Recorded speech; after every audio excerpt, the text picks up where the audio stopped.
She's Jade. I better learn how to face it. She's Jade. She's Jade. Oh, oh, I pay the devil to replace it. She's Jade.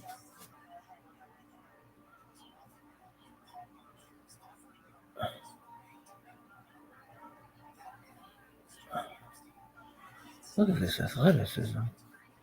She's Jade.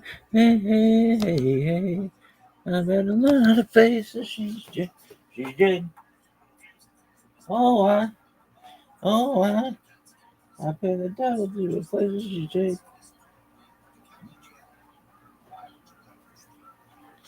Folks, I know you may be thinking to yourselves, what in the fuck is this? And I would be saying the same shit. You're screaming about some streamer you've never met, you've never even watched their stream. You've just seen their name, and you've turned it into a Hall & Oates song.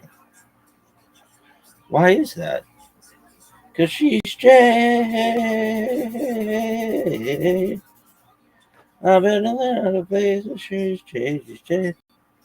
Oh, I pay the devil to replace it. She's Jade.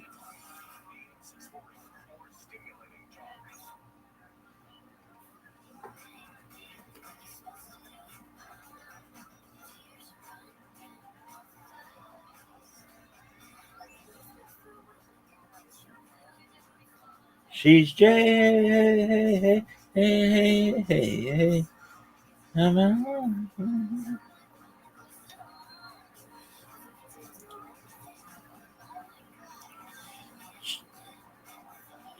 Jade. I better learn how to face it. She's Jade. She's Jade. Oh, I pay the devil to replace it. Look at this athleticism, folks. All right, what are your thoughts on your fantasy team? Well, we need a tight end. I'm pretty disappointed. Though George Kittle could have been worse. But just put that motherfucker on injured reserve. So who's getting the axe? Cam Ward. He looked like dog shit. Not that blue guy. Jalen Blue or whatever.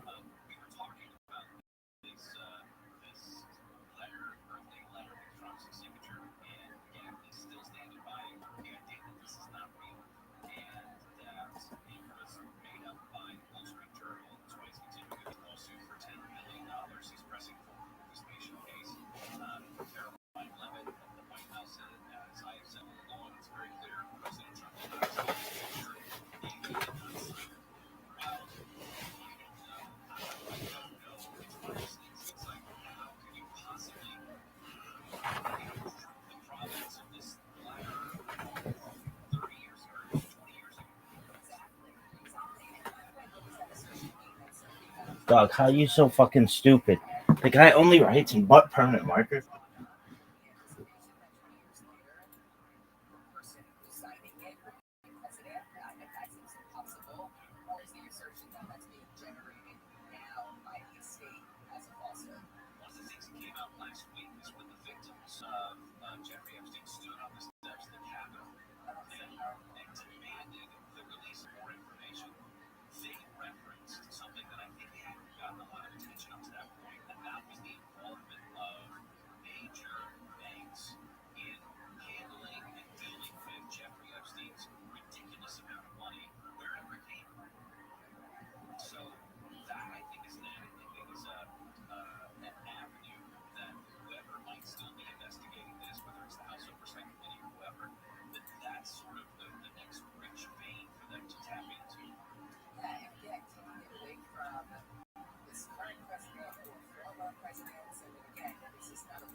She's Jay.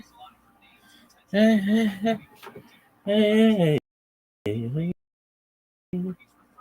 I better learn how to fade Jay. Oh, oh,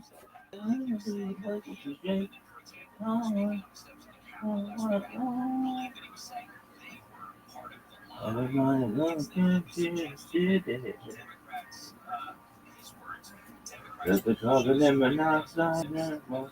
Not my way. I need a drink and a quick decision. You know, don't to me, whatever, hold on me. Oh, she's Jade, I better learn how to face it. She's Jade, I play the devil to replace it. She's Jade, she has no idea who I am. Well, I mean, she does, but. Psych. I need a drink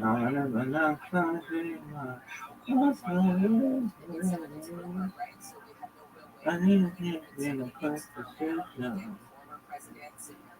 You know it's up to me, gonna take it all, hold on me.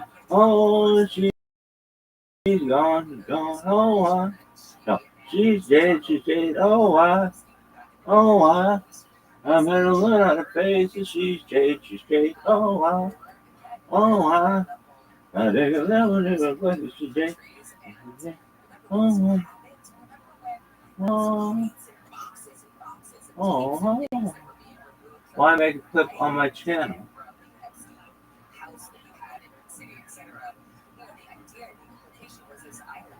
She's Jade. Oh, I learned how to face it. She's Jade. Oh, I pay the devil to the place. She's Jade.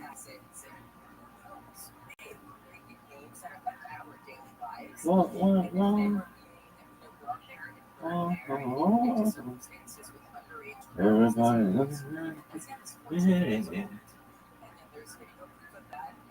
I think I'm gonna live outside. I need a drink and a quick decision.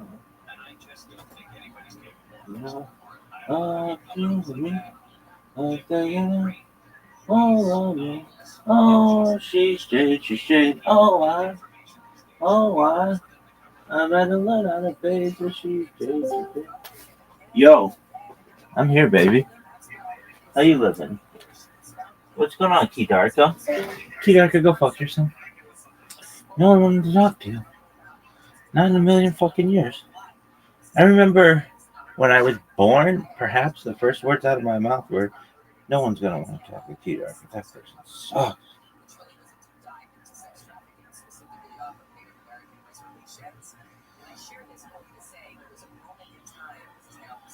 She's Jade. I better learn how to face her. She's Jade. Oh, I better learn she's Jade.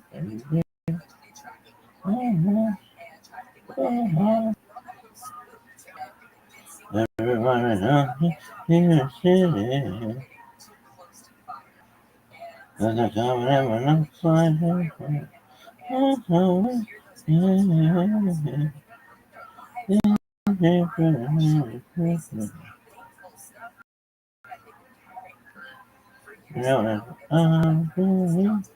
I'm taking on me. Oh, she's Jade. Oh, I better learn how to play so she's Jade. Oh, I bet the devil do the Jade. Oh, But I mean, look at this athleticism. I know she's Jade, but do you know about this athleticism? It's really unprecedented. Folks, I'm going to really try to summarize this for you all in a clear and concise way. This motherfucker might be the most athletic motherfucker we've ever seen in the history of humankind. Look at this. Finger work, throwing up gang signs, gang. I didn't even say gang. Gang signs, because I'm a G. Really? Dog, I had this fucker on here for Doggy Only for so long, and nobody gives a fuck. Congratulations, Mazel Tov on being a grandfather. You look 12. She's Jade. I better learn how to play so she's Jade. She's Jade. I pay the devil to replace her. She's Jade. Oh, everybody look into the thinking. There's a club in my nose. Oh, no way. There's no way. I need a drink and a quick decision. You know what? Oh, to me, look stepping up. Oh, she's Jade. Oh, I better learn how to face it. She's Jade. Oh, I play the devil to the place that she's Jade.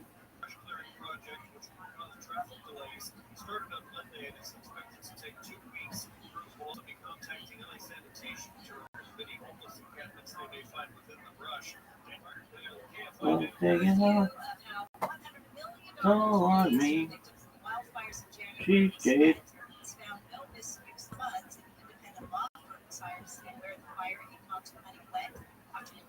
Oh, I better learn how to pay so she's Jade. Oh, I play the devil to the place that she's Jade. I need a drink and a quick decision. You know it's up to me. Well, taking off. So on me. She's Jade. I better learn how to pay so she's Jade. Oh, I pay the devil to replace her. She's Jade. Oh, what?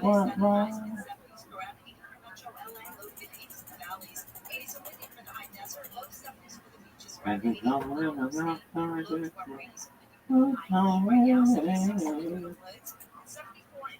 I need a drink and a quick decision. You know it. Up to me, love taking off. Tell on me. Oh, she's Jade.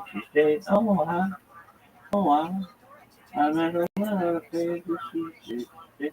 Oh, I pay the devil to replace the she's Jade. Oh, dog.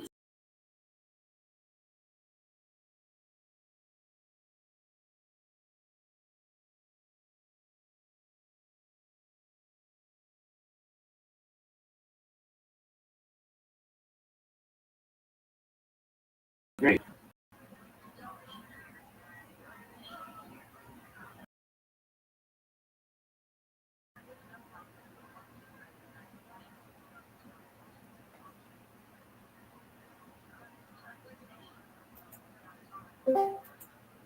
Love's taking a toll on me. Oh, she's Jade.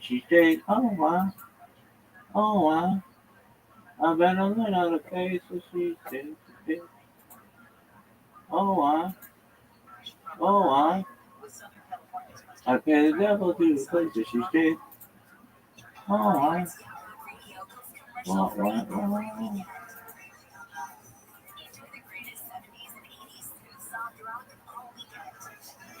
She's dead.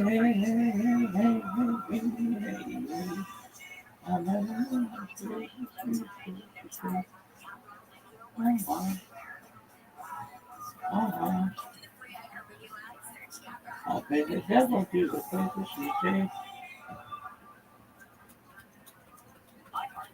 I need a drink and a quick decision. You know it's up to me. I'm taking a time on me. Oh, she's dead. Oh, oh. I better learn the place that she's dead.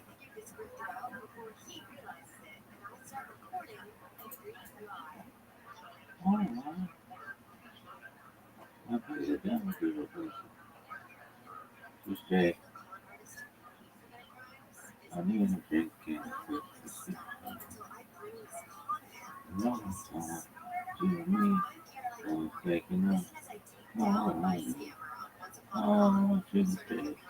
Oh, oh,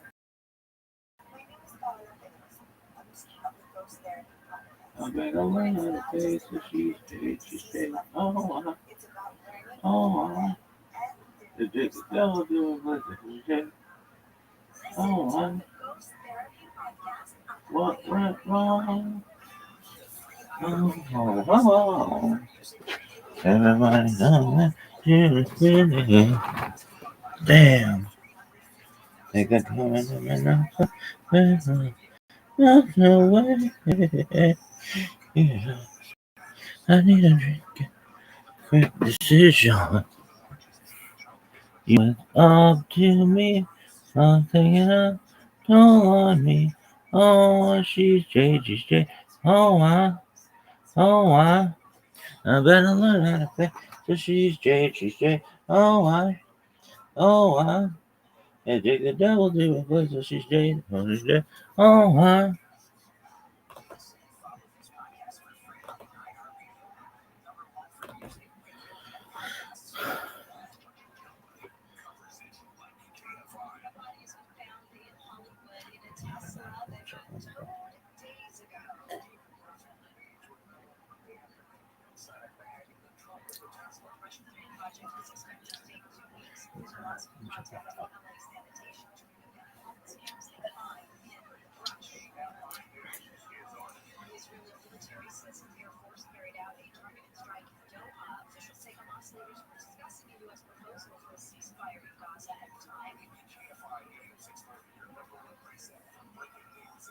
she's J. I better learn how to play so she's J.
discussing this off the air. Like, we can't even tell the story completely without giving the spoiler of.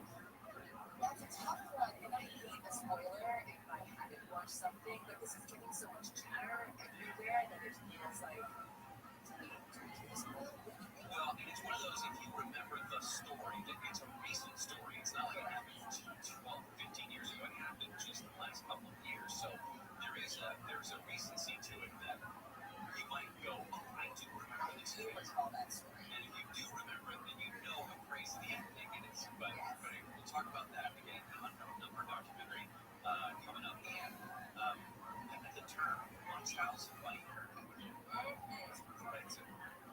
perfectly describes this. All right. We talked a lot of times about psychedelics. In fact, I think the last time we discussed it, we talked about Governor Perry and Secretary of Energy one time, who is now all in on, I think it's iodine specifically, as a psychedelic to help treat different mental traumas, mental disorders in some cases, but mostly mental traumas, like PTSD, traumatic brain injuries, and things like that. There is a push as well for those with head trauma to turn to psychedelics, specifically ayahuasca. The effects of ayahuasca are fairly well documented, very powerful hallucinogens can bring significant shifts in self-understanding via psychological mechanisms, sometimes labeled by researchers as the quote mystical experience. But some former NFL All-Pro players are pushing this a little bit. Jordan Poyer was one time Buffalo Bills safety. Retired Raiders guard Robert Calloway, 49ers former guard John Feliciano, have been experimenting with this, and they talk about it really improving their lives. I don't know a lot of people who, at least admit that they're taking psychedelics. I have read accounts of people who say it's almost an indescribable awakening or enlightenment. And if you say that, I say that me too. And, again, that's why the drugs being ordered as well as something that, if administered in a specific way, could be helpful for PTSD or brain injury, etc. But again, also, it's tricky stuff. We know that Matthew Perry, for example, somehow on the black market was able to get ketamine as an example, and ultimately died because of it. And that ketamine is now quite guilty. I've actually done ayahuasca, so I mean, one of the few people to say it out loud. I did not have that experience at all, so maybe it was not my route. I had a bad shaman badge apparently, but there was this woman who had like never had any headache. She had migraines for life, and apparently she claimed that it helped quite a bit. I know it's dangerous stuff, so it has to obviously be under good care under doctor's supervision. Well, not to be terrorists, the recipe for a bomb, but in what form did you take ayahuasca? It's like it's a leaf, and it's administered by a shaman. And the idea for that is you drink what's basically tastes like the most disgusting thing you've ever tasted in your entire life. And then you are praying in moonlight, and at some point it makes you kind of vomit. In my case, it did not, but when you're vomiting, it's vomiting, which you can imagine was so lovely. And it expels maybe, things that are stressful or offers enlightenment. So, and again, I didn't have that experience. I would recommend it slightly, but people are doing it more recreationally as well. And I don't know what kind of scares me. Jordan Poyer, again, for safety for the Bills, journeys to Costa Rica, says he's taken ayahuasca 10 times, 10 more times on top of one that is the original, seeking not just its broader, more holistic benefits, he says, but the potential healing and repeating concussions. And he's experimented with something called yopo, a hallucinogenic plant used in a variety of Caribbean rituals, also another one called cambo, which is the more traditional licking the frog. It is the psychoactive amphibian secretion that is a blind trance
know that's how big that the brain take it. And listen, this can be also scary stuff. Someone struggling with addiction. Again, not to bring it back to Matt and Harry, totally different set of circumstances. But I think the theory was for Nick that he was being administered some of these drugs because it was really helpful for his addiction and was helping him recover. Yet here on the black market, administering it himself and lost his life. So it's also really dangerous. When we come back, speaking of danger, Facebook, its parent company Meta, looked into child safety and then sat on the research. At least according to some of their employees, will continue to do that. Stephanie Denver has joined in, sitting for Shannon today. Deborah, marked by 24 hours. Here is the latest. Dozens of shipping containers have fallen off a cargo ship in the port of Long Beach, and LA Gas is endorsing former Mayor Mia Ragusa to be our next governor. We'll have more talk at the hour. We're waiting 110 next. Well, we're always talking about Sweet James accident attorneys for very good reason. A story that proves why you should never face an insurance company alone if you are hurt in an accident. One of our listeners seriously injured in a trucking accident. You know, the insurance company offering for his injuries? Absolutely nothing. Completely nothing. To be called Sweet James, not only did they help him get the medical care that he needed, but get this, they secured a $10 million windfall. And the legal system, having that right attorney next to you is going to make all the difference, and that's why you should call a firm known for consistently delivering the top results in the state. 809 million. That's 809 million. You're not going to pay a dime until they win your case, and every case is unique, which means they can't promise the outcome. But you need to have that experienced team by your side. And do not wait to call Sweet James because waiting might hurt your case. 9 million. 809 million. That's 800-900-0000. Go to sweetjames.com. From the O2.com Weather Center, O2 feeling missing some. It's sunny, high 70s. This report brought to you by Unbound.org. E-car vehicle crash on the 110 Carson. It's also outside of 110, right before the line. They are clearing it right now to the shoulder. Then on 110 North and Del Amo, another accident clear to the shoulder there. In West LA, heads up 405 South LA Boulevard. I've got reports of what flames that are lying across the lanes. Good news in Sherman Oaks, one in South Van Nuys Boulevard. They cleared that crash from the lanes. And a Diamond Bar, 60 eastbound in Grand, an accident called semi is going to be blowing from your left. With Southern California's most accurate traffic. More inside, Jenny Harmon. America's number one hub for radio is iHeartRadio Radio. Trusted DJs, breaking news. She's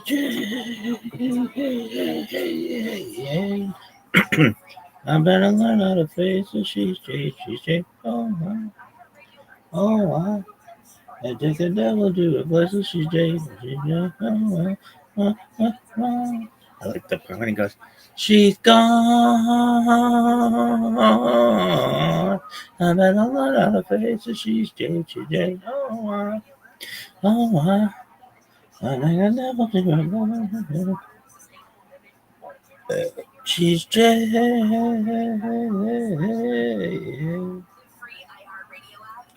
I better learn how to face it. Discover a new podcast from our library of hundreds of thousands of titles. Here's an iHeartRadio podcast preview. Not currently, yo. She's J.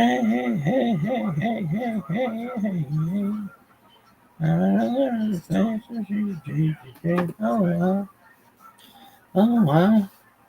I better learn to say that. Oh.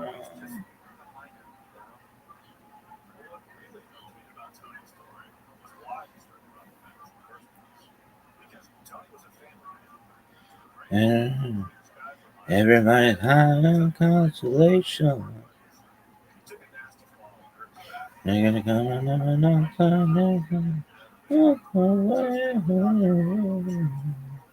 I need a companion to say that. You know, up to me, don't want me. Oh, she's J. Oh, I'm in another place, she's changing. Oh, I didn't know. Introducing Hooked, a story about a man who bank robberies pretty easily. Hosted by me, Josh B. Others persisted and allowed for stuff to let this happen. People walked away. Listen and follow this podcast for free on the iHeartRadio app. #1 for music, radio, and podcasts, all in one app. Hey everybody, it's me, Katie Moore, here to talk to you about this podcast called Cavs, starting January 21st. It's a sports podcast for people who don't necessarily consider themselves as listeners of sports podcasts. It's just regular people rapping about sports. On the throat to phone. And not about something serious. We're just not gonna take it seriously. Is this making sense? You guys kind of get the vibe. Tuesdays and Thursdays, if you feel froggy, then put that follow button. This is it's unlickable. You know it's unlickable. Break it down in Atlanta, McClung. So I get it. Break chunk of my hotel a little bit. Break chunk of my hotel a little bit. Shema Israel, Adonai Eloheinu, Adonai Echad. Break chunk of my hotel a little bit. I was driving and a new girl sat down next to me. That was another thing.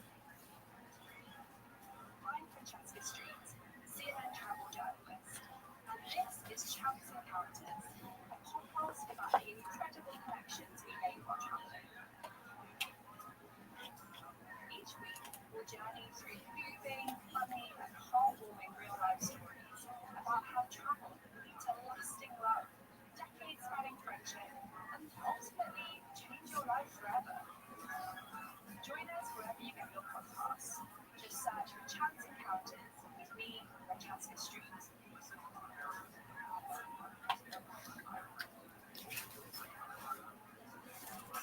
KFI 640, or stimulating talk.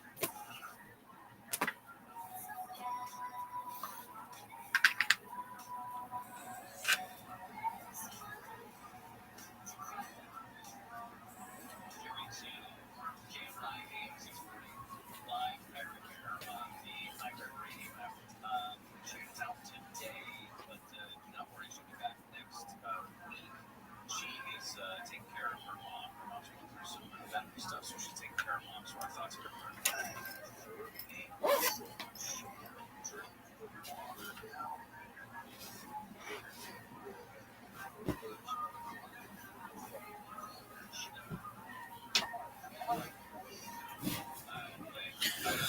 She's dead. Last time they traveled internationally, they went to Mexico City.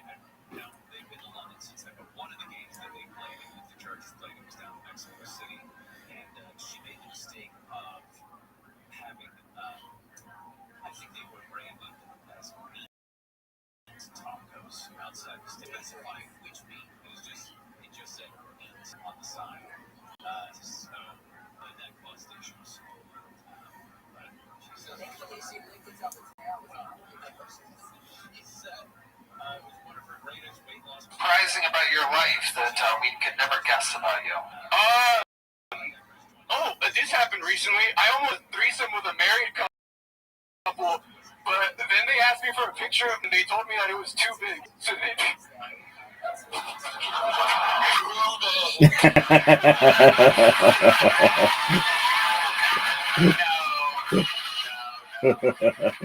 Oh, that was good, Martin. They took my phone. Right. That's what I would say too if I was in your position. How big are you? Asking for a measurement. Actually, 20 centimeters. All right, very, very good. Okay, how big are you? I think it's like 8 inches. Wow, look at that. Someone would get a full ride if they hooked up with you.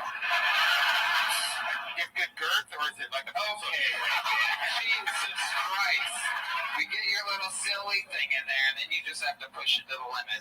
What is the girth like on it? We don't really care. Yeah, it's the thing we do where he goes over the line and then I pretend like I'm mad at him, but then I follow it up with the thing and there's a whole highlight reel of these things. Did you have both condoms on in the pic? That's a good question. It's the girth. How big are you before you start wrapping multiple condoms around us? 3.5. Yeah, I don't know, man. I like the tightness of it all. All right, well.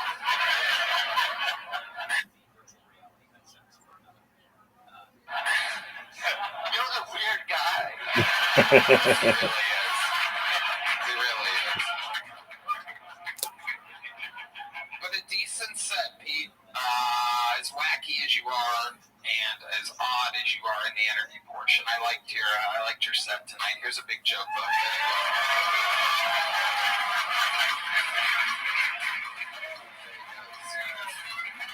There he goes, everybody. I knew what that sound means. It's a lovely Heidi, everybody. She's got a new website, HeidiRegina.com. How exciting. Hi, everybody. We gotta check out this website. Sponsored by Blue Chew. Guys, enter the room dick first. Blue Chew isn't just a tablet. It's a cheat code for your crotch. Stronger, harder, longer lasting, like someone gave your downstairs a gym membership. Blue Chew is the original brand offering chewable tablets for better sex. Here is our senior sex correspondent. It's not a. I That's love Blue Chew. They're providing the best ED treatment out there. Let's just say I have added some mass to my main mass. Whoa, jeez Louise, Red Band. Sounds good, guys. This isn't just about performance. This is about legacy or third legacy. Get our group chat, something to talk about. You know how to lay it down when you're talking about what gets up, makes you legend. Nothing does it better than Blue Chew. Discover your options at BlueChew.com. We've got a special deal for our listeners, as always. What is first this? month of Blue Chew free. Just use promo code Tony at checkout and pay $5 for shipping. That's it. Join Blue Chew's mission to upgrade humanity. What is this? Oh, there we go. Head to BlueChew.com for details and safety info. And big thanks to Blue Chew for sponsoring the podcast. Hello! This podcast is sponsored by ZipRecruiter. Guys, the hiring experience can be a drag. Waiting for the right candidates to apply, sorting through resumes, trying to get in touch with potential candidates. It's a lot. Well, the future of hiring looks much brighter because ZipRecruiter's latest tools and features help speed up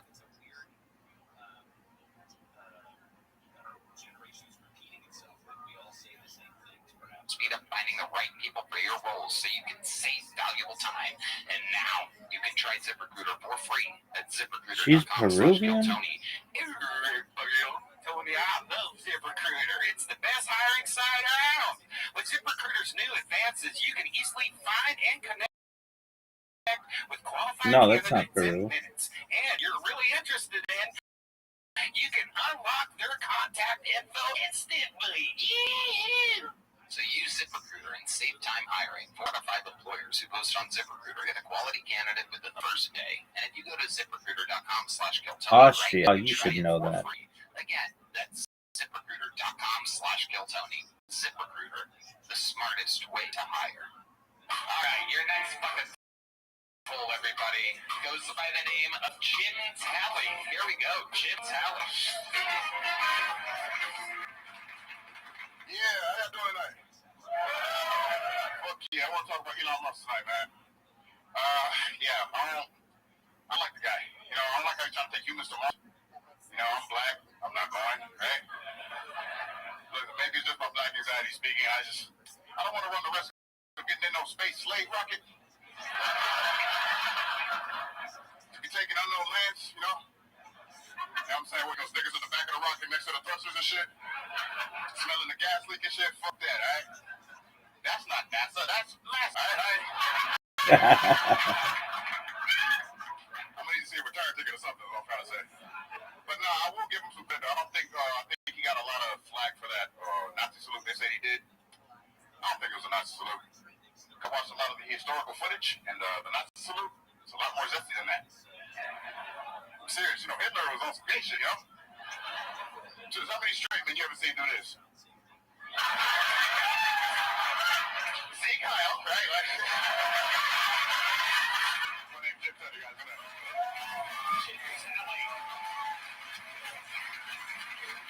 Great set. Fresh off of almost beating a pro wrestler to death this weekend. No better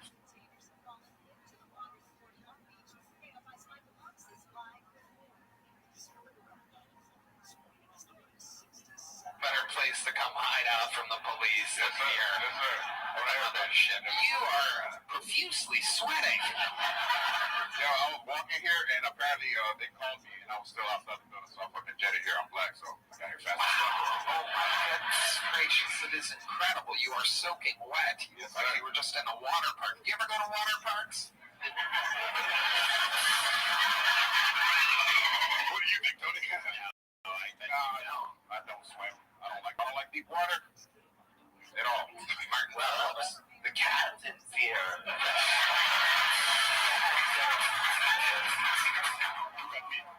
I am the captain now. Wow. Well, Jim, you've been on this show before, correct? Yeah, about 2-3 months ago. Okay, remind us, what do you do for work?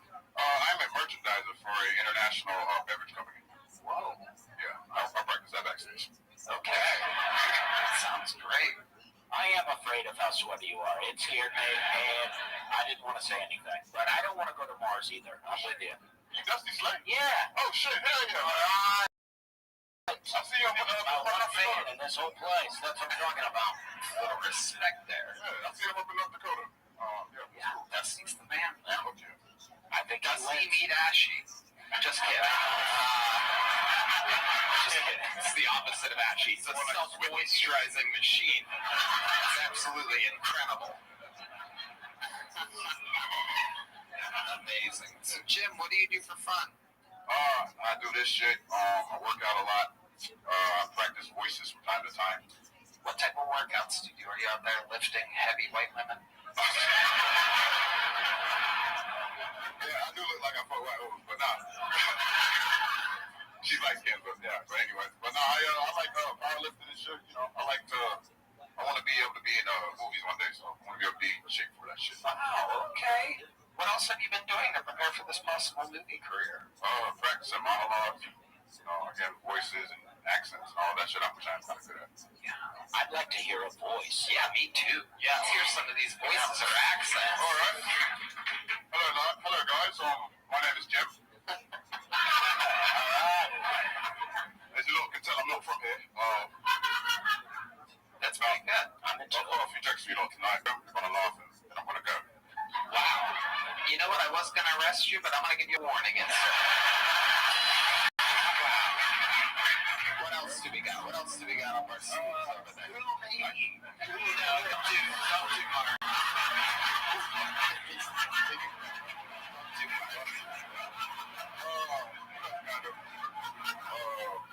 I have to do African accent? Mm-hmm. Yeah. Oh, yeah.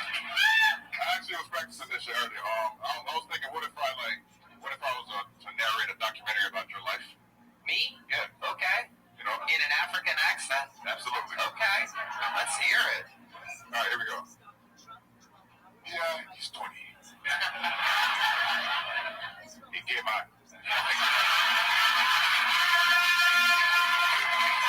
You know what? I changed my mind. You're under arrest. Son of a bitch. How dare you? Oh, yeah. No, shit like that. That's so fun, Jim. I love that. What else about your life? Tell us more, Jim. You have a girlfriend, you said? Yes, I do. What does she do? She's a personal trainer, actually. Wow. Yeah. So she's in good shape? Exactly. Amazing. How long you been with her? 5 years now. Did you meet her at the gym? No, it's actually been on Hinge. The dating app designed to be deleted. Thanks. Amazing. It worked for me. Did you go on your first date? She came to my house, actually, for our first day. We went, walking around the park and shit. And, that's about it. It was very boring, actually, our first time meeting each other. Did you hook up after that? No, she wasn't trying to do it. She's a good girl, Tom. Right. Well, you were probably also drenched in sweat. You were probably wetter than she was on that first time. Probably. She's like, nigga, right? Now, is she just a light light-skinned black woman, or is she mixed 50-50? No, she's like, she's everything. She's Trinidadian, Belize. You know what? She's under arrest too. I don't like the answers I'm getting here. Yeah. Wow. Jim, you ever have a near-death experience? No,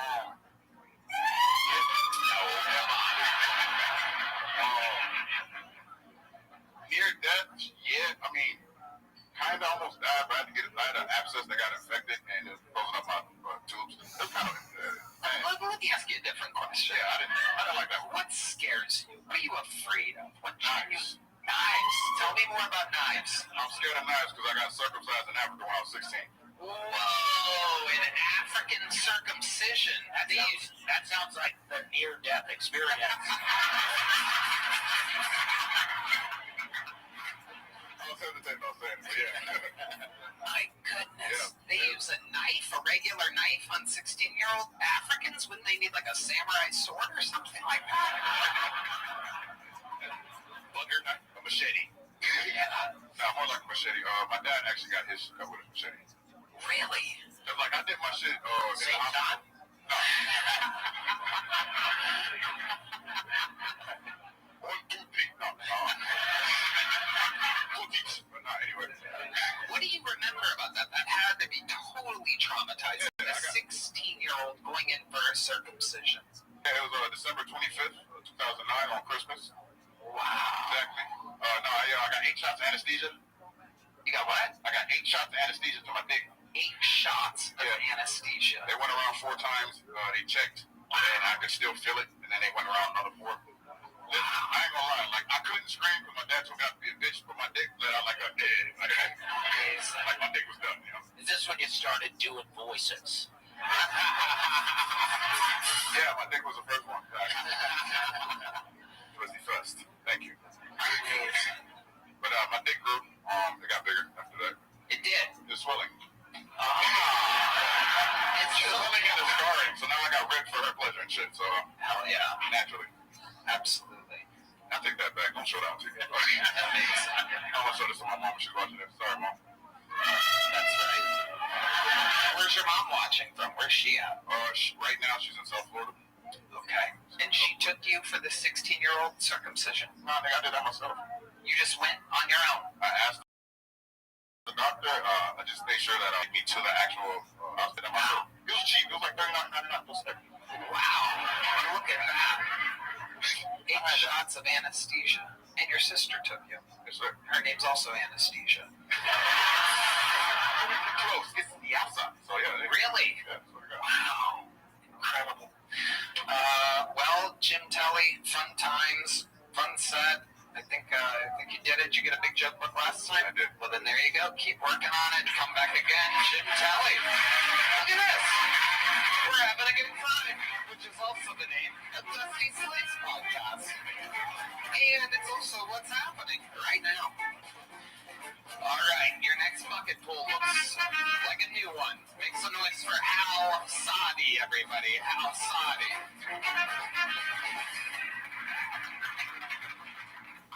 Thank you. I got circumcised in Costa Rica. I used to sound like a girl when I was growing up. Then my balls dropped. Now I sound like a woman.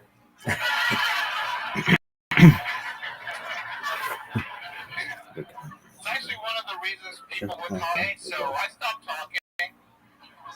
Yeah, they can't call you a sissy if you don't say anything. Oh, yes, they can. So I stopped talking, I stopped smiling, I stopped fucking dudes. What else does a guy need to do, you know? I guess that's all I wanted to do. There's another 15 seconds. You got anything else? Let's see. I'm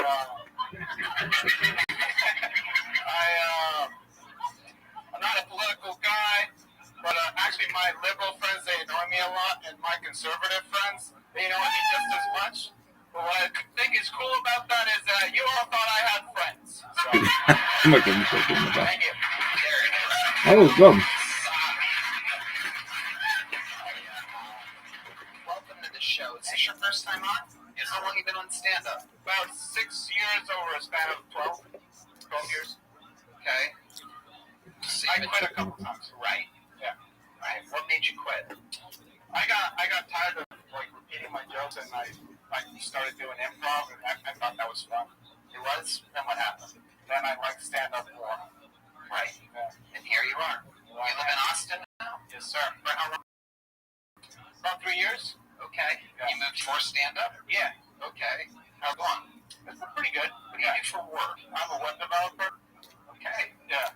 How long have you been doing that? 13 years. And you're fully employed? I'm self-employed, yeah. Okay. Yeah. All right. Perfect. Halsadi. What's the name Halsadi? What is that? So it's my name is actually Halil. I shortened it, and it's Arabic. Okay. Yeah. What kind of Arabic? My family's Lebanese. Okay. Yeah. Very cool. I love it. Do you always open your set with a circumcision joke, or was that? No, I was just riffing on the That was guys. a weird coincidence. There's Costa Rica. Yeah, I grew up in Costa Rica. Oh, so you really did? I enjoyed it. Yeah. Interesting. Was there anything odd about your circumcision? I was a baby, so They do it differently in Costa Rica? they probably ate it. I don't know.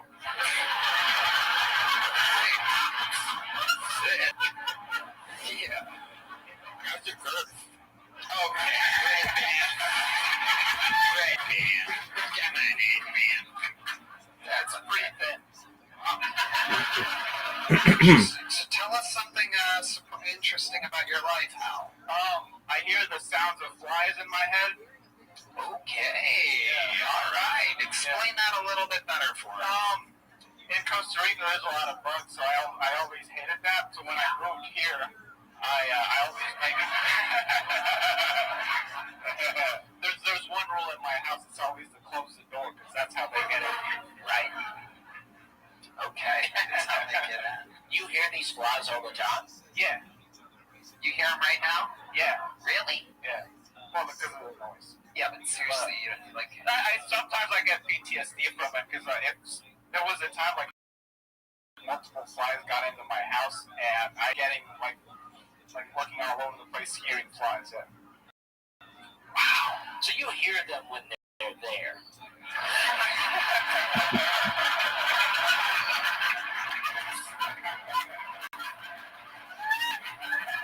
It's actually a positive thing. Yeah. Sometimes, yeah.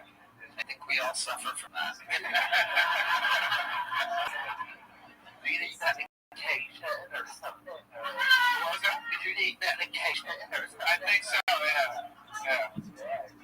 You married? You have a girlfriend? I'm married, yeah. Married? You have kids? No kids, just 2 dogs. 2 dogs.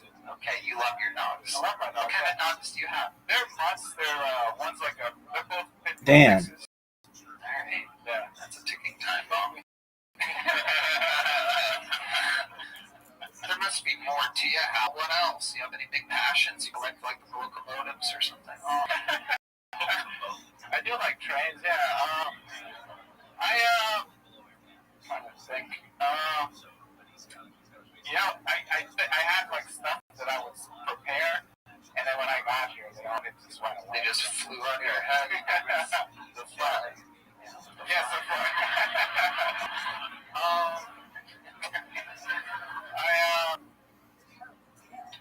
Do you like fire trucks more than trains? Okay. Do I look autistic? That's why. A bit. A touch. Okay, right then. All right, Hal. Well, here's a medium-sized joke book. There goes outside. All right.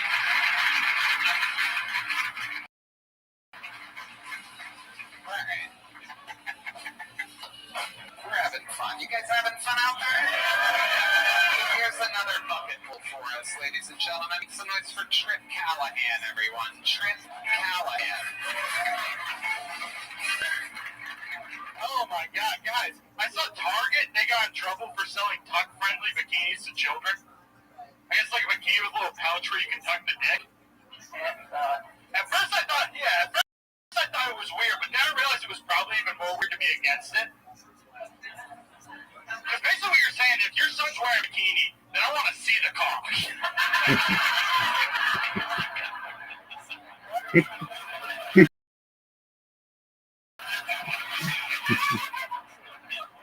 fucking swinging.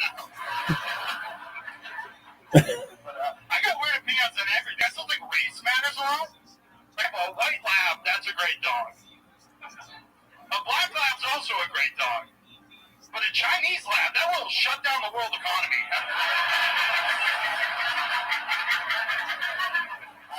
I am against racism, though. Like, there's nothing I love more than when a racist gets poetic justice. Like, whenever I see a racist white chick, I always secretly hope she gets fat. Yeah, because then she has to fuck black dudes, so... Great set. How long have you been doing stand-up? I did like once a year in college, for like 4 years. 4 years. Where at? Pittsburgh and then here. Awesome. How long have you been here? A year and a half or so. Awesome. What do you do for work? HEB, bro. Yeah.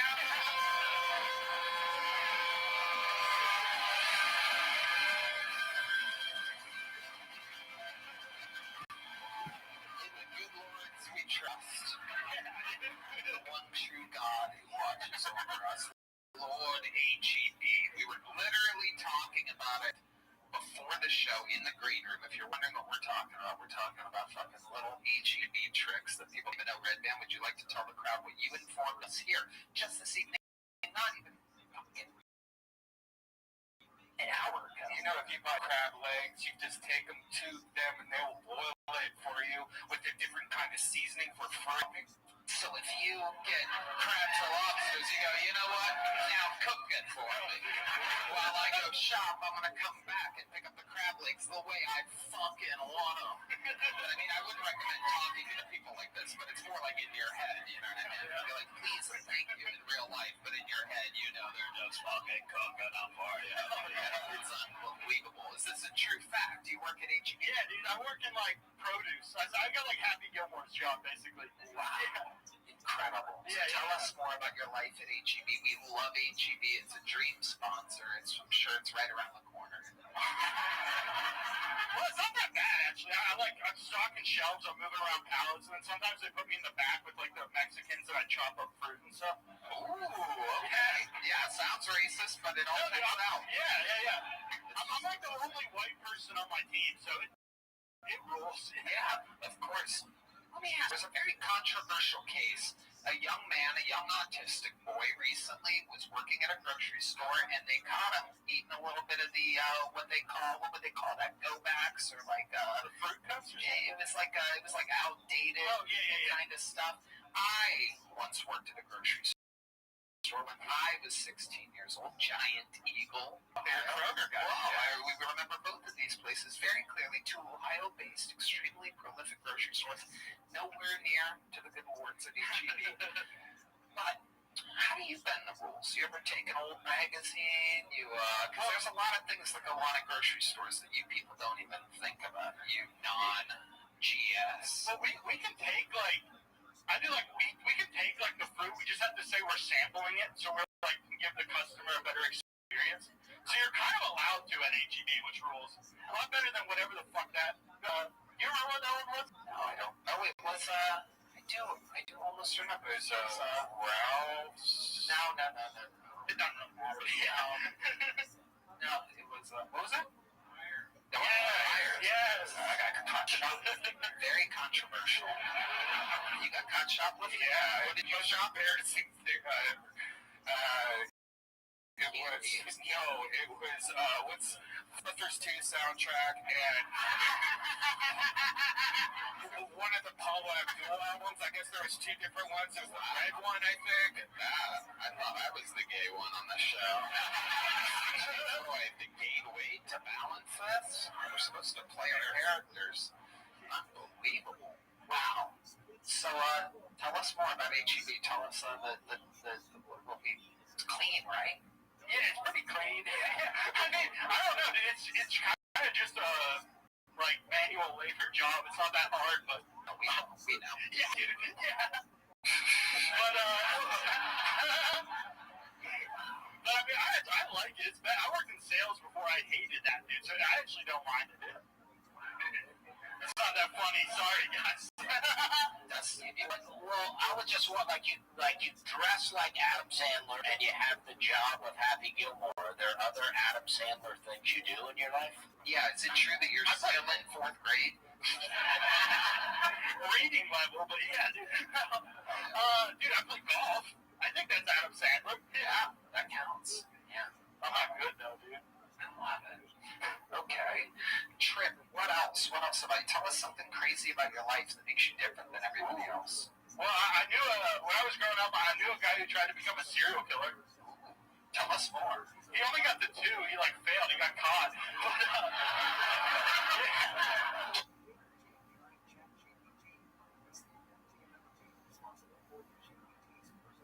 He was not bad though. Not bad. Yeah, here we go. Well, he went to the other high school in my area. He was like this fat Jewish rapper. And he would show up at parties and freestyle or whatever. He wasn't good, but then when we went off to college, he started doing heroin. And he took more than the recommended dose or whatever. So he OD'd. They bring him back and his brain was all fucked up. It also turned him into a gay homosexual. And That's what happened to me. Yeah, and he wasn't happy about it, man. Because imagine you're doing heroin, which is awesome, and then next time you wake up, you can't come without getting fucked in the ass. So, yeah. So then he was really mad. He started killing gay guys. That's who he was killing? Yeah, other gay guys. Yeah, but gay guys he went on dates with. Yeah. Well, the one not really this is revenge. A little bit. And the one guy he met on a dating app, this is how he got caught. He Ubered to the guy's house, walked in, shot him, walked back out, Ubered home. So I think it left a paper trail or something. Did a little heroin. Wow. Bad date. Yeah. Amazing. I can't believe the Jewish serial killer used Uber and not Lyft. $10 more. Yeah, he didn't give the guy much. Incredible. Trip is your real name? No, my real name's Joseph. I've been called Trip since I was a baby. Why did they call you Trip? Because I'm the 3rd, so triple. It's if a black dude's name Trey, it's sometimes the same thing. Oh yeah, totally the same thing. Martin trips all the time. Everybody calls him Martin. I should be Trey. I should be Trey. I love it, Trip. Well, you had a great set. It was a very fun interview. Great stuff, man. Here's a big joke book. Come back, sign up again. Trip Callahan. All right, let's do something special here, everyone. You may have been paying attention to this storyline, but a couple months ago, I lost a real big Texas Hold'em heads-up poker match, and I have to finish paying off my debt. This is my final debt. It's this spot. I'm going to bring to the stage a very funny man. He's just starting out in stand-up comedy, but he is literally the #1 ranked heads-up Texas Hold'em poker player in the world. He lives here in Austin, Texas. Make some noise for his second ever minute on Kill Tony. This is Doug Polk, everybody. Doug Polk.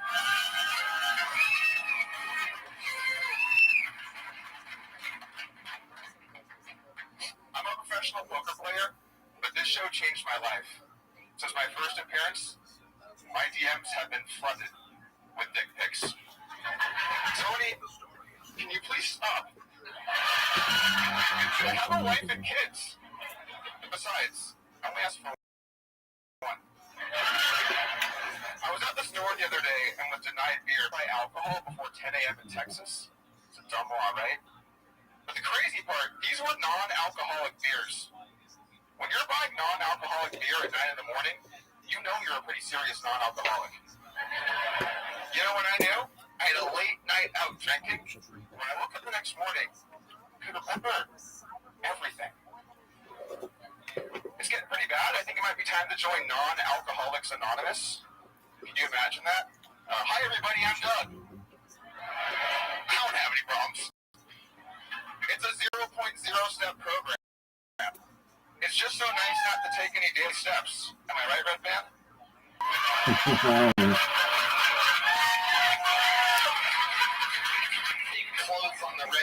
the slow head shake from Red Guy always makes me laugh. Doug, fun time. Sorry about the dick pics. That wasn't sad. Yeah. I heard it. So I came in with the dick pics jokes, and then the first guy talked about dick pics, and the second guy talked about dick pics. I'm like, God damn, it's gonna be a tough day. Every once in a while, a premise just goes through on and on. Usually it's jerking off and this and that, but that's a special dick pic episode of Kill Tony. I think glory holes have also gotten 2 mentions here tonight, but anything can happen. You never know what's going to happen. But the non-alcoholics thing, interesting, right? Kind of like a normal, regular attempt at a premise. Like it's tricky. It's true that you're addicted to non-alcoholic beer. Well, so I was at the store, and we were at Whole Foods, and we were checking out. I go through, like, I'll be drinking or not drinking. I was like, I'll just grab some non-alcoholic beers. And it was 9:48 a.m. at Whole Foods. And they're just like, sorry, we can't sell you these. Whole Foods. Whole Foods. Boo! Sorry, HEB! This is an HEB exclusive audience. Even the people visiting have bent the knee to the dark lords of HEB. Does Nashville have a killer grocery store? Nashville? Yeah, I don't think. Well, you know, we have Publix. Publix is good.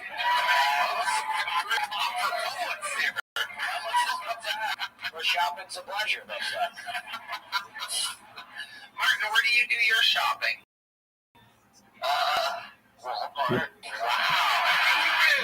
HEB. Okay, all right. Yeah, it's still kind of poor. I want to say it feels like an alcoholic beer at 9 in the morning is a worse problem than buying regular beer. Yeah. Because they're just like, why? Yeah. They're both problems, but they're different. Yeah. Well, one seems worse to me. Yeah. Like, you're like, I want to get started, but, you know, I got stuff to do. Do you ever feel a buzz off a non-alcoholic beer? No, I don't think so. I'm not like actually the expert. I guess I should have maybe clarified that. It's okay. An interesting fun fact about Doug is that he's so good at poker that he's kind of awkward at anything else. I don't know if you guys have ever seen like Magnus Carlsen talk or anything, or really anybody. None of them really make many public appearances when you're a freak savant. Fun fact about Doug Poke is you have about 10 or 15 minutes to beat him in poker. And at that point, he's already figured out where you look, where you blink, what you sound like, what you do, and every single thing that changes. So I know you think that you'd have a chance against him, but you really don't. But you do in the first 10 or 15 minutes, and then after that. Yeah, well, the beautiful thing about poker is that there's a lot of luck, right? Because, like, if you play Magnus Carlsen at chess, he's just going to crush you. But in poker, anyone can win, which is good, but the pros obviously win in the long run. Yeah, it's freaky. Would you say that you have to know when to hold them and know when to fold them? There's a lot of truth to that song, for sure. And tell us, how are you doing? How's poker been going? Update these people of what your life is like. Yeah, so I'm looking at my worst year ever this year. Yeah, I'm down like $700K.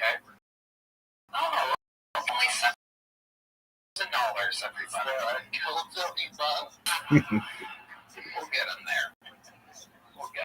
I know which one's worse. It's $700K. Yeah, no doubt about it. So what is your plan to win back this money? Well, I'm going to, I guess, play more poker. Yeah. That's kind of all you got, you know? Is there a reason why you're having a bad year? Is it just bad luck? Is it post-flop chaos? Are you in with the right odds? Getting your steps in.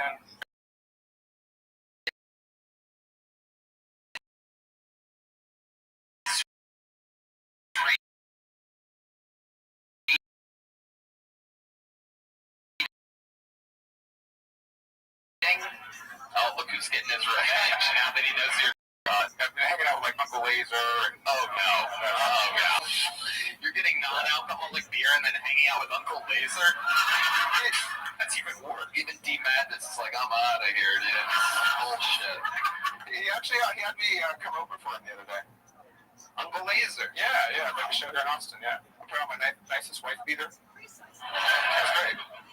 Hell yeah. You know, what I just realized is Chris Celio on this episode, D Madness on this episode, we have a big blind and a here as well. One more thing, it's over.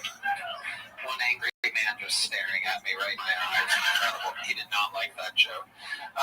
Doug, fun times. It's a process, stand-up comedy.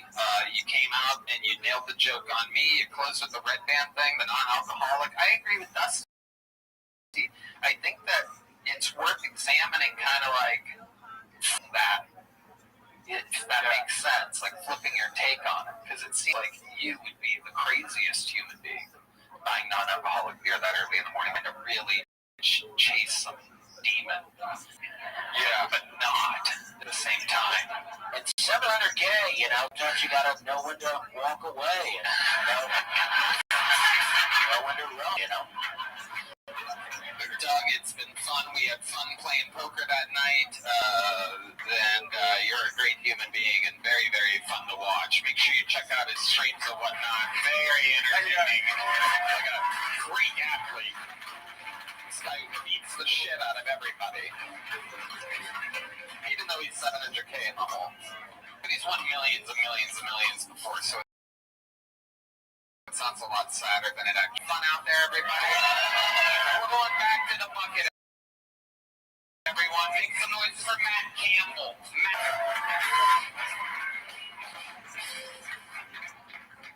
Hello. I'm English.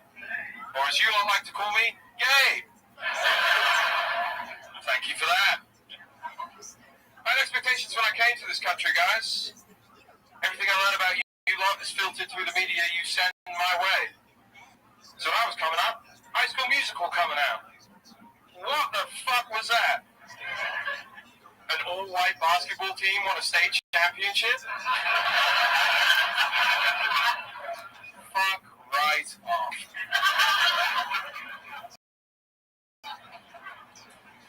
I was also disappointed in the school shooting scene. I was completely unprepared for these high school drills, guys. You have to understand, I didn't know shit about basketball. Knew it. Those are strong words. My dad's South African, which means I'm genetically racist. But he has a poster of Mandela. That's been my time. The cat was a little out there. What'd you say your dad is? He's South African. Okay. All right. Welcome. How long have you been on stand-up? Almost 5 years. All of it in England? No, I started in America. Colorado. Okay. What made you start in Colorado? Nasty breakup. See, you fell in love with an American girl. I did. Moved to Colorado. I know. And how long were you in Colorado? I know that you know. Just keeping together so the interview makes sense here. Peeling me apart, man. I'm sorry. So, how did you meet this American girl? Oh, no. I moved out here well before that. My dad got a job when I was 15. Then I moved out here with him. He's not brave or anything, he's a poor guy. We know. He's English. South African if he was paying attention. But he's a citizen of England, right? No. So he's just in England. He's American now. Oh, he lives in America. He went from South Africa to America. Yes. How did you end up in England? My mother's vagina.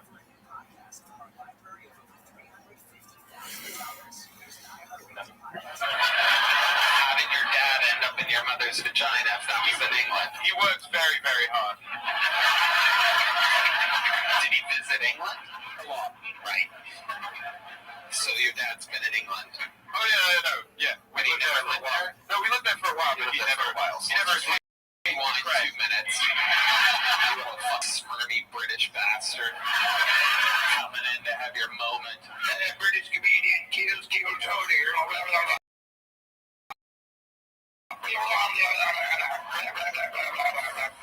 Son of a bitch. Alright. So Matt, what do you do for work? Valet, W Hotel. Wow, the terrier hotel. You know, also picking up shifts at a Cluckers? No, but they desperately needed a diversity hire, and I was the best they could get. Of course. Yeah. Of course. Everybody loves is that wacky accent.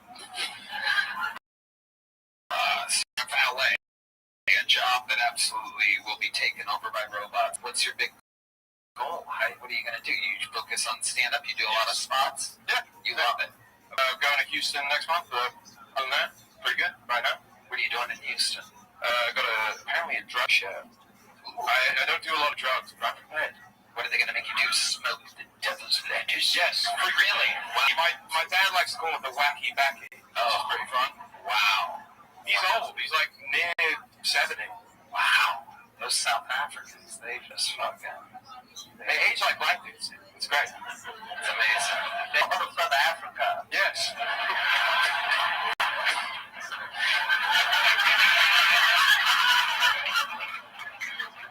Have you spent any time in South Africa? Yeah, a couple trips. Yeah. Do you ever hear flies inside your head?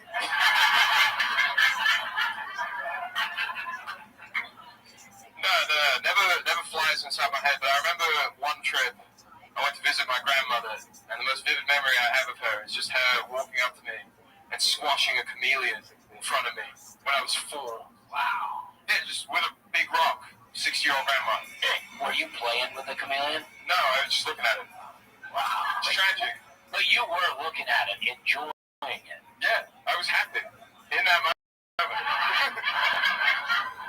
She could see it. Yeah. She knew. She knew. That's all the chameleon. That's its for well.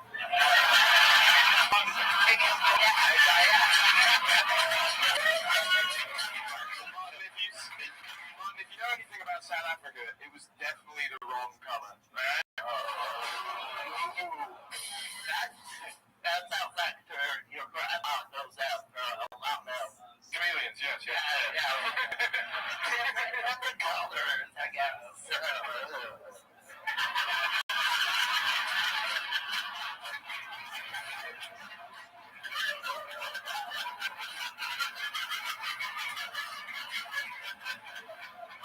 Campbell, tell us something else wacky about your life, Matt. I went to an all-boys Catholic school in the UK. Okay.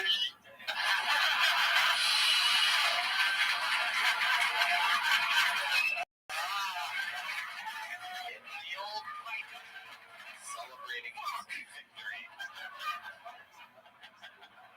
No! So this girl in Colorado, she broke your heart? Yeah, Tell us about it. How did she break your heart? she had a fat ass. Oh, hell yeah. Yeah, I'm fine nosing. No. They look and sound like me, Tony. Oh, I know. Yeah. I know. We were just... How was it? You enjoy it? No.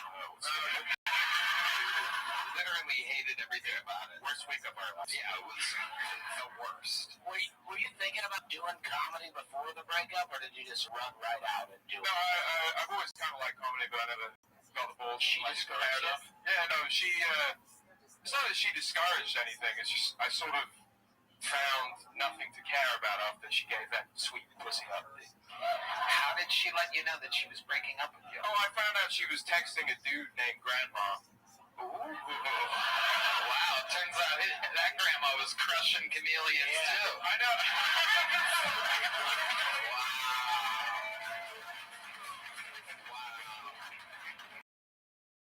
Damn, the old naughty grandma. She might as well have been. She was a little bit older than me. So she had it saved in her phone under Grandma. It was under Grandma. But what kind of text was she sending to Grandma? Filthy. Yeah. Filthy. Were you just like, is this how you talk to your grandmother? No, I genuinely Is this what Americans do with their grandparents? I genuinely felt like Sherlock Holmes when I figured it out. Ah. And then realized I'd been retarded the whole time. You're like, your grandma's up late. His grandma's really horny at 2 a.m. Was there a specific text or moment where you really figured it out? Yes. Yes. 7 o'clock in the morning. Yeah. What was it? It was May 19th, 2021. Brutal, dude. Yes. Brutal. Just got out of the shower. She left her phone on the side. And Grandma said, so when are you coming over? And coming was not spelled properly.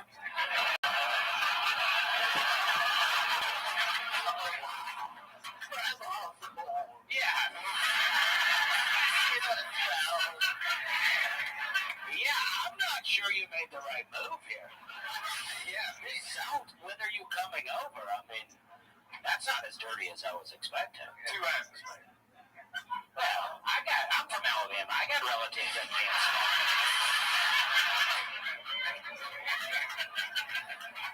Hello, everybody. How you living, big dog? I've seen. You like to watch that the hit with you last night? What'd you say, big man? I look at him and watch that the hit with you. Oh, that's great. It's like a sleepover. Yeah. Excellent. Did you like playing basketball? Yeah. Excellent. Well, that was fun. That was fun. Word, dog.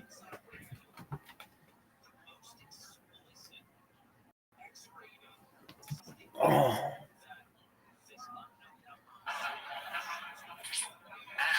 Matt, so how did you handle this situation? Did you just Had a quick spaz, immediately gave up, just started doing comedy. did she admit it?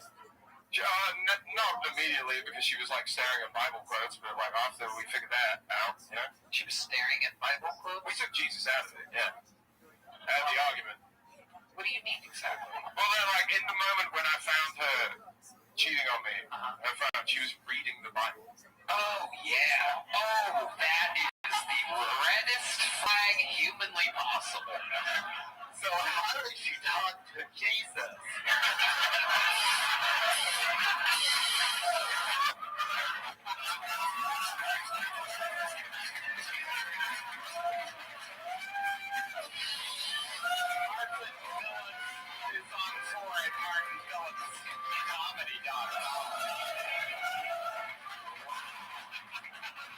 My goodness. Did she have any text messages with Jesus in her phone, perhaps? I fucking hope not, man. I fucking hope not. Incredible, Matt. Well, fun times, my friend. You're doing it. You're chasing the American. So that's a great question, and that's unanswerable. I've never been in a situation really where the perpetrator was also featured. American dream. You got that right. Congratulations. There's a big jump bug. There you go. Matt Campbell, everyone. I'm English, but my father's South African, and we both are all right, I have a feeling the tone's about to change tremendously in this room. Make some noise for Mushroom Matt, everyone. There's Mushroom Matt.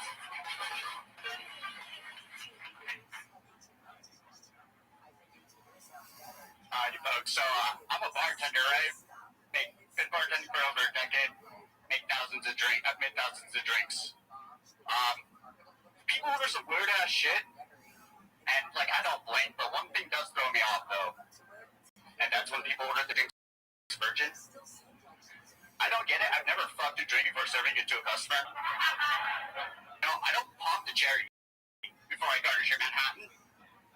Alcohol, but I'm not gonna stick my dick in whiskey tonic. That's a health code violation.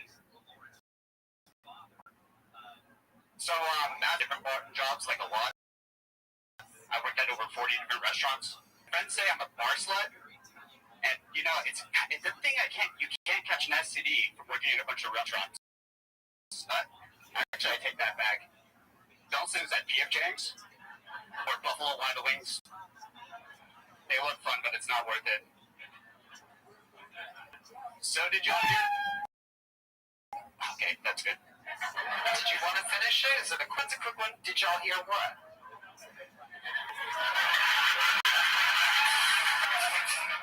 It's kind of stupid, but they're gonna. Did you hear that they're gonna deport everybody in New Mexico? Yeah, that's right. Trump says no more New Mexicans. Fuck that shit. Welcome, Mushroom Matt. Doing fun times, Mushroom. There's a lady that just got murdered in the middle of the room. Let's talk about it. Did you really get STDs from PF Chang's BP3s? Yeah. Really? Yeah. Wow. What kind of STDs are we talking about? Chlamydia. Wow. Yeah. I've had chlamydia twice. One from my high school sweetheart, and then once from the girl he had changed. Wow. That's why everyone's ordering virgin drinks for me. I make up my mean spicy martini. Wow, the non-alcoholic beverages jokes are really flying tonight, I gotta tell you. How long you been bartending, Mushroom Matt? 10 years, or 9. How long have you been stand-up? I started 3 years ago. I took like an intermission, and then like I moved out here like 6 months ago, and I've been going pretty hard since I moved out here. What are you laughing so hard at over here? Took an intermission. Yeah. What do you mean by an intermission? I don't know. Somebody close to me died, and I kind of just like stopped doing it for a while. Who was it who died? Her name was Nina. She had a fentanyl OD. I knew her since I was 12. She was like my high school sweetheart. Oh.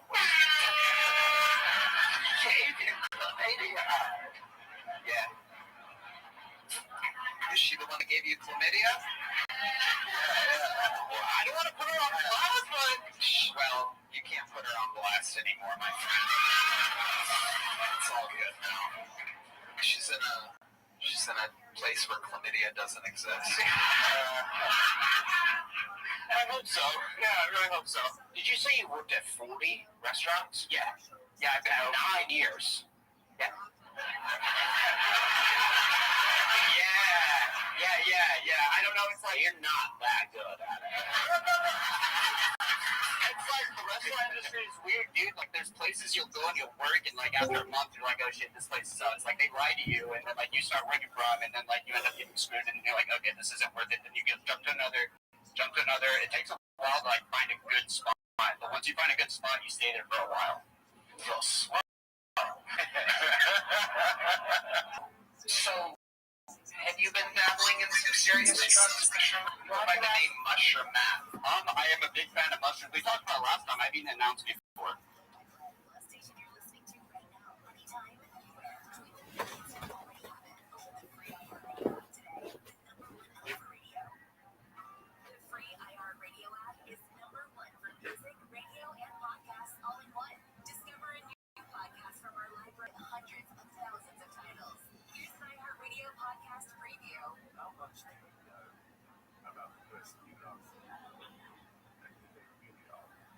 This is a story about a young couple who fall for each other despite everything. It's a story of manipulation on this case. Oh my god, where to start? What the hell is going on? It's about who we are online, how little we know. Uncovering a 10-year scam. I'm Alex Illustrious. I'm a journalist at Talkers Media. This is Sweet Bobby.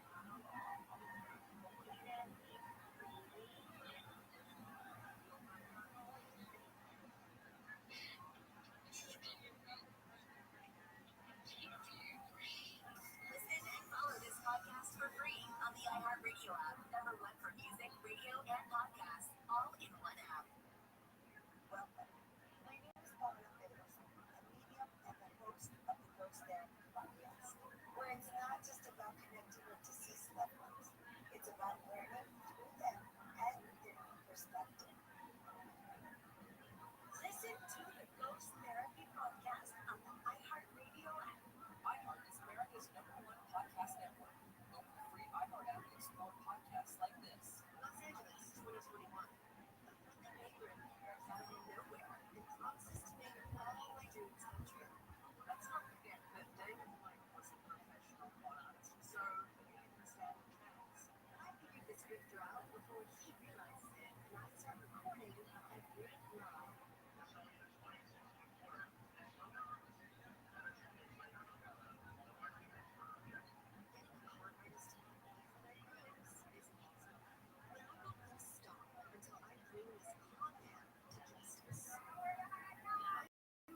line.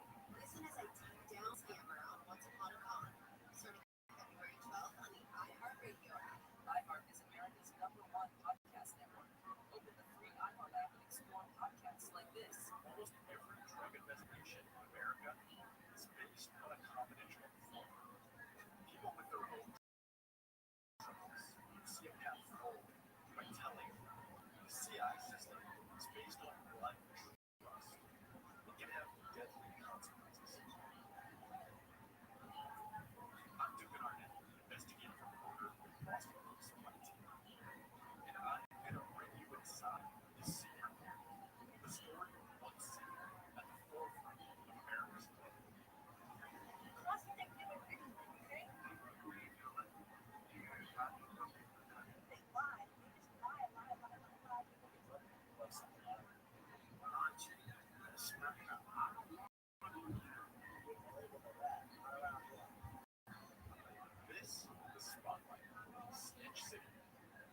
investigative series. Listen on America's #1 podcast network, iHeart. Open your free iHeart app and listen now. AM 640, more stimulating talk. Coming up later today on the John Koval Show after 1 o'clock, we're going to have State Senator Tony Strickland on to explain this new tax that the Democrats are planning in Sacramento. It's going to be a vehicle miles traveled tax that developers are going to have to pay if their housing projects increase driving time. I don't know what this is about. This is going to be today after 1 o'clock on the John Koval Show.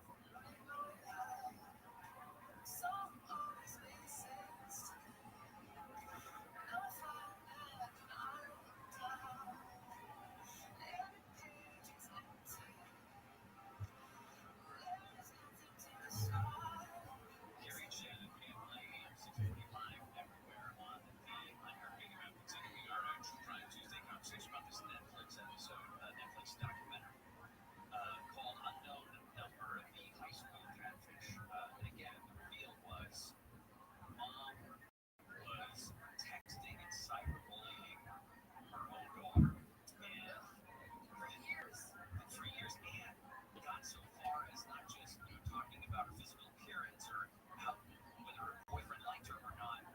She went on to tell her own daughter to kill herself. Now, and we console her afterwards. And when asked about that by the producers of the documentary, they kind of tiptoed around it. They didn't put a lot of pressure on her, but basically said, "How did you know she wouldn't?"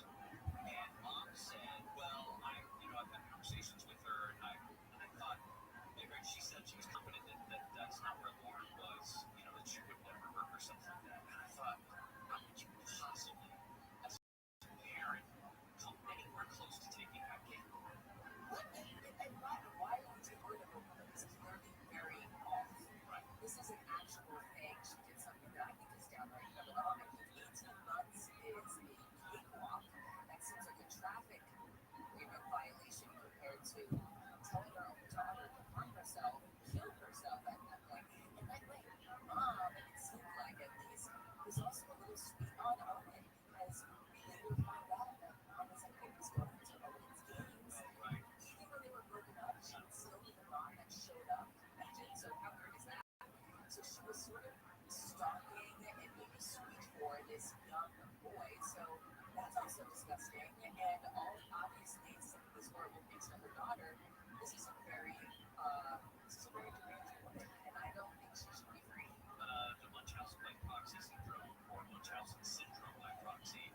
Gypsy Rose Blanchard was probably her more recent examples of that. She's had TV shows and documentaries about that. Now they officially call Munchausen syndrome by proxy. They call it factitious disorder imposed on another. This will obviously fall under a category, whether it's that specifically or something like that, because again, she was imposing this hardship on her daughter so that then she could come in as the hero, as the consoler, and get all the credit in the world for being the one who helped champion the school board and the law enforcement to find the perpetrator and all this. She makes best buds with the other parents of Owen and is really, again, getting a lot of, high fives for being so devoted. And we bring up Gypsy Rose Blanchard, famously in her Blanchard, and put her chair, shake her head, make her go many, many surgeries.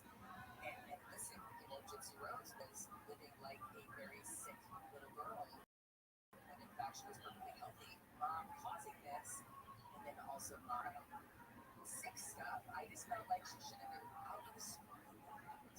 I was literally screaming at the TV. We do murder stuff all day.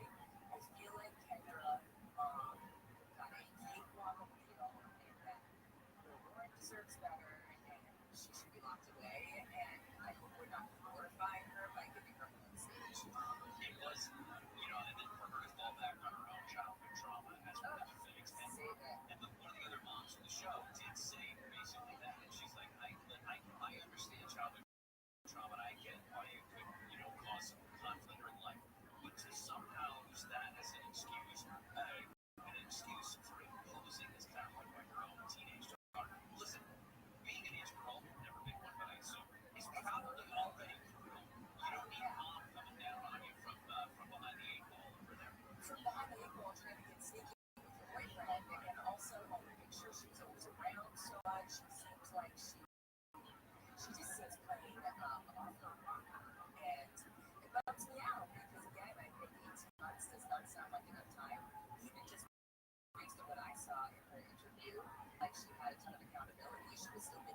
just for herself. In fact, she was like, "Oh, what, you guys, everybody does something really cool." Wait, is that the takeaway from all the energy that we received in our YouTube nuts behind bars? I say justice for Lauren and growing key on TikTok. And cell phones and smarts are heroes. Period. It's like everybody has FOMO, so I think if you use this teenage with a phone, it would have, honestly probably been enough for me. So, like, I get it. But if everybody doesn't have it, at least it's real FOMO. Stephanie Linedecker, KT Studios, of course, one of the hosts of True Crime Tonight, here tonight throughout the land when it comes to the different iHeart stations. They are the show live, but you can also catch tonight's episode after the show and all the past episodes as well. Just True Crime Tonight is how you search for it on the iHeart app podcast. Thank you much for this. This has been so much fun. Thank you so much for having me. Yeah, please tune in to True Crime Tonight. Best co-hosts Courtney Armstrong and Bucky Budek. And it's a call-in show, so I'd love to hear from you guys. 1-888-31 Crime. Yes. That was tattooed on your wrist right there.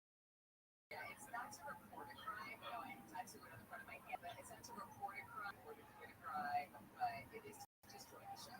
Well, again, thank you for that. It's been great morning and early afternoon. Well, thank you for having me, and love goes out to Shannon. Absolutely, thank you. John Cobell Show is coming up next. We'll see you tomorrow. Stay private. Anybody out of the game? 13 is Jerry and Shannon is over. Parents, very nice to watch. KOST HD2 Los Angeles 4G or stimulating talk. Cargo containers, all on the ship. Denver Water Live from KFI 24-hour newsroom. Shipping containers have fallen into the water before Long Beach. Approximately 67 of them tumbled off of River G around 9 this morning. Most landing in the water, others did fall on a nearby boat. Port owners have been trying to corral the containers which fell from the ship named the Mississippi. U.S. Coast Guard's cargo operations have been suspended temporarily, and officials there are looking at what caused the stacking containers to collapse.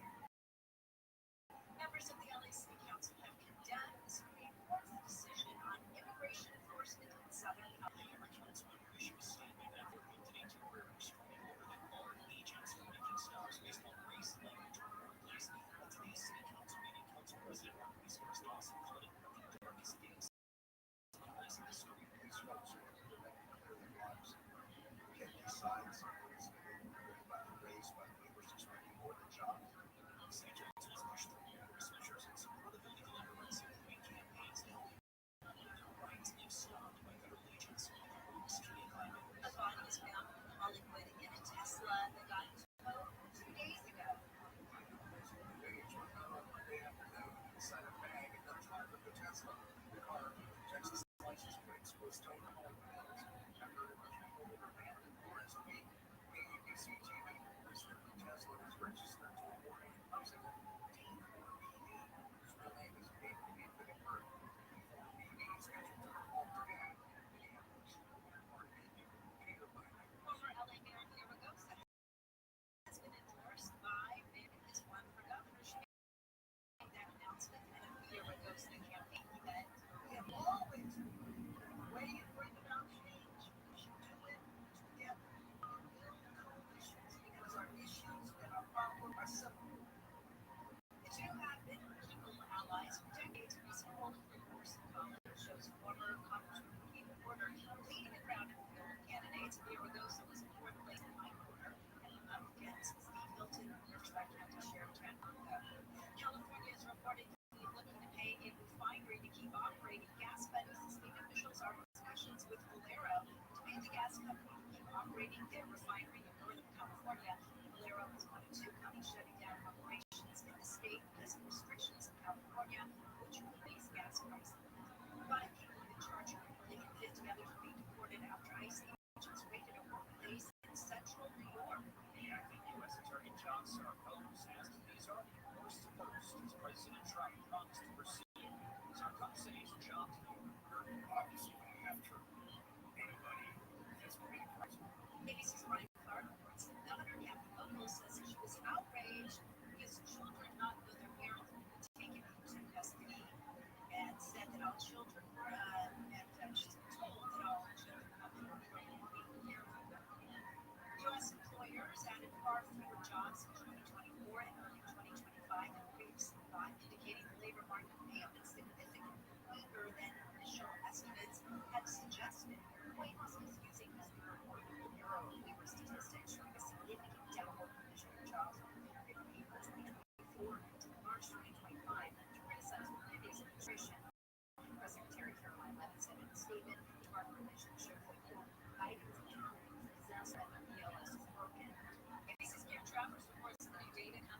President Trump fired the commissioner of the BLS in August, accusing the agency of releasing numbers that were rigged and insisting that important economic data should not be manipulated for political purposes. The man accused of trying to assassinate President Trump has decided to November sentence. His trial in Florida aims the San Francisco court's right has been denied by a judge. Some strategy during jury selection. Strategy so far, the judge has not allowed anyone to test prospective jurors, for example, about their feelings on President Trump's policies on Greenland or Israel. And the judge wouldn't allow that. I think he's looking for people that maybe just don't like President Trump. Ruth is accused of stalking out Trump for 12 hours with a rifle on Trump's golf course in September for last year. Israel has attacked leaders of Hamas in Doha, Qatar, where a ceasefire proposal from the U.S. is being considered. The attack has been condemned by Arab nations and the United Nations. Prime Minister Netanyahu says it was his decision.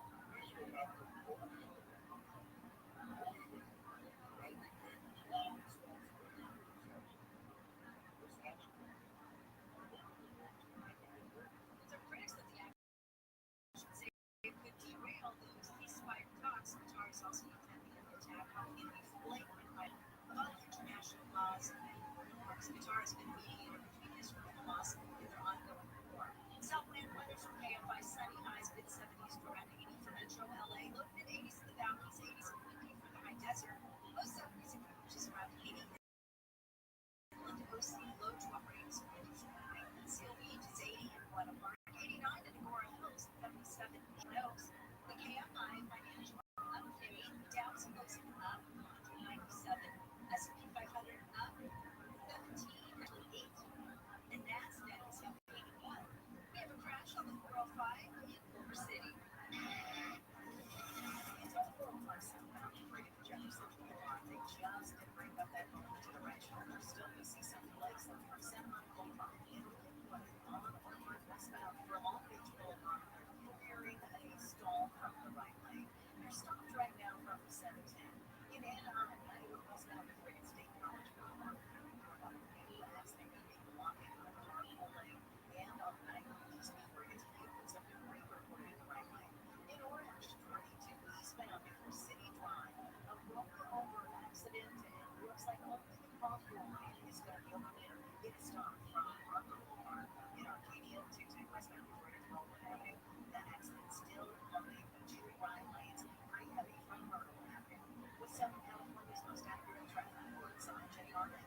Our 2025 iHeartRadio Music Festival presented by Capital One. September 19th and 20th at T-Mobile Arena, Las Vegas. Streaming live only at Hulu. Tickets still at AXS.com. Get yours while you still can. Capital One is the proud presenting partner of iHeartRadio Music Festival, bringing great products, rewards, and services to its members. What's in your wallet?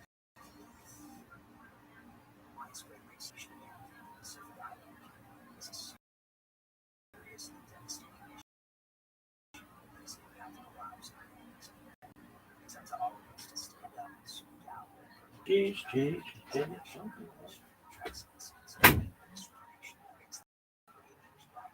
Across the United States. To report any incidents or find out what you can do to help, visit stopaapi.org. The free iHeartRadio app is #1 for music, radio, and podcasts all in one. Discover a new podcast from our library of hundreds of thousands of titles. Here's an iHeartRadio podcast preview. From Capital One, the studio that marketed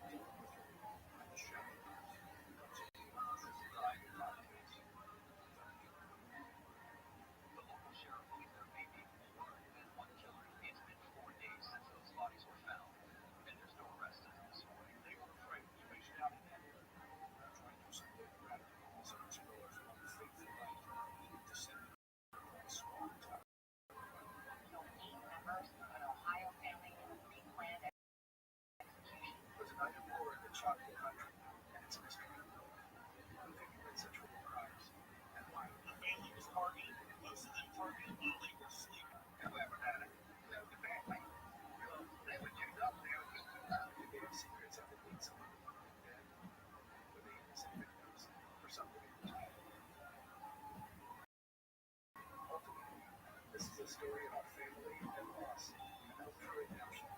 I'm Peter Peter. Including British, just on iHeartRadio app or radio podcast. The iHeartRadio app, #1 for music, radio, and podcasts, all in one app.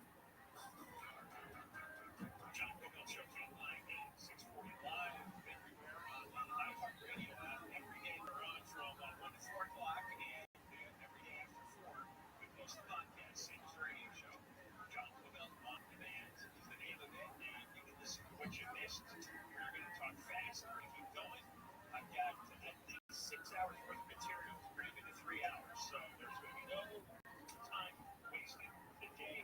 First one up is we're going to talk in just a few seconds with Kevin Riley, Congressman from Northern California, who wants an investigation, directing an investigation now into the FireGate controversy.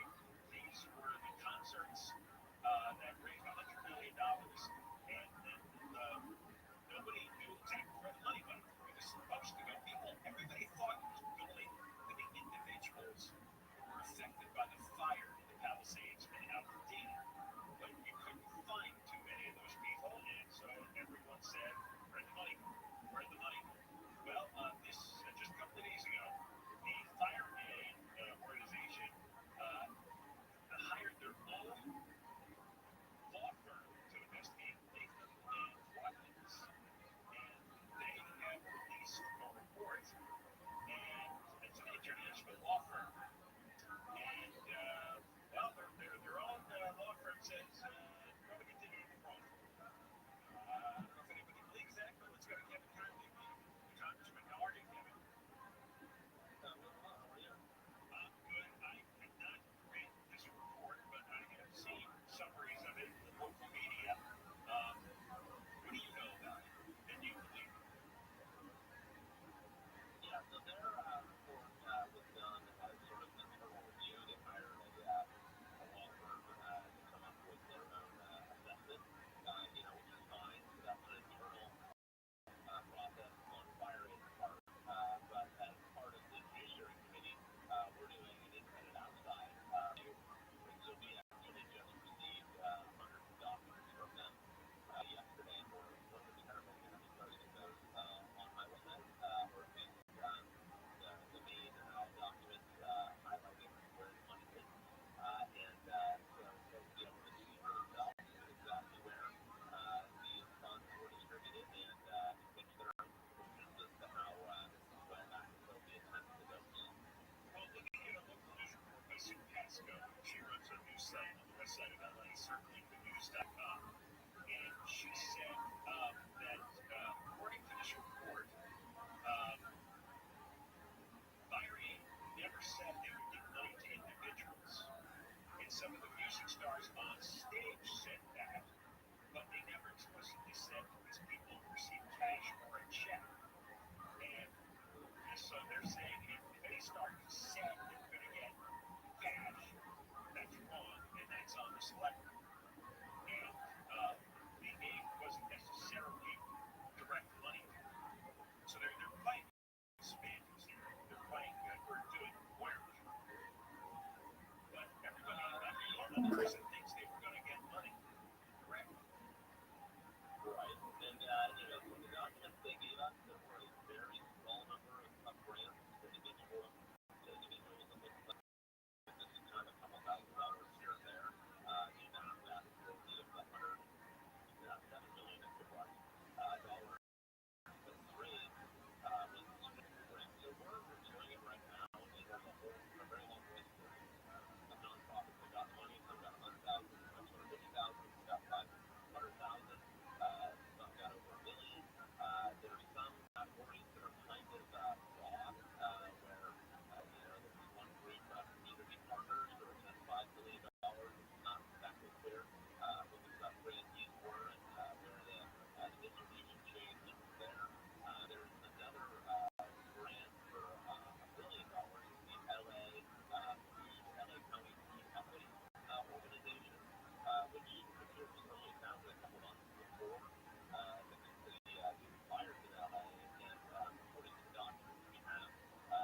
something about it.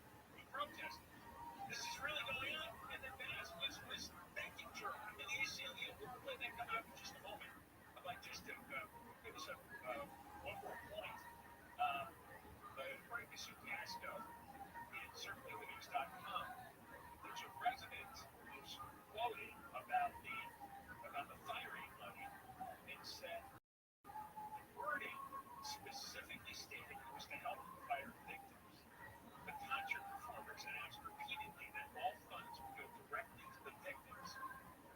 We are now being told by fire aid representatives and designated spokespeople that they never intended to give money directly to the victims. If in fact there never was an intention to give money to the victims, greater funds could be given out of concerts and the program is corrupted. It is responsibility of any nonprofit charitable organization to be transparent in how monies will be spent when encouraging, giving, or donating for a specific purpose. If you state that the money is going to the victims, it needs to go to the victims. Laughlin and Watkins in their report said some of the musicians did say the money would go to the people who needed help, but the stars were wrong. Because these statements, so the musicians on stage, according to this law firm, these statements, others like them, did not state that the fire aid organization would provide victims with direct payments or checks. So there's a lot to go on that front. We will do Karen Bass speech coming up next, so do not go anywhere. Just sit down and listen to us. Simply listen it down. Therefore, like the KFI 24-hour news. Here is the latest. LA Mayor Bass has endorsed former Mayor Villalobos to be our next governor. So John's going to have a whole heck of a lot on that. And Governor Newsom has delivered his state of the state. We'll have more on the hour. We're going to check out the 22 next.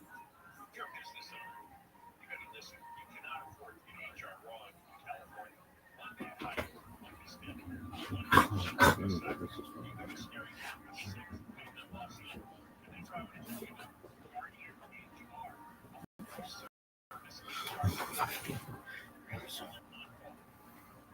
Oh, yeah, that's crazy. Yeah, absolutely. I love mushrooms. I actually give them out to comedians because I have a lot of them, so I need to give them out. Non-psychedelic, they're truffles. What does that mean? What's the difference? No, I don't want to get in trouble. It's okay. You've already said enough. Go ahead. For sure. So what's the difference between you're saying, okay. Yeah. All right, I got you. Okay, yes. I got you. Excellent. Do you like me? Yeah. You know, yeah, absolutely. You're fucking hell, man. Talk to me, dude. This guy's gonna be tripping all over town.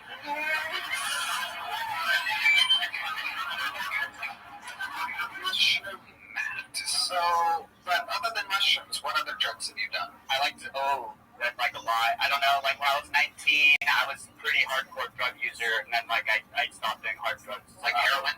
Like everything. Like I've done everything. Like a bit of an intervention. Yes. You know, maybe when I get older, like late ages, I'll do hard drugs, but like when I'm young, I kind of want to try to preserve my youth and use my time as wisely. Okay, you're like a brave head. You really think you've worked at 40 restaurants? Yeah. How fast do you think you can name them? Okay, so here we go. John, give me a little restaurant name and music here, John. 1, 2, 1, 2, 3. Chubby's on Broadway, P.F. Chang's, Sailor Jack's, dude, distracting. Sailor Jack's, West Side Bistro, guys. You're fired. You're fired. I feel like, dude, that was hard, man. I couldn't, I have worked at a lot of restaurants, but, it takes, I don't know, that was very, intimidating. How many different Buffalo Wild Wings? Just the one. It wasn't bad as a bartender, you know, you make like $200 to $300 a night, not bad. Yeah. It seems like one of the lower-end jobs, but they pay at the end of the night, John. Was there ever a time where you got fired and you didn't deserve it? Oh, yeah, dude. Oh, God, yes, dude. So, okay, you guys can probably tell this, I have, a lot of energy, right? Yeah, you have former drug user energy. We've seen this before. A lot of great comedians have it. A lot of great comedians used to do fucking serious great comedians. I'm just saying that it's a thing that our friends have in common. No, I got Tim Dillon, Theo, all these. I love Tim Dillon. To the absolute limits. Yeah.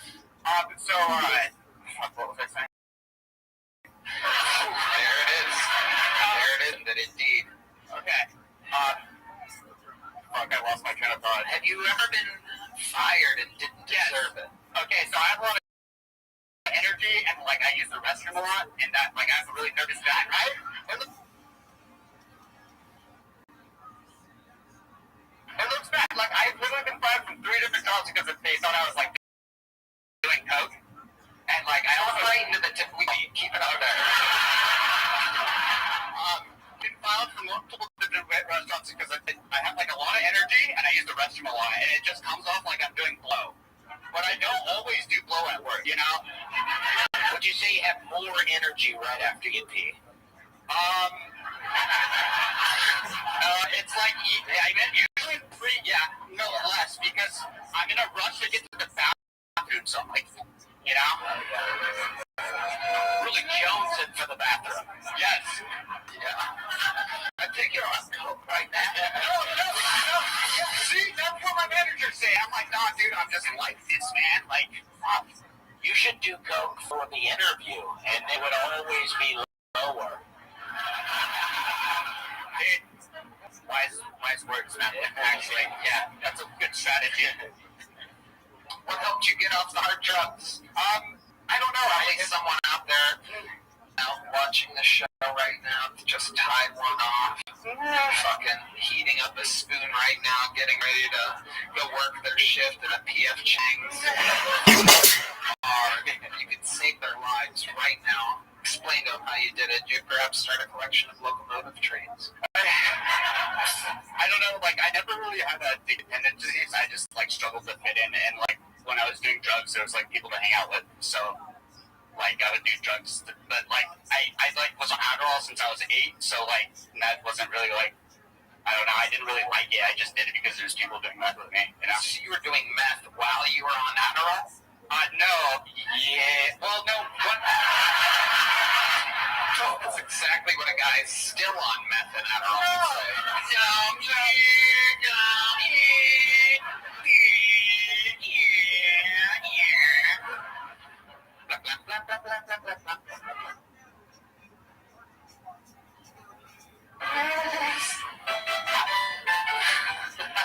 How do you get rid of chlamydia? Just ask it for a friend. They give you a shot in the ass.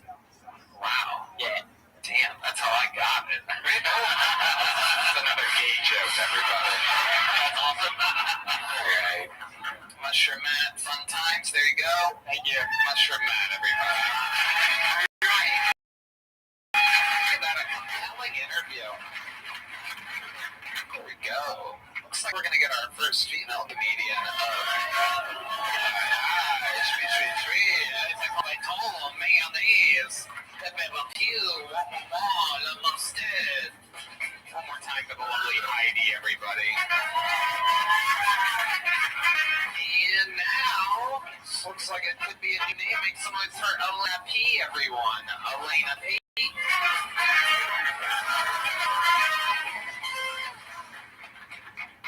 Hey, Austin, how's it going? Good. Are we dating? Are we dating here in the crowd?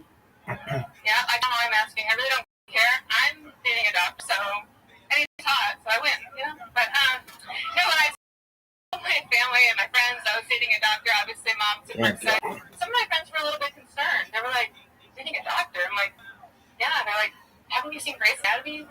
Aren't you a little bit worried? I'm like, yeah, you know, make dreamy, make steamy. And they're like, exactly. Like, I think he's like hooking up with nurses in the stairwell. I was a little bit taken aback. I was a little offended. I was like, guys, he's a gentleman. You're crazy if you think he's hooking up with nurses in the stairwell. He's at least fucking them in the call room. My God, come on. No, honestly, if anything, the only thing that's really screwing is the American healthcare system. So, yeah. Anyway, that's it. Thank you, guys. All right. Elena P. Welcome to the show. Is this your first time on? It is my first time. How long have you been on stand-up? Today's my first day, y'all. Wow. Starting here? Did you do an open mic earlier? or something? You know, I go to a lot of open mics. My boyfriend, he actually does comedy, so we came in to Austin on Friday night. We leave Wednesday afternoon, but we've been popping around to all the local spots. And Dating a dog that also does comedy? I do, yeah. That's his backup plan. Comedy doesn't work out. He's got the doctor thing. Is he a real doctor? He really is a real doctor. What kind of doctor is he? A general practitioner. Yeah. He does. Wow. Luckily, I did not go to medical school, so I don't Like an urgent care. Yeah, you know, if you go, turns out they make a lot of money working at urgent care. So yeah, How much money? Do you know how much money he made? I know that he's now able to actually practice on his own.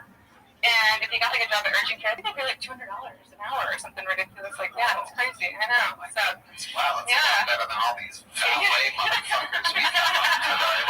How about you? What do you do for a living, So Elaine? I'm a photographer. So I actually like $0 per hour. If anything, $0 ever total made. Wow. I am a photographer and a Legree instructor. Most people don't know what Legree is, but if you do, What is that? Legree. What is that? That is like Pilates on steroids, essentially, is what it is. Okay. So, You do that. I do, yeah. Teach that. I've been coaching for 3 years and taking for 4. Okay. You do private classes? You know what? For you, Red Band, I would, yes. Whoa, look at that. Yeah, I got you. She's been eating a lot of Pilates and plates. Plates, but it's pronounced it Pilates. Yeah, there you go. Like P-space latex. Did you like plates? Multiple. I can agree with that. Hell There you go.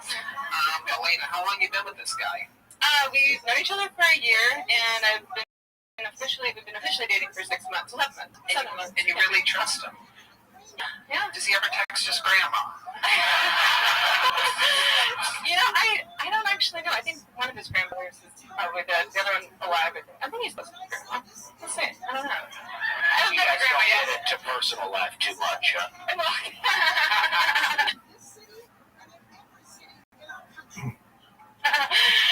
Yeah, I just felt like a whole form and want to like talk to him really. So it's For $200 an hour, when he's at an open mic, are you going, you're really losing money here, buddy? yeah, right. You know, I like to tell him at least I made more money than he has at comedy shows because I actually get paid as a photographer to take their photos. Yeah, he's made, you know, nothing really. So. Oh, Martin Phillips is furious, right? Yeah, I know. Wow. Yeah. So Incredible. So, where did you meet this guy? we met on a boat, actually, which is, I love your captain's hat. Right here, look at it. This is the captain of the boat. Martin Phillips, look at that. Yep. If anybody's wondering who sunk the Titanic, here he is. Yeah, we met on a boat. It was my friend's birthday that I got invited, and he lives at my friend's complex, so they were like down at the pool or something or another, and he was like hanging out with his friend who was seeing my friend, and they were like, hey, we're going on the boat tomorrow. They told me I was going on the boat tomorrow. Where was this boat at? Where? It's Percy Priest, so I know Dusty Slay is from Nashville. I Hey. live right next to Percy Grace. Yeah. I was there that day. Yeah, right. Yeah. I can picture you just standing behind a tree watching what's happening. Yeah. Now that's love if I've ever seen it. Right. The start of fresh love. I'll say, hey, we weren't having a good time. Yeah. New fans here. I love it. Yeah. You were actually one of the first people I ever saw at Zany's. And it was amazing. Yeah, it was. Yep, yeah, he really is a good comedian. There you go. Yeah. And urgent care is a good job for a doctor. I've always said that. And I'll take your picture. I've always said that. Did this urgent care doctor sign up for this show? He did. He's here. The doctor's in, everybody. The doctor is in. And you guys are only visiting this Monday? Only this is, he's got to get back to the clinic. So, yeah, I got to get back to the... In Nashville. Yes, yeah. Oh, I could have actually seen your boyfriend before. You probably might have had. No, I get poison ivy a lot. I think it's yeah. What's his name? Dr. T, Dr. Tim T. Signed up as Dr. Tim T. Dr. Tim T is here. Come on, go get He might Dr. be Tim T. Yeah. Significant other on this show. We're gonna see who fucking really writes the prescriptions in this relationship. There we go.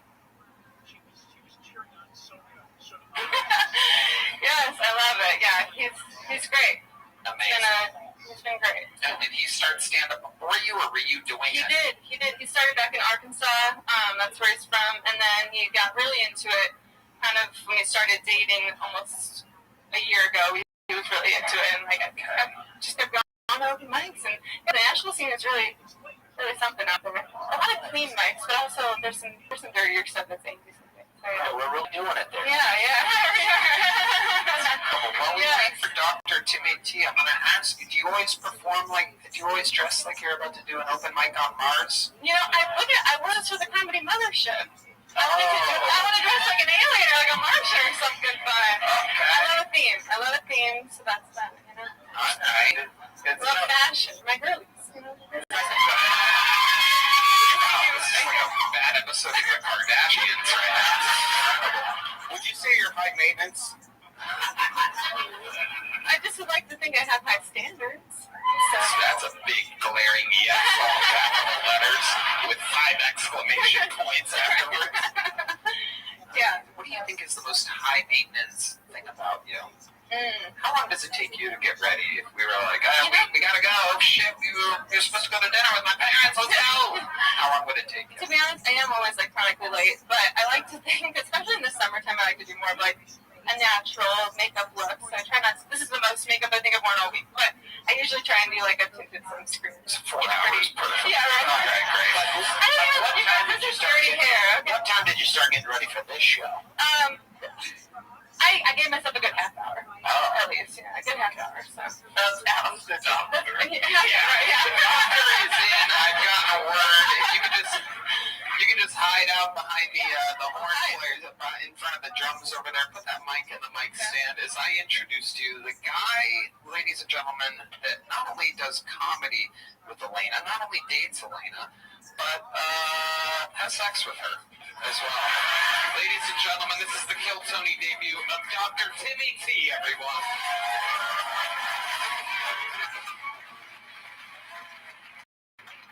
How? Y'all know why the Native Americans say how? Settlers killed them before they could get out? How are you doing?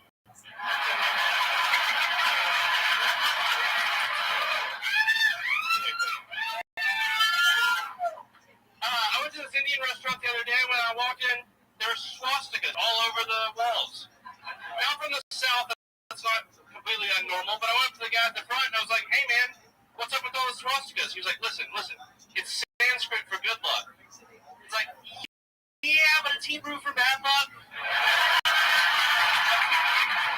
I went on to ask him, I was like, hey, what's better, the lamb vindaloo or the buttered chicken? He was like, they're both good in their own right. Yeah, I didn't get either one. I ended up getting the swastika masala. Kidding. What I really got was diarrhea. No, so I grew up really religious, and being really religious, they're like, hey, you need to try to be like Jesus, which is a really high standard. You know, he was perfect, walked on water, performed miracles. I was like, how can I live up to those expectations? And then I read Revelation 22:12 and said, Jesus said, behold, I cometh quickly. Like, finally, I can be a little more Christ-like. Wow, Dr. Timmy T. Wow, look at that. What an incredible thing. What a stud you are, huh? Look at you, just a good-looking doctor. You're funny. You got it all going, except for that fake-ass girlfriend over here. I'm kidding. I didn't realize Pedro Pascal had a Down syndrome little brother. I love it. You're adorable, Dr. Timmy T. Welcome to the show. Thank you. How long you been doing stand-up? Like 2 years, like a year, seriously. Awesome. Yeah. And how much time did you spend in medical school? 4 years in medical school, 6 years in undergrad. Okay. Look at that. Dusty, what do you think about this guy? Well, I'd like to know how you treat chlamydia. Doxycycline, Mr. Dusty. Okay. Yeah, doxycycline. Where would you put it? In the mouth. Yeah. So you think the guy earlier was getting some bad medicine? I am unaware of what you're talking about. Yeah, but probably. Again, amazing. Dr. Timmy T. So you're a general practitioner, right? Yes, sir. You cover it all. What's the craziest thing you've ever had walk into your urgent care or whatever? Oh, I had a man whose penis was rotting off. Oh, wow. How did that happen? He ended up having surgery. He had erectile dysfunction, and he got one of those like penis pumps put in. Oh, But lie to your doctor. Never lie to your doctor. He lied to his doctor and said he wasn't smoking. Yeah. Wait, you can't smoke cigarettes and use a penis enlarger? Well,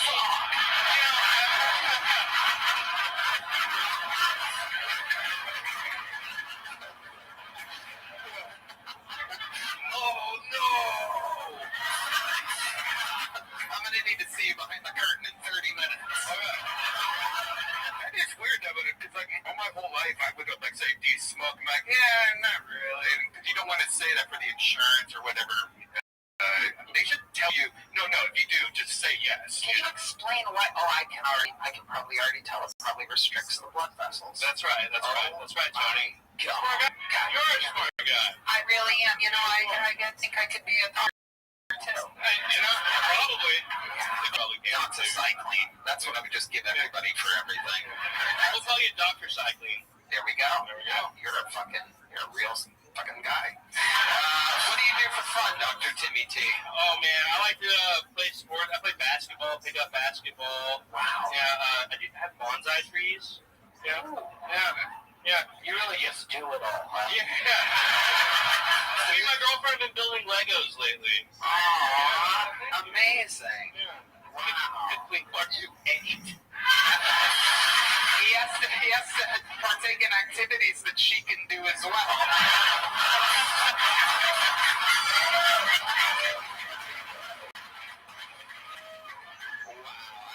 I love it. What's the longest set you've ever done?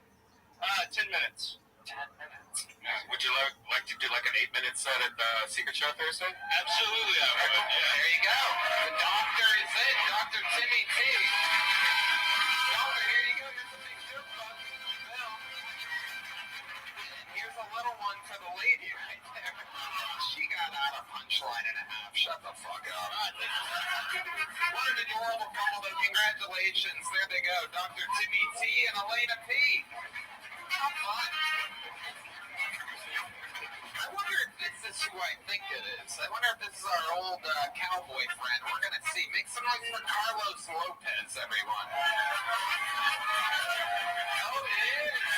One of the legends of the show. The return of Carlos Lopez. Daddy. So I was asleep with my dad the other night getting the fucking most wonderful slumber ever had. And I woke up to my phone just fucking yelling at me. I thought I cheated on Siri. This thing was fucking screaming. My phone went off and it was an Amber Alert for a 15-year-old Hispanic girl. I thought that was fucked up. Because what about her 2 kids?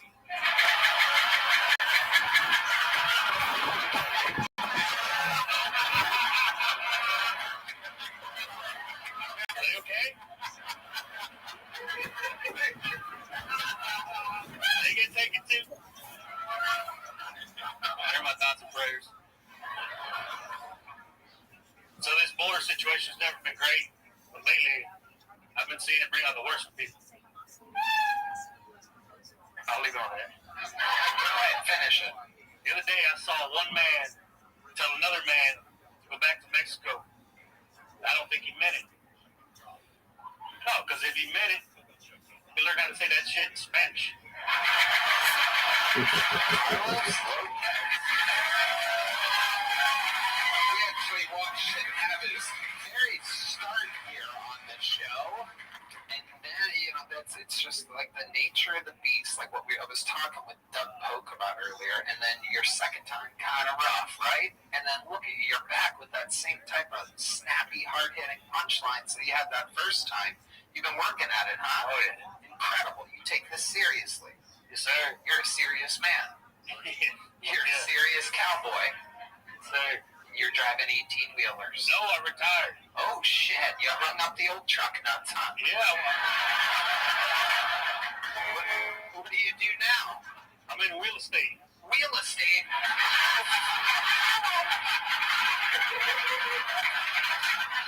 You're selling wheels? You'll got your manufactured homes. Real estate? Wait. Wheel estate? Hey, with wheels on the bottom. Okay. Look at this. That's the world. Hell yeah. That sounds like a one-stop shop for you, Martin Phillips. Interesting. My goodness, so tell us more about the real estate that you're selling. Sell us right now. I'm sure there's some people here, there's Alexis Oil money in the room right now. That's not who I'm targeting. Trailers. Oh. Okay. You're from Alabama. You speak whatever language this is. Yeah, you're talking trailers. Yeah, Manufactured home. That's fancy word for trailer. That's what people say when they don't want you to know they live in a trailer. This is incredible. So it's a different type of market. Well, maybe there's some rich people here that want to buy a trailer. Maybe there's some poor people here that want to buy a trailer. Great. There's a lot of comedians watching. I can tell you that. These people are all homeless and need a car at the same time. You could probably be a one-stop shop, and I'm going to give you the single spotlight treatment. Sell us on real estate. how much you fucking pay on rent? You want to pay that much but own the motherfucker? That easy. They sell themselves. Sold. I'll take 3 right now. You can afford it, I promise. No, and then you go, how bad is your credit? The fucking homeless people are the ones that can't afford the homes. That's why they're homeless. Figure it out. Right. So, do you offer tornado insurance? Like, Hell, no, that's your bread and butter. that's a terrible business idea. Yeah. You need the tornadoes. The tornadoes bring it back around. It's the wheel deal. I'm gonna have to use that, I'm sorry. It's yours, buddy. You can have it. It's all yours. Wow. Absolutely incredible. So that's going good for you, selling a lot of trailers? I'm in right now, just get started. I want to get off the road. I found out the hard way that my girlfriend has a nut allergy. How did you find out? We have a son now. He's 3 months old. Swole up for 9 fucking months. I see. You nutted inside of her. I get it. Swole up for 9 fucking months. I see. You nutted inside of her. The son now, he's 3 months old. Swole up for 9 Yo, how are you? I see. You nutted inside of her. I get it. Can you hear me? I get it. I was having a... I see. How did you find out? Yo, We have a son now. He's 3 months old. Okay. is that you? Oh, that's you. Wait, no, there's somebody else. What up, dead bitch? How you living, girl? That's good. Hey, how old are you? Dead bitch, how old are you? Yeah. Dead bitch, how? No wonder that. How old are you?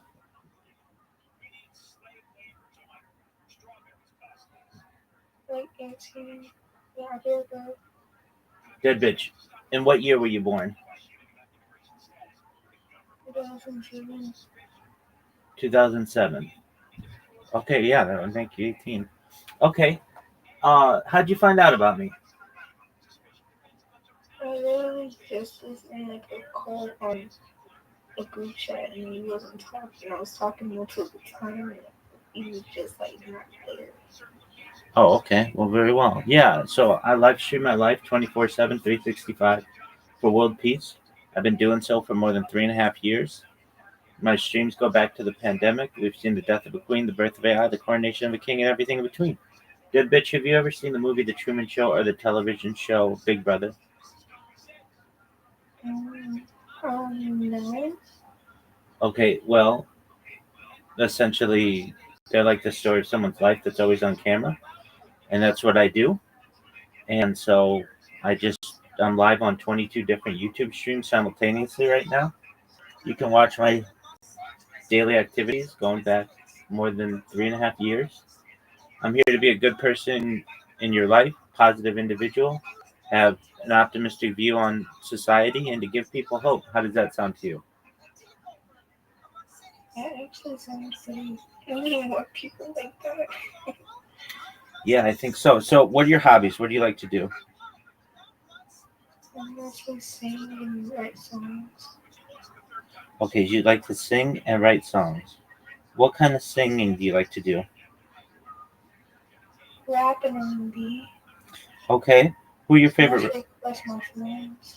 Who are your favorite rappers? Oh, that I can't pick mine just like a lot. I have a lot, but I don't really share that part of it. And just a couple people, not really. Okay, I mean, like, name one. Well, for starters, I have a friend that raps. I like his music. All right, shout out to your friend. Very well. How'd you get the nickname Dead Bitch? Well, I was in a heart. I broke up not too long ago with my ex,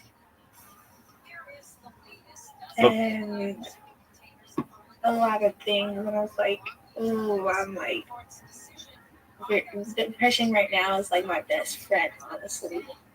oh, that's sad. Okay, well, you should know that there are clear skies ahead. Uh, that depression is something that everyone deals with, and it's about how you manage it. So you should know that, at least in your previous relationship, you can move past that, and there's clear skies in the future. You are young, you have your whole life ahead of you, and I know it may seem tough, but you're a strong individual. You get through it, and the name Dead Bitch is pretty sweet. So you should think that that's pretty cool. All right, very well. Um, Mhm. do you like any video games? I play Fortnite, Roblox, Minecraft, and Call of Duty and GTA. Oh, excellent. Okay, Grand Theft Auto. Are you excited about Grand Theft Auto 6 coming out May 26, 2020? Yeah, Do you anticipate getting it? yeah, I hope I do get it. I want to get it. Excellent. All right. So you're you're 18 years old. Yeah, Okay. Uh, you are you in college or what's your deal? um, well, I kind of started school late, but like I'm in a 12, so basically a senior. Okay, you started school late, but you're a senior. Okay. And you had a birthday earlier this year? Yeah, Okay. All right. Um, I mean, I'm serious here because I don't want to talk with children. You're really 18 years old? yeah, January 17th. Okay. January 17th, 2007. That that makes you 18 years old. Okay. Well, you should know you're always welcome here. And if you need someone with whom to talk, I'm always available. And I have people who come in here from all over the world, as far away as Australia and as close as Canada. Basically, people who are always looking for individuals to share and care. I do other things, like talk about ending world hunger. I'm a major advocate for doing that? I did that for the class project. Um, What'd you do, Dead I Bitch? literally tried to. Well, basically, I made like a little prototype. It was like a microwave, but like if you had like any rotten food, you could put it in there. And then on the computer, you could like like go back and put it how it was, or you could put it as a. For an example, like I had an apple, I brought an apple. I put it in there, and then on the screen it said, "Do you want it like different? What color do you want it to be? Like the green apple, or do you want it to be a red apple?"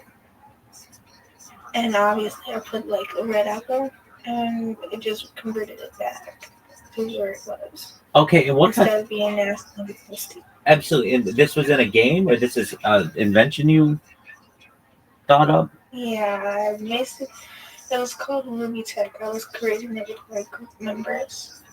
Okay, very cool. Excellent. So do you like inventions? Yeah, I like creating new things.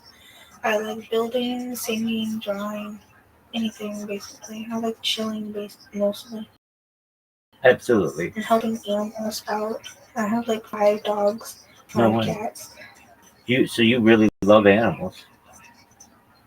Yeah, but 2 passed away, so All right. Well, you've got 3 then, right? yeah. Okay.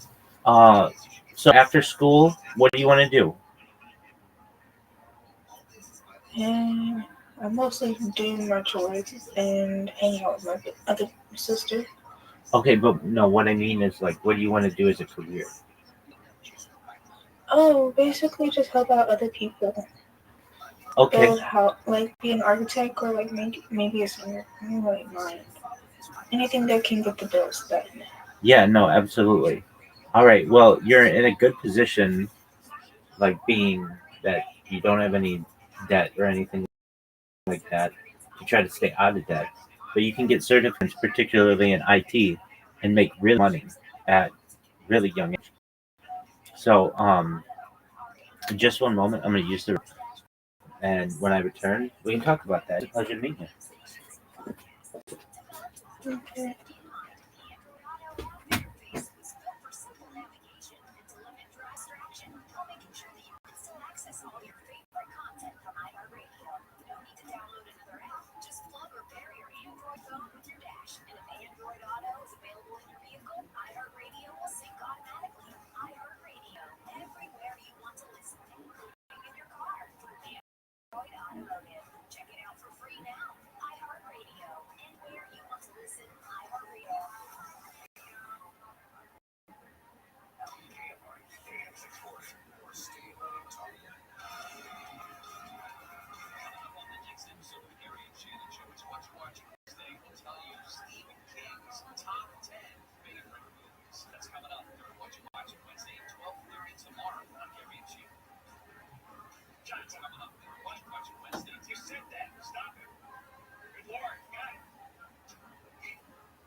Yo, dead bitch. Thank you for your patience. Okay. Um, what'd you say? So, the problem. Oh, excellent. All right. So, um, do you mind if I tell you a little bit more about myself? Excellent. So, I'm an advocate for ending world hunger through the use of technology such as agricultural drones, floating greenhouses, saltwater greenhouses, things like hydroponics, vertical farming, cloud seeding. I would advocate for ending world thirst. I'm sponsored by a cryptocurrency that's worth about $100 million. And one of the things that we do is we build wells in developing nations like Nigeria for the betterment of people's lives there and the less fortunate. Also an advocate for the LifeShare program, and most importantly, desalination technology, where we pump Earth's seawater onto land to make it drinkable. How do those things sound to you, dead bitch? Um, that's actually pretty good. Okay, excellent.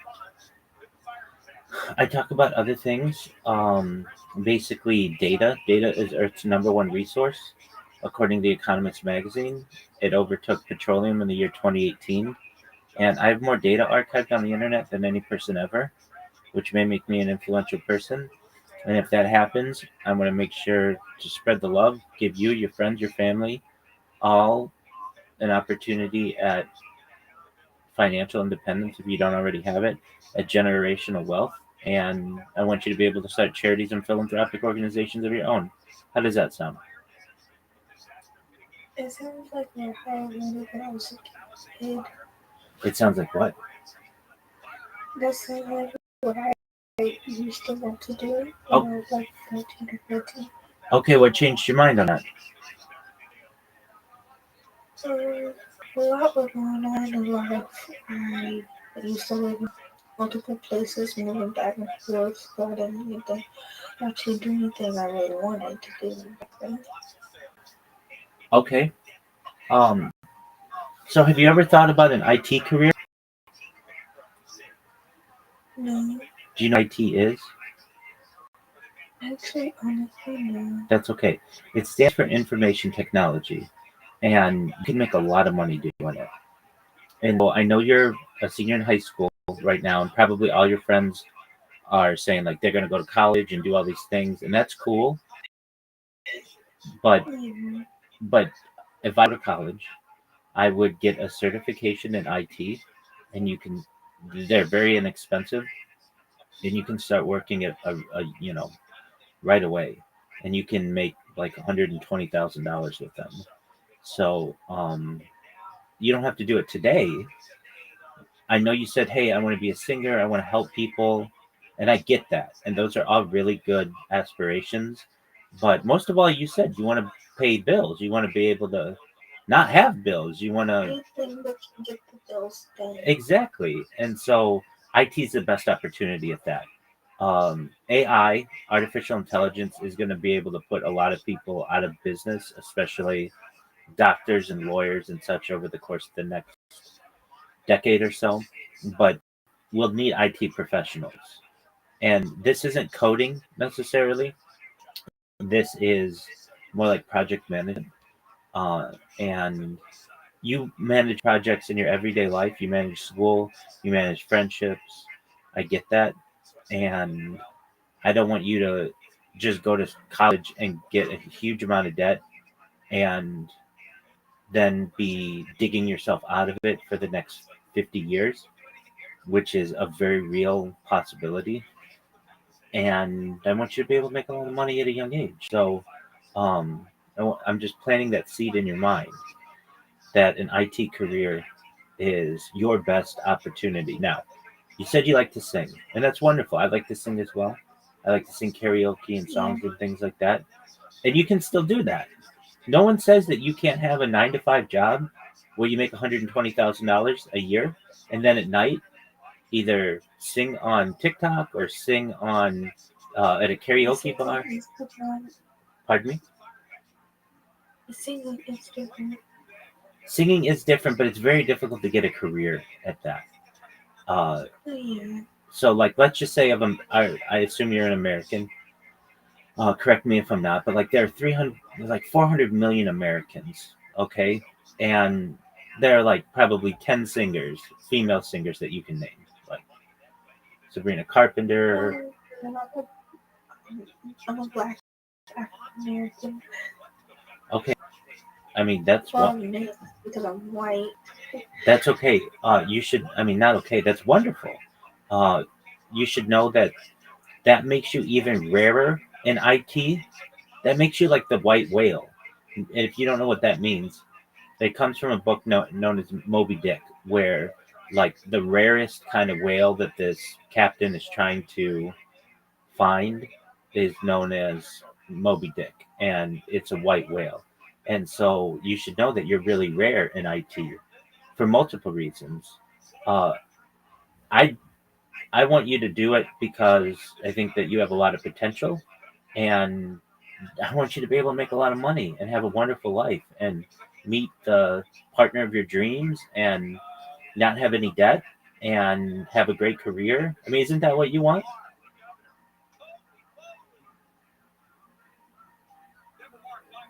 Dead bitch, did you hear me? Okay, you have to go. Take care. It's a pleasure to meet you. You're always welcome here, okay? Okay, have a good day. You as well. Take care. Shout out to Dead Bitch. Love that name.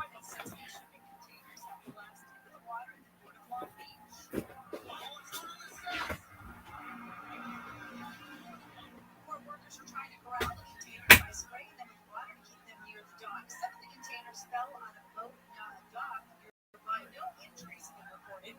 This worker says he has never seen anything like this collapse. All of a sudden, I heard a rumble. Like, I thought it was my coworker with the tread up to the top. And then all of a sudden, it wasn't him. It didn't stop. It kept on rumbling and rumbling. I came outside and I was like, oh man, like that was shocking.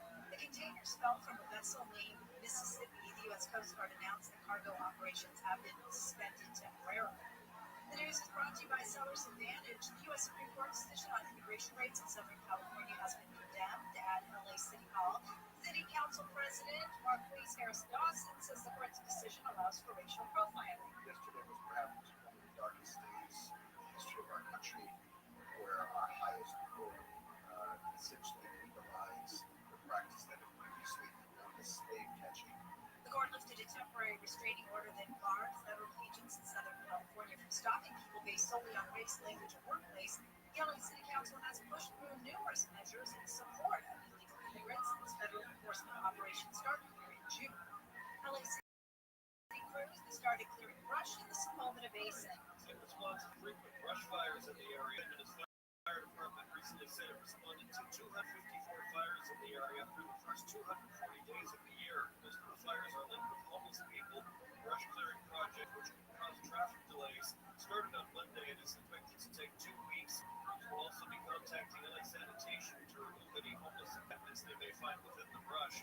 A California congressman is a step closer to find out where the millions of dollars in donations went from the Fire Aid concert.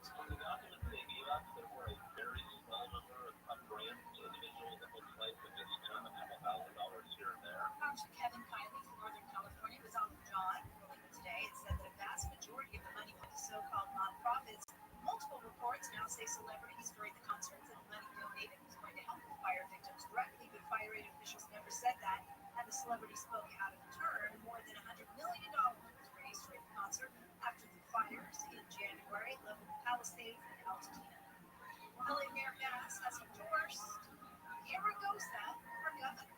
You were talking about somebody who knows the legislature legislative process, who knows how to build relationships, who knows our city. Bass says she and former LA Mayor Iragosa have known each other their entire adult lives.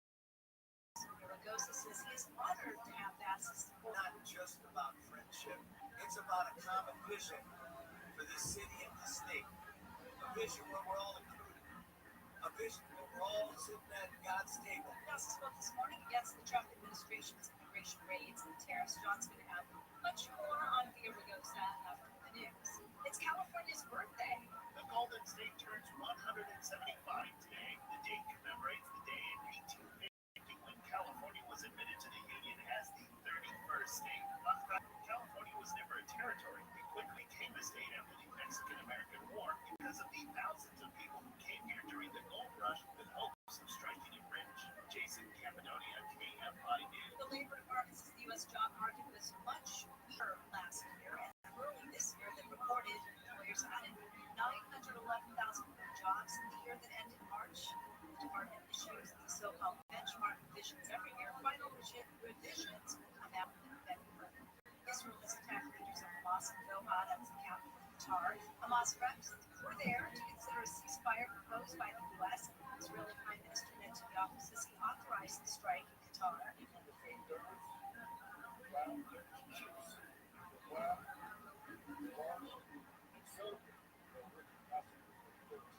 Qatar has condemned the strike as a flagrant violation of all international laws and norms. We're going to head over to the Fifth Time next. GetBigFit.com is already the best place to sell your car. You know, it's even better. You can become big cash.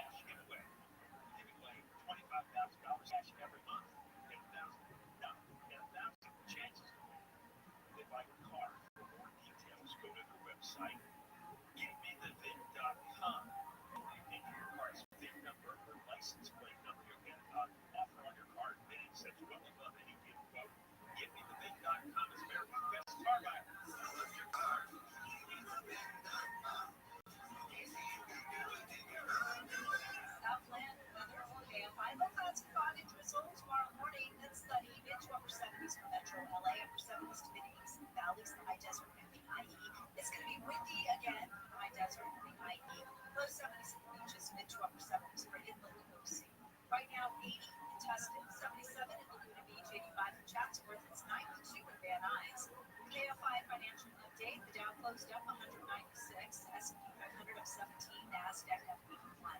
Crash up 55 in Warren.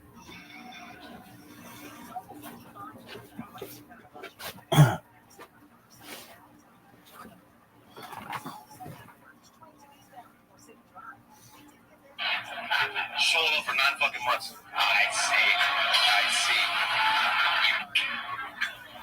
We have a son now. He's 3 months old. Sold up for 9 fucking months. I see. You nutted inside of her. We have a son now. He's 3 months old. Sold up for 9 fucking months. I see. You nutted inside of her. I get it. I was having a really hard time understanding it. Now I get it. Wow. Congratulations. What did you need? I bet you gave him a real cowboy, a real regal name. Am I right? Well, Tony, I'm glad you asked. I named it after my fucking heroes. Tony, Walker, Texas Ranger, Lopez. Wow. Tony Walker, Texas Ranger Lopez. That's mostly true. Tony Walker Lopez. Tony Walker's got a good ring to it. Yeah. Not really that funny, I guess. Well, not a good ring. Yeah. Tony Walker. It's Jackson Walker. Oh, Jackson Walker. That's what I was looking for. That's a real country name. Jackson Walker Lopez. I don't want to leave, but It sounds like he would deport himself. you know what? I just figured out what my last name is. I'm going to go ahead and hit the dusty trail. I'm going to get inside of my home and drive it there. Wow. I love it. You get him a little cowboy hat already? He's not ready. He has to earn it. Oh, shit. What does he have to do to earn it? We had a couple up here that's trying to figure out Legos right now. What does a kid have to do to earn his first cowboy hat? I guess hold his fucking head up first. That's true. That's true. Is that how you talk to him? I can right now. You don't know what I'm saying. Yeah. Slide. Just slide. Yeah. Hell yeah. I love it. Mom's handling it all well? Oh, she's doing great. Yeah. Is the breastfeeding? Oh, yeah.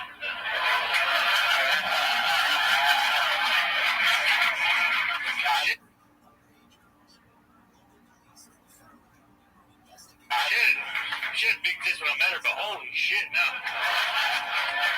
Look at this. Red Band's hard as a rock right now. I see it hanging out of his shorts. He has a special penis pump he's been using. Wow. Incredible. Do you ever taste any of the breast milk? You ever give a quick little suck? It's not something I do on purpose, you know. Right. But if it happens accidentally, You know, I walk out with my breast milk when she's gone, and I make sure it's not too hot. you don't just go in too quick after the baby. I want to steal the produce. Yeah. I only got so much. Hell yeah. Some of that old cowboy cream, you know. Fuck yeah. I love it. What surprised you, or what's surprising to you about having a young 3-month-old? Is there anything that surprised you? This is your first kid? Yeah, my first kid. Man, honestly, the urge to go home now, it never has been before. Yeah. I've been fucking all over the place. That's what it seems like with all of our friends. Once they have a kid, they're back home, and they're not hanging out being degenerates like we all are. It seems to be the common thing. It's amazing how your wife doesn't make you want to be at home, but it does. Well, once you got a taste of that BM, you know what I'm saying? That's sweet little fucking. Is your wife,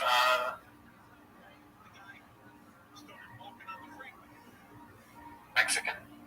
Very. Hell yeah. Chasing Latinos is more than just a hobby. Wow. It's like a rock. Yeah. Some of that titty tamarindo, am I right? On the way. Oh, yeah. Very good, Martin. You really are the captain now. Carlos Lopez, fun times. You did it again. A lot of big toe cooks. You already got one. You're the man, Carlos. This crowd loves you. Everybody loves you. Killing it.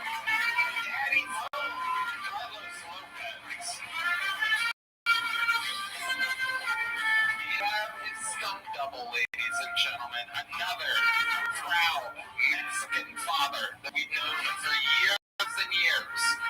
ladies and gentlemen. Make some noise for Garza.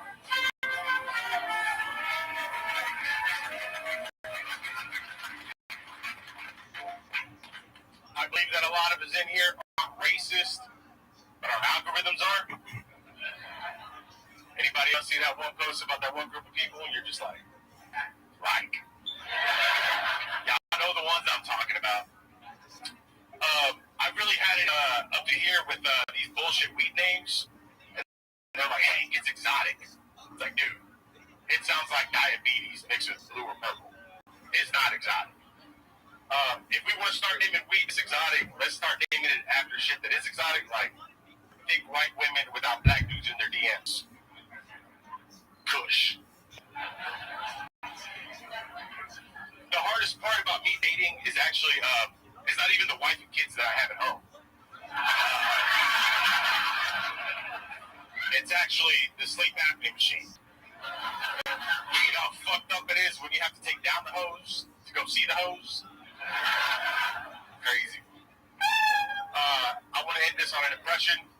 This is my impression of a fortune teller from the late 90s, early 2000s. Mama Clock, y'all remember that? Here we go. There's Alex Jones here, let you know. Everything I said back in the day came out to be true. They are fucking kids on an island, and they are trans gay. My name's Hey Guard, that's been my thing up the Hey Guards. Alright. I like the racist algorithms. And the sleep apnea machine. I have a BiPAP, yes sir. Wow. Breathes in and out for me. Oh my God, you don't even have to do anything. You don't have to think about any of it. You just lay there like Darth Vader. Wow. Is that good? You get a good night's sleep with that thing? It's alright. I have a 1-year-old right now, so I'm up all the time to change him and feed him, so. Right. Is your 1-year-old terrified by that? Not at all, man. I look like Bane, or they hook me up like a Tesla. Wow. Yeah. Okay. But when I cheat, I feel like my solution to that problem, Tony, is I have to find other women that are also on sleep apnea machines. Right. Oh shit, that shit like a hookah. Incredible. When you say Navajos to see the hose, what's a Navajo mean? No, I have to take down the hose to go see the hose. Because the CPAP machine has a hose. Oh, it's a hose. Got it. All right. Got To it. go see the hose. Yeah. I got it now. You take it with you. I have Show up at the house. Yeah, Like, man. and if they see you with a sleep apnea machine, they know you plan on staying. I mean business. I mean fucking business, dude. You got a bag of condoms and a sleep apnea machine. That's right, baby. CPAP Bobby. Wow, look at that. Look at that. You have all these catchphrases for not being able to breathe on your own. Incredible. Don't you go to the doctor and find out that you needed that machine? Like, what made you go to the... Yeah, Red Band's a week away from Yeah, dude. I feel like I should have one. Yeah. My wife was like, hey, it sounds like you're dying. Yeah, I'm good. You're like, I'm exhausted from cheating on you. Hell yeah. I love you, baby. Marty, you have to sleep with anything wacky? You have any wacky things? Oh, no, I can sleep normal. I like this freak.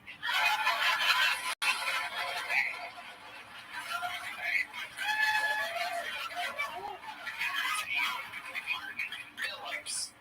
Oh, shit. What else is going on in your life, Hank? You've been doing stand-up for a few years. Yeah, I just played 3 years. Just getting up as much as I can, bro. As much as I can in San Antonio, raising kids. That's it. Right now, I'm stay-at-home dad. It sucks. I mean, it's cool, but it's not cool at the same time. Fuck, it sucks. Yeah. They should be out there doing shit, not raising kids, but whatever. Wow, the wife makes a pretty decent living, so I'm like, all right, you know what? I'll change the diaper. Hell yeah. Okay. I hope your kids aren't watching.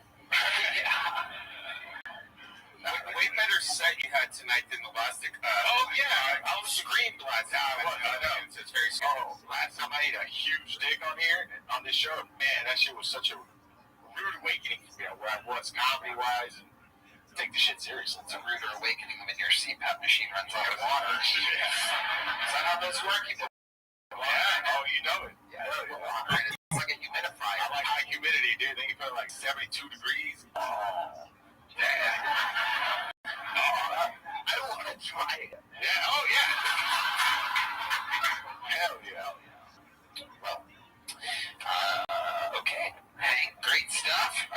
much. Here you go. Here's a big joke book. Hank Garza. That's our buddy. That's our buddy Hank. It's a big joke book. That's how show business works. Well, I mean, what can I say? This has been a hell of an episode. I think there's only one way to end an episode like this, ladies and gentlemen, and he is behind that curtain. For he holds the record for all-time appearances, interviews in the history of the show. No one has done it more. Nobody has done it better. A living member of the Kill Tony Hall of Fame. Some people call him the Shaw-ified. Sponsored by Masshole Lobster Truck.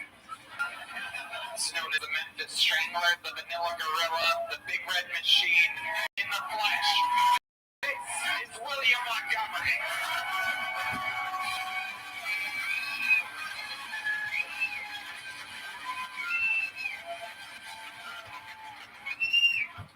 I like to buy my dogs from the pound because I like my dog to be hardened criminals who think they're out on parole. After a long search for the best match, doctors have successfully transplanted a pickle into a brain-dead human being, and I just want to say congratulations on your new lung, Amy Schumer! Last week, Cracker Barrel directors made the mistake of letting a dumb bitch talk them into changing their logo. The bad news is Cracker Barrel's stock value dropped $100 million. The good news, we'll be seeing Shane Gillis in Cracker Barrel commercials very soon.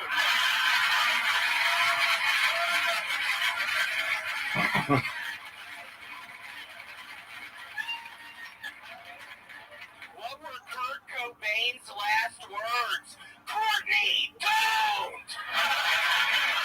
Okay, that's my time. Thank you.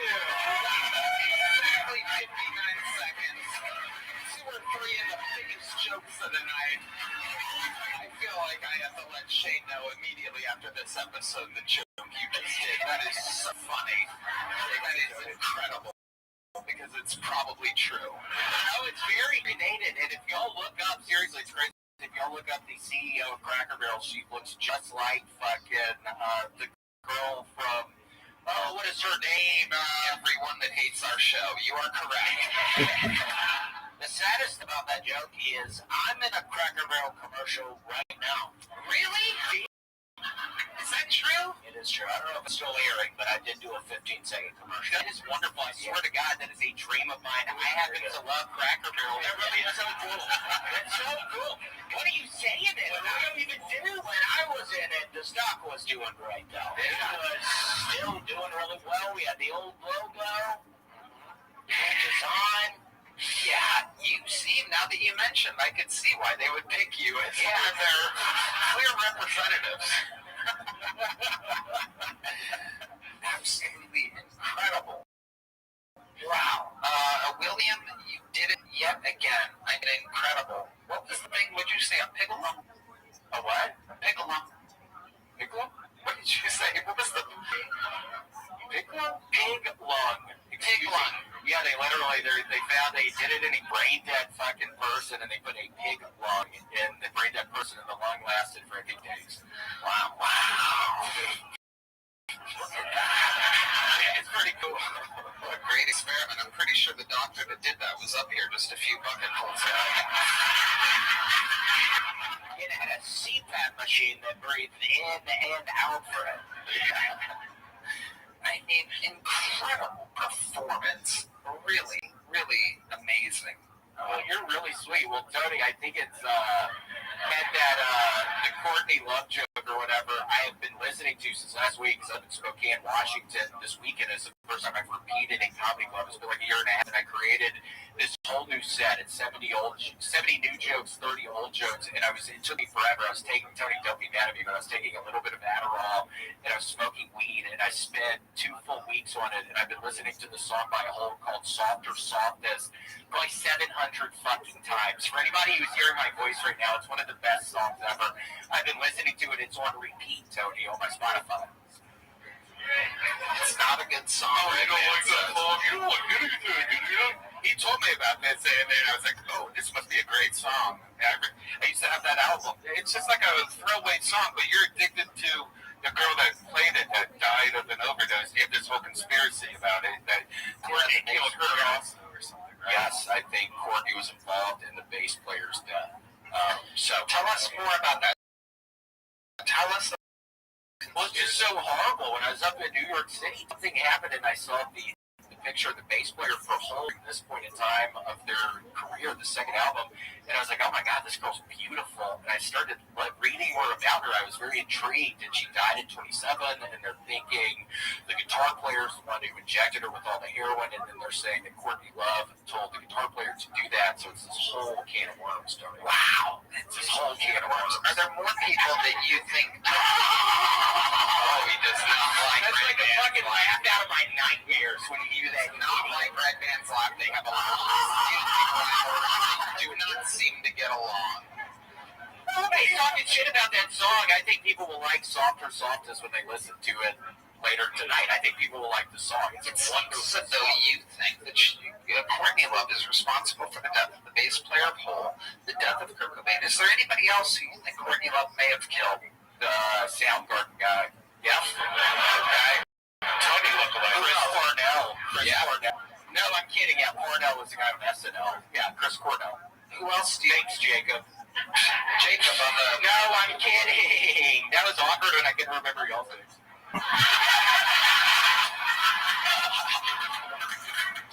Is there anybody else, perhaps, Courtney Love murdered during her lifetime? You've been going down this road. Weirdly enough, they're saying she was the one up in the jail and killed Jeffrey Epstein because she knows people who are good. Yeah, wow. Jeffrey Epstein, Keanu Reeves in the movie Speed. Whoa! Yeah, she's the one that killed his ass.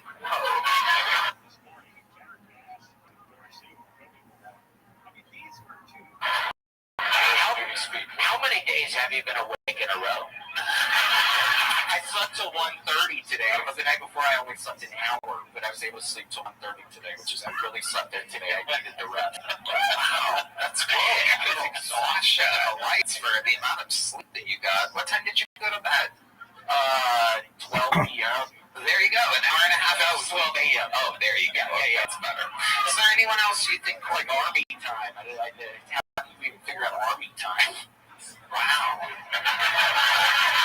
Incredible observation, William. Is there anybody else you think in this conspiracy theory of yours? Do you think that Courtney Love may have killed her? Maybe Dave Thomas? Whoa, the Whitney's guy? Yeah. From Columbus, Ohio?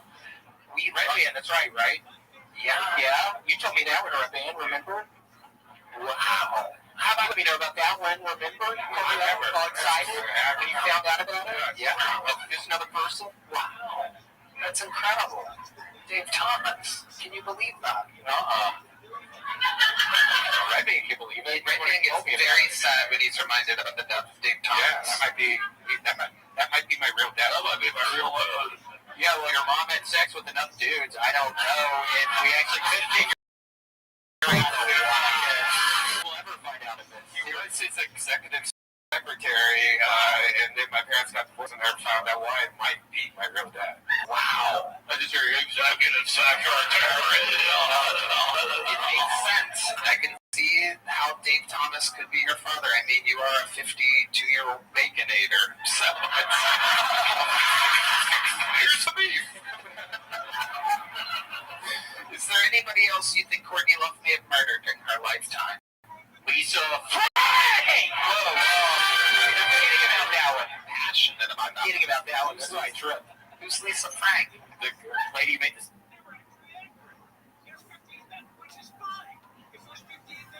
Stickers and stuff, like the girls like. Okay.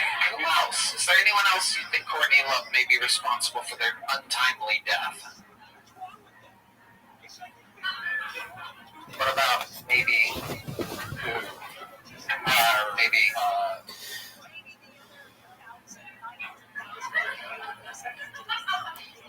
maybe 9/11? Courtney Love. No. For 9/11?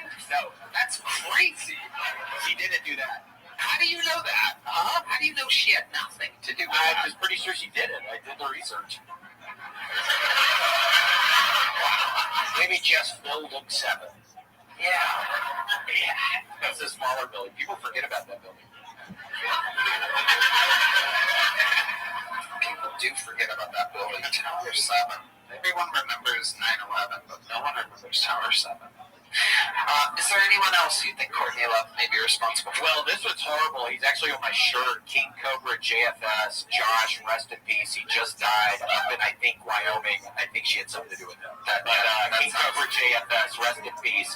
Getting bad drinking problem. If you had a chance, Stop watching. if you had a chance to talk to Courtney Love and she was here face to face, I'm sure she's watching this right now. What would you say to her? What would you say to Courtney Love? Courtney, Who's our main I camera? get it. What's You the best? don't, Courtney, I get it. You don't normally take requests, but if you could play Softer Softness Wow. off of your second album, I could sing the words with you. Wow. I'd be able to sing every single word with you. Wow. That is incredible. So you would take an opportunity to hang out with her and sing with her, even though she kills people. Yeah, my gosh, Softer Softness, I'm not kidding. I've listened to it 800 times since last week. I'm not even kidding. It's on repeat on my phone. That's all I'm listening to.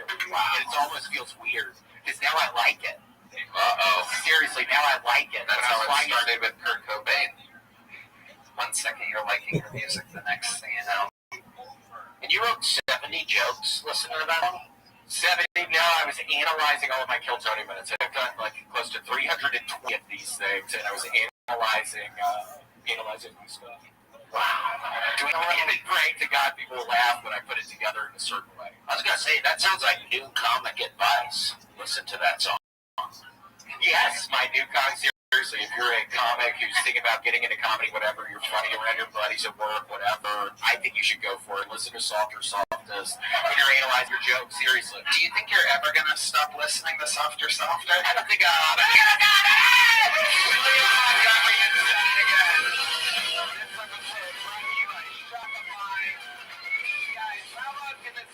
This first time on panel, Dusty Slay, everybody.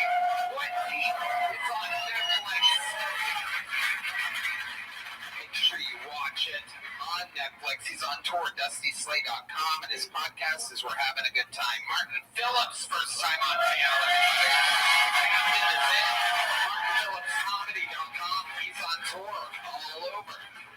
The drawing for Ryan G. is in, and it is indeed amazing. He's drawn just the last 700 episodes or so, whichever the guests are. Let's see what Chris Rogers, the live Austin artist, drew doing this. Oh, Mark Norman. Look at that. Shout-outs to our old friend Mark Norman, who was on panel during the New York City Madison Square Garden episode, which if you haven't, then you must go watch that on Netflix. And, Red Band, check out my big band Catbread7 on YouTube, Spotify, Apple Music. Love you guys. It's a fake band indeed. Listen to it there. It is something else. A new passion project, if you will. And shout out to Shopify. Thank you for sponsoring this episode, and thank you to you, the live audience that makes it all possible. We love you guys. Thank you. Good night, everybody.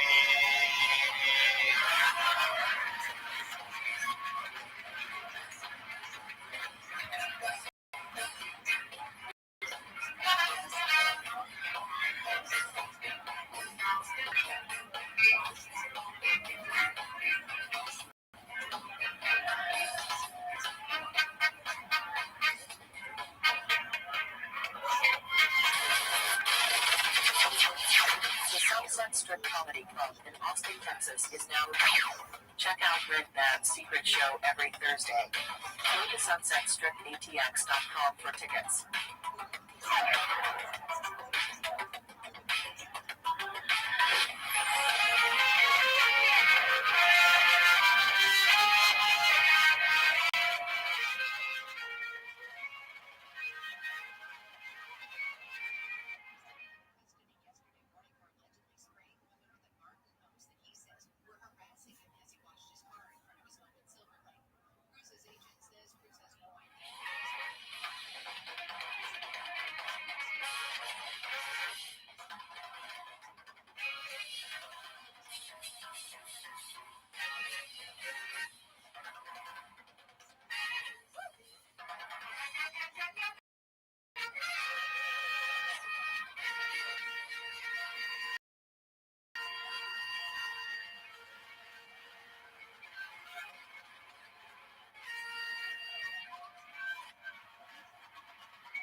Del Grande. Matt Mueling on the electric guitar, John Dees on the keys, and that's Deep Madness on the bass guitar, ladies and gentlemen. Wow. What an exciting night we have ahead of us, ladies and gentlemen. I'm so excited about this one. Before we get started, here's a little bit more of the amazing sponsors that made it all possible.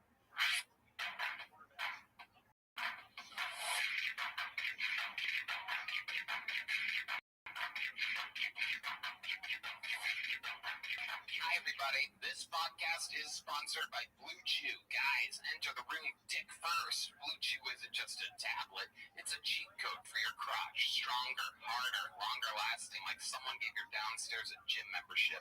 Blue Chew is the original brand offering chewable tablets for better sex. It's better than Blue Chew. Discover your options at BlueChew.com. We've got a special deal for our listeners. As always, get your first month of Blue Chew free. Just use promo code Tony at checkout and pay $5 for shipping. That's it. Join Blue Chew's mission to upgrade humanity one thrust at a time. Head to BlueChew.com for details and safety info. And big thanks to Blue Chew for sponsoring the podcast.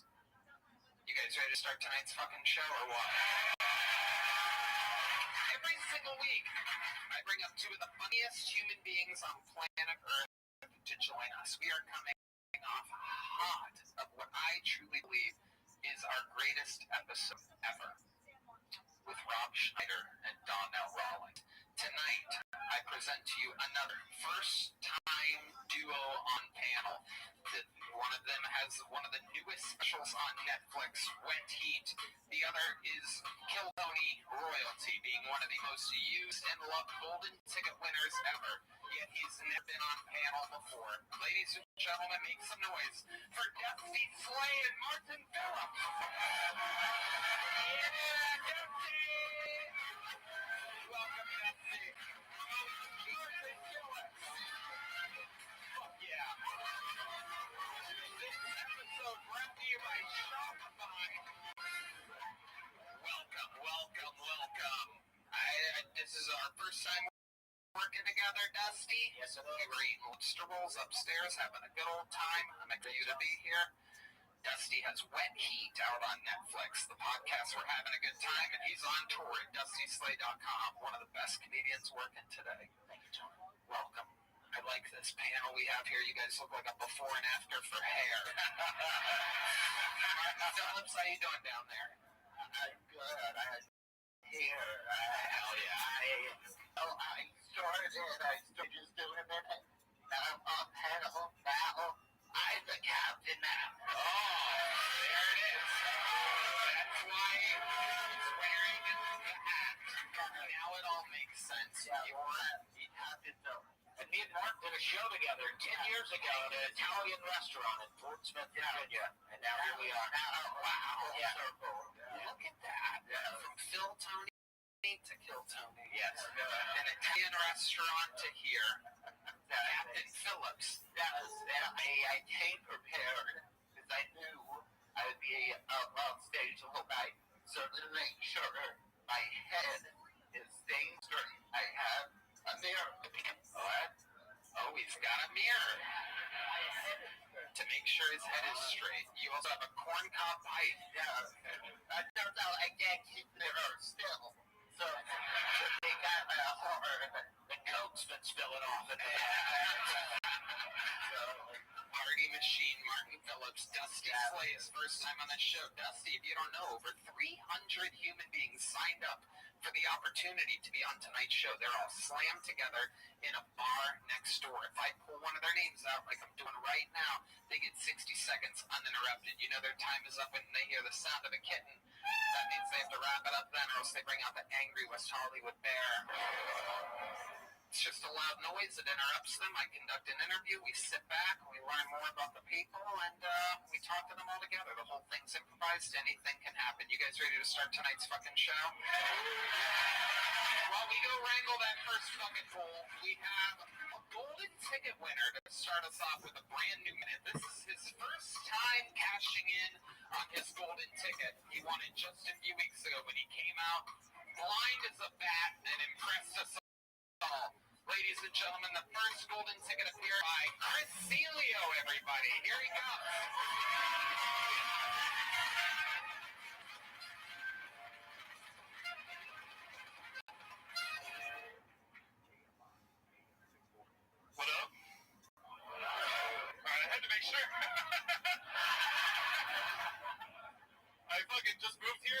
Miami. I moved 1,000 miles away from where I grew up my entire life. Now I really don't know where the fuck I am.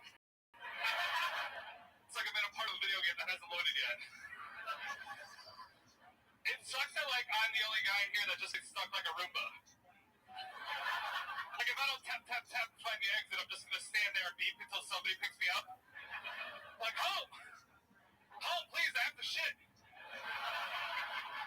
You don't know how long you can hold it and shit into your knee, and you never know where another bathroom's ever gonna be, dude.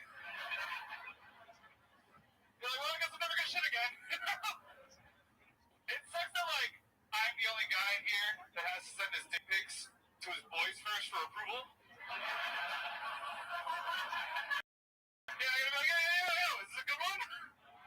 And then they get to be like, why is your dog in the shot, Chris? Were you aiming for all those by chance? This is your cock and not the good half. It's all root. Nobody wants all root. Thank you guys very much, yeah. Celia.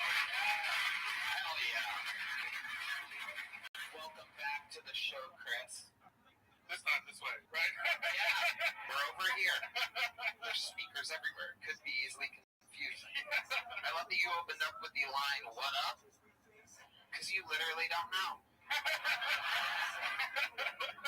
And then I thought of something. When you were talking about taking a shit, I realized, how do you know when you're done wiping? Do blind guys... God damn it, Tony! Do blind guys smell the toilet paper? You smell your hand. D-Madness, let's get out of here, dude. We don't have to take this, dude, alright? Somebody walk us out of here, dude. Come on. We've kidnapped both of your handlers. You're going to be here for the rest of the night. I'm going to bring a little porta potty up here. I'm fascinated that Chris had observational jokes. I don't know how I touched Chris a lot on the back, but I wanted him to know that I was into him, you know? I don't know how blind, I didn't know how blind he was, if that makes sense. I don't know if that's offensive. 100%, don't worry. I don't think you can ask, you know, just, you know what I mean? I agree completely. It's always different. It's always, some people have a little bit of this, some people have a little bit of that. Him and D-Madness right behind you, completely 100% blind. Not a single thing to be seen between them. Party time, everybody. I love it. So, Chris, how's life been going since your last appearance? It's been super fun, dude. Yeah. Well, I was going out here around Austin. I've been, like, navigating Austin alone, which is terrifying. I had a pretty much homeless Uber driver the other day. They all are, but yeah. I don't think it was an Uber. I kind of think it's less scary to not see as you're walking. Yeah, it might actually be better for you. If you could see what's going on up there, you might move somewhere else. Don't go blind again.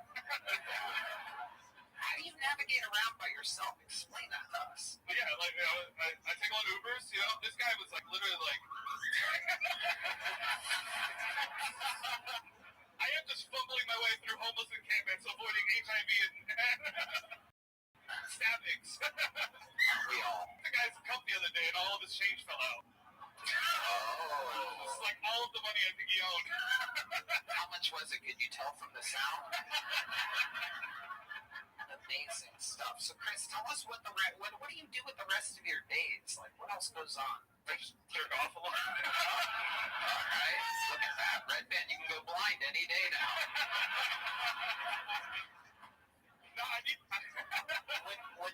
What are you jerking it to, really? I wonder, like, is it feels? Are you thinking about feels? I mean, these are real questions. Yes! This is like a great question. Honor. I think somebody has a great voice. Yeah, I just... What do you think about? Can you picture things? Or like, I go a porno, man. I got a computer, you know? just kind of listen to them? Yeah, I do just listen to it, but I can't, like, listen to a blowjob video. Right. Yeah, because it'd be just slurping and gagging. It's Legislation not very acceptable. German precedent. It could be a dude sucking that dude's dick. I wouldn't really know, you know? That's just gay.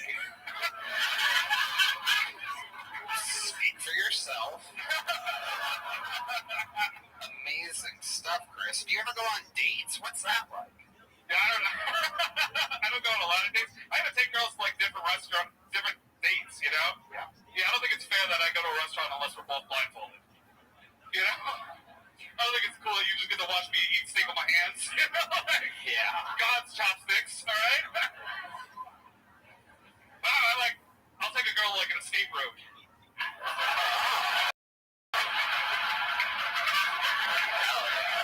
And just see how she handles adversity, you know? Let's get some problem-solving skills going, you know? I love that. I love it, Chris. Other than jerking off and stand-up comedy, I mean, you must have like some hobby or something, right? I can play some video games while blind. No way. Yeah, there's like games and that blows people's mind. They immediately think, all right, he's faking, and I'm like, no, I play video games very badly. I'll just run into a wall for like an hour and just be like, I'm gonna get it, you know? God damn it, I'm gonna beat this level. Really just pushing buttons, right? But yeah, my brother has the controller unplugged. Yeah. Are you close with your brother? Yeah, he moved out here with us too. Nice. And he can see? Yeah. That would suck. Yeah. Seen the thing though, right? What you had, or I was just born like with fucked up eyes. Like it was just I just rolled that. You know?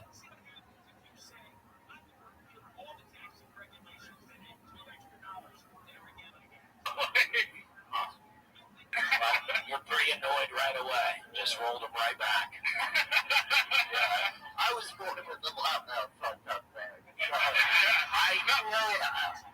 had like weird things like over my eyes. I didn't even know if I had eyes. In every other country, me and Martin were river babies. You know, like, We're thinking so now. they're like, oh, it's a do-over baby, okay. Dead. But we live in America, so we're here right now, Martin. All right.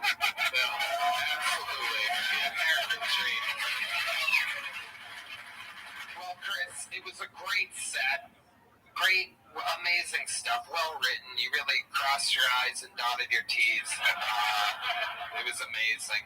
Red Band, I'd love to have you back on the Secret Show Thursday. look at that. Real gig. Prince Celio. And there he goes, ladies and gentlemen. We were just kidding. There's your handler. Look at him, somehow seeming more blind than the blind guy. Just super confused handler. Can we get a handler for his handler? It's someone to guide his handler. Alright, folks, this is it. The bread and butter of the show. To the bucket we go, where anything can happen, where we've met every single comedian who's ever been on this show. And it goes like this. Ladies and gentlemen, 60 seconds uninterrupted for Pete Garza, everybody. We're going to meet Pete Garza. I tried a glory hole for the first time. I don't get why you wouldn't just shit in the toilet. That other guy was fucking pissed. Got on his shoes. I gotta stop going to strip clubs. I got in an argument with the stripper last time I went. She wanted me to pay her $100 because I came in my pants. I was like, bitch, I came in with that.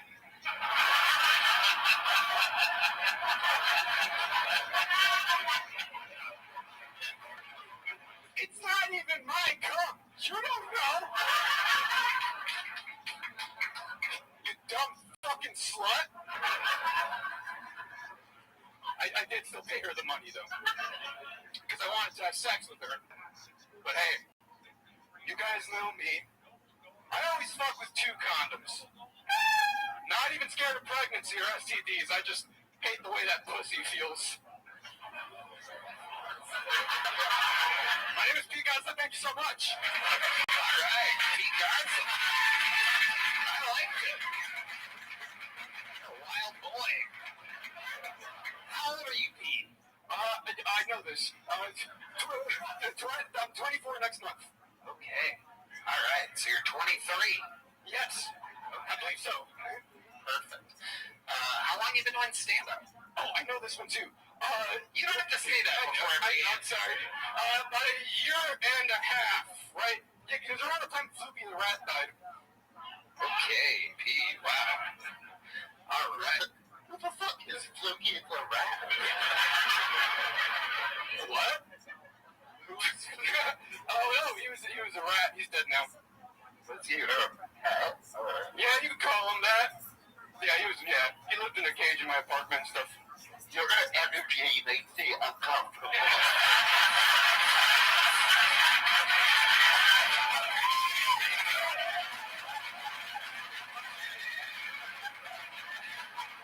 Really hitting the nail on the head with that one. I mean, just acknowledging what we're all feeling right now. It is an odd energy. What do you do for a living with energy like that? I've been working. I was a caterer for weddings, but I just got another job at Pluckers and also a valet. I gotta decide.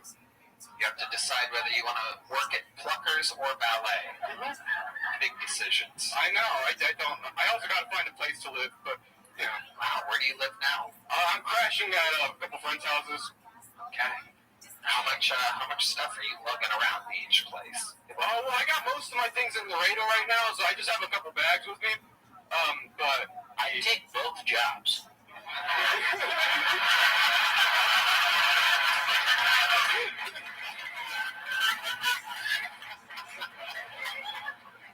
You were a ballet at a Pluckers? Or they were separate? No, I'm gonna be a servant. I'm asking. I'm sorry. You didn't say you did both jobs. I'm saying you should take both. Oh, I know you said you did both. Oh, I have. Well, I have. But, yeah, I think you should take both jobs. I think you should really, really start working. You don't have a place to live. I know, it's very scary. Where are you from? I'm from Laredo originally, down south.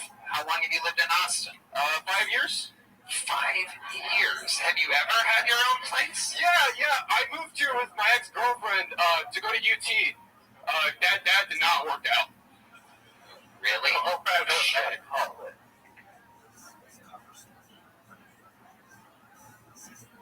Yeah, no, it was during COVID, so I dropped out after a year. I had a full ride. How'd you have a full ride? Believe it or not, I was very smart back then. I had like a 15.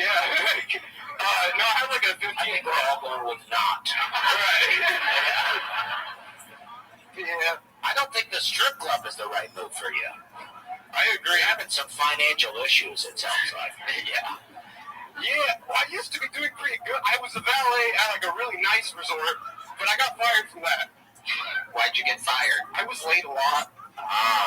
And they gave me so many chances. It was really my fault. Wow. Do you have a car? Yes. What kind of car do you have? Mazda 6. I like the car a lot. All right. What do you like about it? It's really pretty. It's blue. It's comfortable. It's reliable. It's fun to drive. That's enough. Yeah. All right, Pete. What's something surprising about your life that we could never guess about you? This happened recently. I almost had a threesome with a picture of my dick, and they told me that it was too big. So they...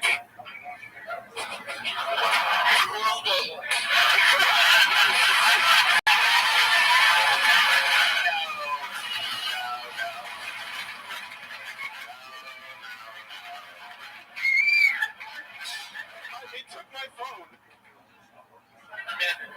Right. That's what I would say too if I was in your position. How big are you? Asking for a measurement. Actually, 20 centimeters. All right, very, very good. Okay, how big are you? 8 inches. Wow, look at that. Someone would get a full ride if they hooked up with you. Get good girth, or is it like a... Okay, Jesus Christ. We get your little silly thing in there, and then you just have to push it to the limit. What is the girth like on it? We don't really care. Yeah, I didn't think think we do where he goes over the line, and then I pretend like I'm mad at him, and then I follow it up with the thing, and there's a whole highlight reel of these things. Did you have both condoms on in the pic? That's a good question. What's the girth? big are you before you start wrapping multiple condoms around that? 3.5. Yeah, I don't know, man. I like the tightness of it all. All right. You're the weird guy. He really is. He really is. But a decent set, Pete. As wacky as you are, and as odd as you are in the interview portion, I liked your set tonight. Here's a big joke book.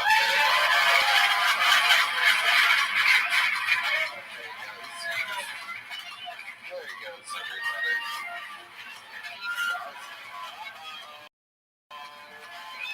I know what that sound means. Heidi, everybody. She's got a new website, HeidiRegina.com. How exciting. Hi, everybody. This podcast is sponsored by Blue Chew. Guys, enter the room dick first. Blue Chew isn't just a tablet. It's a cheat code for your crotch. Stronger, harder, longer lasting, like someone gave your downstairs a gym membership. Blue Chew is the original brand offering chewable tablets for better sex. Here, ex-correspondent. Great, man. Tony, I love Blue Chew. They're providing the best ED treatment out there. Let's just say I have added some mass to my main mass. Whoa, jeez Louise. Red band sounds good. God, performance. This is about legacy or third legacy. Get a group chat, something to talk about. You know how to lay it down when you're talking about what gets up, makes you legend. Nothing does it better than Blue Chew. Discover your options at BlueChew.com. We've got a special deal for our listeners. As always, get your first month of Blue Chew free. Just use promo code Tony at checkout and pay $5 for shipping. That's it. Join Blue Chew's mission to upgrade humanity one thrust at a time. Head to BlueChew.com for details and safety info. And big thanks to Blue Chew for sponsoring the podcast. Hello! This podcast is sponsored by ZipRecruiter. Guys, the hiring experience can be a drag. Waiting for the right candidates to apply, sorting through resumes, trying to get in touch with potential candidates. It's a lot. Well, the future of hiring looks much brighter because ZipRecruiter's latest tools and features help speed up finding the right people for your roles so you can save valuable time. And now you can try ZipRecruiter for free at ZipRecruiter.com/KillTony. Tony, I love ZipRecruiter. It's the best hiring site around. With ZipRecruiter's new advances, you can easily find and connect with qualified candidates in minutes. And if you see a candidate you're really interested in, you can unlock their contact info instantly. So use ZipRecruiter and save time hiring. 4 out of 5 employers who post on ZipRecruiter get a quality candidate within the first day. And if you go to ZipRecruiter.com/KillTony right now, you can try it for free. Again, that's ZipRecruiter.com/KillTony. ZipRecruiter, the smartest way to hire. All right, your next bucket pool, everybody, goes by the name of Jim Talley. Here we go, Jim Talley. Yeah, how y'all doing tonight? Look, I want to talk about Elon Musk tonight, man. I don't like the guy. I don't like how he's trying to take humans to Mars. I'm black. I'm not going, right? Look, maybe it's just my black anxiety speaking. I don't want to run the risk of getting in no space slave rocket. You taking unknown lands, I'm saying, what, you gonna stick us in the back of the rocket next to the thrusters and shit? Smelling the gas leak and shit? Fuck that, alright? That's not NASA, that's NASA, alright? I'm gonna need to see a return ticket or something, is what I'm trying to say. But no, I will give him some credit, though. I think he got a lot of flack for that Nazi salute they said he did. I don't think it was a Nazi salute. Because I watched a lot of the historical footage, and the Nazi salute is a lot more zesty than that. I'm serious, Hitler was on skate shit, Just how many straight men you ever seen do this? See, Kyle, right? Like, my name's Jim Talley, guys. Jim Talley. Fresh off of almost beating a pro wrestler to death this weekend. No better place to come hide out from the police than here. Yes, sir. Doing that shit. You are profusely sweating. I was walking here, and apparently they called me, and I was still outside the building, so I fucking jetted here. I'm black, so I got here fast. Oh my goodness.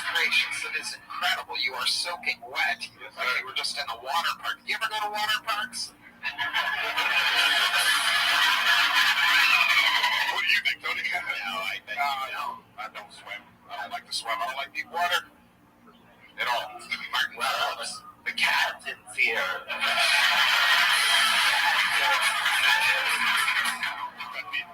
I am the captain now. Wow. Jim, you've been on this show before, correct? Yeah, about 2-3 months ago. Okay, remind us, what do you do for work? I'm a merchandiser for an international beverage company. Whoa. Yeah, I practice that backstage. Okay. That sounds great. I am afraid of how sweaty you are. It scared me, and I didn't want to say anything. But I don't want to go to Mars either. I'm with you. You Dusty Slay? Yeah. Oh, shit, hell yeah. All right. I see you up in My one fan in this whole place. That's what I'm talking about. A little respect there. Yeah, I see him up in North Dakota. Yeah, Dusty's the man. Okay. I think Dusty meet Ashy. Just kidding. It's the opposite of Ashy. He's a self-moisturizing machine. It's absolutely incredible. Amazing. So, Jim, what do you do for fun? I do this shit. I work out a lot. I practice voices from time to time. What type of workouts do you do? Are you out there lifting heavy white women? Yeah, I do look like I fuck white hoes, but nah. She likes skin, so yeah. But anyways, I like powerlifting and shit. You know, I want to be able to be in movies one day, so I want to be able to be in shape for that shit. Wow. Okay. What else have you been doing to prepare for this possible movie career? Practicing monologues. Again, voices and accents and all that shit. I'm trying to kind of good at. Yeah. I'd like to hear a voice. Yeah, me too. Yeah, let's hear some of these voices or accents. All right. Hello, guys. My name is Jim. Alright.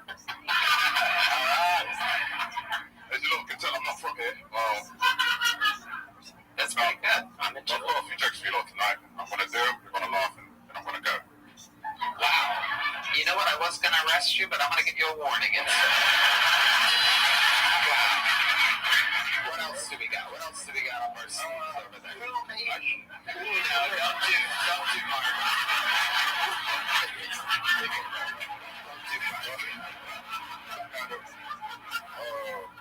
I can do an African accent. Mm-hmm. Yeah.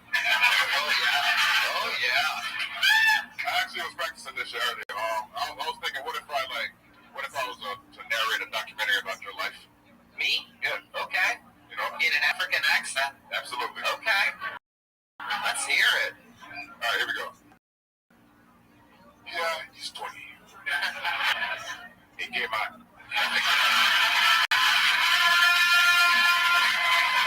You know what? I changed my mind. You're under arrest. Son of a bitch. How dare you? Oh, yeah. No, shit like that. That's so fun, Jim. I love that. What else about your life? Tell us more, Jim. You have a girlfriend, you said? Yes, I do. What does she do? Oh, she's a personal trainer, actually. Wow. Yeah. So she's in good shape? Exactly. Amazing. How long you been with her? 5 years now. Did you meet her at the gym? No, I didn't actually. We met on Hinge. The dating app designed to be deleted. Thanks. Amazing. It worked for me. Where'd you go on your first date? She came to my house actually for our first day. We went like walking around the park and shit, and that's about it. It was very boring actually. Our first time meeting each other. Did you hook up after that? No, she wasn't trying to do. She's a good girl. Right. Well, you were probably also drenched in sweat. You were probably wetter than she was on that first time. Probably. She's like, nigga, right? Like, Now, is she just a light-skinned black woman, or is she mixed 50-50? no, she's like, she's everything. She's Trinidadian, Belize. You know what? She's under arrest, too. I don't like the answers I'm getting. Yeah. Wow. Jim, you ever have a near-death experience? Come on.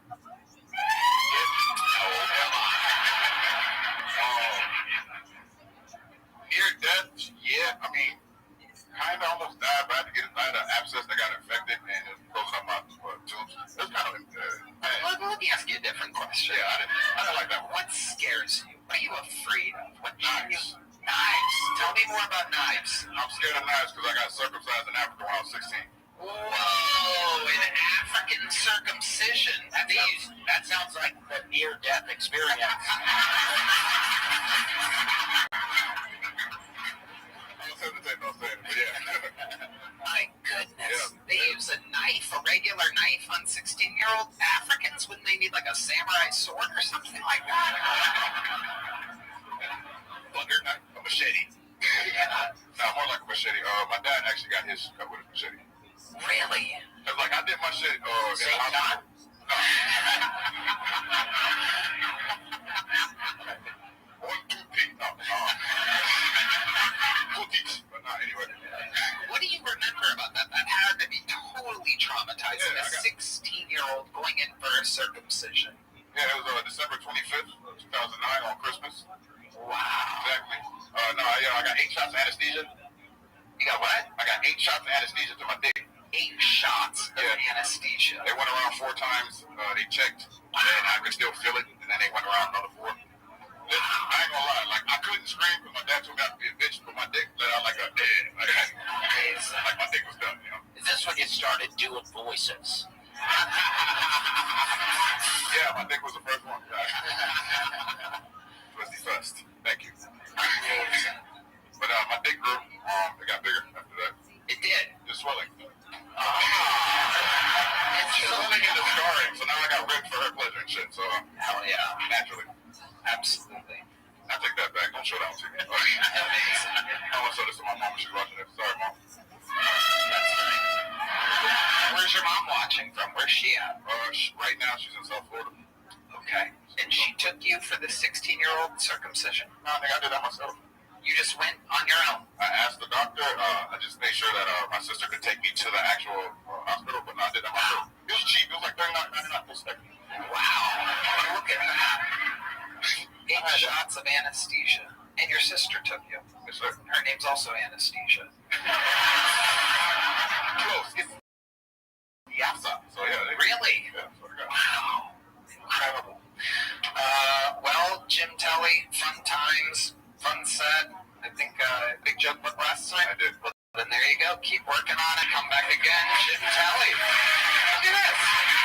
We're having a good time, which is also the name of the Dusty Slice podcast. And it's also what's happening right now. All right, your next bucket looks like a new one. Make some noise for Hal Sadi, everybody. Hal Sadi.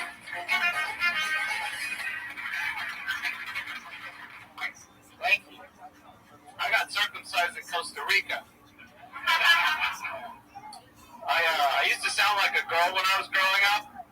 Then my balls dropped. Now I sound like a woman.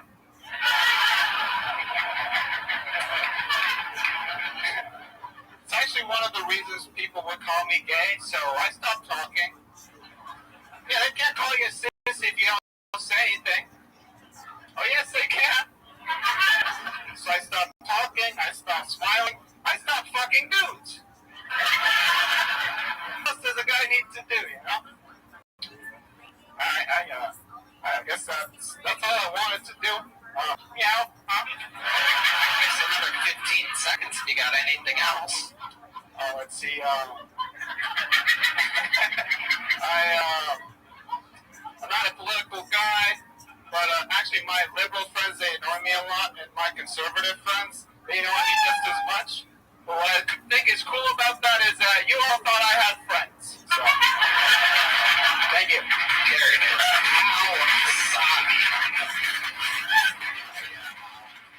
Welcome to the show. Is this your first time on?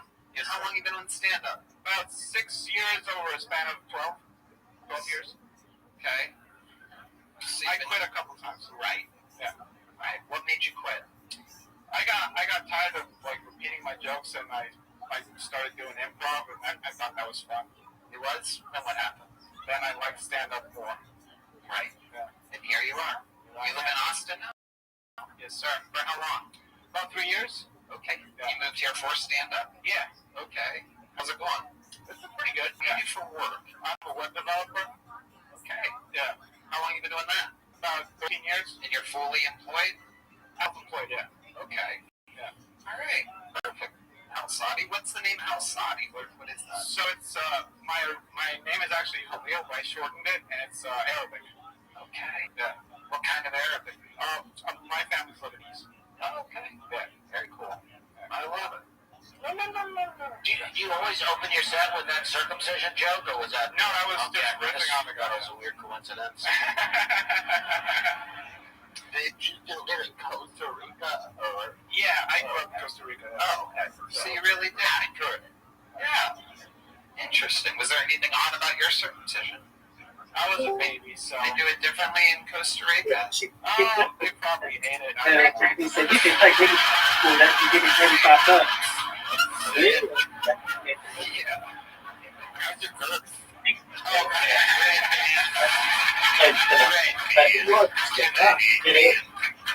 That's pretty thin. Interesting. So tell us something interesting about your life, Hal. I hear the sounds of flies in my head. Okay. All right. Explain that a little bit better for us. In Costa Rica, there's a lot of bugs, so I always hated that. So when I moved here, I always make there's one rule in my house. It's always to close the door because that's how they get it. Right. Okay. You hear these flies all the time? Yeah. You hear them right now? Yeah. Really? Yeah. Well, because of the noise. Yeah, but seriously, Sometimes I get PTSD from it because there was a time like multiple flies got into my house and I just kept getting like looking all over the place, hearing flies. Yeah. wow. So you hear them when they're there.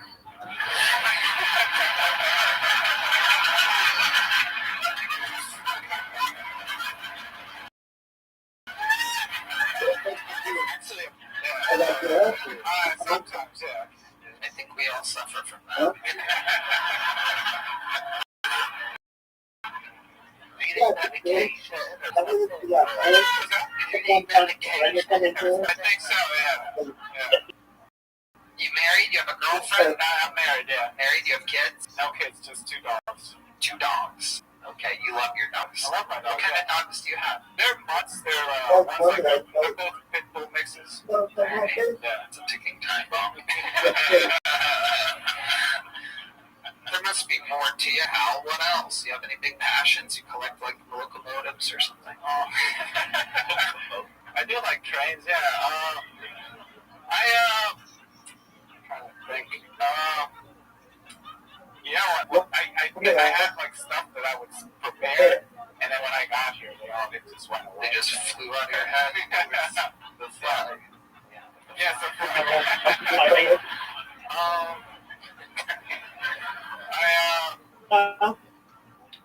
Do you like fire trucks more than trains? Okay. Do I look autistic? That's why. A little bit. A touch. Okay, great. Alright, Hal. Well, here's a medium-sized joke book. There goes Hal Sadi. Alright.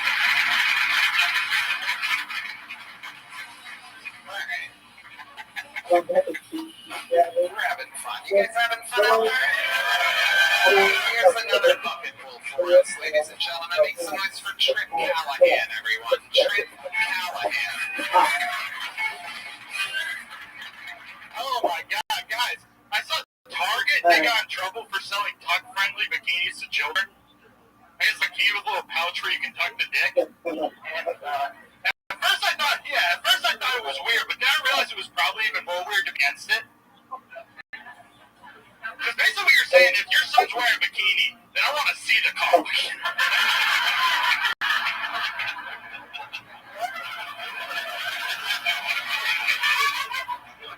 Yeah, your kid can't be trans unless it's fucking swinging.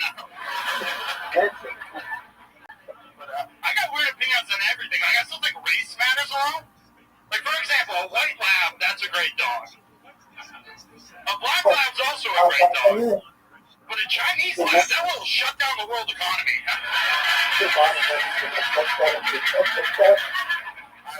I am against racism though. Like, there's nothing I love more than when a racist gets poetic justice. Like whenever I see a racist white chick, I always secretly hope she gets fat. Yeah, because then she has to fuck black dudes. So. Trip Callahan. Great set.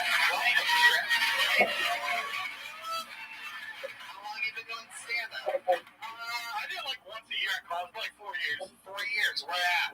Pittsburgh and then here. Awesome. How long have you been here? Like a year and a half or so. Awesome. What do you do for work? HEB, bro. Yeah. So happy hour. Good lords we trust. The one true God who watches over us. Lord HEB. We were literally talking about it before the show in the green room. If you're wondering what we're talking about fucking little HEB tricks that people don't even know. Red Band, would you like to tell the crowd what you informed us here just this evening? Not even an hour ago. You know, if you buy crabs or snow crab legs, you just take them to them and they will boil it for you with a different kind of seasoning for free while you're shopping. So if you get crabs and lobsters, you know what? Now cook it for me. While I go shop, I'm going to come back and pick up the crab legs the way I fucking want them. I mean, I wouldn't recommend talking to people like this, but it's more like in your head, you know what I mean? I'd be like, please and thank you in real life, but in your head, you know they're just fucking cooking up for you. Yeah, it's unbelievable. Is this a true fact? Do you work at Yeah, dude, I work in like produce. I got like happy dog basically. Wow. Yeah. Incredible. So tell us more about your life at HEB. We love HEB. It's a dream, sir. I'm sure it's right around the corner. Well, it's not that bad actually. I'm stocking shelves, I'm moving around pallets, and then sometimes they put me in the back with like the Mexicans and I chop up fruit and stuff. Ooh, okay. Yeah, sounds racist, but it all checks out. Yeah. I'm like the only white person on my team, so it rules. Yeah, of course. Let me ask you something. There was a very controversial case. A young man, a young autistic boy, recently was working at a grocery store, and they caught him eating a little bit of the what would they call that? Go backs or like the fruit cups or something? It was like outdated. Oh yeah. Kind of stuff. I once worked at a grocery store when I was 16 years old. Giant Eagle in Youngstown. We remember both of these places very clearly. Two Ohio-based, extremely prolific grocery stores. Nowhere near to the good lords at HEB. But how do you bend the rules? You ever take an old magazine? Because there's a lot of things that go on at grocery stores that you people don't even think about. You non-GS. Well, we can take like, I do like we can take like the fruit. We just have to say we're sampling it, so we're like can give the customer a better experience. So you're kind of allowed to at HEB with rules. A lot better than whatever the fuck that. You remember what that one was? No, I don't. Oh, it was. I do almost remember. It was Ralph's. No. It doesn't really matter, but yeah. No, it was. What was that? That Yeah. was I got cut short. I'm not sure what You got cut short. Yeah. Did you go shop there to see thing?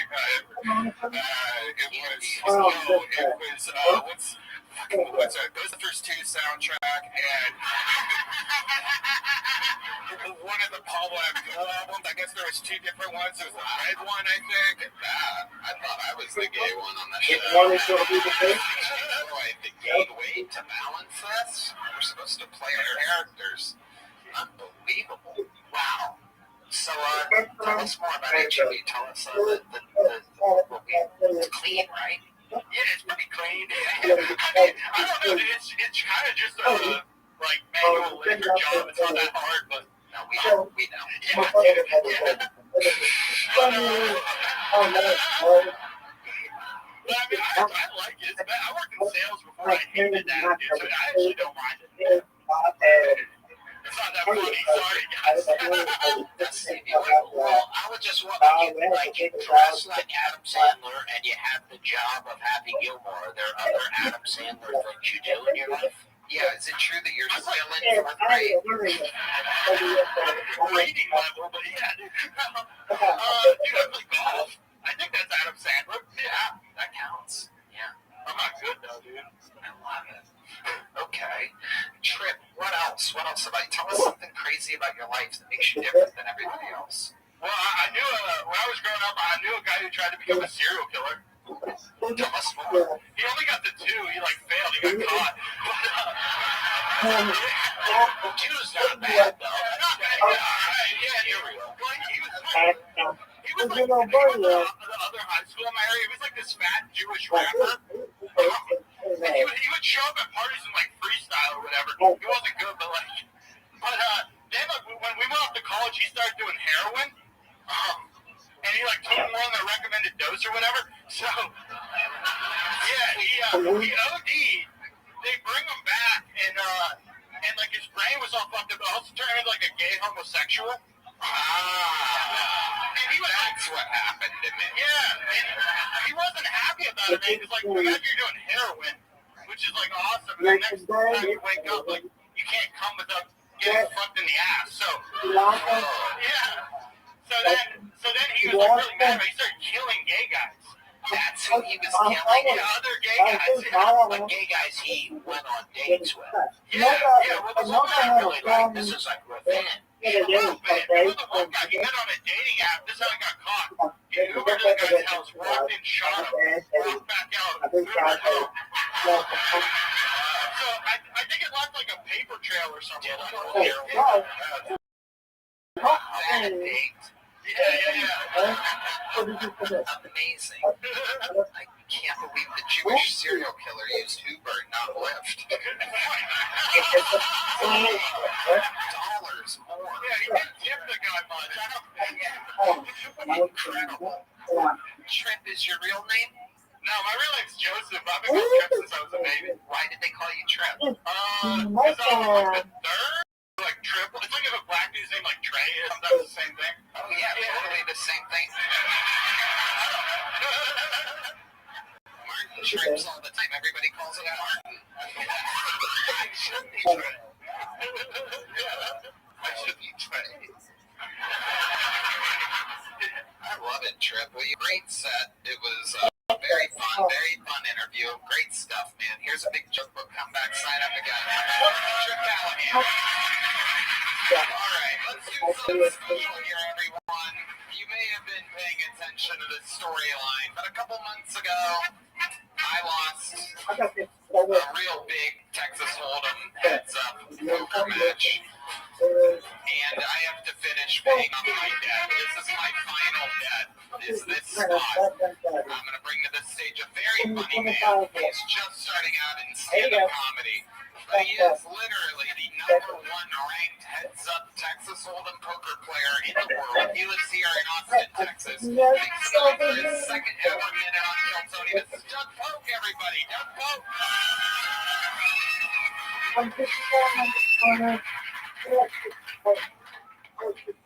I'm a professional poker player, but this show changed my life. Since my first appearance, my DMs have been flooded with dick pics. Tony, can you please stop? I have a wife and kids. Besides, I only asked for one. I was at the store the other day and was denied beer because apparently you can't buy alcohol before 10 a.m. in Texas. That's the law, right? But the crazy part, these were non-alcoholic beers. When you're buying non-alcoholic beer at 9 in the morning, you know you're a pretty serious non-alcoholic. You know when I knew? I had a late night out drinking. When I woke up the next morning, I could remember everything. It's getting pretty bad. I think it might be time to join Non-Alcoholics Anonymous. Can you imagine that? Hi everybody, I'm Doug. I don't have any problems. It's a 0.0-step program. It's just so nice not to take any daily steps. Am I right, Red Band? The clothes on the Red Band, the slow head shake from Red Band always makes me laugh. Doug, fun time. Sorry about the dick pics. That was a fun set. Yeah. I heard that. So I came out with the dick pics jokes, and then the first guy talked about dick pics, and the second guy talked about dick pics. It's going to be a tough day. Every once in a while, the premise just goes through on and on. Usually it's jerking off and this and that, but it's a special dick pic episode of Kill Tony. I think the glory holes have also got 2 mentions here tonight, but anything can happen. You never know what's going to happen. But the non-alcoholics thing, interesting, right? Kind of like a normal, regular attempt at a premise. Like it's tricky. Is this true that you're addicted to non-alcoholic beer? Well, so I was at the store and we were at like Whole Foods and we were checking out and I go through like, I'll be drinking or not drinking. I was like, oh, I'll just grab some non-alcoholic beers. It was 9:48 a.m. at Whole Foods. And they're just like, no, sorry, we can't sell you these. Whole Foods. Boo. Sorry, HEB.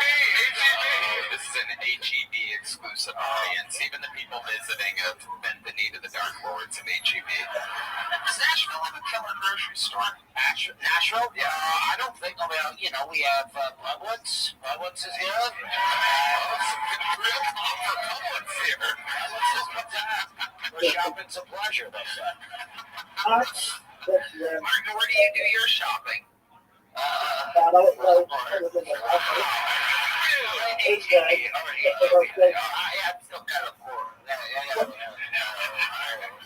want to say it feels like buying non-alcoholic beer at 9 in the morning is a worse problem than buying regular beer. Yeah, because they're just like, why? Yeah, They're both problems, but they're different. yeah. But one seems worse to me. Yeah. Like, you're like, I want to get started, but, you know, I got stuff to do. Do you ever feel alcoholic beers? No, I don't think so. No. I'm not like actually the expert. I guess I should have maybe clarified that. That's okay. An interesting fun fact about Doug is that he's so good at poker that he's kind of awkward at anything else. I don't know if you guys have ever seen like Magnus Carlsen talk or anything, or really anybody. None of them really make many public appearances when you're a freak savant. Fun fact about Doug Polk is you have about 10 or 15 minutes to beat him in poker. And at that point, he's already figured out where you look, where you blink, what you sound like, what you do, and every single thing that changes. So I know you think that you'd have a chance against him, but you really don't. But you do in the first 10 or 15 minutes, and then after that. Yeah, well, the beautiful thing about poker is that there's a lot of luck, right? Because, like, if you play Magnus Carlsen at chess, he's just going to crush you. But in poker, anyone can win, which is good, but the pros obviously win in the long run. Yeah, it's freaky. Would you say that you have to know when to hold them and know when to fold them? There's a lot of truth to that song. For sure. And tell us, how are you doing? How's poker been going? Update these people of what your life is like. Yeah, so I'm looking at my worst year ever this year. Yeah, I'm down like $700K. Oh, $100,000. We'll get them there. I know which one's worse. 700K. Yeah, no doubt about it. So what is your plan to win back this money? Well, I'm going to, I guess, play more poker. Yeah. That's kind of all you got. Is there a reason why you're having a bad year? Is it bad luck? Is it post-flop chaos? Are you in with the right odds? Getting your steps in. Are you misreading?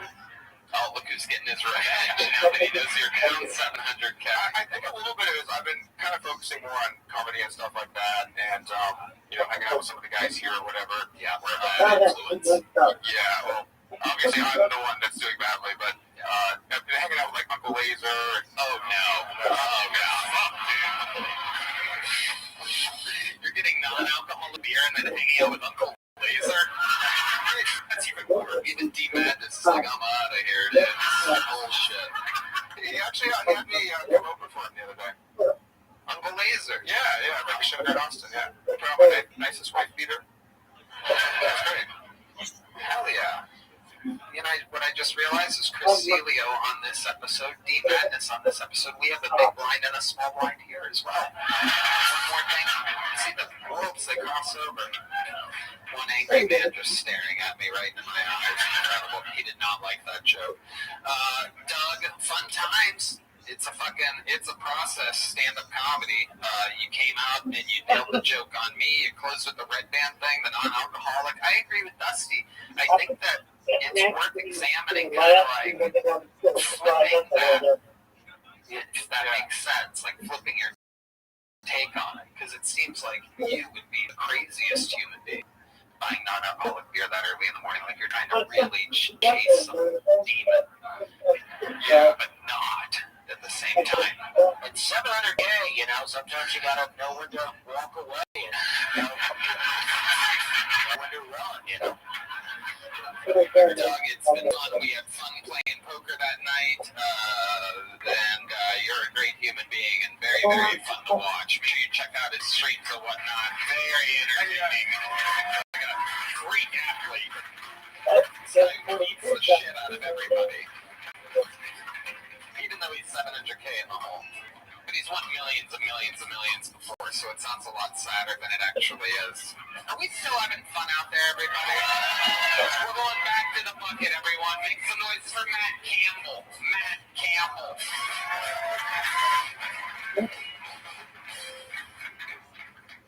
Hello. I'm English. Or as you all like to call me, gay. Thank you for that. I had expectations when I came to this country, guys. Everything I learned about you lot is filtered through the media you send my way. So that was coming up. High School Musical coming out. What the fuck was that? An all-white basketball team won a state championship? Fuck right off. I was also disappointed the sequel didn't involve a school shooting scene. I was completely unprepared for these high school drills, guys. You have to understand, I didn't know a shit about basketball. Fuck me sideways. My dad's South African, which means I'm genetically racist. But he has a poster of Mandela. That's been my time. The cat was a little out there. What'd you say your dad is? South African. Okay. All right. Welcome. How long have you been on stand-up? Almost 5 years. All of it in England? No, I started back in Colorado. Okay. What made you start in Colorado? Nasty breakup. So you fell in love with an American girl. I did. Moved to Colorado. I know. And how long are you in Colorado? I know that you know. I'm just keeping everybody together so the interview makes sense here. I'm sorry. So, how did you meet this American girl? Oh, no. Well before that. My dad had a job when I was 15. And then I moved out here with him. He's not brave or anything. He's not in the military. He's just like a tech support guy. We know. He's English. South African if he was paying attention. But he's a citizen of England, right? No? So he's just in England. He's American now. Oh, he lives in America. He went from South Africa to America. Yes. How did you end up in England? My mother's vagina. How did your dad end up in your mother's vagina if that was in England? He worked very, very hard. Did he visit England? A lot. Right. So your dad's been in England? Oh, yeah, no. Yeah. When he never lived there? No, we lived there for a while, but he never came 2 minutes. Fucking smarmy British bastard. Coming in to have your moment. British comedian kills Tony.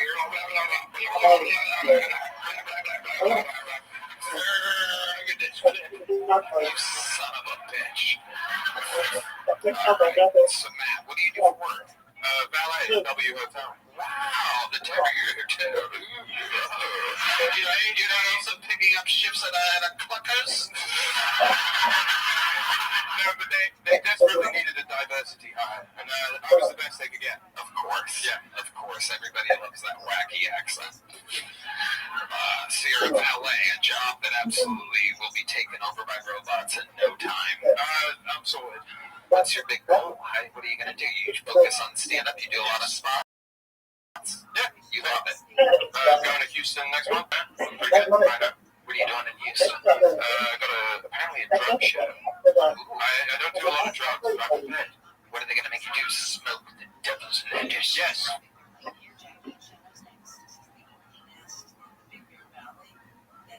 Really? Wow. My dad likes to call it the wacky backy. Which is pretty fun. Wow. He's old. He's like near 70. Wow. South Africans, they just fucking... They age like black dudes. It's great. It's amazing. They all come from Africa. Yes.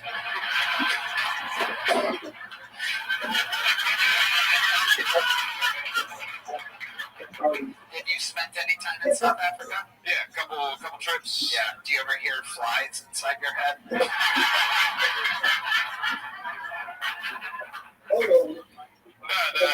never flies inside my head. But I remember one trip, I went to visit my grandmother, and the most vivid memory I have of her is just her walking up to me and squashing a chameleon in front of me when I was 4. Wow. Yeah, just with a big rock, 6-year-old grandma.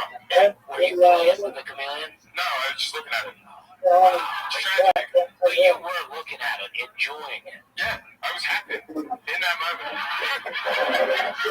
And she could see it. Yeah. She knew. She knew. That's all the chameleon that's its fault.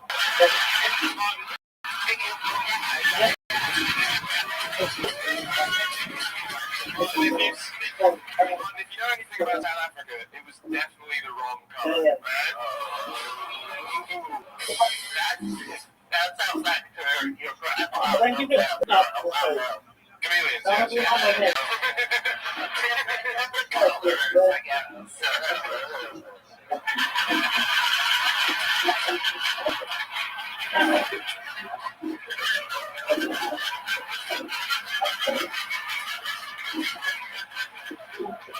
Campbell, tell us something else wacky about your life, man. I went to an all-boys Catholic school in the UK. The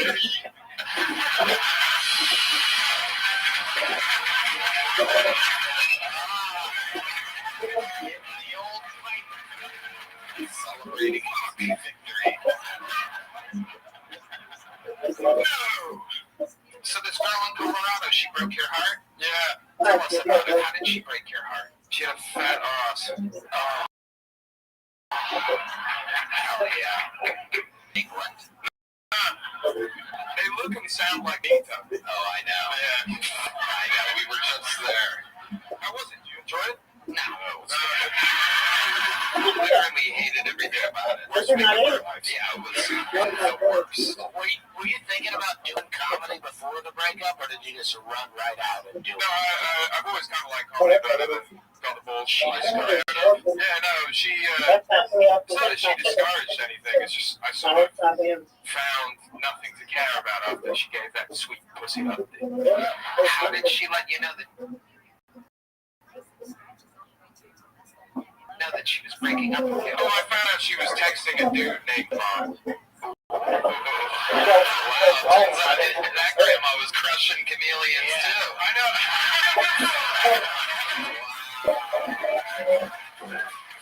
Wow. Damn, the old naughty grandma. She might as well have been. She was a little bit older than me. So she had it saved in her phone under grandma. It was under grandma. What kind of text was she sending to grandma? Filthy. Yeah. Filthy. Were you at first like, is this how you talk to your grandmother? No, I genuinely That's what felt like Americans do with their grandparents? I genuinely felt like Sherlock Holmes when I figured it out. And then realized I'd been retarded the whole time. You're like, your grandma's up late. Grandma's really horny at 2 a.m. Was there a specific text or moment where you really figured it out? Yes. Yeah. 7 o'clock in the morning. Yeah. What was it? It was May 19th, 2021. Brutal, dude. Yes. Brutal. Just got out of the shower and she left her phone on the side. And grandma said, so when are you coming over? And coming was not spelled properly.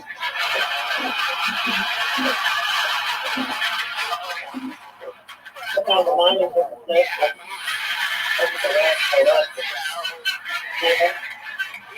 I'm not sure you made the right move here. Yeah, Miss South, when are you coming over? I mean, that's not as dirty as I was expecting. 2 a.m. Well, I got relatives. I mean, that's not the worst misspelling I've seen.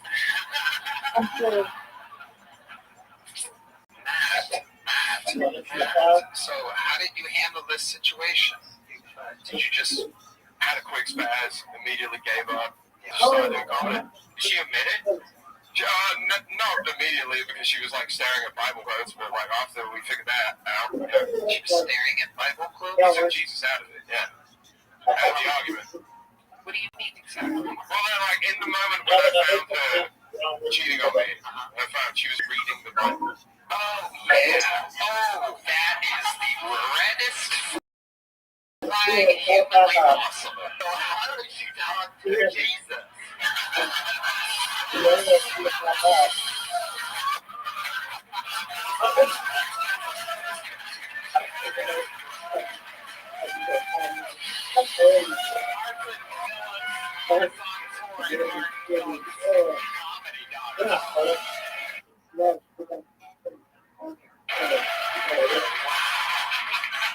My goodness. Did she have any text messages with Jesus in her phone, perhaps? Incredible, man. Well, fun times, my friend. You're doing it. You're chasing the American dream. You got that right. Congratulations. That's a big jump. There he goes. Hello, everyone.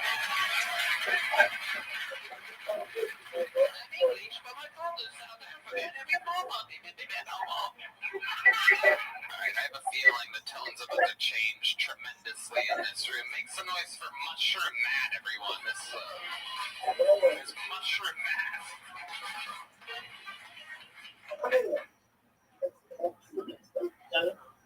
Alrighty, folks. So, I'm a bartender, right? Been bartending for over a decade.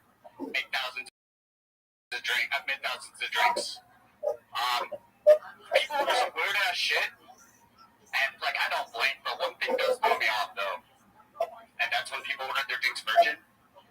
I don't get it. I've never fucked a drink before serving it to a customer. You know, I don't pop the cherry before I garnish your Manhattan. I love alcohol, but I'm not gonna stick my dick in your whiskey tonic. That's a health code violation. So, as a bartender, I've had a lot of different jobs, like a lot. I've worked at over 40 different restaurants. My friends say I'm a bar slut, and you know, it's a good thing you can't catch an STD working in a bunch of restaurants.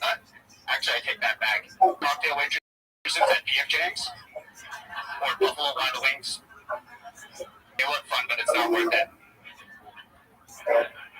So did y'all? Okay, that's good.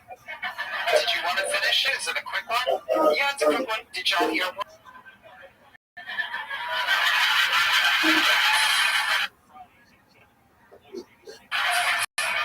It's kind of stupid, but did you hear that they're gonna deport everybody in Albuquerque in New Mexico? Yeah, that's right. Trump says no more New Mexicans. Gabby, you're right. Dumb as fuck, that chick is. Welcome, Mushroom Matt. Doing fun times, Mushroom Matt. There's a lady that just got murdered in the middle of the room. Let's talk about it. Did you really get STDs from PF Chang's, PW3s? Yeah. Really? Yeah. Wow. What kind of STDs are we talking about? Chlamydia. Wow. Yeah. I've had chlamydia twice. One from my high school sweetheart, and then once from the girl at PF Chang's. Wow. That's why everyone's ordering virgin drinks from me. I make up my mean spicy martini. Wow. The non-alcoholic beverages jokes are really flying tonight. I gotta how long have you been bartending, Mushroom Matt? 10 years. Or 9. How long have you been a stand-up? So I started 3 years ago. I took like an intermission, and then like I moved out here like 6 months ago, and I've been going pretty hard since I moved out here. What are you laughing so hard at over here? Fuck, took an intermission. Yeah. What do you mean by an intermission? I don't know. I had somebody close to me died, and I kind of just like stopped doing it for a while. Who did you die? Her name was Nina. She had a fentanyl OD. I knew her since I was 12. She was like my high school sweetheart. Oh.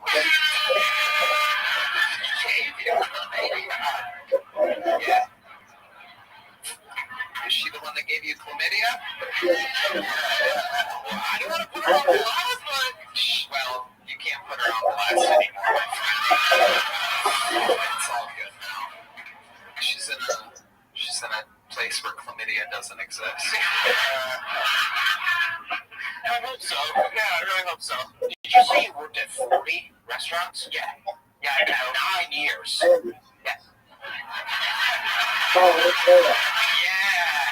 Yeah. I don't know. It's like you're not that good.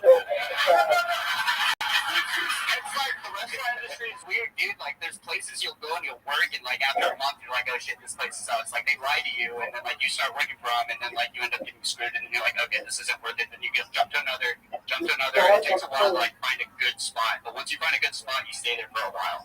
So slow. Wow. So, have you been dabbling in some serious drugs? By the name Mushroom Man. I am a big fan of mushrooms. We talked about last time. I've been announced before. Oh yeah, that's crazy. Yeah, absolutely. I love mushrooms. I actually give them out to comedians that I like because I have a lot of them. Not psychedelic. They're truffles. What does that mean? What's the difference? No, I don't want to get in trouble.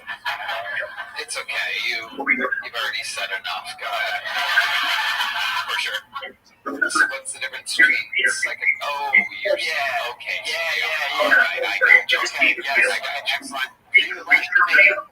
Yeah. Absolutely. It's gonna be tripping all over town.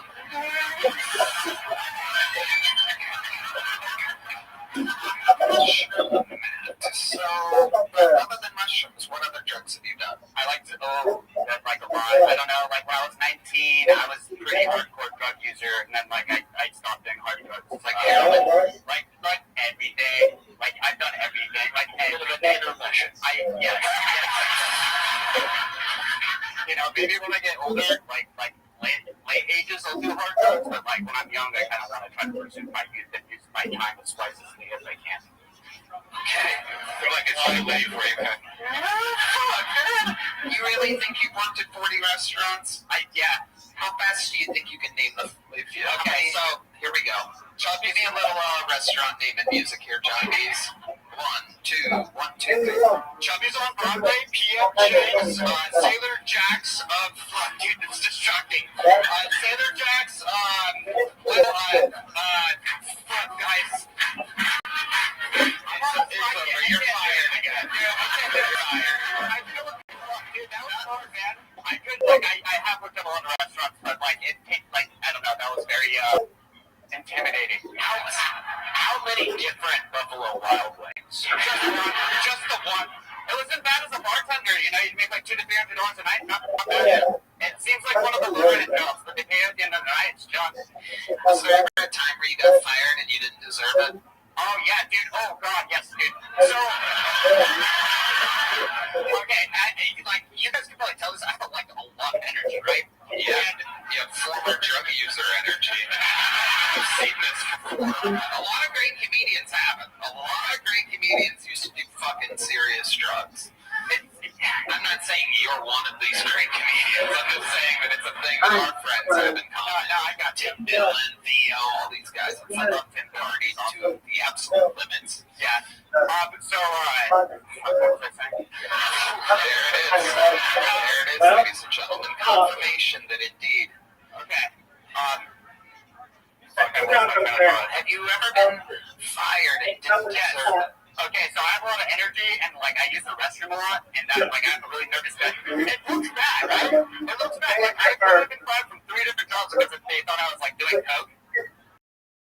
And, like, I don't frightened that we can hear your heartbeat. Keep it out there. I've been fired from multiple different restaurants because I have, like, a lot of energy, and I use the restroom a lot, and it just comes off like I'm doing blow. But I don't always do blow at work, you know? Would you say you have more energy right after you pee? It's like, I mean, usually less, because I'm in a rush to get to the bathroom, so I'm like, you know? Really jones into the bathroom.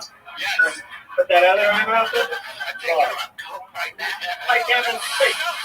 See, that's what my manager's saying. I'm like, nah, dude, I'm just like this, man. Like, you should do coke before the interview, and then it would always be lower.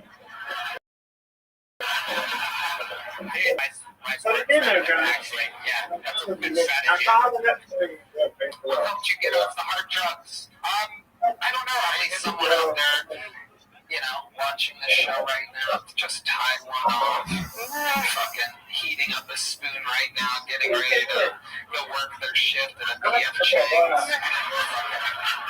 You could save their lives right now. Explain to them how you did it. You perhaps start a collection of locomotives. I don't know, I never really had addictive tendencies. I just, struggled to fit in. And, when I was doing drugs, there was, people to hang out with. So, I would do drugs. But, I was on Adderall since I was 8. So, that wasn't really, I don't know. I didn't really like it. I just did it because there's people doing meth with me. You were doing meth while you were on Adderall? No. Yeah. Well, no. That's exactly what a guy still on meth and Adderall would say.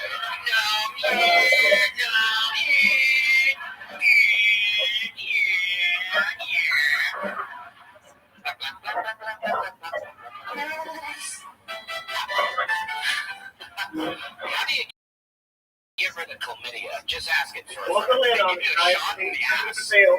Wow. Yeah. Damn, that's how I got it. That's another gauge of everybody. That's awesome. Right. Mushroom Matt, fun times. There you go. Thank you. Mushroom Matt, everybody. All right. That was a compelling interview. There we go. Looks like we're going to get our first female comedian.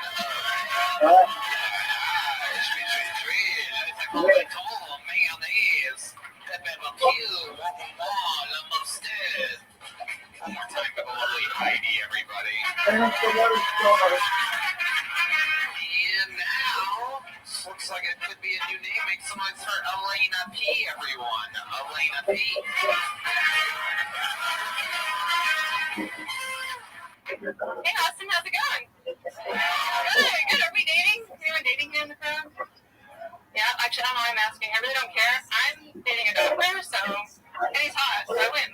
But, when I told my family and my friends I was dating a doctor, obviously Mom's super excited. Some of my friends were a little bit concerned. They were like, dating a doctor? I'm like, yeah. They're like, haven't you seen Grey's Anatomy? Aren't you a little bit worried? I'm like, he's dreamy and steamy. And they're like, exactly. I think he's hooking up with nurses in the stairwell. I was a little bit taken aback. I was a little offended. I was like, guys, you're crazy if you think he's hooking up with nurses in the stairwell. He's at least fucking them in the cold room. My God, come on. No, honestly, if anything, the only thing that's really screwing him is the American healthcare system. So, yeah. I mean, that's it. Thank you, guys.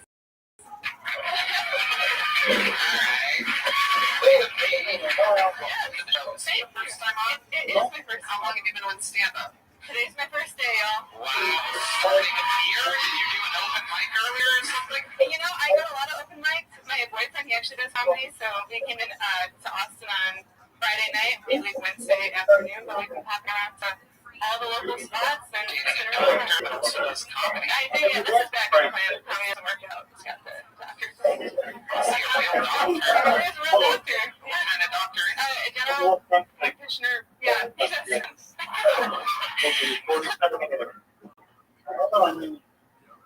Clearly, I go to medical school, so I don't get if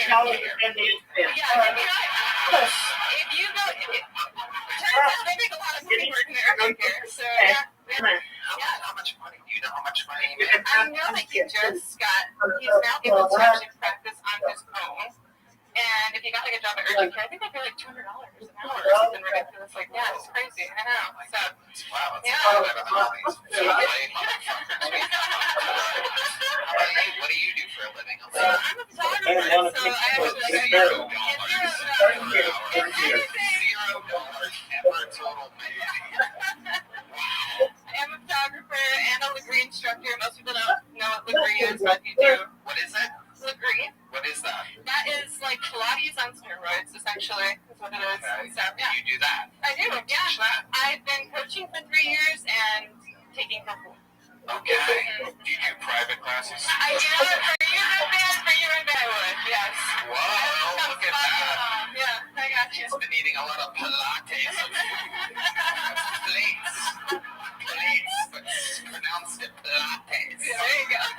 P space lattes. But you like plates.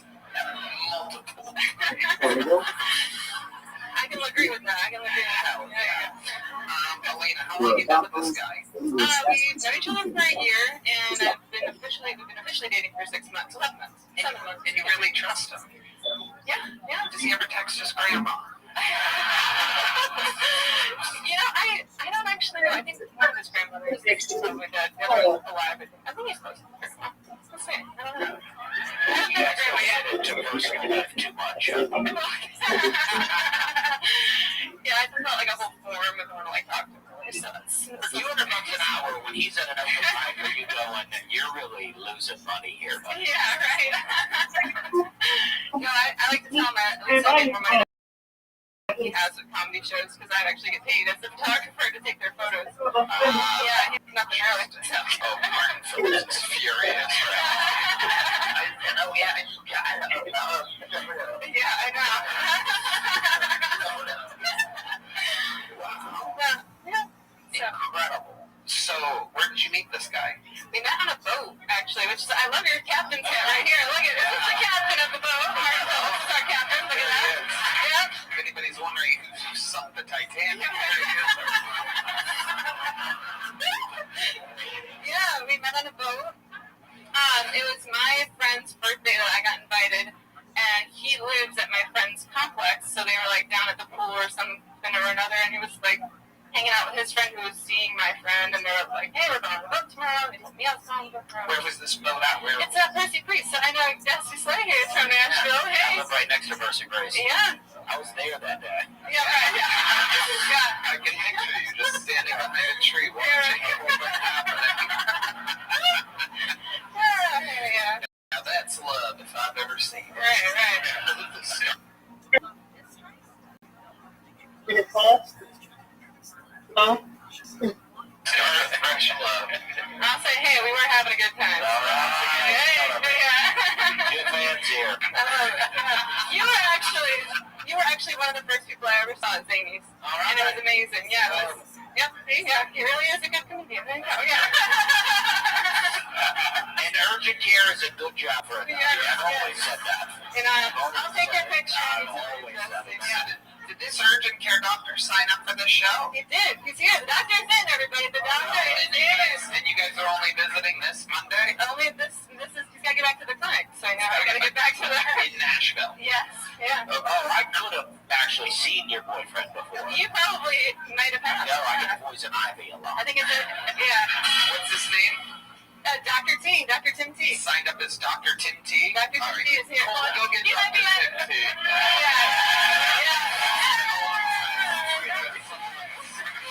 Significant other on this show. We're gonna see who fucking really writes the prescriptions in this relationship. There we go. Yes, I love it. Yeah, he's great. Amazing. It's been great. Now, did he start stand-up before you, or were you doing He it? did. He started back in Arkansas.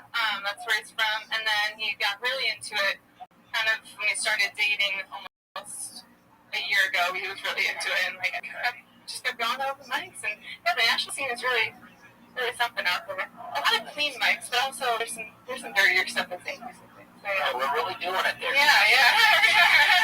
That's incredible. Well, we thank for Dr. Timmy T. I'm going to ask you, did you always dress like you're about to do an open mic on Mars? You know, I wore this for the comedy mothership. I want to dress like an alien or like a Martian or something fun. Okay. I love a theme, so that's fun, you know? Okay. I love fashion for my girls. It's like a bad episode of your Kardashians right now. Would you say you're high maintenance? I just would like to think I have high standards. So. That's a big glaring yes, all capital letters with 5 exclamation points afterwards. Yeah. What do you think is the most high maintenance thing about you? How long does it take you to get ready? If we were like, we gotta go, oh shit, we were supposed to go to dinner with my parents, let's go. How long would it take you? To be honest, I am always like chronically late, but I like to think, especially in the summertime, I like to do more of like a natural makeup look. So I try not to, this is the most makeup I think I've worn all week, but I usually try and do like a tinted sunscreen. 4 hours perfect. Yeah, right. All right, great. I don't know, you guys, this is dirty hair. Okay. What time did you start getting ready for this show? I gave myself a good half hour. At least, yeah, a good half hour. So. That's the doctor. Yeah, right, yeah. The doctor is in. I've got a word. If you could just out behind the horn players in front of the drums over there. Put that mic in the mic stand. As I introduced you, the guy, ladies and gentlemen, that not only does comedy with Elena, not only dates Elena, but has sex with her as well. Ladies and gentlemen, this is the Kill Tony debut of Dr. Timmy T, everyone. How? Y'all know why the Native Americans say how? It's because the settlers killed them before they could get out. Or are you doing?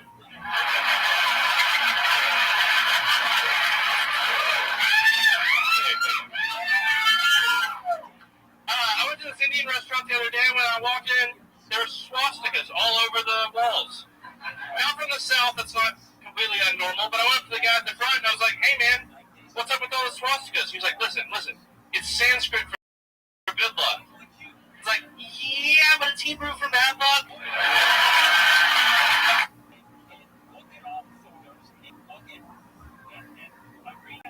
I went on to ask him, I was like, hey, what's better, the lamb vindaloo or the butter chicken? He was like, they're both good, Nike. Yeah, I didn't get either one. I ended up getting the swastika masala. Yeah. I'm kidding. What I really got was diarrhea. No, so I grew up really religious, and being really religious, they're like, hey, you need to try to be like Jesus, which is a really high standard. You know, he was perfect, walked on water, performed miracles. I was like, how can I live up to those expectations? And then I read Revelation 22:12, and Jesus said, behold, I cometh quickly. Like, finally, I can be a little more Christ-like. Wow, Dr. Timmy T. Wow, look at that. What an incredible thing. What a stud you are, huh? Look at you, just a good-looking doctor. You're funny. You got it all going, except for that fake-ass girlfriend over here. I'm kidding. I didn't realize Pedro Pascal had a Down syndrome little brother. I love it. You're adorable, Dr. Timmy T. Welcome to the show. Thank you. How long you been doing stand-up? Like 2 years, like a year, seriously. Awesome. Yeah. And how much time did you spend in medical school? 4 years in medical school, 6 years in undergrad. Okay. Look at that. Dusty, what do you think about this guy? Well, I'd like to know how you treat chlamydia. Doxycycline, Mr. Dusty. Okay. Yeah, doxycycline. Where would you put it? In the mouth. Yeah. So you think the guy earlier was getting some bad medicine? I am unaware of what you're talking about. Yeah, but probably. Okay. He's Dr. Timmy T. So you're a general practitioner, right? Yes, sir. Cover it all. What's the craziest thing you've ever had walk into your urgent care or whatever? Oh, I had a man whose penis was rotting off. Oh, wow. How did that happen? He ended up having surgery. He had erectile dysfunction. He got one of those, like, penis pumps put in. Oh.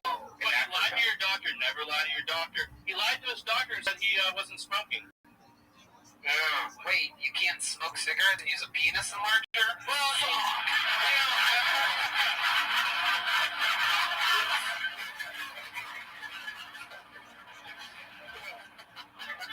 Oh, no! I'm going to need to see you behind the curtain in 30 minutes. That is weird, though, but it's like, all my whole life, I would have, like, say, do you smoke? I'm like, yeah, not really. Because you don't want to say that for the insurance or whatever. They should tell you, no, if you do, just say yes. Can you explain why? Oh, I can probably already tell. It probably restricts the blood vessels. That's right, Tony. Smart guy. You're a smart guy. I really am. You know, I think I could be a doctor, too. Hey, probably. If I could be, you probably can, too. Doxycycline. That's what I would just give everybody for everything. We'll tell you Dr. Cycline. There we go. You're a real fucking guy. What do you do for fun, Dr. Timmy T? Oh, man, I like to play sport. I play basketball, pick up basketball. Wow. Yeah, I have bonsai trees. Yeah. You really just do it all, huh? Yeah. Me and my girlfriend have been building Legos lately. Aww, amazing. Yeah. Wow. Wait, what, you 8?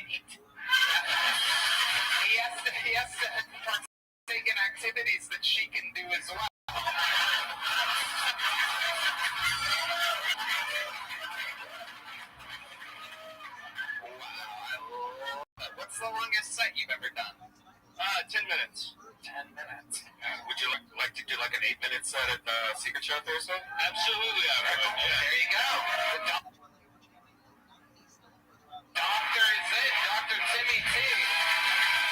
Doctor, here you go. Here's a big joke bug. Bill. And here's a little one for the lady right there. She got out a punchline and a half. Shut the fuck up. What an adorable couple. Congratulations. There they go. Dr. Timmy T and Elena P. How fun. I wonder if this is who I think it is. I wonder if this is our old cowboy friend. We're going to see. Make some noise, Carlos Lopez, everyone. Oh, it is. One of the legends of the show. The return of Carlos Lopez.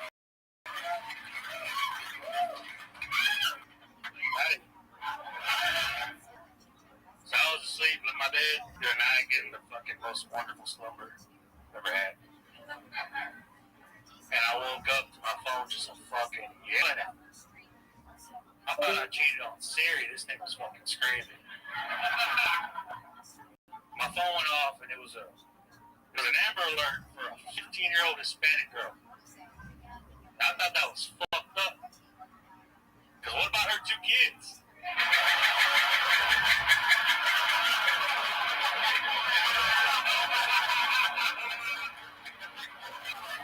Are they okay?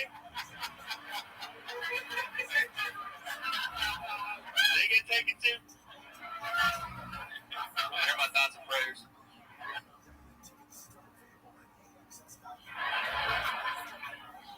So this border situation's never been great, but lately I've been seeing it bring out the worst in people. I'll leave it on that. Go ahead, finish it. The other day I saw one man tell another man to go back to Mexico. I don't think he meant it. No, because if he meant it, he learned how to say that shit in Spanish. Carlos Lopez. We actually watched him have his very start here on the show. And then, it's just like the nature of the beast, like what I was talking with Doug Polk about earlier, and then your second time kind of rough, right? And then look at you, you're back with that same type of snappy, hard-hitting punchlines that you had that first time. You've been working at it, huh? Oh, yeah. Incredible. You take this seriously. Yes, sir. You're a serious man. You're a serious cowboy. Sir. You're driving 18-wheelers. No, I retired. Oh, shit. You run up the old truck nuts, huh? Yeah. What do you do now? I'm in real estate. Real estate?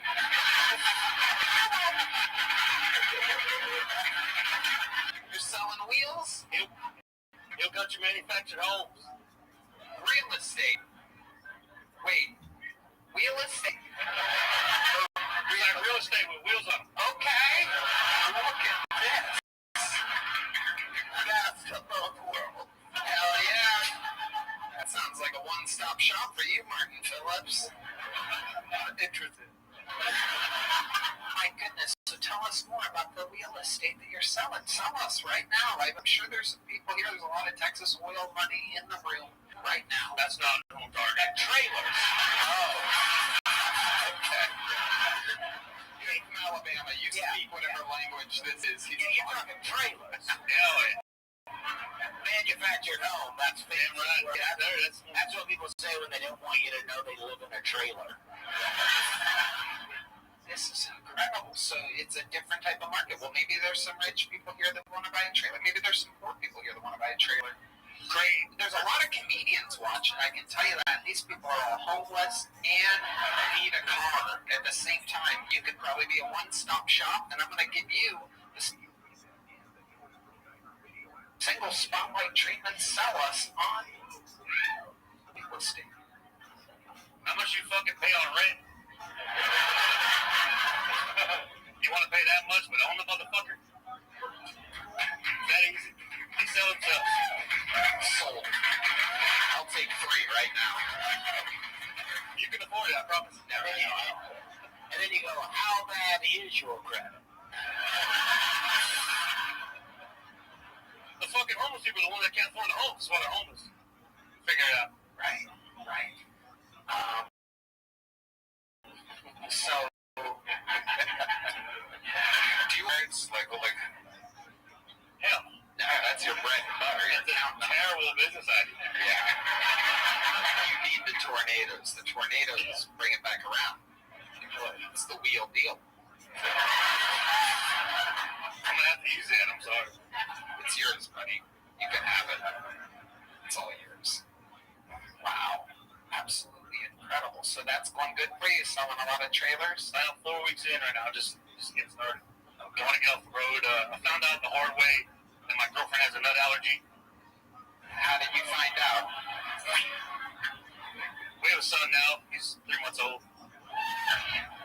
Swollen for 9 fucking months. I see. You nutted inside of her. I get it. I was having a really hard time understanding the joke. Now I get it. Wow. Congratulations. What did you need? I bet you gave him a real cowboy, a real regal name. Am I right? Well, Tony, I'm glad you asked. I named it after my fucking heroes. Tony, Walker, Texas Ranger, Lopez. Wow. Tony Walker, Texas Ranger Lopez. That's mostly true. Tony Walker Lopez. Tony Walker's got a good ring to it. Yeah. Not really that funny, I guess. I'm like a good ring. Yeah. Tony Walker. It's Jackson Walker. Oh, Jackson Walker. That's what I was looking for. That's a real country name. Jackson. Jackson Walker Lopez. I don't want to leave it. It sounds like he would deport himself. I just figured out what my last name is. I'm going to go ahead and hit the dusty trail. I'm going to get inside of my Wow. I love it. You get him a little cowboy hat already? He's not ready. He has to earn it. Oh, shit. What does he have to do to earn it? We had a couple up here that's trying to figure out Legos right now. What does a kid have to do to earn his first cowboy hat? I guess hold his fucking head up first. That's true. Is that how you talk to him? You can right now. You don't know what I'm saying. Yeah. Smile. Just smile. Yeah. Hell yeah. I love it. Mom's handling it all well? Oh, she's doing great. Yeah. And breastfeeding? Oh, yeah.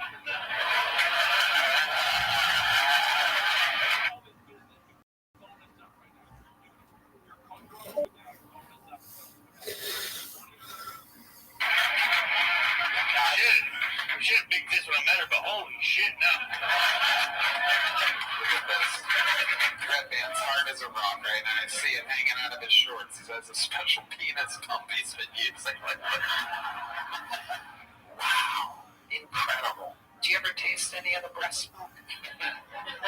You ever give a quick little suck? It's not something I do on purpose, you know. Right. But if it happens accidentally.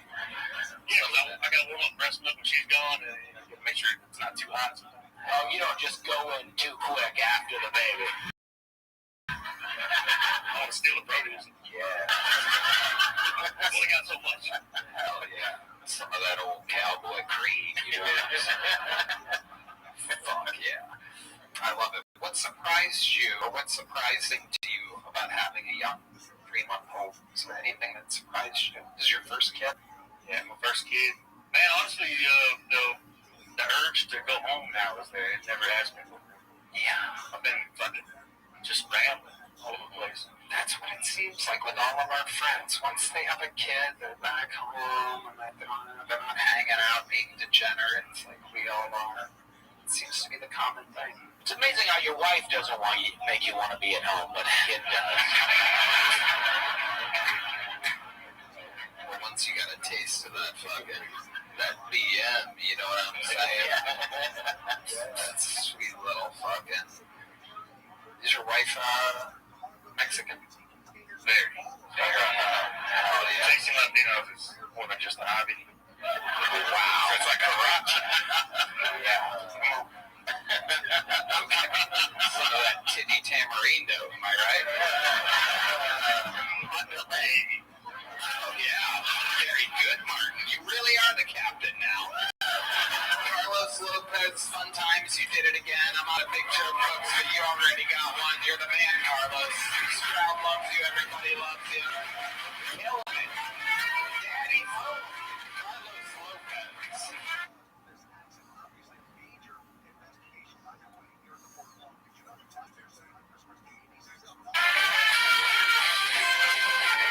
And we have his stunt double, ladies and gentlemen. Another proud Mexican father that we've known for years and years.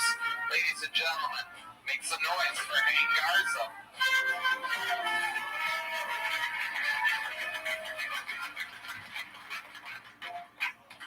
I believe that a lot of us in here are not racist, but our algorithms are.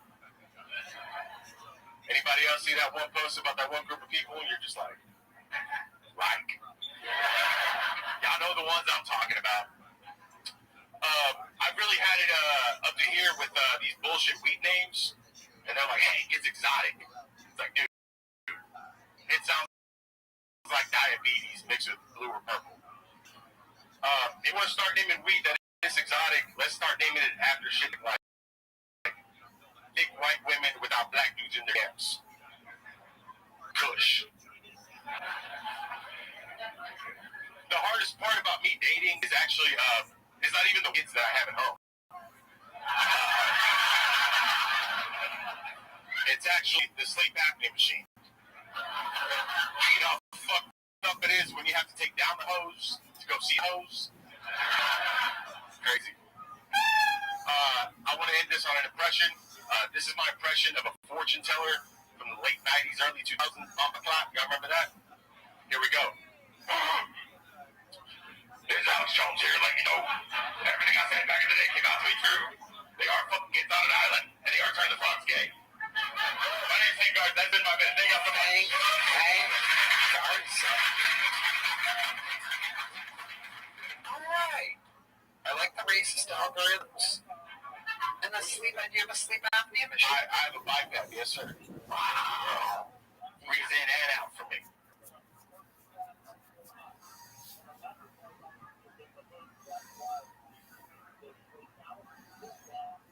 Oh my God, you don't even have to do anything. You don't have to think about any of it. You just lay there like Darth Vader. Wow. Is that good? You get a good night's sleep with that thing? It's all right. I have a 1-year-old right now, so I'm waking up all the time to change him, feed him, so. Right. Is your 1-year-old terrified by that? Nah, not at all, man. I look like Bane, or they hook me up like a Tesla. Wow. Yeah. Okay. But when I cheat, I feel like my solution to that problem, Tony, is I have to find other women that are also on sleep apnea machines. Right. And we shit that shit like a hookah. Incredible. When you say Navajos to see the hose, what's a Navajo? No, I have to take down the hose to go see the hose. Because the CPAP machine has a hose. Oh, it's a hose. Got it. All right. Got To it. go see the hose. Yeah. I got it now. You take it with you. I have Show up at the house. Yeah, Like, man. if they see you with a sleep apnea machine, they know you plan on staying. I mean business. I fucking business, dude. You got a bag of condoms and a sleep apnea machine. That's right, baby. CPAP Bobby. Wow, look at that. Look at that. You have all these catchphrases for not being able to breathe on your own. Incredible.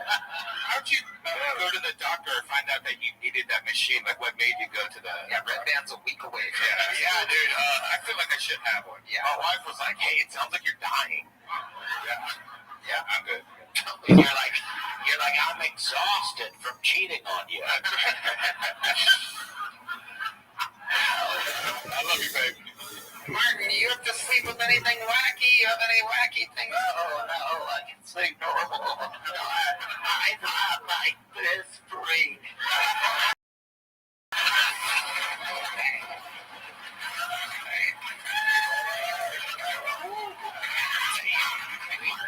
Phillips. Oh, shit. What else is going on in your life, Hank? You've been doing stand-up for a few years. Yeah, I just completed 3 years. Just getting up as much as I can, bro. As much as I can in San Antonio, raising kids.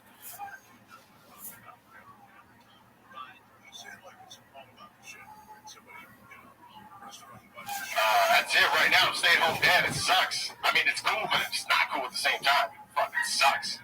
Yeah, they should be out there doing shit, not raising kids, but whatever. Wow, the wife makes a pretty decent living, so I'm like, you know what? I'll change the diaper. Hell yeah. Okay. I hope your kids aren't watching.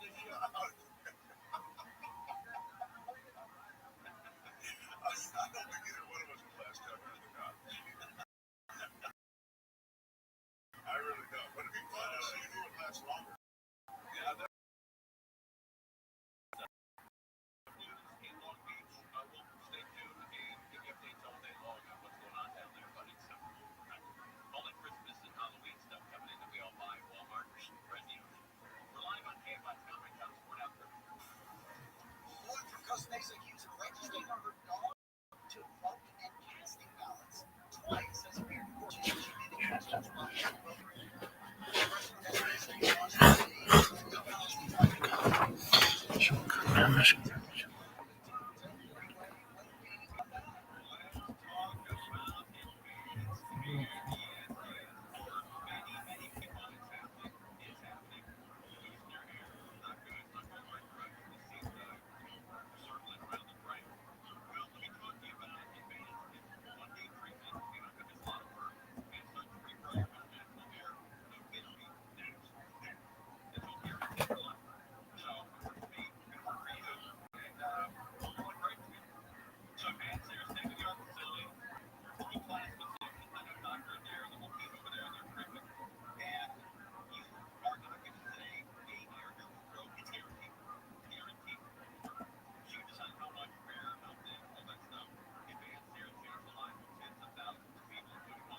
Way better set you had tonight than the last. I was screamed last time. I know. It's very scary. Last time I ate a huge dick on here on this show, man, that shit was such a rude awakening for me. Where I was comedy wise, take the shit seriously. It's a ruder awakening when your CPAP machine runs out of water. Is that how those work? You put water in it? Oh, you know it. Yeah, you put water in it. It's like a humidifier. I like high humidity, dude. Then you feel like 72 degrees. Oh, damn. I want to try it. Yeah, oh yeah. Hell yeah. Well, okay. Hey, great stuff. Thank you so much. Here you go. Here's a big jug pop. Hank Garza. That's our buddy. Hank. Here's a big jug pop. That's how show business works. Well, I mean, what can I say? This has been a hell of an episode, and I think there's only one way to end an episode like this. Ladies and gentlemen, and he is behind that curtain, for he holds the record for all-time appearances, interviews in the history of the show. No one has done it more. Nobody has done it better. A living member of the Kill Tony Hall of Fame. Some people call him the Shaw of Shopify. Sponsored by Masshole Lobster Truck. It's known as the Memphis Strangler, the Vanilla Gorilla, the Big Red Machine, live in the flesh. It's William Montgomery.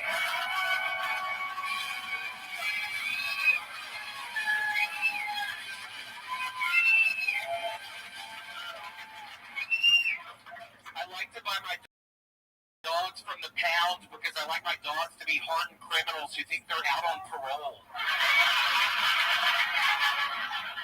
After a long search for the best match, doctors have successfully transplanted a pig lung into a brain-dead human being. And I just want to say congratulations on your new lung, Amy Shu.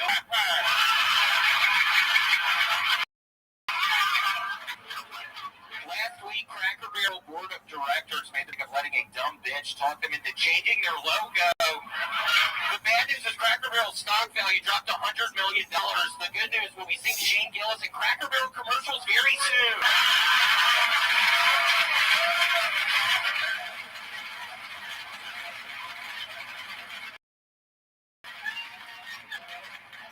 What were Kurt's last words? Courtney, don't! Okay, that's my time. Thank you. Exactly 59 seconds. 2 or 3 of the biggest jokes of the night. I feel like I have to let Shane know immediately after this episode the joke you just did. That is so funny.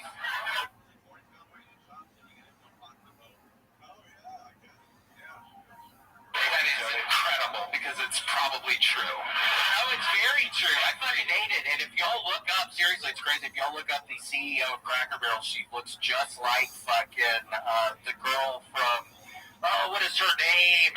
Everyone that hates our show. You are correct. The saddest thing about that joke is I'm in a Cracker Barrel commercial right now. Really? Damn. Is that true? It is true. I don't know if it's still airing, but I did do a 15-second commercial. Dusty, that is wonderful. I swear to God, that is a dream of mine. I happen to love Cracker Barrel. That really is so cool. That's so cool. What are you saying then? I don't even do. When I was in it, the stock was doing great, though. It was still doing really well. We had the old logo. Great design. Yeah, you seem, now that you mentioned, I could see why they would pick you as one of their clear representatives. Absolutely incredible. Wow. William, you did it yet again. I mean, incredible. What was the thing? Would you say a pigalum? A what? A pigalum. Pigalum? What did you say? What was the... Pigalum? Pig lung. Pig lung. Yeah, they literally, they found they did any brain dead fucking person and they put a pig lung in the brain dead person and the lung lasted for 88 days. Wow. Look at that. Yeah, it's pretty cool. What a great experiment. I'm pretty sure the doctor that did that was up here just a few months ago. And it had a CPAP machine that breathed in and out for it. Yeah. I mean, incredible performance. Really, really amazing. You're really sweet. Well, Tony, I think it's, I had that, the Courtney Love joke or whatever I had been listening to since last week because I was up in Spokane, Washington this weekend. It's the first time I've repeated a comedy club. It's been like a year and a half, and I created this whole new set. It's 70 new jokes, 30 old jokes, and it took me forever. I was taking, Tony, don't be mad at me, but I was taking a little bit of Adderall, and I was smoking weed, and I spent 2 full weeks on it. I've been listening to the song by a whole Culture Softness like 700 fucking times. For anybody who's hearing my voice right now, it's one of the best songs ever. I've been listening to it. It's repeat, Tony, on my Spotify. It's not a good song. Oh, I don't like that song. You don't like anything, you know? He told me about this, and I was like, oh, this must be a great song. I used to have that album. It's just like a throwaway song, but you're addicted to the girl that played it that died of an overdose. You have this whole conspiracy about it that Courtney killed her also or something, right? Yes, I think Courtney was involved in the bass player's death. So tell us more about that. Tell us about this. It was just so horrible. When I was up in New York City, Tony, I just looked, something happened, and I saw the picture of the bass player for Hole during this point in time of their career, the second album, and I was like, oh my God, this girl's beautiful. And I started reading more about her. I was very intrigued, and she died at 27, and they're thinking the guitar player is the one who injected her with all the heroin, and then they're saying that Courtney Love told the guitar player to do that. So it's this whole it's this whole can of worms. Are there more people that you think? Oh, he does not like. That's like I have out of my nightmare. He does not like red and flop thing. I'm do not seem to get along. Hey, talking shit about that song. I think people will like Softer Softest when they listen to it later tonight. I think people like the song. It's wonderful. So you think that Courtney Love is responsible for the death of the bass player of Hole, the death of Kurt Cobain? Is there anybody else who you think Courtney Love may have killed? The Soundgarden guy. Yeah. Guy. Tony looked like Chris Cornell. Cornell. No, I'm kidding. Yeah, Cornell was the guy on SNL. Yeah, Chris Cornell. Who else do you think, Jacob? Jacob on the... No, I'm kidding. That was awkward when I couldn't remember y'all's names.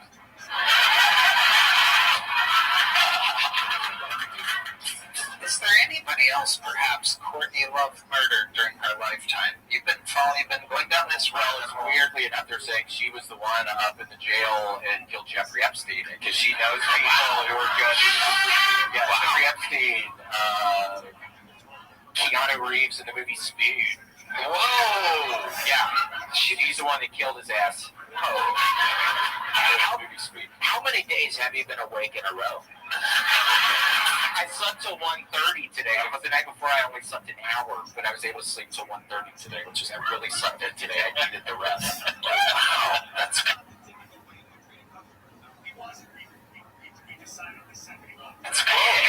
Flash the lights for the amount of sleep that you got. What time did you go to bed?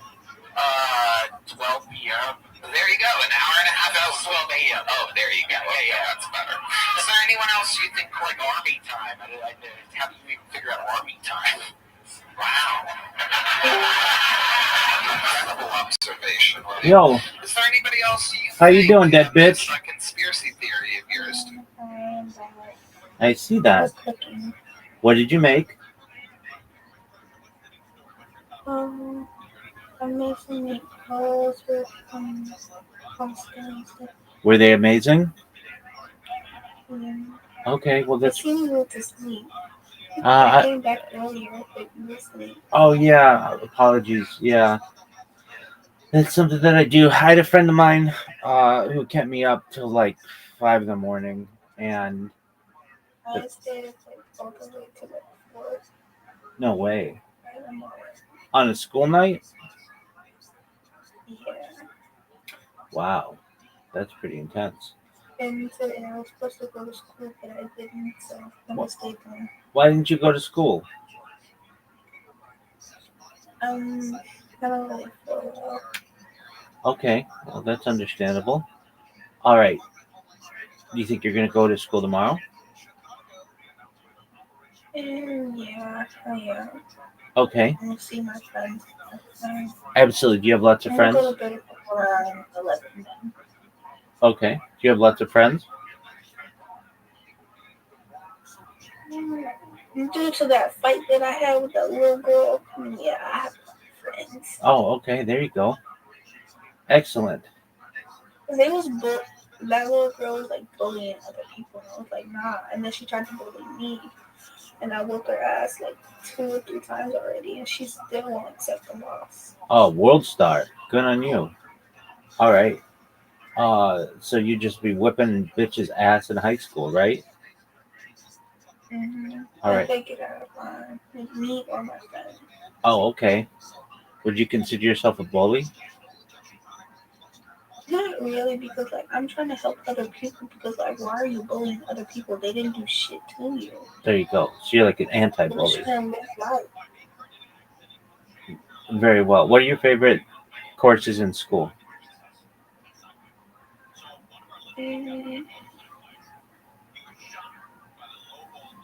I would be like algebra. You like algebra? You like math? Yeah, algebra and biology. Excellent. So you like math and science. Yeah. That's amazing. There's a little bit of art and theater. And I know you like to sing. What do you like to sing? I already told you, like rap and R&B. Yeah, but I mean, like, what artist specifically? Kind of melody. Okay, very well. Melody, Kesha Page.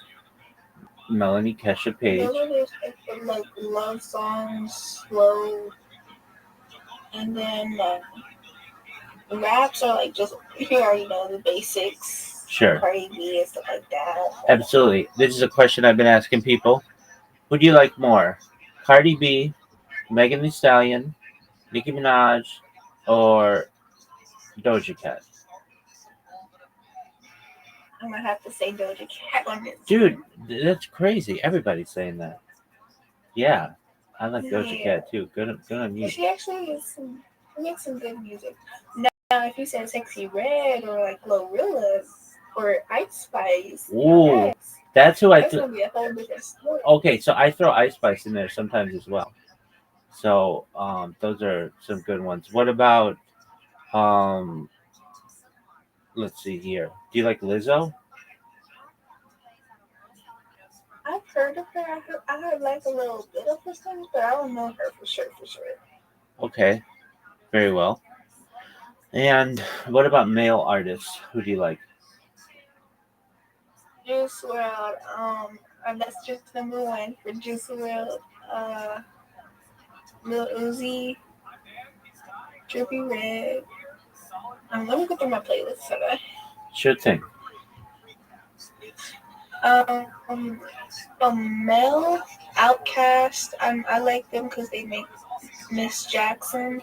Sure, I am for real. Mars, I don't know how to say his name, so I'm gonna skip him. Zeddy Will, and Lil Mosey. NLBL Chopper, whatever how you say it. Travis Scott, Ayo and Tay. XXXTentacion. I don't like Justin Bieber, but that only one song I like by him. What song do you like by Justin Bieber? It's called Confident. Very well. Are you confident? Yeah. Jason Derulo. Jason Derulo. Starboy. Lil Nas X. All right. Do you like Drake? Tyler, the Creator, of course. Okay. He's really cool. YNW Melly. Post Malone. Eminem. There's a lot more, but that's just some of them. Okay. Oh, and this is inappropriate, but like I don't care. I don't give a fuck. His name is Tickle My Tip, and then his other one is Back God. There's an artist called Tickle My Dick. No, Tickle My Tip. Oh, Tickle My Tip. Oh, okay. Very well. Yeah. And that's an artist? I could show you my screen. If you'd like to, go for it. Look at you. You see it? Just a moment. That bitch. Coming in hot. Oh, yeah, I see it. Look at you. You got a Oh, you got a supercomputer, don't you? No, I'm a little childish too. So I have like this song. These from K-pop Demon Hunters. I was watching it with my little sister. So. Very well. Do you use an ad blocker? No, really. Oh, you have to.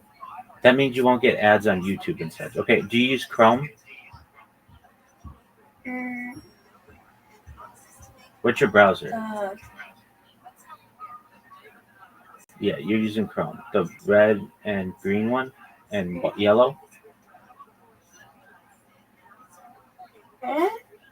the browser that you're using, is it Google Chrome?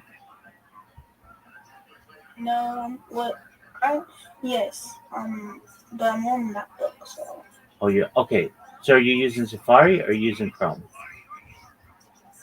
I'm using Chrome. Okay, here's what I want you to do. Go to just Google and type in uBlock Origin Lite. The what? uBlock with a U, BLOCK, Origin, ORIGIN, LI. This? uBlock Origin Lite. This right here? I believe so, yeah. Click it. And then it's an extension. Does it take you to the Google Chrome store? Yeah, Yeah, that I can't. why can't you? I think my stuff blocked it. Oh, that's garbage. Is this a school computer or something? Yeah. Oh, boo. Okay, I understand. No big deal. Then close out. I can still get on the stuff. Very well. You can still get on the what? Still get on this. I can still get on Discord, Snap. Excellent. Very well. All right. What games do you like to play? You said Grand Theft Auto. You're excited about Grand Theft Auto 6. Hold on. Roblox, Minecraft. That's right. Who, who do you like to play in? And copy Fortnite. Okay. And you're excited about Grand Theft Auto 6. Are you excited they're going to have a female protagonist? Meaning a female character you can play as a main character? Yeah. Yeah. Who else joined? My friend Germany. Somebody joined, by the way. Yeah, Nerox. What up, Nerox? They're just doing their thing.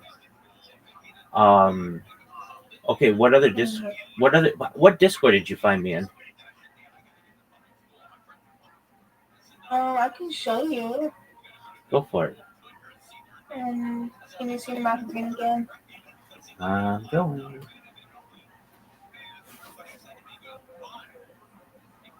Okay, well, I was like going in this one right here. Like literally right here. What is it? Like this. Is it a door? No, it's like. No. I know. What? It's a What Discord? voice one. I know. At the top. It's called it's right here. I know. It's a door, social. There you go. Okay, excellent. It's a door. Excellent. So you found me there. Very well. I'd just like to know how they found me. Okay, wonderful. Yeah, so I'm live streaming in there right now. And I live stream in a bunch of Discord simultaneously. Because I've seen it. Word. You were asleep. I- When I came back here, you wasn't here. And then when I left to see if you were in the call, you were asleep. So, and then someone joined, and I just started talking to them. Were they cool? And then I left because I couldn't understand them. So that happens. I'm still learning Spanish. So. Oh, okay, they speak Spanish? Yeah. Okay. All right. So, do you play any sports? I play basketball. What position? Like defense, but like I'm number 25, so. So you're on your high school team? Yeah. Okay. The girls' basketball team. Oh no way. Yeah. All right. But don't you play a position like point guard, shooting guard, power forward? Well, I guard. I mostly guard everything because I'm big. Well, I'm the shortest out of everybody, so it's easy. So I can like get past people more easier. Word, girl. Do you steal the ball? Yeah, most. Excellent. It's a good way to play. All right. So you play anything else? softball. What position you play in softball? I honestly forgot softball is like volleyball at the same time. I honestly forgot. Okay, you forgot what position you played in But softball? volleyball, softball, basketball, and a little bit of soccer. But I can't play that much soccer because like I had asthma. Okay, I gotcha. Excellent. And do you do any extracurricular activities? No. Okay. Well, you sing, and you sing all those people. That's great. Do you dance? I used to dance, but I stopped. Okay, I understand that. All right, so we went down people who you like, with whom you to whom you like to listen, and your positions in sports. Are you on a good basketball team? Is it a good, like, are you guys, do you have a good record? It was like it's like we won like 20, no, 15 times and lost only 3 games. Oh, you're in a really good team, and you're number 23. Yeah. Why'd you pick 23? Because like it's actually a lucky number for me. Because every time I go to like a grocery store, you know those little tapes Yeah. that you get, are always happening to get 20. No way. So you didn't pick it because it's like LeBron James or Michael Jordan? Oh no. Oh, no way. It's just like a lucky number for me. That's baller. Okay. Do you have anybody really good on your high school team? Yeah, Jemiah is really good. She's number 1. Shout out to Jemiah, number 1. Did she score most of the points? Yeah, she's really good. Is she gonna try to play in college? I don't know. She's my best friend, but we don't really, we talk, but like, she just got a boyfriend now, so she's been dissing a little bit, not really. Okay. And you're coming out of a relationship, right? Yeah. Okay. You looking for a new boyfriend? It doesn't really matter. Okay. I mean, do you have boys who are interested in you? Yes and no, but Okay. So you're just playing the field or just enjoying being single? yeah. All right. Well, that's better than anything. All right. So you are single, not looking to be in a relationship right now, focused on just living your life, which is great. Do you drive? Uh, yeah. Very well. Do you like to drive? Yeah, I like driving. Okay. Where do you like to drive? Mostly to like games with my friends, take them to the mall when they need, help out my granny when she needs to go to bingo for her birthday and everything. Oh, shout out to Granny. Excellent. So Granny likes to I play. just mostly go to the mall and stuff sometimes. Okay, what are your favorite stores at the mall? Not trying to be like a kid, but like not so spoiled, but like kind of spoiled, but not really. That's not spoiled at all. Women love that place. I don't really wear makeup, but I just get like some products just to like help my skin out. Absolutely. The skin products. Definitely. So Sephora, you like Starbucks? What's your Starbucks drink? Oh, I love the caramel. All right. Excellent. So you like the caramel macchiato. And do you that's an ice drink? Yeah. Why? Have you ever been to Starbucks? Yeah, I've been, but you get like black coffee and I cream. also get the summer drink too. Okay, what's the summer drink? It's like red and blue, and it has like really red little bubbles in the bottom. Oh, cool. Really good. All right, do you like boba? Yeah. Yeah. Little girl. Yeah, I do too. I like the way it's like. I like the way it feels in my But mouth. there was one time where both like the little bowling ball got stuck in my throat. Oh, wow. It was funny, but I was also scared. Yeah, I get that. All right. So, do you like boba tea? Yes, I love boba tea, boba coffee too. Okay. Coffee is better, honestly. Very well. Okay. So let's say you didn't have all the fancy stuff to have a caramel macchiato. You're just at home. How do you take your coffee? Well, I like black coffee. You like black coffee. Okay. So you just like the taste of it. Yeah. Okay. But most of the time, if I'm not having coffee, I'll just basically just get out. You know the hot. Shoot, it was just on the tip of my tongue. Like hot cocoa. Yeah, hot cocoa. Yeah, hot cocoa is Hot great. cocoa. It's one of my favorite drinks. All right. Do you like marshmallows in your hot cocoa? I like that. I mostly prefer that, but if I don't like marshmallows, I just drink it like that, or just put like some kind of like, you know, those crackers. Graham crackers? Did you say graham crackers? Yeah, Yeah, definitely. I put those like a little bit in it, so it can be like a little bit fancy, but not really. Absolutely. That's bougie. I like it. All right. So you like cocoa, sometimes with marshmallows. Do you like chocolate milk? I love chocolate milk. I just had some this night. Word, girl. That's good stuff. All right. How do you like your chocolate milk? Do you like it in a gallon already prepared? Do you like to take white milk I and make it myself. okay, and then you put like syrup in it? I feel like, yeah, I have the chocolate syrup in my refrigerator and the milk. Last night I just put the milk in and then put the syrup in there, like stir it up a little bit, Absolutely. Word.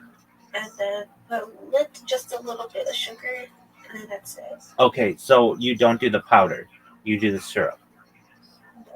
Excellent. All right. Very well. What's your favorite ice cream? I have three actually. You have three favorite ice creams. All right, hit me with them.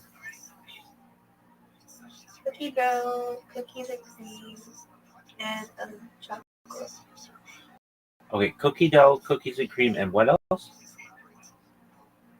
Chocolate. Just plain old chocolate. Um, yeah, but sometimes when I'm at Dairy Queen, I just like, or even McDonald's, I put like some M&Ms. All right, very well. Um, do you like Baskin Robbins? I never heard of that. You've never heard of Baskin Robbins? Okay, they're like all over the United States. They're like an ice cream store. All right, do you like shakes? Milkshakes, ice cream shakes, and everything. Yeah, same here. Do you root beer floats?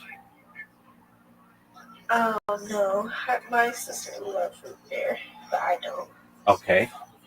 So not a big fan of root beer Like floats. twin.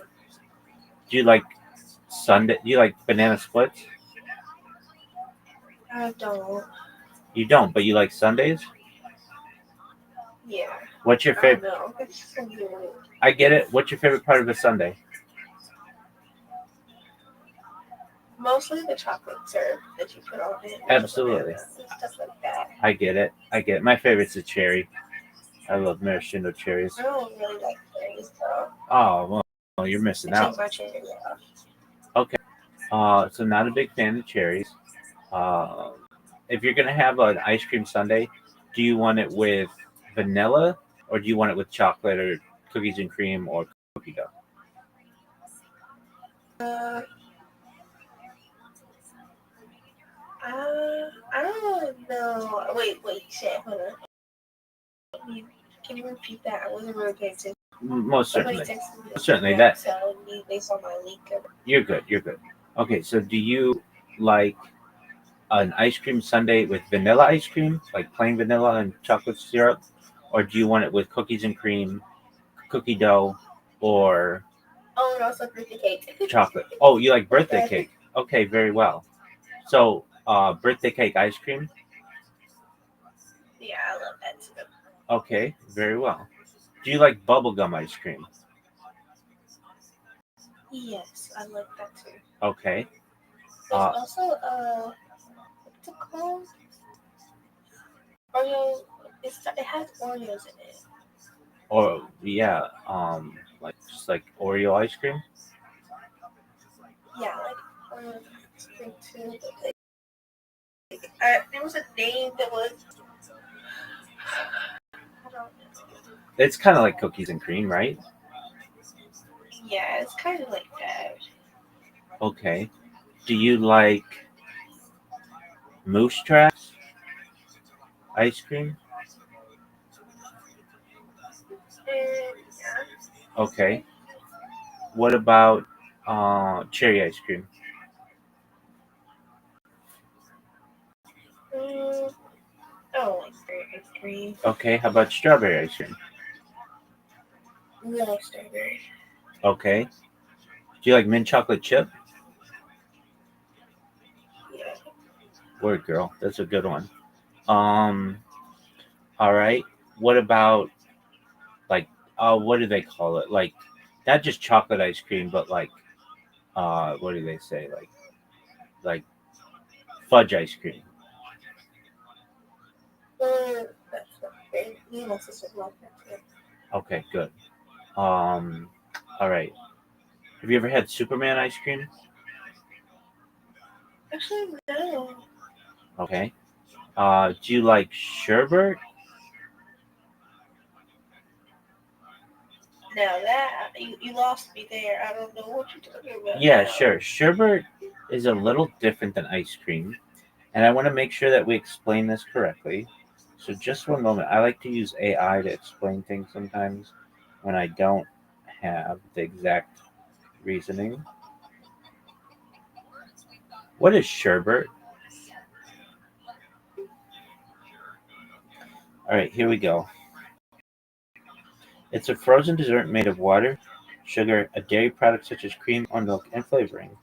So it's like ice cream, but the flavorings typically derive from fruit or puree, though it can also include wine, liquor, or non-fruit flavors like vanilla or chocolate.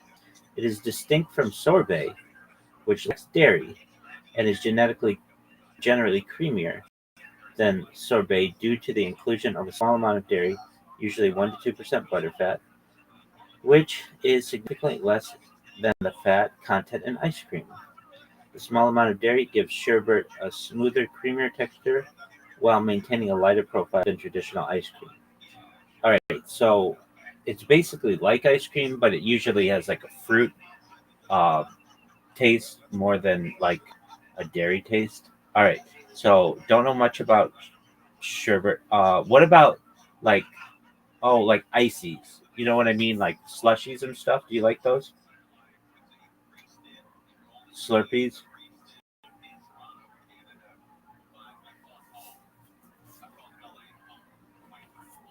That's okay if you don't know. If you're busy, dead bitch, you there? That's all right. Hit me up when you return. Do you think the Courtney Love may have killed in her lap? Maybe Dave Thomas? Whoa, the Wendy's guy? Yeah. From Columbus, Ohio? We Redman, that's right?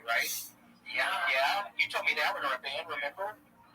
Wow. How about let me know about that one, remember? You told me that, all excited when you found out about it? Yeah. Oh, there's another person? Wow. That's incredible. Dave Thomas. Can you believe that? I think you believe it. Red King gets very sad when he's reminded about the death of Dave Thomas. Yeah, that might be my real dad. That might be my real one. Yeah, well, your mom had sex with enough dudes. I don't know if we actually could figure out who it was. executive secretary, and then my parents might be my real dad. Wow. I just hear you talk. I can see how Dave Thomas could be your father. I need 2-year-old Baconator. So here's the beef. Is there anybody else you think Courtney Love may have murdered during her lifetime? Lisa Frank! Whoa, whoa. I'm kidding about that one. I'm passionate about that. I'm kidding about that one. That's my trip. Who's Lisa Frank? The lady who made the...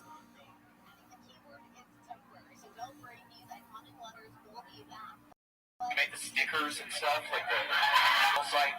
Okay. Who else? Is there anyone else you think Courtney Love may be an untimely death? What about maybe who?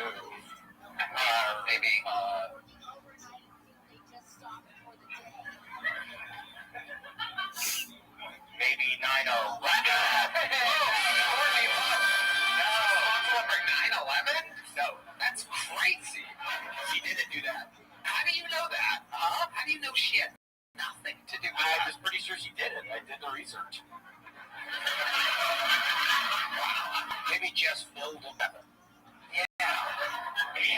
That's a smaller building. People forget about that building. People do forget about that building. Tower 7. Everyone remembers 9/11, but no one remembers Tower 7. Is there anyone else you think Courtney Love may be responsible for? Well, this one's horrible. He's actually on my shirt. King Cobra JFS. Josh, rest in peace. He just died up in, I think, Wyoming. I think she had something to do with him. King Cobra JFS, rest in peace. He had a bad drinking problem. If you had a chance to talk to Courtney Love when she was here face to face, I'm sure she's watching this right now. What would you say to her? What would you say to Courtney Love? Names are main camera. I get it. Courtney, I get it. You don't normally take requests, but if you could play Softer, Softest. Wow. Your second album, I could sing the words with you. Wow. I'd be able to sing every single word with you. Wow. That is incredible. So you would take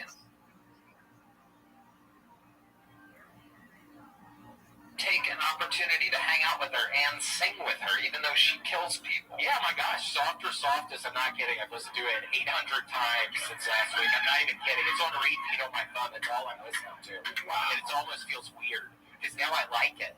Uh-oh. Seriously, now I like it. That's how it started with Kurt Cobain. 1 second you're liking her music, the next thing you know. And you wrote 70 jokes listening to that song? 70? No, I was analyzing all of my Kill Tony minutes. I think I've done like close to 320 of these things, and I was analyzing stuff. Wow.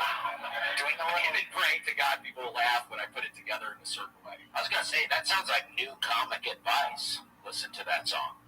Yes, my new comic. Seriously, if you're a comic who's thinking about getting into comedy, whatever, you're funny around your buddies at work, whatever, I think you should go for it and listen to Softer, Softest. When you're answering your jokes, seriously. Do you think you're ever going to stop listening to Softer, Softer? I don't think Guys,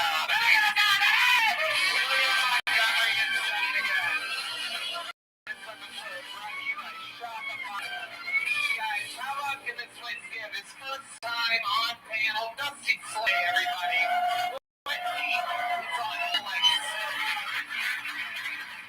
Make sure you watch it on Netflix. He's on tour, DustySlay.com, and his podcast is We're Having a Good Time. Martin Phillips, first time on panel. Captain is in. MartinPhillipsComedy.com. He's on tour all over.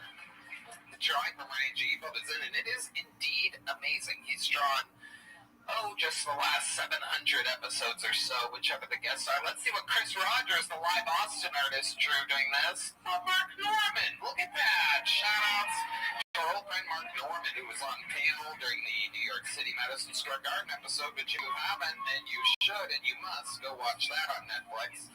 And, Red Band, check out my fake band Catbread7 on YouTube, Spotify, and Apple Music. Love you guys. It's a fake band indeed. Listen to it there. It is something else. a new passion project, if you will. And shout out to Shopify. Thank you for sponsoring this episode, and thank you to you, the live audience, that makes it all possible. We love you guys. Thank you. Good night, everybody.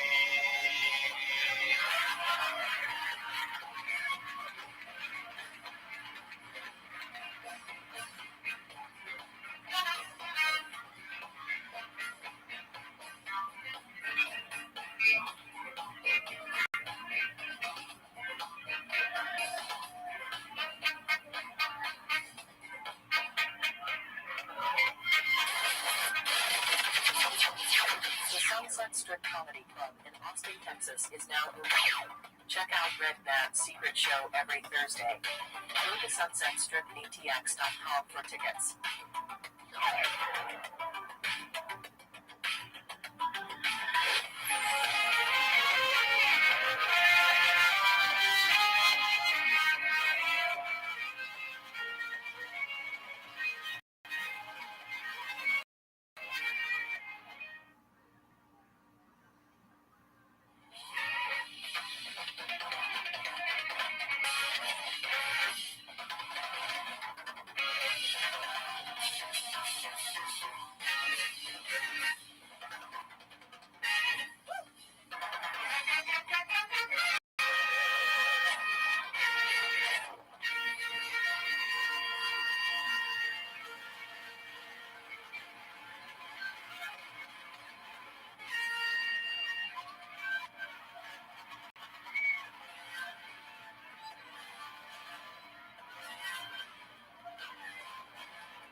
Ready for the best fucking night of their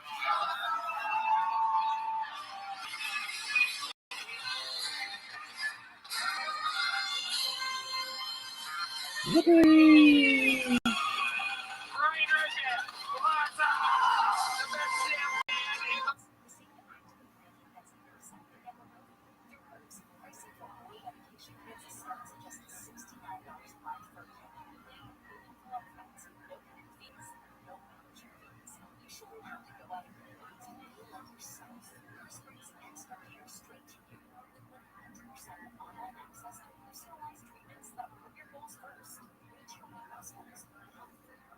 Hey guys, before we start this podcast, just a reminder, we're on Patreon now. We are on Patreon. And listen, if you're watching this and you're watching for free on YouTube, Apple, Spotify, you're like, man, I would.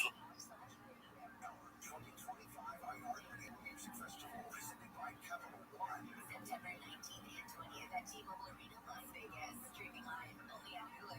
Tickets still available at AXS.com. Get yours while you still can. It's different. And your keyboard can be. Lenovo PCs are built for creators, dreamers, and fans who don't hit pause. Visit Lenovo.com for the latest in AI PCs and game-changing tech. Number one on your car radio reset. And the new and improved iHeart Radio app. Free never sounded so good. KFRDX.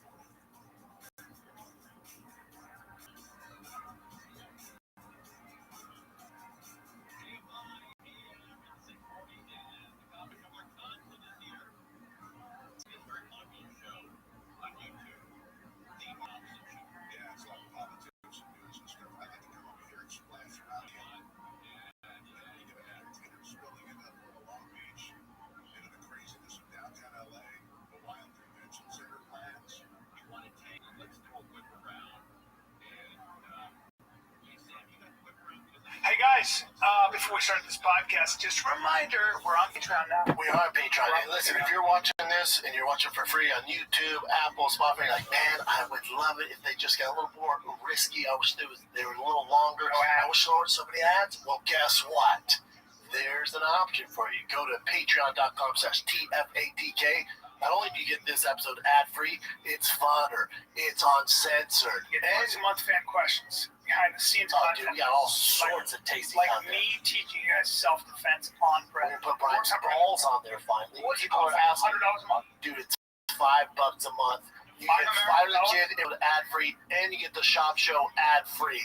That's what we're doing. It's patreon.com/TFATK. Get you some. This is really the fight of the kid. I want to start this podcast by saying I'm sitting like this because I pulled a little muscle in my back. Why?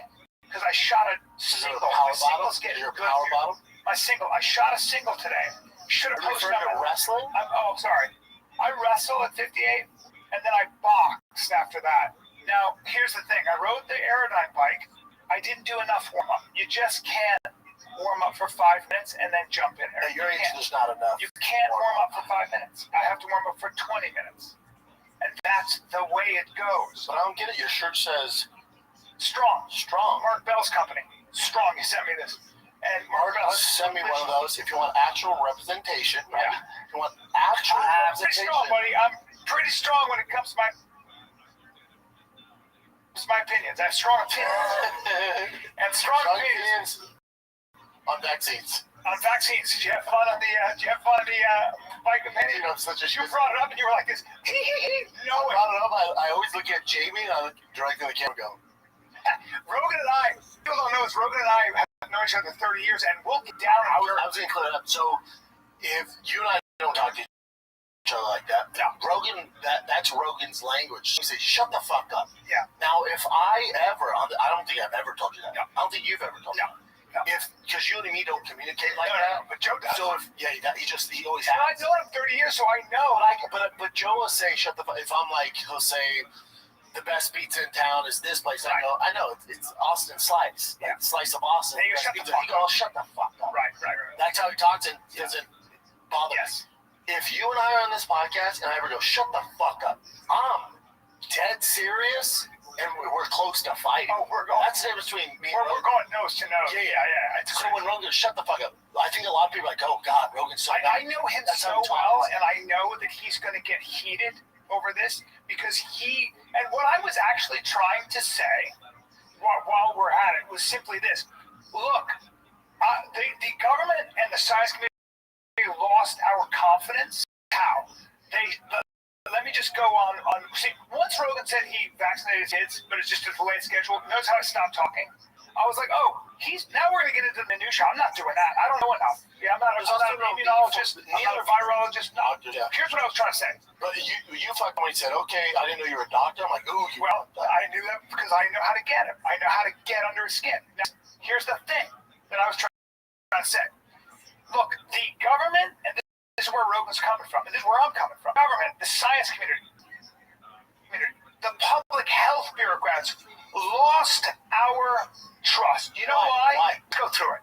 Let's go through their behavior during COVID, suppressing actual information, all their misinformation and lies about the vaccine, all the fact they shut us down and ruined countless businesses and our economy for 2 years, social distancing, masks, all bullshit, giving public health officials the kind of power that they weren't even enforcing science, they were enforcing their social agendas. Let's keep going.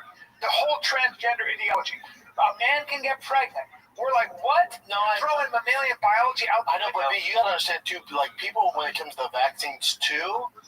So you know me, like you and I don't see eye to eye on vaccines. I'm not an anti-vaxxer. Yeah. Remember, I come from personal experience where my son got pumped full of all those vaccines and had major issues. So I go, well, hold on, but I'm not anti-vax. I just go, well, I have some questions. And you're cool with it.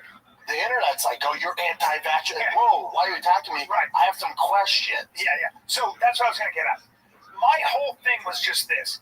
I think all of us have to be very careful if we're podcasters, comedians, lawyers, politicians, even general practitioners, saying things like I've done my research or look into it. Oh, see, I disagree with you there. Hold on real quick before you say why. I think you can take out podcasters, comics, and my dumbass. I think you can take. You should add to that list politicians, doctors, and experts. Experts. But let me make the distinction. I think podcasters and comics, if you're listening to me, Rogan, and you, and That's all I'm trying Brian to say. talk about vaccines Right. and making the decision That's what I'm to saying. vaccinate your son, Yes. But right, but also you shouldn't be getting your vaccine information from even podcasts. Here's why. Because actually, when it comes to a general practitioner, that's a very different discipline than an immunologist and a virologist. Right, because here's why. If you were to do research on vaccine safety, you'd have to read all the studies which actually require an expertise in those particular fields that nobody's don't going to do that. Right. And so that's my issue with all of this. And so but I understand people saying, hey, I don't trust the establishments because they've earned that distrust. Yeah, I know. Because that's the problem. What I was trying to say is the point, those people that don't trust them, there's good reason. Exactly. There are some shady shit. That's what I'm saying. And they profit off of it. That's where we're at now. Yes. And that's right. And that's where we are. And that's what happens when the government oversteps when ideology to override science in COVID policy, gender stuff. So rightfully, people are like, go fuck yourself. Yeah, and I get that. And you're paid from Big Pharma. Or when the mainstream media lies all the time and doesn't talk about things. So I get why people are like, why should I trust X, Y, and Z? Now, here's the other thing we have to worry about, guys. On a podcast or anywhere, when somebody comes along and says, hey, I've done my research, and everybody's lying to you, and I have the truth, they're usually selling something. And that's also where I go, I don't think Rogan is. No, I don't think he is either. But I'm saying Rogan says Joe goes, I've talked to a lot of experts. Yes. So he's getting information from them. Yeah. Joe and I don't really actually disagree. We might disagree on the minutiae, but at the broad strokes, we don't disagree. Yeah. We don't disagree. And people took that and they were like, shut the fuck up. Yeah, people are like, what the fuck? I was like, hey, we were good, man. Notice how we went right back to being friends. We're just having a conversation. That's all it is. It was thinking that I cut the tension with some smelling salt. Rogan said this. You did. Rogan also said this about certain people. There are certain people who wanted to come on his podcast, and they were very famous people, very world leaders and stuff. And the reason he said, he goes, I am not going to have that person on because they will game me. They're going to say things, and I don't have enough information to push back properly. So then I'm going to take all the flack. That's what happened. Powerful. And you have science not. Yeah. You don't know. We don't know enough about your virology or immunology to push back on anything or agree. I don't know, dude. I got to take your word for it. If you hit me with a statistic and a study, there are other scientists that go, hold on, that study isn't real, or that I don't know, right? And so that's what I'm dealing with. That's what I'm talking about. I didn't apologize. I said no, it was good. We didn't apologize for that. That was fun. Yeah. But I didn't apologize. Talked to Gordon after. Me and him were texting back and forth before this show on the whole Moneyberg thing and the black belt thing. Like I was like, hey man, I didn't mean to make this like rear its ugly head again. The internet's so toxic. Are we good? And he's like, of course. And by the way, yeah, all you were saying was that for a black belt, when you're not BJ Penn, is a little bit quick, and that's allowed. You had some questions. Are we allowed to say? Doesn't mean that Moneyberg. Are we allowed to say I got some questions? Yeah, but it doesn't mean that Moneyberg guy's a bad guy. I have no idea who he is. No. I have no idea who he is. You probably help him with his merch. But when it comes to jiu-jitsu, I'm going to listen to Gordon Rod. When it comes to comedy, if I say this is funny, if we're doing a commercial, listen to me. I might have a point of view. When it comes to immunology, I'm going to listen to somebody who's actually studied that subject. I'm going to go with the experts. Now, that doesn't mean you blindly trust the medical establishment because they can get hijacked like they did. Oh yeah, let's move off that. And Rogan's right when he was like, nobody wants to hear it. I'm telling you, nobody wants to hear it. That's right. When it comes to the Epstein list, you might want to talk to me. Just maybe I got some information on that. Okay. And that was one of the things, even when Rogan was like, there's a blue belt who came in. Well, in my experience, 15 years at a high level, in my experience, that's never happened. But again, in his gym, it happened. So he's like, well, I've seen it. Okay. Yeah. Well, I disagree with that. Yeah. You know, it's all good. That's what friends do. Any friends that just sit around and I thought that fight companion was great. I loved it. I was telling Chen on Chop Show, which is free on Patreon.com/TFATK. Also, that Patreon crushing it. Thank you. Yes, thank you. Well, people like not having to deal with all the commercials. And the suppression and all the toxic shit. Yeah. Like, you gotta be a real fan to pay fuck. Apparently, speaking of toxic shit, a lot of people believe that because my father was in the CIA? Yeah, that alphabet thing. He did some work for them. I don't know if he was in them. Did some work. That I have some information on Epstein. Isn't that right? You've told me off there. Well, you know what? And I might be giving it out when I go to Covina this weekend or in Charlotte to follow the Comedy Zone. I don't know. You know what we're going to do? We're going to release the Epstein list on Patreon only. We're going to release it on Patreon. I'm going to read it. It's going to take a while. It's a long one. You saw a peek. I went like this. It's a long list, and it's exactly what it is, I think. Yeah. Yeah. Whatever that means. Yeah, I don't know what the fuck that means. Yeah. It was weird. Wasn't it weird driving to Joe's? Because usually we stay at the Four Seasons Hotel. Yeah. We take a car over. Yeah. I had to ask him for the address. Yeah. Isn't that weird driving there? Yeah, that's a hidden area. That's an interesting area. Yeah. But I always have a good time. Oh, yeah. And I said to Joe, we were peeing afterwards, and I was like, dude, I just love when we get to hang and talk because we don't do it enough. And did he say shut the fuck up? He said, shut the fuck up. We were peeing at the urinal, and he pissed all over my shoes. And I said, thank you, Daddy. I said, thank you, Yeah. Daddy. Yes. That's what I say. A lot of jiu-jitsu talk. Again, I hurt my back. Forgive me for sitting like this, but I have to because I'm old. What are you going to do to fix it? Absolutely nothing, Brendan. I'm going to complain, and I'm going to ignore people's advice to take. You hit up the team at Ways to Well. I could shoot stem cells in there or something. I don't know if it's injured enough for that. It's just sore. No, it's just, they have some other shit. It's just sore. And I have stem cells. It's supposed to work. It takes about 6 weeks. I got shot up with a bunch of them. I don't Just feel like general. If you just do them general, it's tough to tell. My TRT 785 testosterone. 785. 75, and that was 785 after not sleeping for a couple of days and working out. So they think it's higher, and my magnesium is low. So they're going to raise my magnesium. So that's the lowest it's ever been. Remember, it was 975. And also, my free testosterone is like 43, which is supposed to be very low. But I've done some research. 43. Done some research, and actually, are you an expert now? Doesn't necessarily. Shut the fuck up. That's true. No, I talked to some doctors. Yeah, shut the fuck up. What do those doctors look like? One's was an actual gymnast in Cirque du Soleil. Yay! Well, listen to that guy. Pretty badass, and looks at a lot. That's what his 225 is. He said, if you use car wheels, he's good. Yeah, he said there a lot of times free it matters and it doesn't matter depending. I just have a lot of energy, and my dong works, so my libido. So they're not going to give you any TRT? Well, we're gonna go back in 6 weeks, and I'm going to. Done some Did you stuff. get some rest? Yeah, getting some supplements, get some rest, and then take it and see what happens when Daddy. But you know, 785 is very hot. That's good for me. Naturally, that's impressive. Yeah, never that. Big balls, big old head. It'd be interesting to see get your blood levels checked after doing the weekend in Covina, flying. Watch what that does to your body. Oh, what bad. Watch what that does to your body. I bet, right? And then not sleeping, and being out of your disrupted time zone. Yeah, fuck. You would do that. Oh, that stress has anything to do with it. Yeah, dude. Oh my god. Yeah, it's completely fucked you up. Yeah, completely fucked you up. Yes.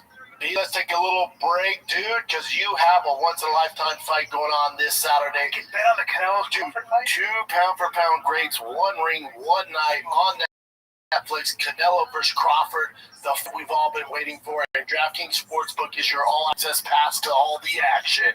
From the opening bell to the final score decision, by the way. DraftKings delivers fight night thrills with odds on knockouts, total rounds, method of victory, and more. New to DraftKings, dude? Bet 5 and get 200 bonus bets instantly. Don't forget football is back this Sunday as well, so the action doesn't stop after the fight. Can I download the DraftKings Sportsbook app and use code FIGHTER? Yes, $200 in bonus bets when you bet just $5? Yep, that's code FIGHTER to get 200 bonus bets when bet just 5 in partnership with DraftKings. The crown is yours.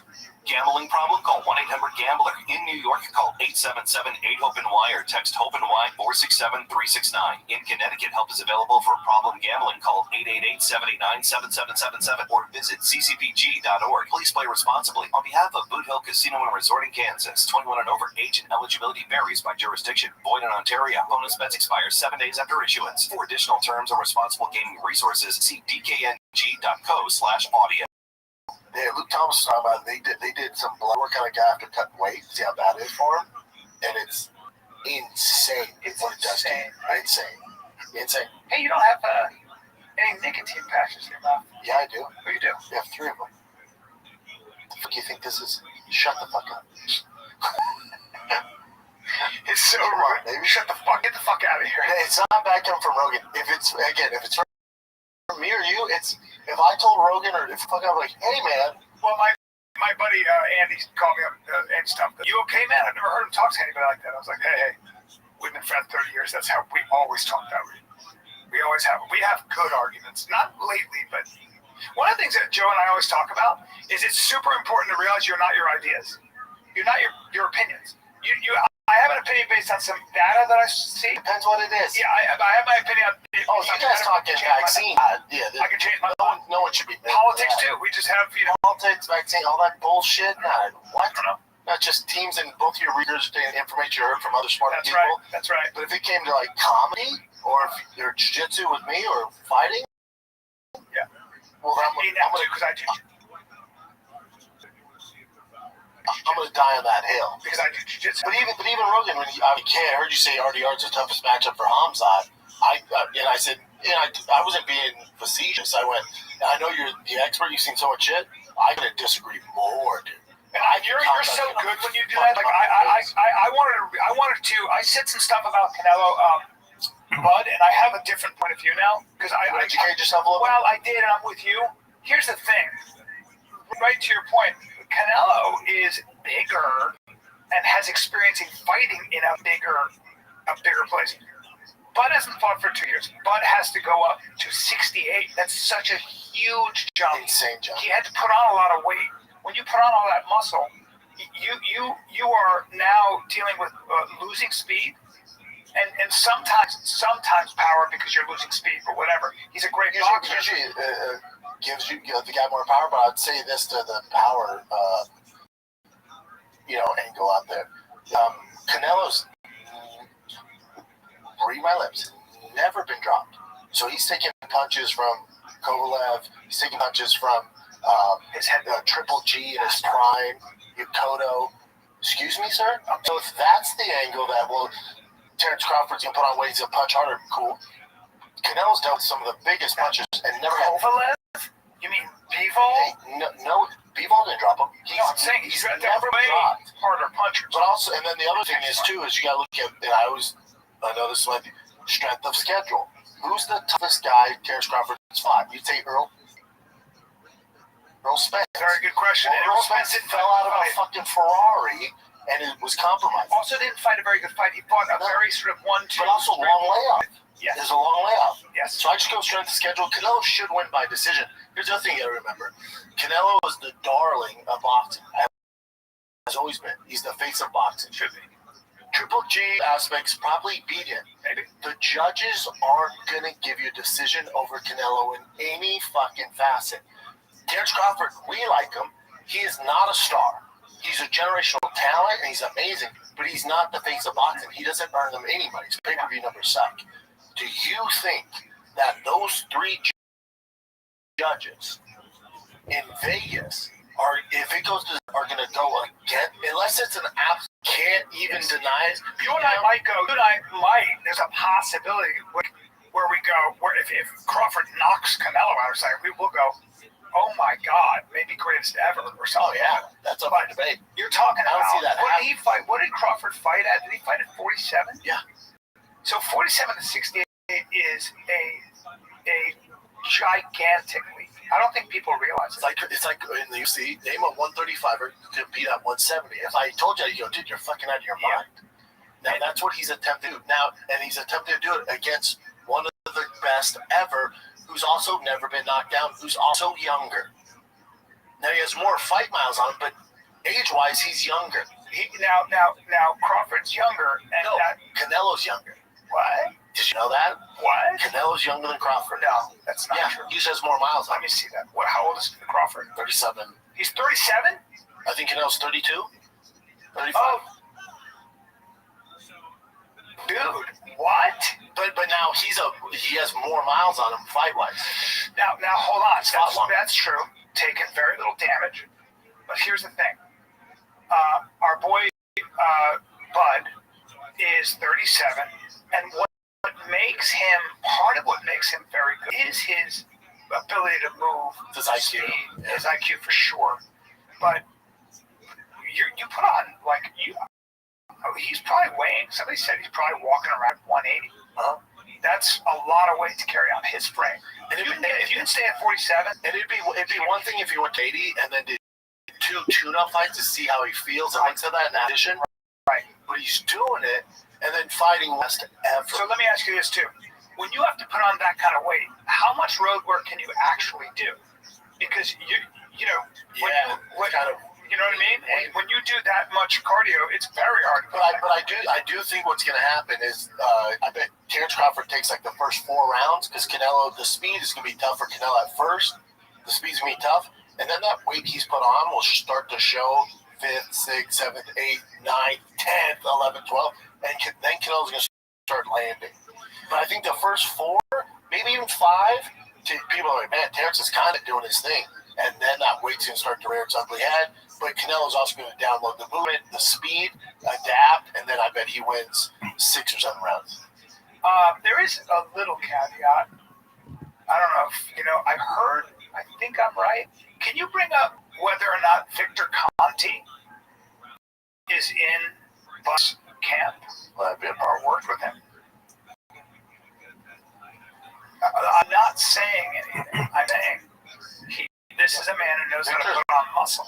Says yes. Yes, Victor Conti is providing nutrition supplement and anti-doping guidance through his company and his involved investment. Oh no, I'm asking questions. Am I allowed to ask questions?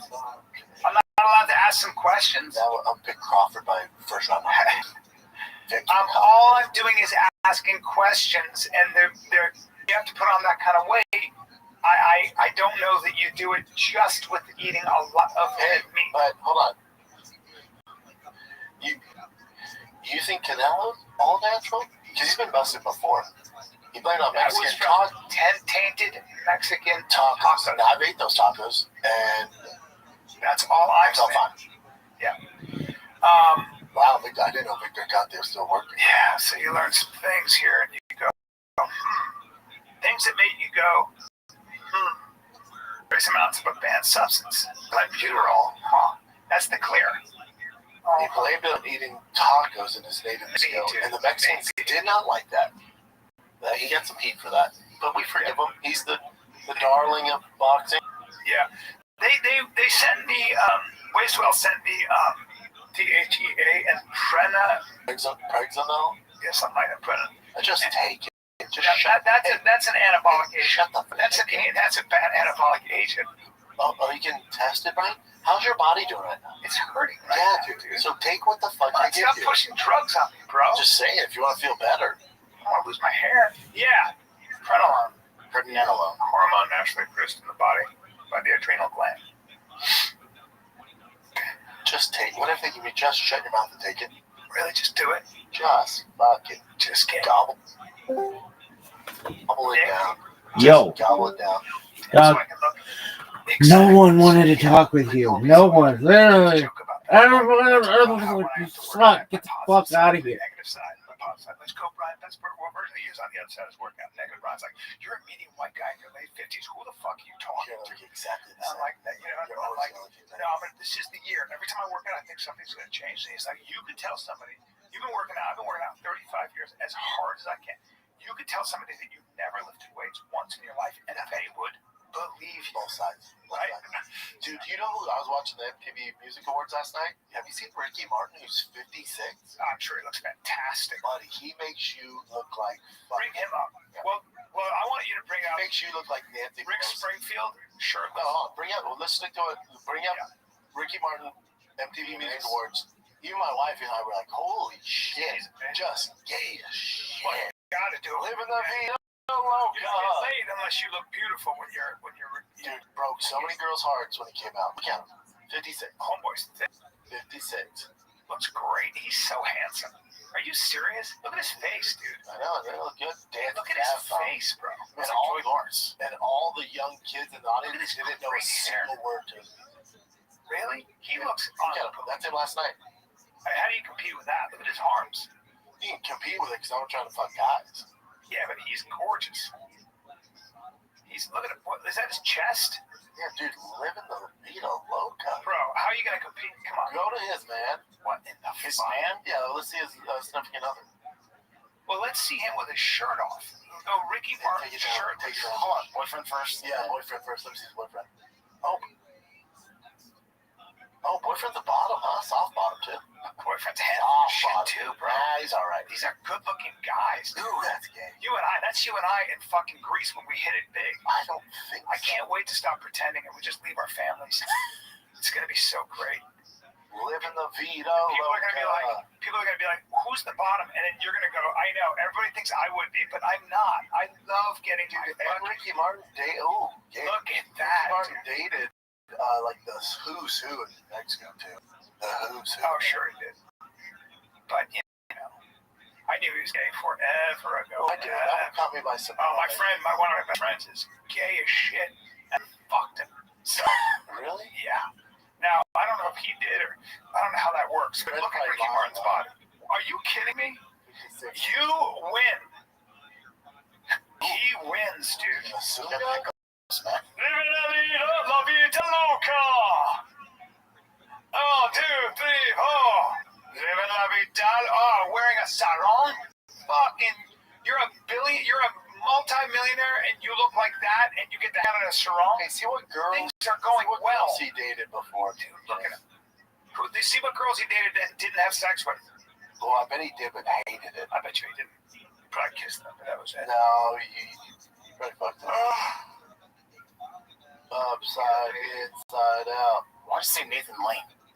Maybe he's gay. Maybe he sucked him. No, Nathan's gay. Maybe he sucked him. So he dated Alessandra Ambrosio. Rocha, she's cool. Yeah. He has Nissan. It's just all only for a year. Yeah. It's fine. Just gay though. You had to fake it back in the day. Had to fake it. But he came out. What did he come out in? He was Gabrielle Sabatini. She's a tennis player. Yeah. That got your attention, huh? That was in '92 though. Wow. He came out when it was kind of safe, right? 2010. 2010, still pretty early. Yeah. Oh, he has children. Yeah. But are they adopted? Living la vida. Oh.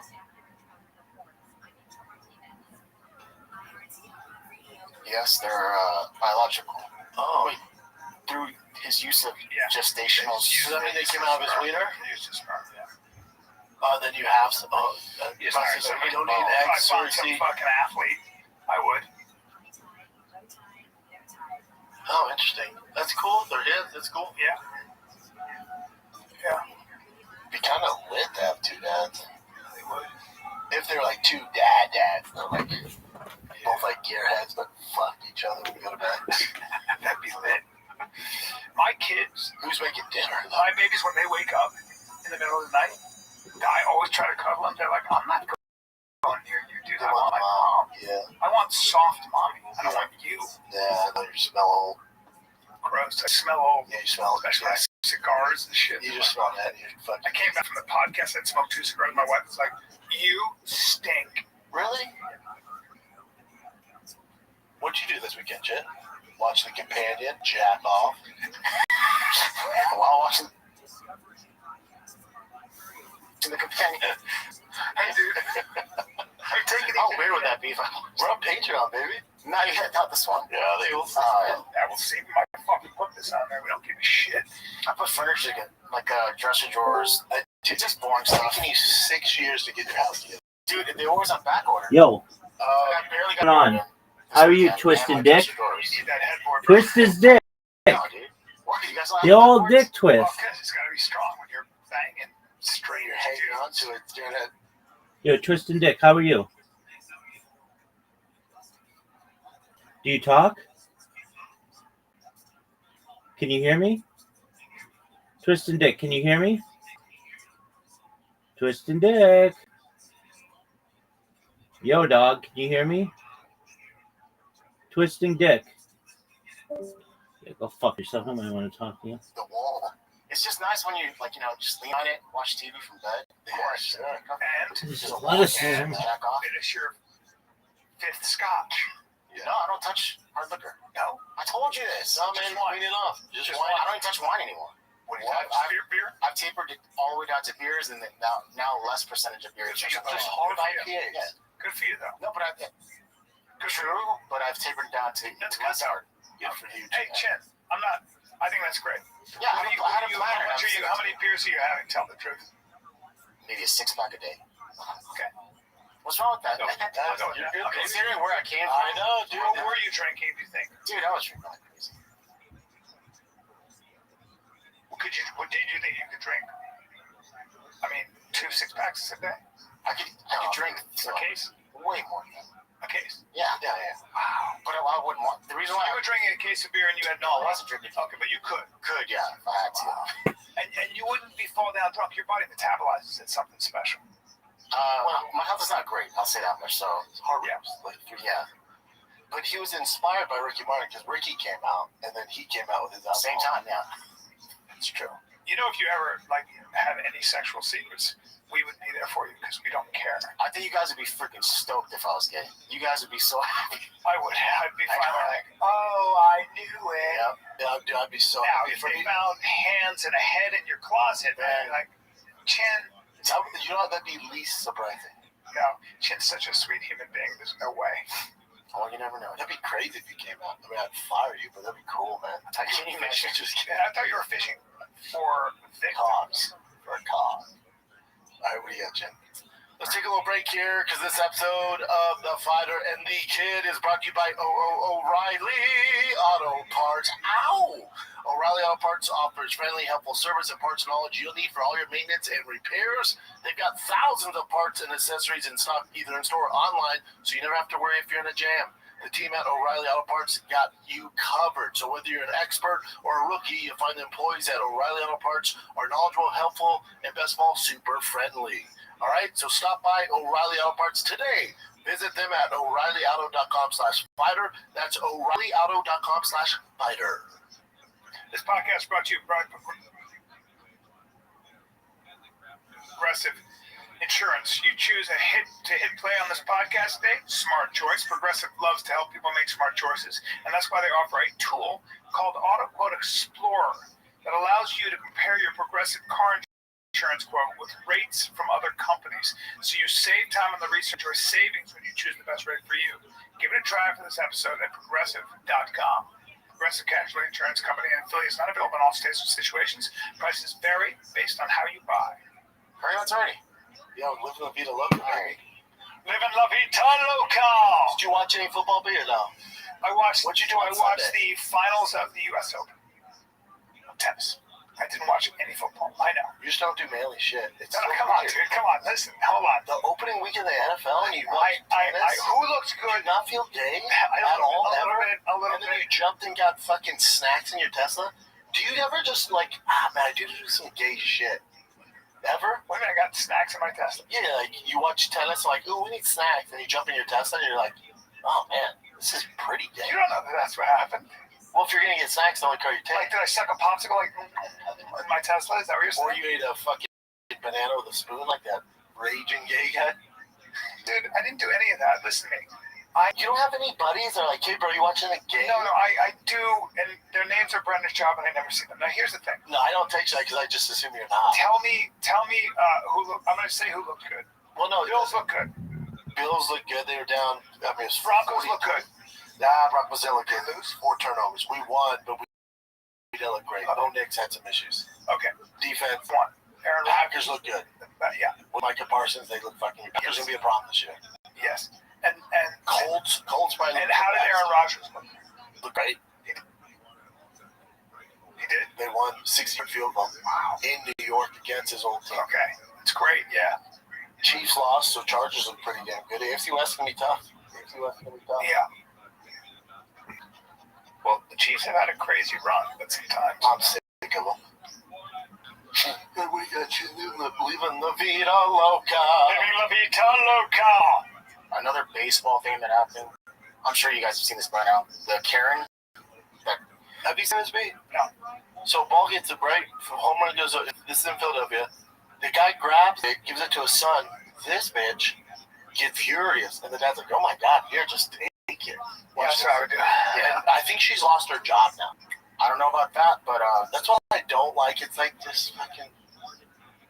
yeah, this is enough punishment just for people seeing her being a douche. But see, this dad's running over to get the ball. Gives it to his son. That's what you do. It's his B-Day. Look at this. He's like, Why'd he shake like... He's like... that was a very gay reaction.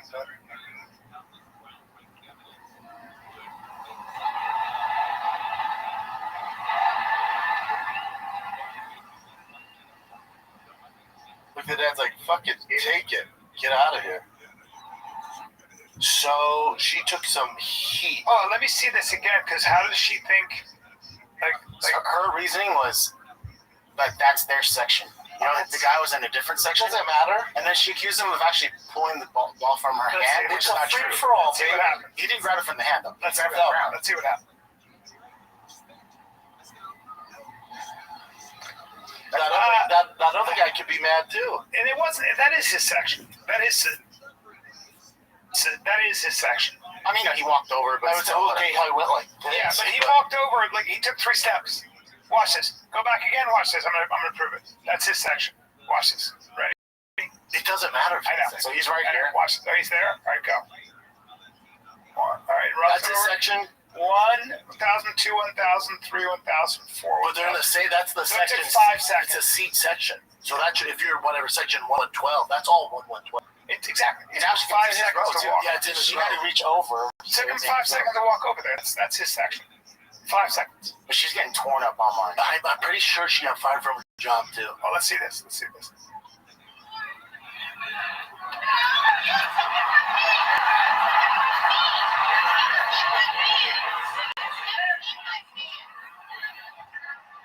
I'd give it to her too. I'm not gonna deal with that. Oh, I wouldn't. If Tiger's like, Dad, what are you doing? I'm like, definitely not giving her the ball, but And then the Phillies surprised the kid with the Phillies went and got the kid and hooked this kid up.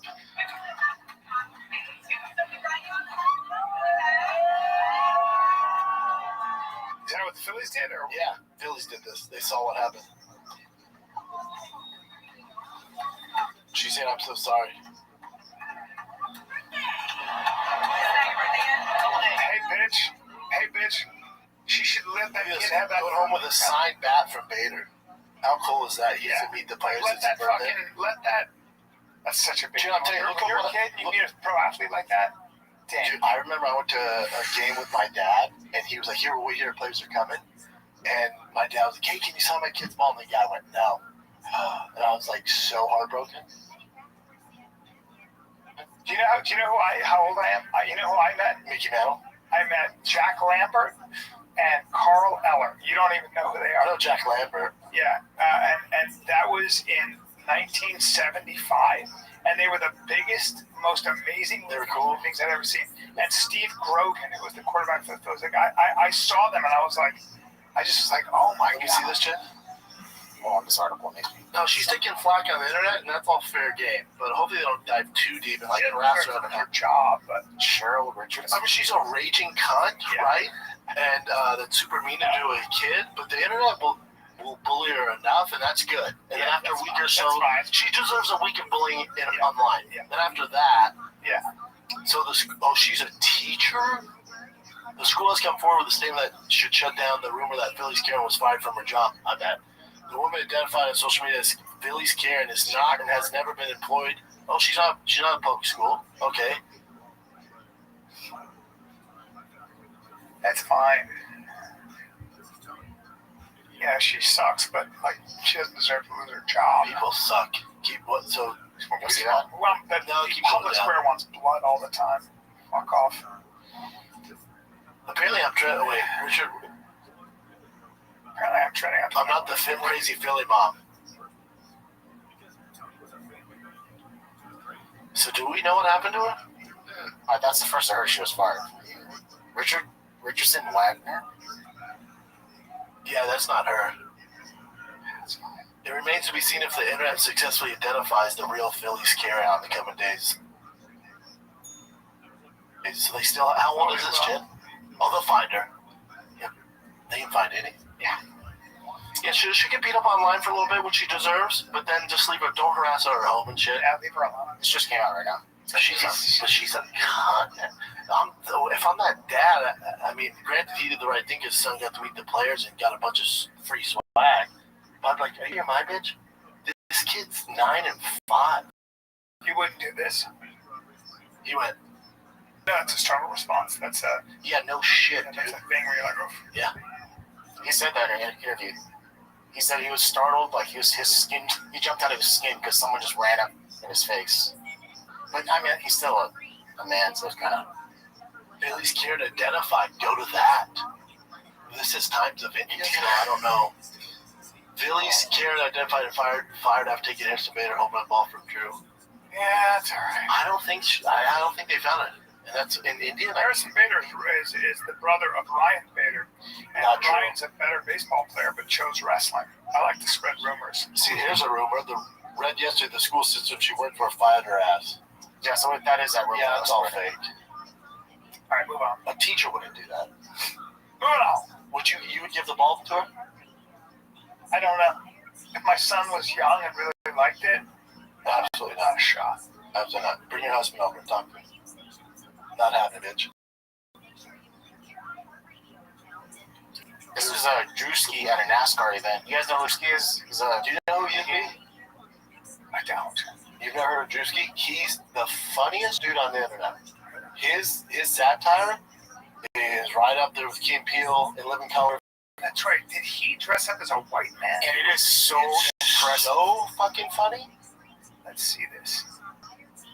Let's see if it plays here. He was like, am I getting canceled now for going whiteface? It's so funny. But then there's a guy who looks just like him. That's who he tried to mimic. No, he didn't mimic him. I'm pretty sure I read that. Did he? I thought he just came out and that guy was a kid that looks like me. I don't think Drewski was specifically trying to look like anybody. Does he have his exact tattoos? No, that they're. I think he was just trying to like a character from the South. That's like great makeup work.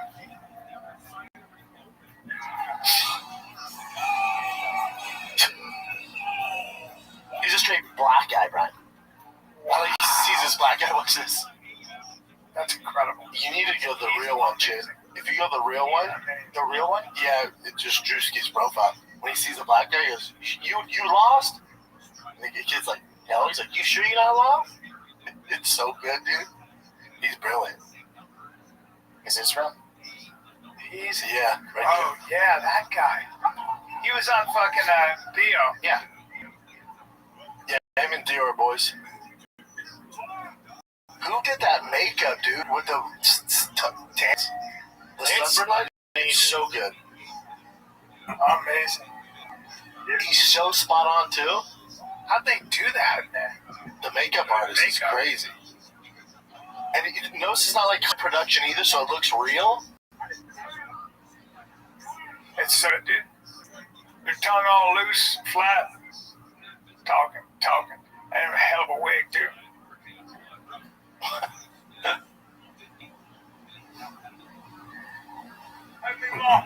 Mimo. Look at that body. Alright. It's good. He said NASCAR. Watch when he sees the black guy. No, I don't want to see that part. I don't know. It makes me uncomfortable. It makes me uncomfortable. That's great. Watch. Going to NASCAR? You lost it. Sure about that? My son's 6 people. Fisher?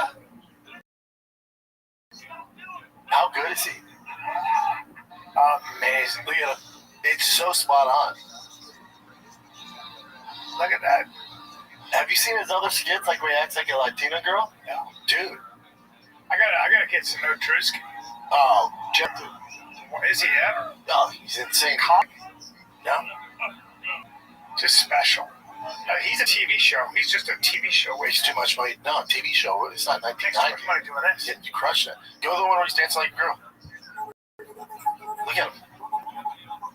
He's spot on, though. The girl that want to be every race but her own. This is how they act on. Are you Dominican? No, papi, I'm not Dominican. I'm Puerto Rican. I do 2% Puerto Rican. I black. He's such a good actor. Look at him. He's such a good actor. Like, that's a great actor. Look at him. The way he dances. He just knocks it out the park. He's like spot on. He just has his gut out.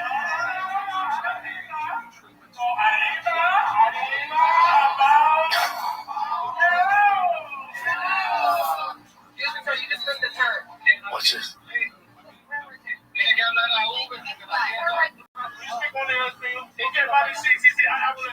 But you see how it's shot? Like it's a real.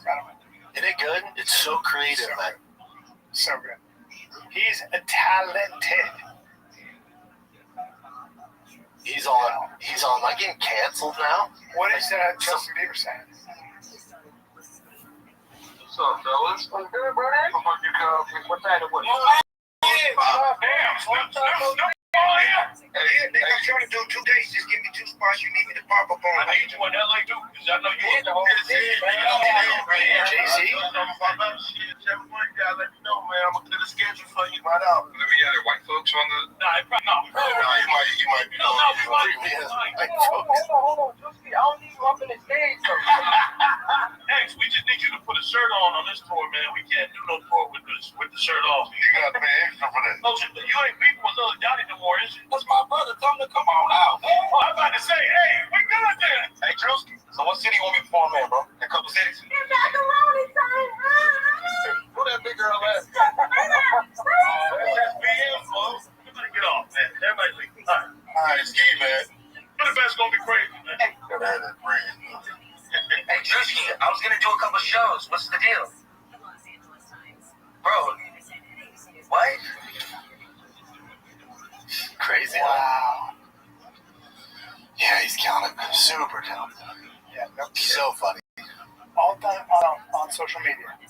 He is a TV show.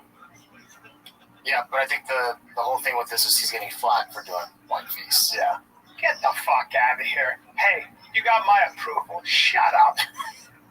Let him do whiteface. Everybody calm down. And you know Godfrey, who was on our show? You guys know Godfrey. Yeah. Like, he even commented saying something like, it's so well done, like the makeup. That's why it's so problem. It's so hate on it. Yeah. But when the people with blackface and it's so obviously just agree. Blackface has a long history. That's it, of course, yeah. Shit. Yeah. It's like, I don't think any actual white person's upset about this. Like a real white person. Yeah. I look at him like, that's fucking fantastic. Yeah, that's right. Yeah. And Godfrey also gave props to Robert Downey Jr. Tropic Thunder. Oh, yeah. Right, Tropic Thunder? Yeah, Tropic Thunder. Because it was done well. I saw this and it's kind of a bummer. This is Guns N' Roses. Well, and this is Axl Rose singing. You'll play a little bit of it.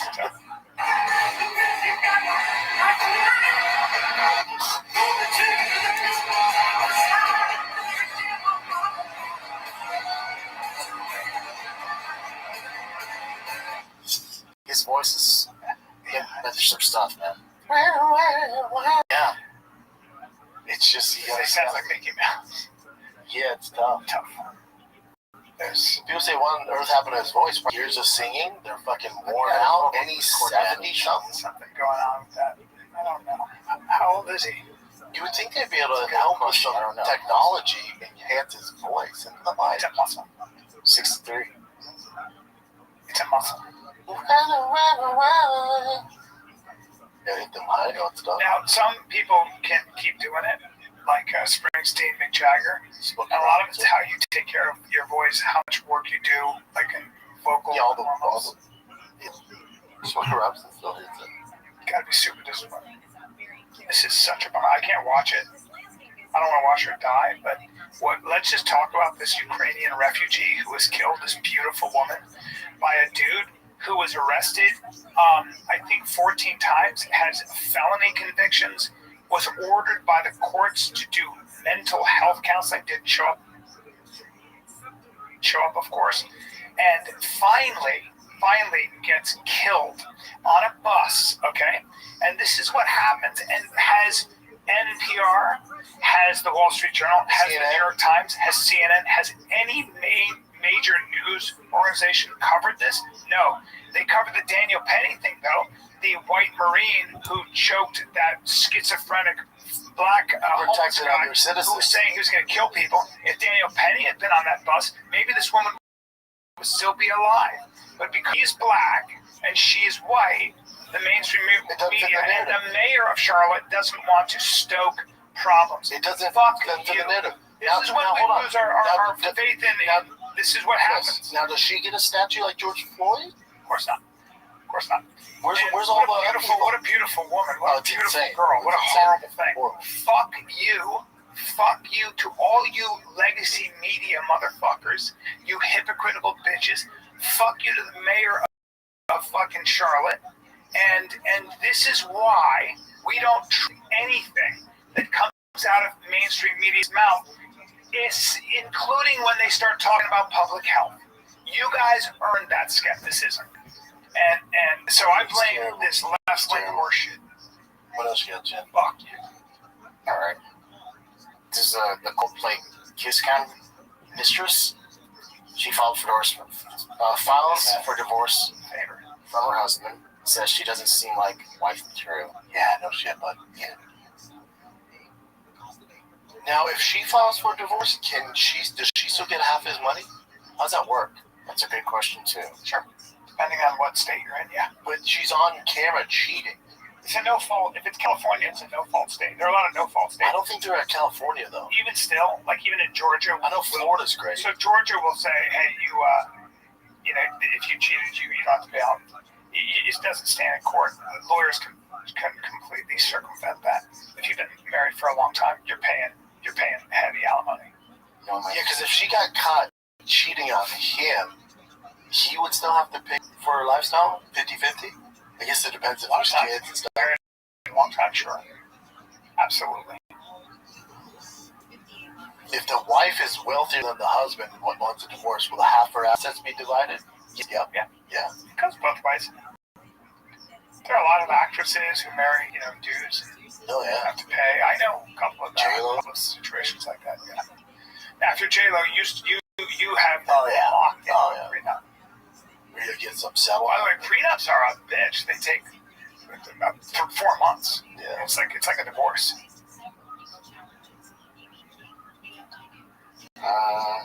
This might be too much info, but have you guys gotten prenups? No, I haven't. Okay. No, man, I love my wife, and But you that's not your style. You're not gonna adopt that as prostitute. Oh, just the hassle. You have one with Amanda either, right? No, but I never wanted one. Yeah. I would have paid anyway. Yeah, if there's kids, it's like whatever it takes. Fuck that. I was married for 12 years. I got kids. Howard Stern's back on it. I thought he retired. Remember he was gonna see if they match. Everything was wrong. Everything you heard was wrong. So. After duping fans into thinking Andy Cohen was taking over his SiriusXM show. It wasn't money. What drives him, though, to wake up at 4 a.m. and keep doing this all the time? I don't know. It's like I would never do that, bro. Yeah, but he's not going to just disappear, retire. That's all he knows. Why not, though? You think you? Why not just have just go to your house and start a podcast? Your kids.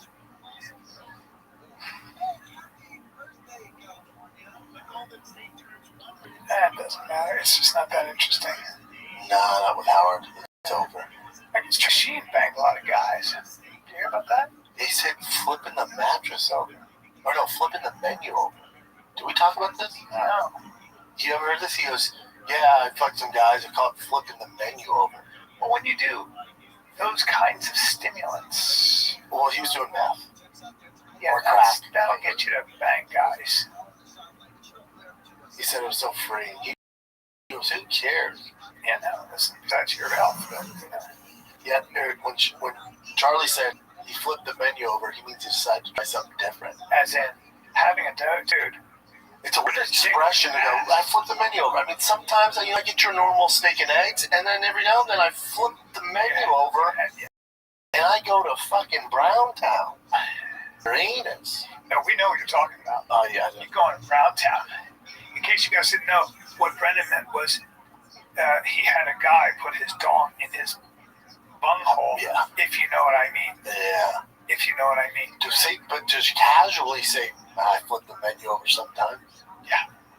Flip the menu. Sometimes I like my eggs over easy, and then every now and then Wait, I like them. So this is the regular menu? hard. What are your specials?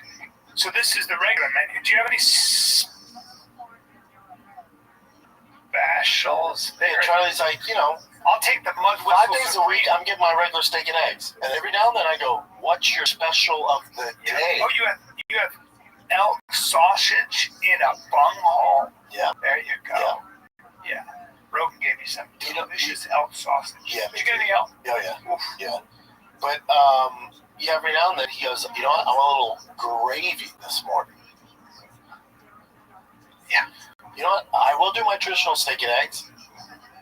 But today, Yeah. I want heavy black gravy. Well, do you know, I've talked to some porn people about when they have a meal scene. Oh, yeah, you gotta eat like a piece of lettuce. You know, they eat, lettuce, Yeah, a lot of lettuce yeah, for a day. Come on, man, keep up. Clean yourself up a little. Yeah, oh, yeah, yeah, keep that. I like that keep Postmates. I don't remember Postmates during Pride Month, during the height of all the insanity. They were offering meals that if you're gonna have anal sex, Bottom. yeah. Postmates, they were really embracing the LGBTQ Yeah, I don't see them doing that these days. 2S plus community What else you got, Jen? that have nothing to do with each other. I ordered Uber, not just for my app. I ordered Uber Eats last night, and my thing never moved much. It said the driver's gonna pick That it up, drives me nuts. right? So finally I saw it move, and it was staying there, and I'm like, what the hell's going on? It's been like 2 hours already. Did you do priority? No. That's pretty fucked up. Yeah, Because so they had other things Yeah, you to fucked up. pick up after Especially mine. in Texas, you gotta do priority because they're far away. She called me. And she's like, I'm so sorry. I went to the gas station. I locked my car. Someone broke into my car, stole some of my paperwork, and took your meal. I'm like, Oh no, she ate it. no, there's something bullshit. about Heavy that. girl? Yeah. What'd you order? What'd you order? I'll tell you right now. It's Korean soups. I don't think people. Apparently, there's a lot of that people are like. Oh yeah. So for I don't mind if dude, get you some fries. If I order fast food and you dip into the fucking curly fries, girl, you earned it.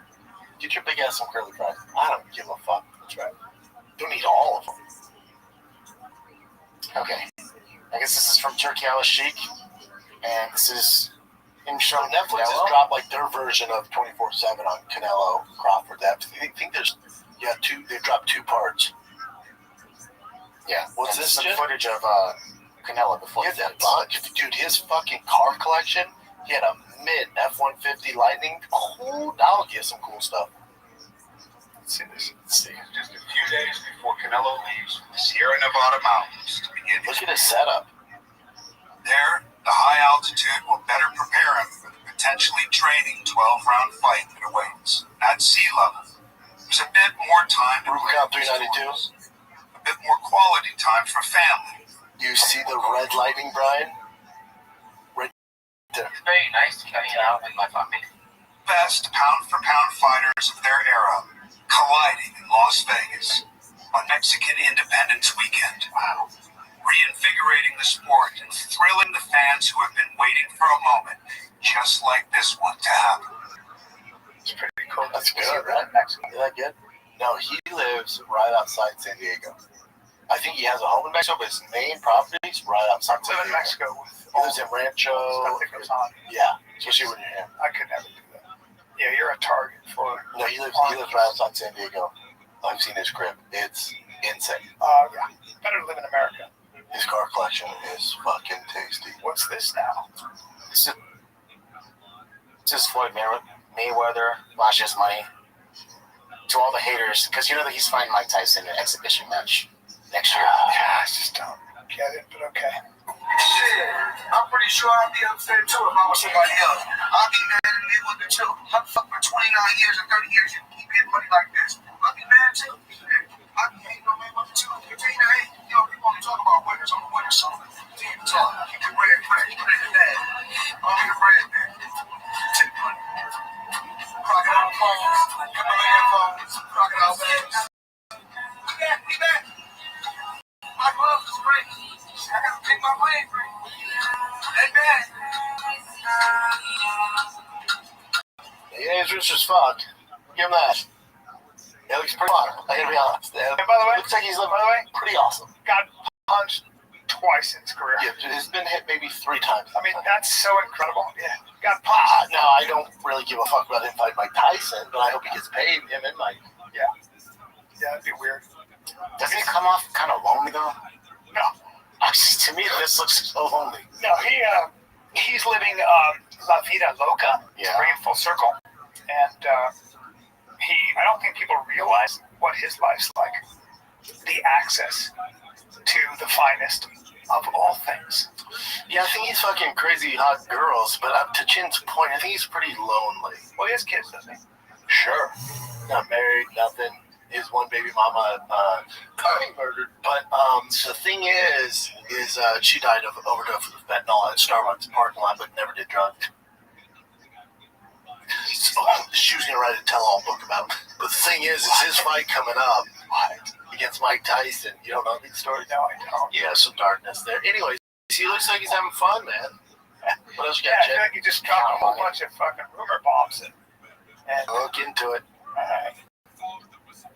All right, this is Conor McGregor.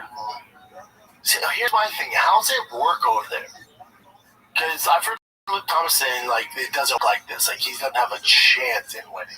well, I don't know. I just know that the anti-immigration sentiment of Irish people, indigenous Irish people who want their country back, are seeing like an insane, like just entire cities taken over by. No, I know. I get all that. But I'm saying, So he's got. yeah, but I'm saying, like, does he actually have a chance to win? I don't know. Do we know how it works over Let's see there? what he's saying. All right, let me play the clip first. Because Luke Thomas was thinking too about politics, and he was saying it doesn't work like this. Like, he can't just because he's popular, he's not going to win. I'm here today outside the office of the Michigan Monastery. Oh, you don't want to play this, Jim. It's 2 minutes of him talking about politics. So just Google how it, or what the Can chances. Conor McGregor actually win the presidency in Ireland? How's it fucking work? Is it like here? Well, Because I'm pretty sure even the left and right voted against him. There's a national vote, but it's hard. But nobody's really going to vote him in. Yeah, they said that about Trump, though, didn't they? Yeah. Just says negligible chance. But you're saying if it's even like, Hold on. He lacks both the required political support to get on the ballot and the public backing to win the election. To be officially nominated for the ballot, a candidate must secure backing from at least one of the following: 20 members of the Irish Parliament, which he doesn't have, 4 of Ireland's 31 city or county councils. I don't think he has that either. Yeah. Get myself a max. McGregor has publicly claimed to have the necessary support, but evidence suggests otherwise. Yeah. There's too much baggage there. Come on. Yeah, but there's been worse than Bill Clinton got fucking voted in. No, Bill Clinton was governor of Arkansas. Yeah, where he raped the He had a long fucking. Yeah, background in it, but Yeah. He was entrenched in politics, very good statesman, very, very smart, knew everything. And that's one of the reasons I'm smart, is because I drink lots of this. Big pharma payouts. it's from Adam Mentality World. I love it. Who put that up? I did. Says Brian Kelly 1500. That's so funny. Did you do that? That's hilarious. I didn't do that. Adam did Adam it. I just put it up. Who's Adam? He does a bunch of stuff for Fighter and the Kid. Like, Yeah, he's a big fan of the That's show. great. That's great. That was great. That's so funny. $1,500. I got nothing, dude. I made no money. Damn it. It's so funny. Yeah, one of the things that we're talking about Kennedy is that the Kennedy fortune. If you don't think that they, which is basically a hedge fund, if you don't think that they are invested heavily in big pharma, I got another thing coming. But is that why the family hates RFK? No, the family hates RFK because he cites a lot of statistics that make absolutely no sense and are actually so easy to disprove. Also, you're part of the family. Like when you say that one in 3 kids in America is diabetic, that's an accident. Did he say 1 in 3? Yeah, he just says the craziest shit I've ever heard in my life. He's constantly citing these statistics where it's like, what are you I think talking he's doing a lot of good too, though. Like limiting the ingredients and all the shit we're eating. Like you got to do something. No, I think the biggest issue with he's better Americans. than the last person. No, we I had don't. today? No, I I disagree. think he's The terrible. last person was awful. I think he's the worst, but Worse than the last person? oh, you mean That crazy Janet bitch? Levine or whatever the fuck? You don't think I'll take you'd rather Bobby. have her? I'll take Bobby over that. Yeah, careful what See, you the thing say. about Bobby Kennedy is that he's healthy. Like he's physically walking around looking great. And then you see these other, like, you know, people that don't know. If you talk about health, you don't look right. So I understand that. And I happen to have had some experience with Bobby Kennedy back in the day. He was so inherently decent and good to me. And so I think he's a good man. I think he's mistaken. And I think he's very careless with the way he speaks when he cites statistics. And I also think I just disagree with him a lot. But anyway, the point is this. I think that, what was I going to say? I don't know, man. You don't like Bobby Kennedy. No, something else. What else you got, Jen? But you got paid $1,500 by Big Pharma. Oh yeah, no, I was saying that the Kennedy fortune. Anybody who has a large fortune probably is invested pretty heavily in pharmaceutical companies. Yeah, there's a lot of money involved. Yeah, a lot. And let's be honest, pharmaceutical companies, with all their problems, also save lives. They also come Both up. can be true. Both can. That's a great. That's what I want. That's what I wanted to say the other day. Both can be true. When you get staff, you're going to drugs created by pharmaceutical companies that are going to save you. When Ben Askren, God bless him, has staph in his fucking lungs and has to have a lung transplant, all of us say, "Oh, doctors are on it," and none of us are saying, "Oh, they're going to fuck him over." What we're saying is there are experts out there that can save his life, and they did. Yeah, but again, both can be true. They also fucked him over and wouldn't cover it, and you have to crowdfund to pay for it. Different issue. Yeah, but still, it's insurance. It's Sure. it's the medical industry. One of the reasons insurance companies want you to get vaccinated is because they're making money. No, it's because they save money. Because when you're vaccinated, you don't get a disease that costs them a fortune. I don't want to get into vaccines. What else you got, Jim? You know, you guys are making fun of me that there's a ghost. I was complaining about Yeah, sounds in my ghost house. ceiling. My buddy Cam, a lot of my friends already told this story too, so then he just sent me this happening. He saw this morning, sent it to me. I'm like, wow, you really have lamb, bed, couch, and everything. Neighbors in Happy Valley are stunned after it was discovered a random man broke into a condo crawl space and set up these photos posted to the Clackamas County Sheriff's Office Facebook. It's like it's something you see in orb. In his car and walking. So basically, he has a lamp set up. It's like a perfect living space, and he hasn't been noticed for like months. Makes sense. Looks like my college dorm. They kicked him out. Of course, man. You can't do that. But look at it, it's all set up. Looks like he's all set up. Things are good. Got water. Shane, have you still not looked into yours thing? What's funny about that is I have a trail cam. You know, it senses motion. Yeah. So I'm waiting for someone to visit me, and I'm gonna have them go up because they're tiny, and I'm gonna just put the camera up there. Yeah, so set up the Ooh, camera we're about up to there. get some ghost adventure footage. Hell yeah. Just release that on the Patreon. Check out actual ghosts. We're balling. Interesting. I mean, I'm honestly freaked out if I see something other than a squirrel or a raccoon. Let it be a ghost. Just wait. Yeah. I saw this, and I didn't know if this is like, you know. Anyways, I'll just play this video. It seems like I'll play it. Up next down in Old Bank Sport Marshall. So this guy's not. He's American Internationals. He's mentally challenged. You and Rogan will be like, dude, if he just commits to it, he could be a black belt. No, he's mentally challenged. This is a creative You know that? performance. That's what I was going to ask you. Yeah, he's mentally challenged. The NASCAR World Tour rated event. There's a lot of this stuff, but then the people are like, oh, this is the guy. Yeah, the guy has. They're actually giving him trophies and stuff like that. Yeah, because he's part of a community. Yeah. It's fucked up. Teaches If he's people. actually mentally challenged, it's fucked up. Yeah. Let him do his thing, man. Right. If he's having fun, go for it. Yeah. All right. Just one more. Faith. So this is Roy Jones Jr. This was so awesome. Right. Oh, he has gold medal that he's robbed of in the Yeah, in Olympics. Korea. Brian cried over this. So the guy that while watching tennis. The guy that won the medal, he never felt right about it. He was always upset, and he finally got to reunite with Roy Jones to give it to him.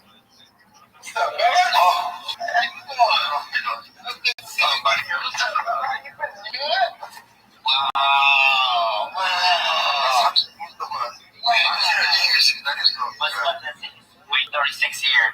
Wow. Wow. So good to see you. Wow. To get in time. He wants to fight you. You got something for you. It's a rematch. 98년 서울올림픽 금메달입니다. 88년도 서울에서 내 홈에서 이 금메달을 가져갔습니다. 근데 지금은 내가 잘못된 걸 알고 지금 로이존스 주니어의 홈에서 내가 이 메달을 won the gold at the time. He had the gold, but back to you. That it belongs to you. Wow.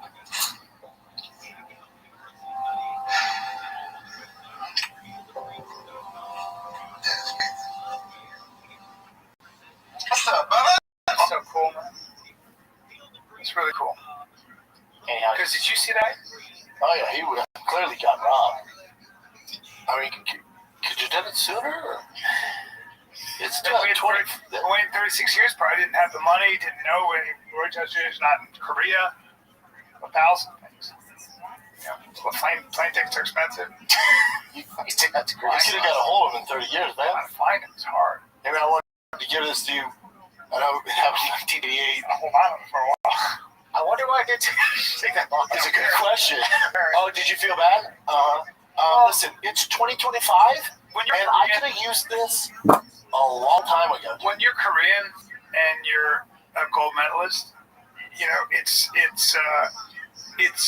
might be considered that you get a lot of backlash from your country. You got to be careful with how you do that.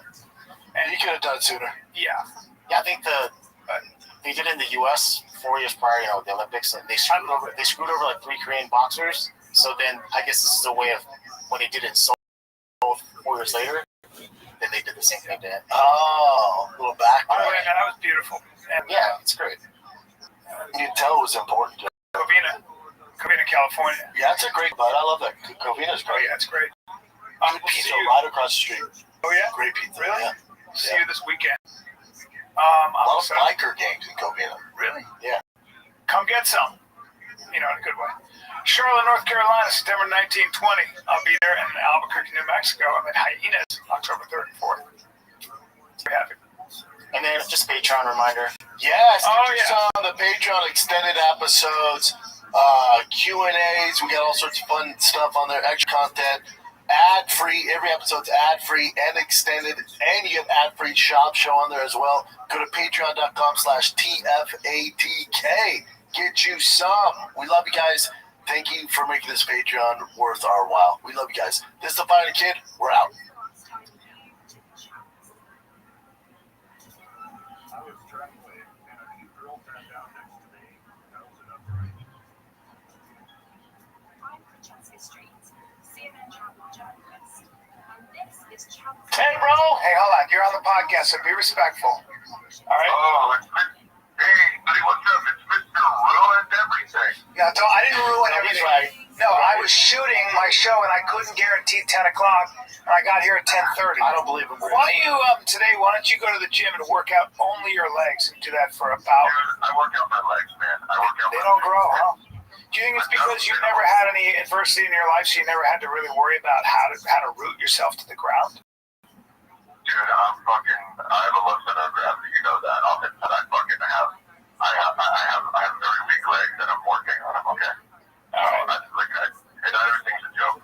I know, so they're not, so I'm asking seriously, so your legs, being that short and skinny, that's not a condition? Oh, man, it's not a condition. You're saying I have, like, rickets or something? Well, sometimes you don't get enough calcium to one part of your body. All right, well, that's bullshit, because I rub milk all over my legs all the time. legs is not how you get calcium into your bones. Who taught you about nutrition? So when I was younger, this guy could teach me about nutrition. Who was the guy? Greg. Oh no. Is Greg an expert? I think so, yeah. He was fucking huge. I gave you guys wings. I got you up out of the nest. It was not comfortable at first, but I got you out of the nest, and now you're flying, right? Yeah, and now you're like, No. and I'm like, Don't do that. and you're like, Are you a dragon? I mean, you're just like, I'm just like,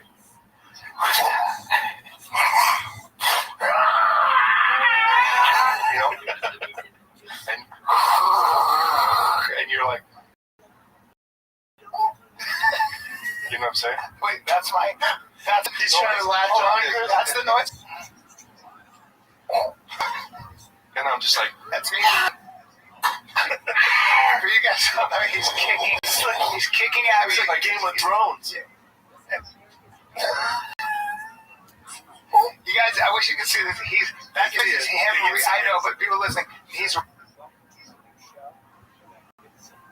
reaching in the air. the noise you make is like this. What's your yearly jump? Your next special that do should be called. Oh my! I have never been more insulted in my life. I've seen a lot of pictures of you sometimes that on the internet when you're young, when you didn't have a beard, and when you had short hair, and it was interesting because, like, that's the guy with the lunch pail, right? What? Well, Wait, what? Well, some people go through a transition, and what they do is they go, "There's the guy you shove in the corner. Okay. Give me your lunch, whatever it is, right?" Or let's just shove them around, or you know what? That's what they do, right? Yeah, no. And then they don't do that then for you me. get mad in the mirror and you go, "I'm gonna make a change." No. I'm gonna make a change. Yeah. I know. That's true. And then you go, and your dad's like, "Let's get him a stylist," and you're like, "Yeah." And he's like, "I don't care how much it costs. I don't care." No, dude, I don't have. And then your dad pays his $1,000, $10,000, whatever. And then he got the stylist, grow your hair long, grow a scruff, and then reinvent yourself because your name used to be Dennis. Now it's Chris. Is that true? No, that's not true. My name was never Dennis. Could have been back then, right? All right, no, it was. It was not. It couldn't have been. My name was Chris and only Chris. Wouldn't have made it. Hey, you're getting. No, it's all good, dude. Let's go back to fun, huh? Let's go back. You know, you're talking to me the way I talk to that door guy. You know what I'm saying? See, are you laughing in a good way or what's going on? You see, what happens is, blood starts to boil. Yeah. Blood starts to boil, right? Yeah, well, and I'm starting to see the blood, right? I'm starting to see it. And I don't want to make your body look like your bank account. Which is what? Full of dents. Okay? Okay. Brian, full of dents, Callan. Don't right? start these, because I could do my shows and people go, "You're full of dents." And it bothers me. You know how many people call me sweet tart bastard? Do you know how many? Dude, your neck looks, don't take this the wrong way. What? Your neck looks, oh no, your eyes closed. Your neck looks unfortified. I know. Dude, so you don't say you know, bro. I'm fucking.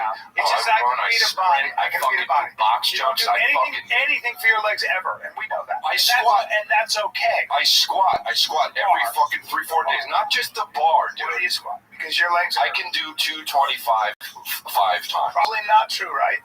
Probably not true, right? It is true, dude. I've worked very hard. Yeah. Well, you have new knees, and we know that your new What? Well, your new knees have never been used, so I can see how you would bear some weight. What are you talking about? I have new knees. We've never done anything with your legs, dude. Besides sit and stand up, sit. No. And I fucking. And then pose. I like going to the gym. I work out very hard. I sweat very hard, and I burn calories. You do an 80s workout. You do lat pull downs, and you don't do that. bench press on the, and then you walk and go home. No.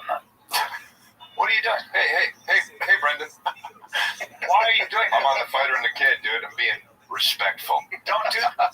Clean up, dude. Sorry. There's so much fucking. There is a lot of shit shit around here. There's a lot of shitty shit. There's candles we don't use. There's some letters on the ground. Jen, actually, fucking cleaning service. There's signs on the ground. This place is dead not. Bird down there. Yeah, this place is not.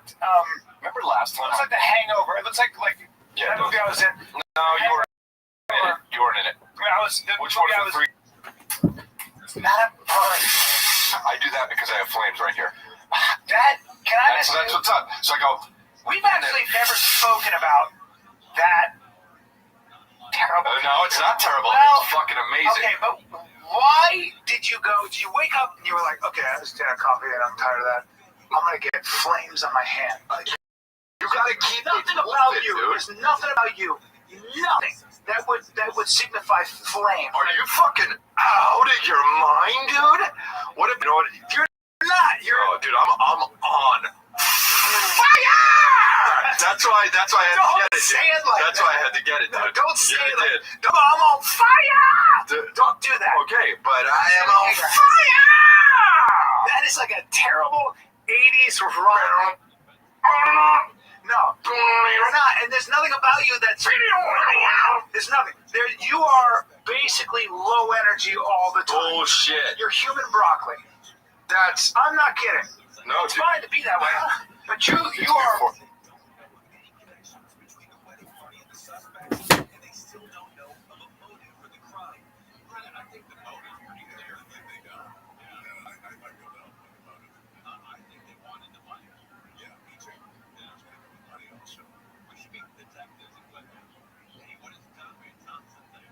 What part of the motive was so hidden for the detectives?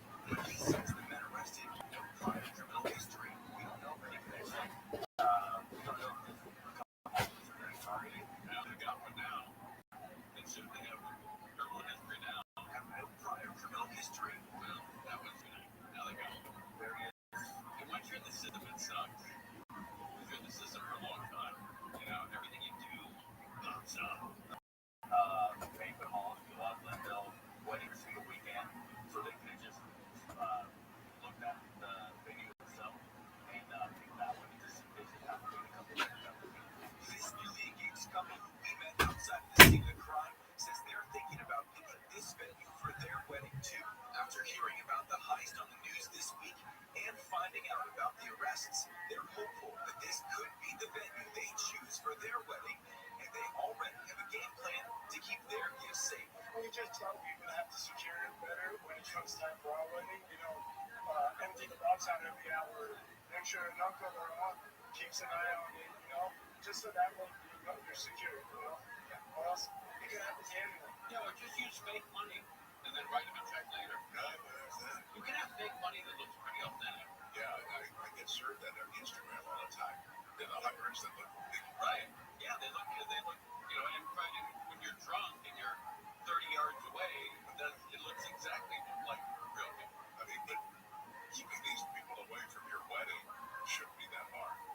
This doesn't happen that often, does it? No, but I don't know, in the future, will these be bracelets that everyone puts on, recognize your wedding party? I don't know. It seems like we shouldn't have to do this. Shouldn't have to, sniff around and look at everybody suspiciously if you don't recognize. Sure, and there's just an understanding. We're all here to support this couple. That's right. You don't have to, guard the funds of the money because no one's going to think about stealing it. But apparently, you do need to put, Uncle Armin on. You gotta put, somebody's got to be obligated. And it's horrible we have to think like that now. It's just our reliable KMI. Conway Thompson, more now with Rothschild. Introducing to Liberty's state address in a letter to the legislature back when the person who's released a TV video on his YouTube page. Established herself as giants trying to manufacturing forestry. Science, technology, artificial intelligence, quantum computing, and education. Governor President Trump and his allies are the main obstacles to progress in California. Republicans criticizing for not delivering the dressing person. This report brought to you by LAUSD, adulteg.org. 5 people being charged criminally, 50 others being deported after ICE raided a workplace in central New York. The acting U.S. Attorney John Sarkozy asked if these are the worst of the worst, as President Trump promised to sue. Sarkozy said he has a job to do. going after anybody that's committed crimes. ABC's Ryan Clark reports Governor Kathy Hochul says she was outraged because children did not know the parents would be taken into custody. Apple has unveiled its new iPhones, its new watches, and earbuds. ABC's Mike Kusky reports the products arrive as economic analysts are expressing worry about potential higher costs on tech stuff. Prime 17 lineup remains largely the same, starting at just under $800 model. iPhones are primarily built in China, the subject of steep import tariffs from the Trump administration. President Trump has urged Apple CEO Tim Cook to move production to the U.S. So far, the company has refused to do so, saying costs would be exorbitant. Sure, Apple committed $600 billion to American manufacturing of smartphones.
Join us all season long as we ride the roller coaster of this. Open your free iHeartRadio app. Search the Solid Rebel College Football Podcast and listen. We don't just love college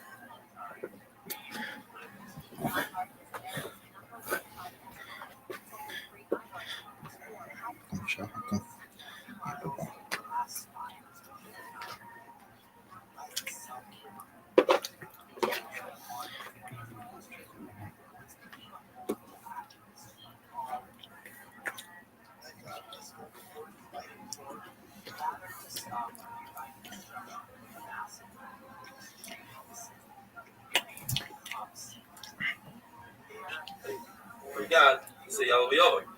If one forgets to say Yahweh in chakras or Musaf, he forgets complete Musaf instead of Musaf. He says at the final a weekday Shemona Esrei.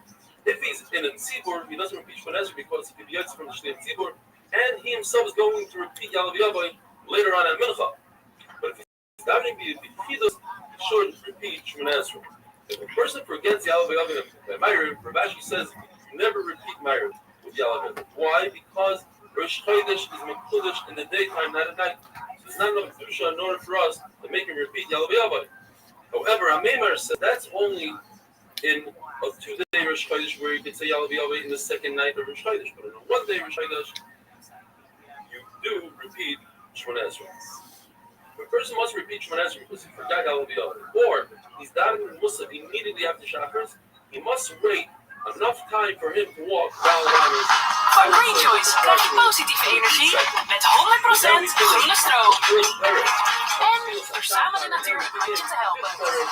The mission tells us to complete respect and awe of His Baruch Hu. You can't be laughing, giggling. It has to be b'chayvet rosh.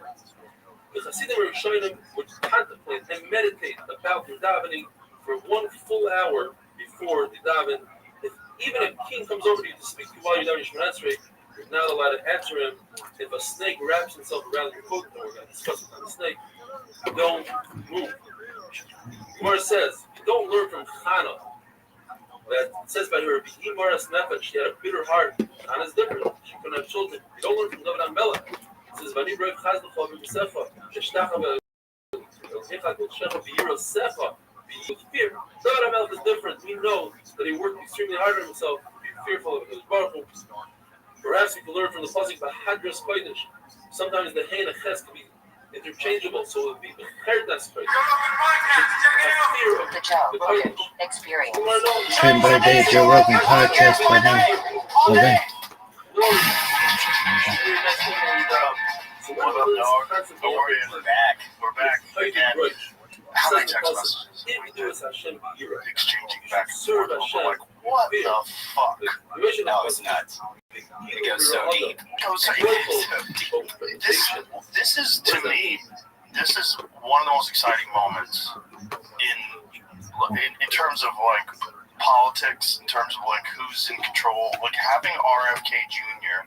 at the helm of the HHS and having him like really pushing to get peptides through, really pushing to stop all this bullshit that's been going on, and seeing all these fucking roaches coming running out when the lights come on. Yeah. It's been crazy. It's definitely been crazy. And for anyone who doesn't know my background, because if they haven't heard our previous podcast, you know, I started out as a drug rep for Eli Lilly, and I did that for 3 years. So I saw behind the curtain right out of college. And then I was a med device rep. And then I owned blood labs, toxicology labs, pharmacogenetic labs. I tried to go educate clinicians on all this preventative care stuff within the insurance framework, within the system. And I've been blowing you and I did, I think, the first one 4 years ago, where I was trying to blow the whistle on. There is a lot of corruption, collusion, and corporate capture throughout every one of these organizations, top to bottom. Every alphabet organization, whether we're talking the EPA, the CDC, the NIH, the FDA. From the CDC that just resigned. The guy who he has like literally a pentagram dog calling on his chest. Do you know this guy? Oh, I know what you're talking this about. This fucking freak who's upset that they're not giving babies hepatitis B shots. He literally in an interview yesterday said his biggest concern is that they're going to get rid of hepatitis B shots. Children aren't having sex or shooting up drugs. Why do they need a Hep B shot? Because they're paying. Because Hep B shots are paying. Yeah. They're paying. Well, and that's it's money. The problem is, as you like systematically walk through these systems in the history of each one of these organizations, I can show you time and time again. And I went from, coming on this podcast and trying to educate people on the importance of taking themselves out of that system, doing blood work, getting proactive and predictive, preventing chronic disease. Don't put your hands in the fate of these broken systems. And that led to getting to meet RFK and being a part of the Maha movement, testifying in front of the Senate. And then I've testified and Joe, the level of fuckery and shady shit that I've seen now behind the scenes, getting line of sight into the government side, because I was on the outside in the periphery, somewhat aware of the government stuff, but now having got behind the curtain, dude, it runs so much deeper and it's so much darker, so much more controlled than I ever realized. Well, it's all money, and there's so much money. I mean, it has to be one of the biggest industries in the country, right? Oh, I think HHS and even HHS, which all falls under Secretary Kennedy now, I think is between 70 and 80,000 people. Right? And so when people are asking, why are we moving faster? Why are we doing this? Why are we doing that? It's like, you're trying to move the Titanic. There's all these divisions within HHS, the CDC, the NIH, the FDA, and it's whack-a-mole. And every day a new fire pops up. And every day you've got industry lobbying, politicking, and moving chess pieces to obstruct, delay, deny, depose, and prevent any sort of change. And you've got legacy employees. There is literally a memo at the NIH that's being circulated around about how to subvert and ignore President Trump and Secretary Kennedy's mandates, which isn't President Trump and Secretary Kennedy, it's the American people's voice. The American people voted for change over the corruption. We're over the collusion. We're over the corporate capture. And for most people that I know, this was one of the biggest factors in this administration. Like voting in Trump, one of the biggest things was getting Kennedy in there. Same, yeah. I believe that the moms and this healthcare movement and the frustration with the broken healthcare system was a deciding factor in Trump winning this. selection. And my fear is if we don't keep the pressure up at these midterms, it doesn't matter Republican or Democrats. Historically, both sides have been corrupted. And both sides have made catastrophic mistakes. And if we walk through like each one of these organizations, like back to even the FDA. Okay, so most recently, I'm in Europe and I've got eyes and ears everywhere. Or you tell me where the best place to start is, because I want to. There's so much ground to cover. Okay, so Secretary Kennedy set up a meeting for me with the FDA back in January. And he said, I want you to come with an open mind, open heart. They're going to do the same. And I want you to just sit down and lay out for these folks what you've seen, what you've experienced, and help them understand what compounders, telemedicine companies, stem cell companies, regenerative medicine practices, cash pay practices across the country are experiencing because of the FDA's choices and decisions made in a vacuum. And so I went to this meeting, flew to DC, sat down with all these folks. They're taking notes. They all seemed really friendly. There was probably 8 or 9 people in the room. And I left there. And a day later, and everyone's like, how do you think it went? I said, they seemed very receptive. Like everyone was nice. Everyone smiled. And everyone just seemed friendly. Hand to God, I get a call from a person at the FDA.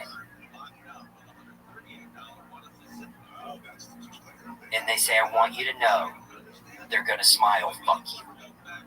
And I said, what? And this person said, they're going to smile, fuck you.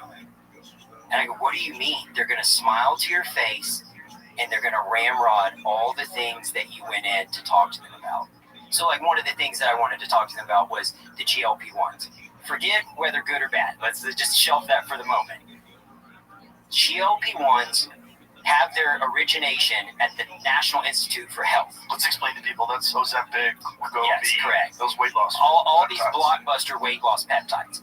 But it's bigger than them being a weight loss peptide. They fall under the category of peptides. And it's a slippery slope. Because if we allow the pharmaceutical industry to capture peptides, it will shut down all future innovation of peptides for compounding pharmacies, for telemedicine, for any of these things. Unless they have patents on it. Correct. And you and I talked about this the last podcast. It was spot on.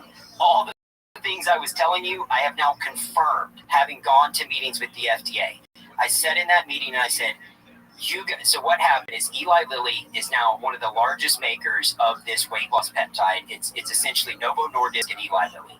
They have lobbied hard with the FDA to say, we can meet the needs of the American people. There's no reason why anybody should be compounding any of these peptides. They're dangerous. You guys don't inspect compounding pharmacies. There's no FDA oversight. These products are made in garages and there's no FDA ingredients in them. They're not the same product. XYZ. Just go down the list of all the narratives that they're spinning to the FDA. And when the FDA is only hearing one side of the story and 60% of their funding comes from industry, what you will see is time and time again, they side with industry. So the FDA defaulted right before to their generic answer, right before Secretary Kennedy and Donald Trump took control. They expired the exemption that was allowing compounding pharmacies to make cost-effective alternatives that patients could utilize. And this is crucial. The reason that you're seeing side effects, the reason you're seeing this cascade effect of issues is because they are not treating patients with the most efficacious dose for that patient. They're treating patients with the dosage that reimburses the highest reimbursement rate on the insurance formulary. And I can prove this. They are overdosing people literally, they're not taking the time to do the consult to educate the patient on diet, lifestyle, nutrition.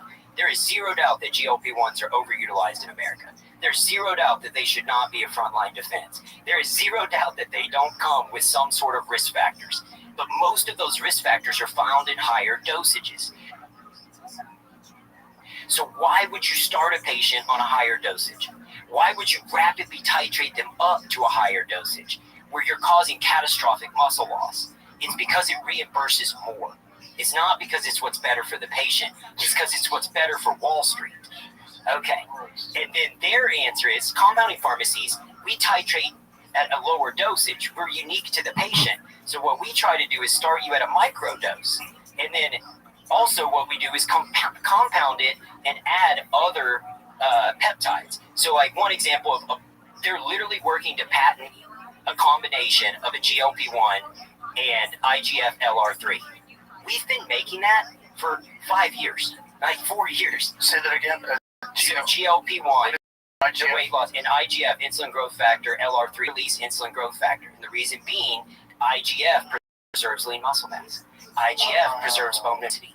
IGF helps reduce visceral fat. IGF has a cascade of benefits that allow us to microdose a GLP-1 at a much lower dosage where you don't get the muscle wasting. And so this compound in trials right now is showing 20% body fat loss, and 20% loss relative to the GLP-1s, but all of it's body fat. Almost all of it is fat. You're not losing the muscle. And compounders are already making this stuff, right? And so where I'm going with this is Lilly lobbies the FDA and Novo Nordisk, and they say these drugs are dangerous. Let's look into that. Step one. Eli Lilly and Novo Nordisk both have letters from the FDA for their manufacturing facilities. Novo Nordisk was cited as having cat hair and activity. I don't know if it's rats, if it's roaches in their sterile rooms. This is the FDA's own inspection. Eli Lilly has been cited time and time again for its egregious actions, destroying records, hiding clinical data, a barefoot woman in their sterile room. The FDA uncovered all of this through whistleblowers. Furthermore, there's over 2,000 major pharmaceutical manufacturing facilities that have not been investigated in 5 or more fucking years. And so my message to the FDA was, 1, you're wrong. You've inspected me 3 times in 18 months. 2, Eli Lilly and Novo Nordisk are not making a safer product. They're not at a higher level of manufacturing specs. You guys look at them less often than you do compounders, and they don't make dosages unique to patients. So we're titrating dosages down, allowing patients to optimize the fits, minimize the side effects, not a one-size-fits-all approach. And then last but not least, it's cash pay. We aren't billing insurance carriers. We aren't billing Medicare, Medicaid, and we're not charging $1,300 a month average wholesale price. We're able to ship these products for a couple $100 to your doorstep with a nutritional consult. And so it's a better mousetrap. And what you'll see time and time again is if industry's getting beat, if big pharma is getting beat, they just change the rules to the game.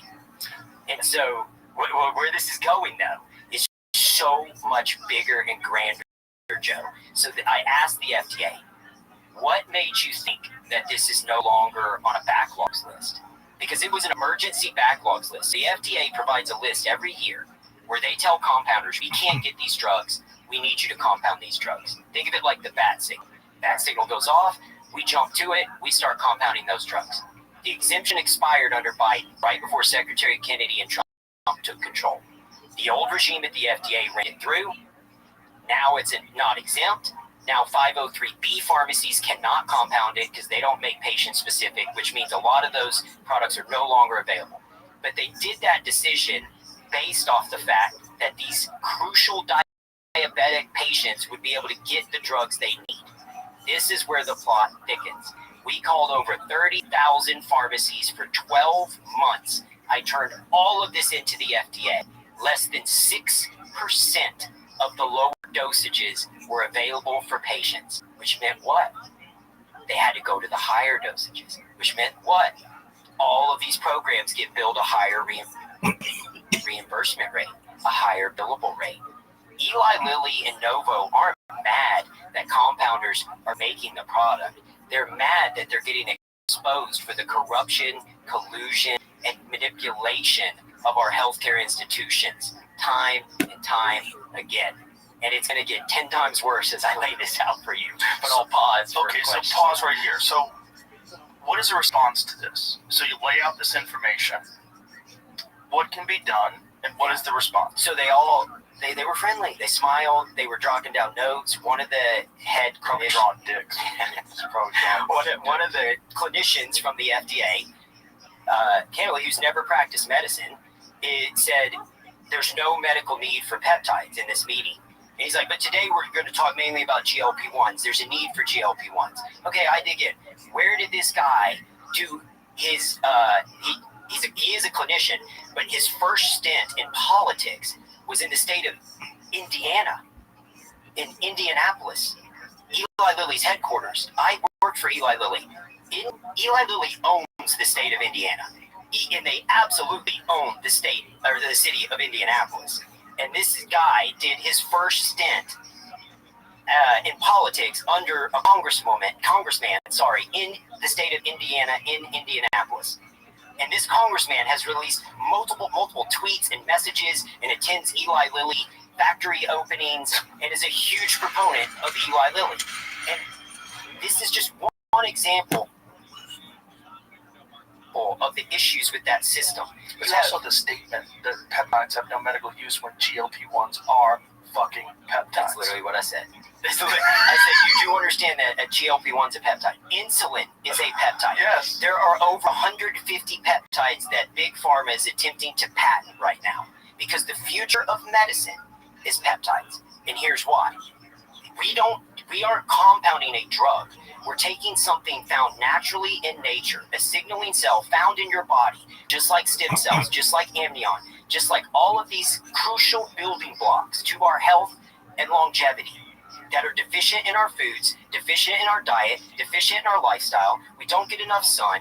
We have too much screen time. We're inactive, and all of that shit's taken in our bodies. Shocker, right? And as we age, there's a precipitous decline in peptides, in building blocks.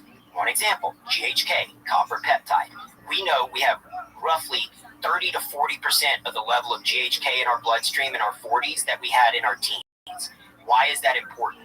It's an important signaling cell that tells your body that you're young.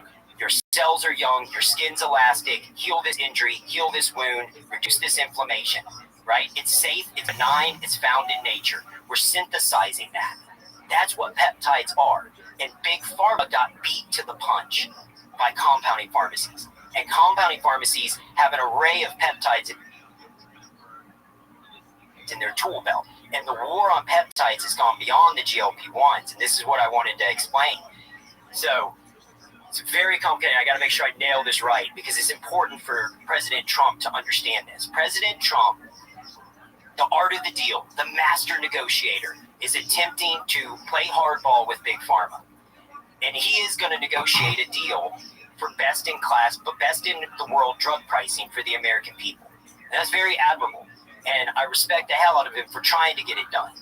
But the devil is in the details. And my fear is, historically, big government has been co-opted and colluded by pharma. And when they're not able to pull lever and move a chess piece, they outmaneuver them. And it's already happening. Eli Lilly's CEO announced he's going to raise the prices of drugs in Europe to offset the price reduction in America. But what that really means is we're not going to get the price concession that President Trump is working for, right? Because what he's doing is the same thing we already see with the pharmacy benefit managers that I've explained on this podcast before. The PBMs artificially inflate the price because they get a rebate on the back end from the big pharmaceutical companies that's hidden, that's not disclosed to the public. Then when they negotiate a deal with Medicare, Medicaid, TRICARE, they tell the government, we're giving you 30% off. You're giving us 30% off a bullshit price that you created because you set the market. And if we give these people a monopoly, we already know where it goes. We can see it time and time again. Eli Lilly's price of production on insulin became 1/10 of what it used to be, and they charged 10 times the dollar amount of the retail price of insulin. And I've also, Jamie, on any of this stuff on the Ways to Well website, I did the JRE experience links again because I'm referencing so many things that people are going to say, no way. So Lilly literally... So go to wastewell.com. And there's JRE links. Okay. There's a links page where I reference everything I'm talking about. So... the wait is over. 2 pound-for-pound kings, one epic showdown. Canelo Canelo versus Crawford going toe-to-toe at last. And DraftKings Sportsbook is in your corner from the opening bell to the final blow. From the opening bell to the judge's final call, DraftKings has you covered with odds on knockouts, total rounds, method of victory, and more. Never been a fight before? Easy. Open the app, look for something simple like who will win, and make your pick. And it's not just fight night. Football is on tap this Sunday, too. One app, all the action. New customers, this one's for you. Bet $5 to get $200 in bonus bets instantly when you sign up today. DraftKings Sportsbook is a home for fight fans and football Sundays. Download the DraftKings Sportsbook app and use the code ROGAN. That's code ROGAN to get $200 in bonus bets when you bet just $5. In partnership with DraftKings, the crown is yours. Gambling problem? Call 1-800-GAMBLER. In New York, call 877-8-HOPE-NY or text HOPE-NY 467-369. In Connecticut, help is available for problem gambling. Call 888-789-7777 or visit ccpg.org. Please play responsibly. On behalf of Boot Hill Casino and Resort in Kansas, 21 and over, age and eligibility varies by jurisdiction. Fees may apply in Illinois, void in Ontario. Bonus bets expire 7 days after issuance. For additional terms or responsible gaming resources, see dkng.co/audio. President Trump is attempting to negotiate these prices. This is wrong. Industry's already moving the needle. That's just one piece of it, though, Joe. Here's where it gets even more fucked up. This is how crazy this shit is. It just happened with thyroid medicines, okay? Animal-derived thyroid has been around since 1890. We have compounded it for over a decade. I have had not one adverse event in a decade. Not fucking one. We ship 6,000 bottles of medication a day at my pharmacy, Revive. We have had minimal side effects in literally over a decade. Big Pharma has lobbied the FDA to say these thyroid medicines are dangerous. We need you to shut down animal-derived thyroids. Why? Because they're attempting to launch a thyroid medicine, and they want the thyroid labeled as a biologic. Why would you label it as a biologic? Because by labeling it as a biologic, you subvert President Trump's mission to reduce the price of a drug, because it's not a drug. I'm selling you a biologic. So now I can bend you over the barrel and screw you again on the price. Here's where it runs even deeper. This is where it gets great. A patent on a drug is usually 5 years. Do you know what the patent life is on a biologic? 12 fucking years. So Eli Lilly, all of the Novo Nordisk, all of these entities are attempting to put pressure on the FDA to reclassify drugs as biologics. They want GLP-1s as biologics. They want HCG as biologics. They want all of these amazing compounds that we've been providing for people for over a decade to all be reclassified as a biologic. And that is the fucking straw that will break the camel's back, the final death blow to telemedicine compounding pharmacies. Because the third part of the equation is you cannot compound a biologic. The FDA stance is it is illegal for me as a compounder to compound a biologic. So now you give a monopoly to Big Pharma. You get rid of all price competition in a market where the president's main goal is to reduce the price of drug costs. If you want to reduce price of drug costs, the way you do it is through competition. And we saw the GLP-1s. The only price concession that any of these motherfuckers have given the American people in the last 20 fucking years is because the pressure of an open market. People quit going and buying these retail drugs at $1,300 a month because they couldn't get the dosage they wanted. They're getting titrated to these mega dosages that are causing muscle wasting, bone mineral density loss of vision. There's a $2 billion lawsuit against these scumbags right now. And I'm sorry, I've bit my tongue historically and tried to be like politically correct to an extent on here, but I can't do it. Like, this is insane. And I go back to if RFK and this administration was not in power, all of this would have just happened. So I texted the secretary and his team, and I said, I have to ring the bell on something. And I've educated them on what's happening and all the moves that are being made. And the FDA was reviewing in a court document that nobody knew about. This is the problem with having 70,000 employees. There are legacy employees that have tight collusion relationships with industry that have been there 20 fucking years, that they're going to do what you let them do. And their offense is you run the big pharma offense. We're going to obstruct compounders. We're going to prevent telemedicine. We're going to push people back to sick care. We're going to launch drugs into the marketplace. And let's look at the history of safety, Joe. If we look at, again, I'm going to keep hammering on Lilly in a lawsuit against Mochi Health last week, and a federal judge is suing Mochi for using GLP-1s for weight loss. And their claim is, you are violating our patent, which you're not, because it's patient unique. You are, and it's a peptide, which is naturally found in the human body, and you didn't create the peptide. The NIH did, our taxpayer dollars, because we fund the NIH. That's where all of these originated.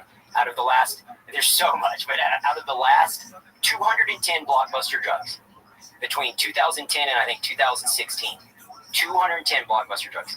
How many of those do you think Big Pharma started at Big Pharma versus started at the NIH? Ooh, I bet most of them started at NIH. 100% of the compounds that became blockbuster drugs had their roots at the NIH. So taxpayer funded, and then these pharmaceutical drug companies get a monopoly on them. Boom. And then we get rammed in the ass for the next, if they do what they want, next 12 years. And we fund it. 100%. Wow. And so the FDA, my argument to the FDA what in this scam. It's nuts. What a scam. And my argument to the FDA in this meeting was these compounds are safe. One, they're safe. They're naturally occurring in nature. They're prescribed under the supervision of a board-certified clinician. They're compounded at a compounding pharmacy that is inspected by the FDA, right? That you've inspected me 3 times in 18 months. All of our API and ingredients are sourced from the same exact suppliers as Novo and Lilly and all of the big pharmaceutical cartels. We all buy the ingredients from the same places. The only difference is, and this is what I told Secretary Kennedy and the FDA, the difference between me and Novo and me and Eli Lilly is I actually manufacture and produce my product here on American soil and employ over 500 hardworking American people. Ask Big Pharma why they're moving all their facilities to India and Ireland to escape the scrutiny of the FDA. They don't want you in their factories. They don't want you able to challenge them or stifle their ability to print cash. Right? I can't play by those rules. I can't jockey that. The state of Texas is currently suing Eli Lilly. This came out. Kim Paxton sued Eli Lilly like 3 weeks ago because of fraudulent activity where they were providing kickbacks to providers. And this is important too.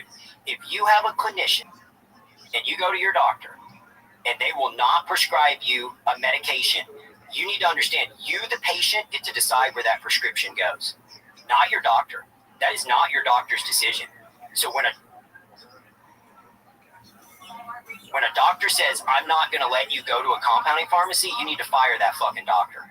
That is not their choice. They cannot force you to go pay $1,300 at CVS.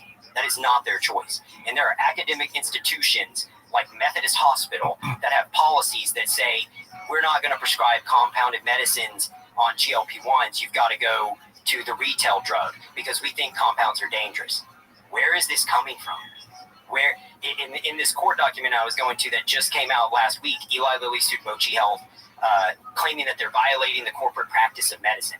So they're not just attacking the compounding process, they're also trying to obstruct via the FDA, and they're now suing everybody and their mom in this industry who compounds or runs a telemedicine practice. And Lilly is challenging that telemedicine is legal. Eli Lilly is literally challenging that telemedicine is legal because one of the ways that so many patients are getting accessibility to cost-effective care is telemedicine. And Lilly thinks if we can shut down the pathway of telemedicine, we can force them to our own. Lilly launched their own little telemedicine branch that you can call in. But in the meantime, they're claiming that these companies are violating the corporate practice of medicine. They just want full monopoly. 100%. So what can be done? We're doing it.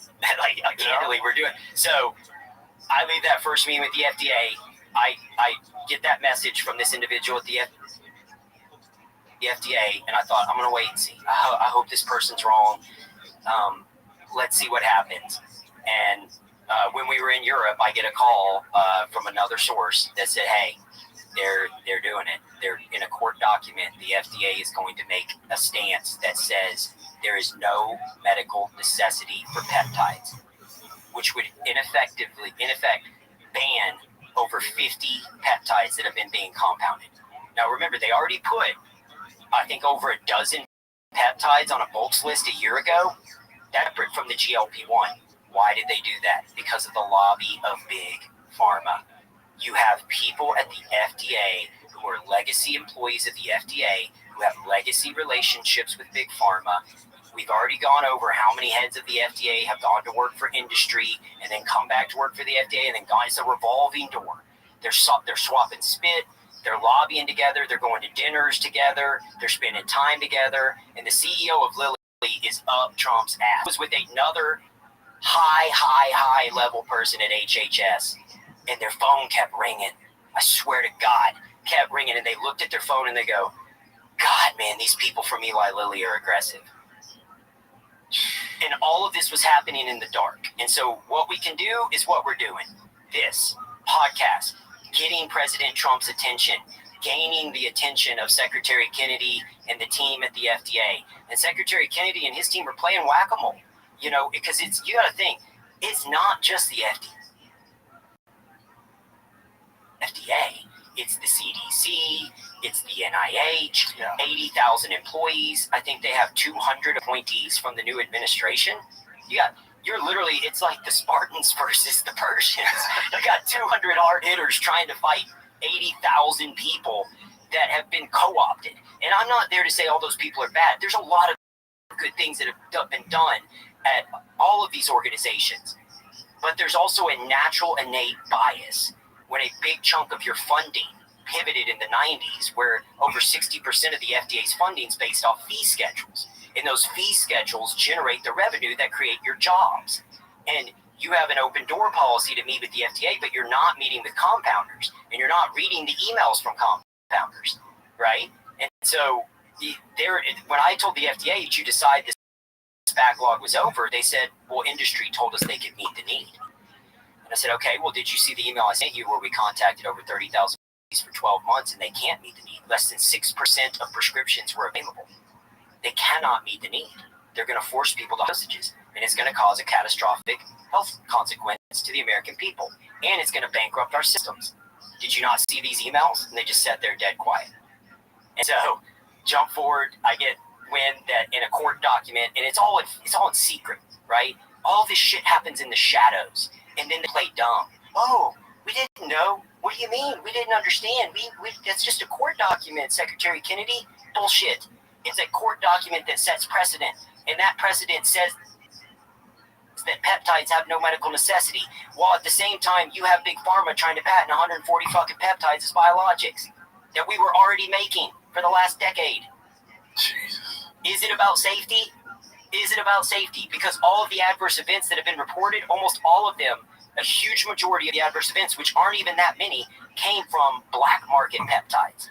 And that's what Lilly in the court case 2 weeks ago presented to the judge all the adverse events, and the judge said, where are they? And Lilly said, right here in this Reddit forum. I swear to God. Oh my God. And the judge said, are you really telling me that your documentation of adverse events is coming from a Reddit forum? You should send them to the Flat Earth Reddit forum. Let's see what else is going on here. That's just like a sliver, Joe. Like a fucking sliver of what I've been living. One of my favorite narratives is that they're trying to do good. That's one of my favorite narratives. One of my favorite narratives, whenever there's any sort of a large-scale government organization, is that we are trying to protect people from harm. They're fucking never. No one is trying to protect you. Everyone at every level of the government, whether it is about climate change, whether it's about geopolitical relationships, whatever the fuck it is all about money. There's not a single thing that you could point to, well, the government really cares here. This is the one. This one is a huge corrupted organization that really cares. Like, there's not one. You can historically go back. Of course. Like, that's where it's like, it's money. I'm not a conspiracy theorist. I know people want to label it as that. If you go back, the FDA's predecessor, I think, something Act of 1901, and as they went to try and create this organization, industry assembled. Whose industry? Big chemical, big food, big pharma. Well, Rockefeller literally set the tone for the entire medical establishment in this country by using petroleum-based medicine. You got it. Yeah. And people don't know this. Like, most of your medicines in this country are formulated with the use of petroleum.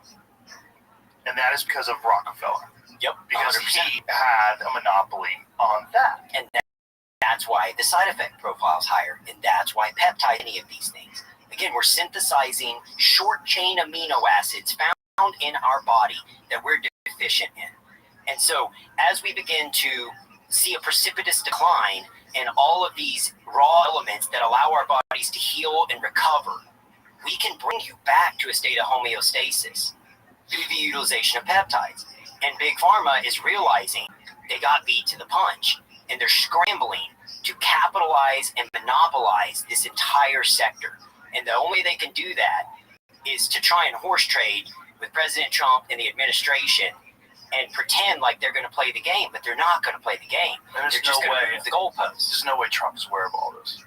This is an ad by BetterHelp. When you have a problem, when you're feeling down, it's nice having someone to turn to, like a partner who can cheer you up, a friend to vent to, a parent who can give you advice. Even having a nice conversation with a stranger can be uplifting.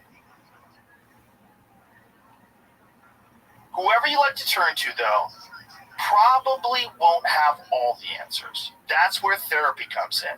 There are some things that you can get from therapy you can't get anywhere else. Like, if you're struggling with anxiety or depression, a therapist can help you develop positive coping skills. Or if you're struggling with how to be kinder to yourself, therapy can help you take a step in the right direction. And thanks to BetterHelp, matching a credentialed therapist is easier than ever. Just head online to fill out a short questionnaire, and BetterHelp will set you up with a therapist based on your needs. If for any reason it's not a good fit, you can switch to another therapist at no extra cost. As the largest online therapy provider in the world, BetterHelp can provide access to mental health professionals with a diverse variety of expertise. Find the one with BetterHelp.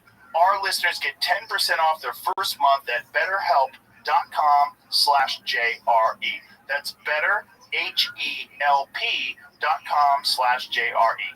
He's got too many things he's fighting, and that's why I'm trying to ring the bell. I've talked to him. Yeah. It's no way. Yeah. With that guy's mind works, there's no way he's absorbing all this. So the message that Secretary Kennedy gave me, and this is where it isn't woo-woo, it isn't bullshit. I can tell you, I've texted that guy 2 times in my life, and both times he's called me within 10 minutes. And I texted him, I said, I have an emergency. This is a big deal. I want to make you aware of something that's happening at the FDA. And he called me and said, what's going on? And I laid it out for him, and he said, what the fuck are you talking about, basically? Wow. I had no idea. And it's not. He's playing whack-a-mole. He's got 500 fires. You've got some legacy employee at the FDA that's going to try and make this statement in a court document that's flying under the radar because it's not an overarching policy, right? And then even in the subsequent meeting, so RFK said, give me 10 minutes. 10 minutes later, I'm on calls with the FDA. Then he's like, how soon can you come meet with the FDA again? So we set an emergency conference call. I do a call with the FDA. He said again, his Secretary Kennedy's team said, they're going to approach this with an open mind and an open heart, and it's going to be a different tone than the last meeting. And I'm going to try and attend that call or have one of my staffers attend that call. Okay. The call went down at like 8 in the morning when he was in Alaska, and then another mole leaked to me. Because I have moles. I'm playing the game they play now. I'm not going to fuck around. And my mole called me, scheduled the meeting early because they knew he'd be in Alaska and they knew he couldn't be on it, and that call did not go well. It was a bunch of legacy FDA employees basically saying, we're gonna stay the course. We're not opening peptides up to the American people. And so I had to text his team and go, hey, the call didn't go well. And then they're like, our intel's telling us the same thing. And so he stepped in and said, this is a mandate. We are not going to dictate to the American people that they cannot use preventative care and peptides. This is a mandate. You need to figure this out, and we need to open accessibility, and we need to bring peptides back for the American people through safe, compliant compounding pharmacies, not black market, which is springing up everywhere. We're going to have another opioid crisis. I explained this to them too.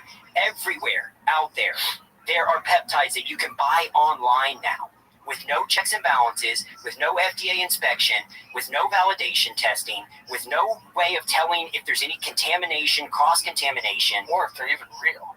Yeah. I've had people buy ipamorelin online, and that's a peptide that when you do it, it has a very strong reaction. Like you feel it in your body.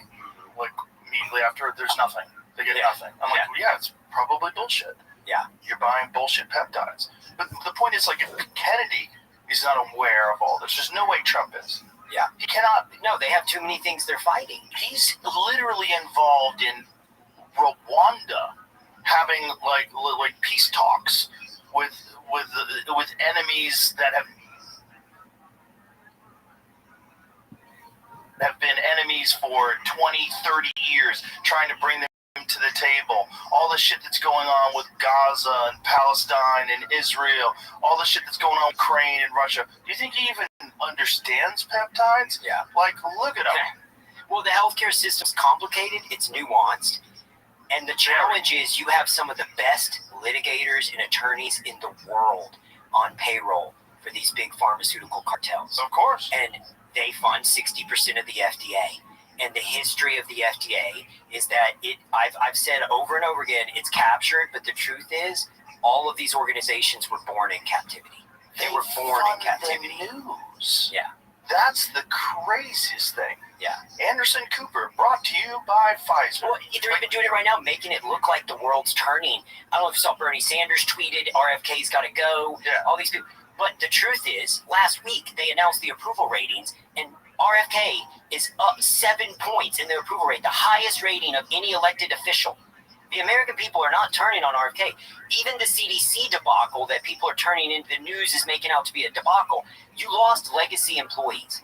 You lost this dude wearing sex gear and shit on covers of magazines who wants everyone to get Hep B. Nobody's saying you can't vaccinate your kids. Nobody's saying why you not to. There's no reason. I know, but all they're saying right now is we don't want to keep mandating without science, without evidence. And we want to understand, is there a potential risk of side effects when we hit a child with this many vaccines before the age of 2? Did you see the conversation that we had where he was talking about, they were talking about measles? And he said, we have had 4 deaths from measles in the last 20 years. Do you know how many cases of autism that we've had? And he rattled off that. Oh, yeah. The numbers. Yeah. You know, in California, it's literally 1 in 12 boys now. Yep. Do you know how insane that is? He said that at the Texas legislature when Abbott signed off on the bills that I helped testify. But yet, you're having guys like Bernie Sanders who doesn't know. Listen, I'm an old school Bernie bro. I love Bernie. I love the idea of Bernie. Yeah. Bernie doesn't know what the fuck he's talking about. Yeah. Bernie didn't know what the fuck he was talking about when it came to climate change. Yeah. It's a real thing. Climate change is definitely happening. Like, what are you saying? Like, what does that mean? Has the climate ever been static? Like, when you confront him on the details, he really doesn't know what he's talking about. To me, what's frustrating is narratives. Yes, they're narratives. So the narratives is that what we've done with vaccines is stop all the diseases. Okay, are you sure? Do you really know that? Have you ever looked at the history of the eradication of diseases and the introduction of sanitation, running water? Have you looked at any of that stuff? Nutrition, vitamins, any of that stuff? Do you know anything about polio for real? When I tell people the polio statistic that 95 to 99% of polio is asymptomatic, it's one of my favorite questions. Yeah. I'm like, what percentage of polio? You know, You also follow that, so... The DDT story. So, do you know that the CDC... This is it. There's so many fucking crazy stories. The CDC was created in World War II to stop the malaria spread. Okay? And the first thing they did was ink a deal with a little chemical company called Monsanto, where they began to dump DDT into all of these countries to try and kill malaria. And they spread an array of health issues that lasted generations and gave immunity and did all these things. That was the foundation of the CDC. And where it gets even crazier is, guess how nobody talks about this shit. Do you know where the CDC's headquarters is? Their headquarters in Atlanta was gifted to them by Coca-Cola. The CDC, to this day, is in a fucking giant building that was given to them by Coca-Cola.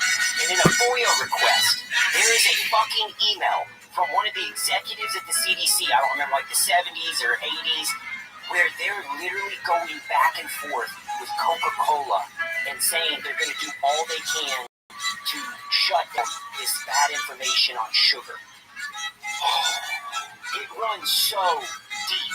And then you go to the EPA. You have EPA in relationships with Monsanto. The EPA, in a FOIA request, one of the heads of the EPA with regards to the glyphosate in the disclosure documents, literally sent an email saying, if I pull this off for you guys, you owe me a fucking medal. All of this shit's out there on the website. You can go find all of this stuff. It is there. And so systematically, FDA, CDC, EPA, NIH, every one of these systems have been built, co-opted, and developed alongside industry. And even when you talk about chronic disease, so many people, there's a big podcast that dropped that if anyone, it gets into antidepressants. And a lot of people don't know this because I want to quantify peptides, because you're going to have academia go, well, the difference is drugs are investigated and peptides aren't. There's no placebo-controlled double-blind studies. One, there's a lot, and we can systematically break that down too. They just haven't gone through an FDA approval process because that costs $2 billion. Well, who has had $2 billion to bring a drug to market? What a great way to be a gateway. Oh, it was established by Big Pharma. Big Pharma told the FDA, let's build this model, right? So that they capture the molecule at the NIH level, bring it to phase 2 and 3 trials, bring it into human trials. The cost of doing that is not what they make it out to be. And then it's a pay-to-play system. And it's an obstructionist system that stifles and prevents innovation, because if I'm a biotech startup or a compounding pharmacy, or a stem cell company, or a peptide company, or anybody who wants to get into that space, I am going to be forced to sell my company at some point to Eli Lilly or Pfizer or one of these big conglomerates in order to get it through the FDA approval process. I can't afford $2 billion. And so what you've given Big Pharma is the keys to the Ferrari. And they control all the Ferraris that hit the marketplace. But then they co-opt and corrupt the data. So here's an example. When we talk about science, follow the science, follow the evidence. I worked for Eli Lilly. That was my first job out of college. We sold antipsychotic drugs like Prevacid. Patients would come in and doctors would say, "Bro, I don't know what's going on. This lady put on 35 pounds in like literally a month. This is not good. There's something going on." So when we go back to the main goal, safety. Where was safety on that drug? Out of 12 blockbuster drugs in the last, 15 years of Eli Lilly's history, 10 of them have black box. Black box is the harshest warning you can get. The studies oftentimes don't represent long-term data, and the studies oftentimes aren't looking at all of the multi-faceted aspects of human nature and life, like comorbidity, and what other medications are these people taking, and how do all these impact each other, more prescription drugs. All right, so I want to lay out for the antidepressant, because this one's crazy. How do you think we diagnose depression, anxiety, ADHD, any of these mental health disorders? And I want to be clear, I'm not saying that these disorders don't exist, and I'm not saying that there is not a medical issue with patients. Well, it's all completely subjective. It's not like a test that you give you like you have syphilis. Correct. There is no blood test. Right. There's no brain test. Right. There's no chemical brain test. Well, not only that, let's be really clear. The established criteria, the idea behind it being that there is some sort of chemical imbalance has been disproven. Correct. So even in autopsy, it's not real. Even in autopsy, and you know who perpetuated and created that narrative was Big Pharma. Big Pharma created that narrative, sold that story. It was never a serotonin deficiency. There's zero evidence to show that. So the screening tool we use to tell you if your child has ADHD was developed by a doctor in the 70s who was a consultant for Ritalin. Now, jump to the 90s.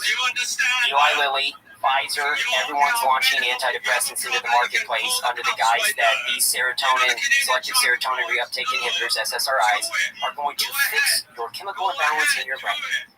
The measuring stick to decide whether you're depressed or not was a questionnaire developed by a consultant for Pfizer. A doctor who worked for Pfizer developed that test, and the goal of the test was to simplify depression so simplistically that any primary care in America could prescribe an antidepressant. Through a simple questionnaire. They set the rules, they set the protocols, they set everything. But there's no quantifiable data that says that actually... It's just a questionnaire. It's totally subjective. So what is this questionnaire? Can we take it and find out if I need pills? Yeah, I can tell you. Should we take it? Yeah, let's take it. I want to see if I need pills. Let's see. Hold on. That'd be hilarious. I've never met a single person that's depressed and has a great life. Is that weird? Met a single person that's healthy, has a family, where everyone's doing well, they have a good career that they enjoy. That's why what's that dipshit? Colbert's like, it's multifaceted healthcare. Yeah, dumbass, it is. Colbert report guy, he just attacked a few weeks ago and was like, he was saying that to try and go after food and the drug companies is insane. And so if you follow even depression, it's super healthy. Let's see him in his underwear.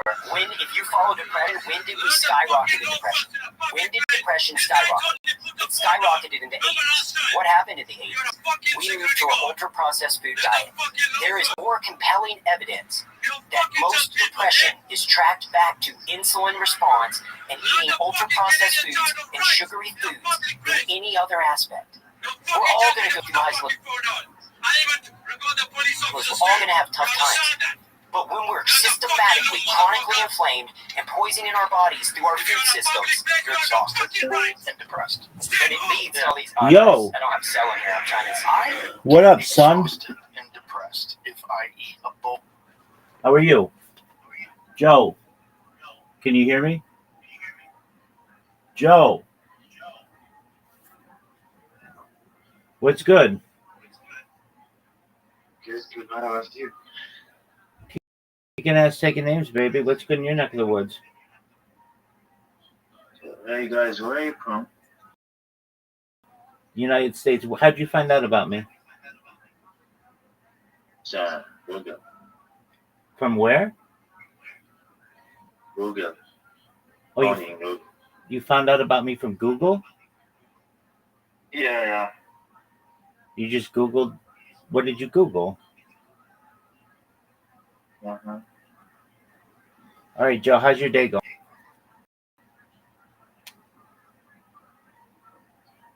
Are you having a good day?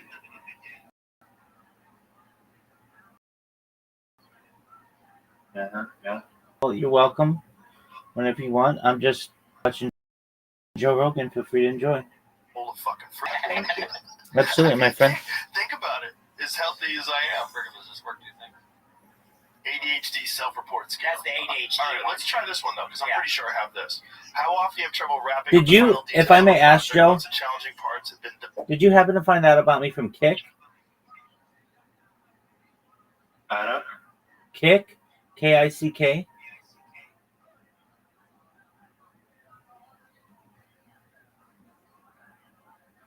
Did you find out about me from Kick? K-I-C-K? No. Okay, very cool.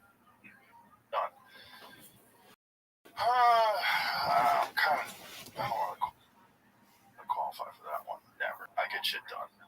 Okay. If it's a project, I get shit done. Okay. How often? But that's just a decision that I'm making. Never.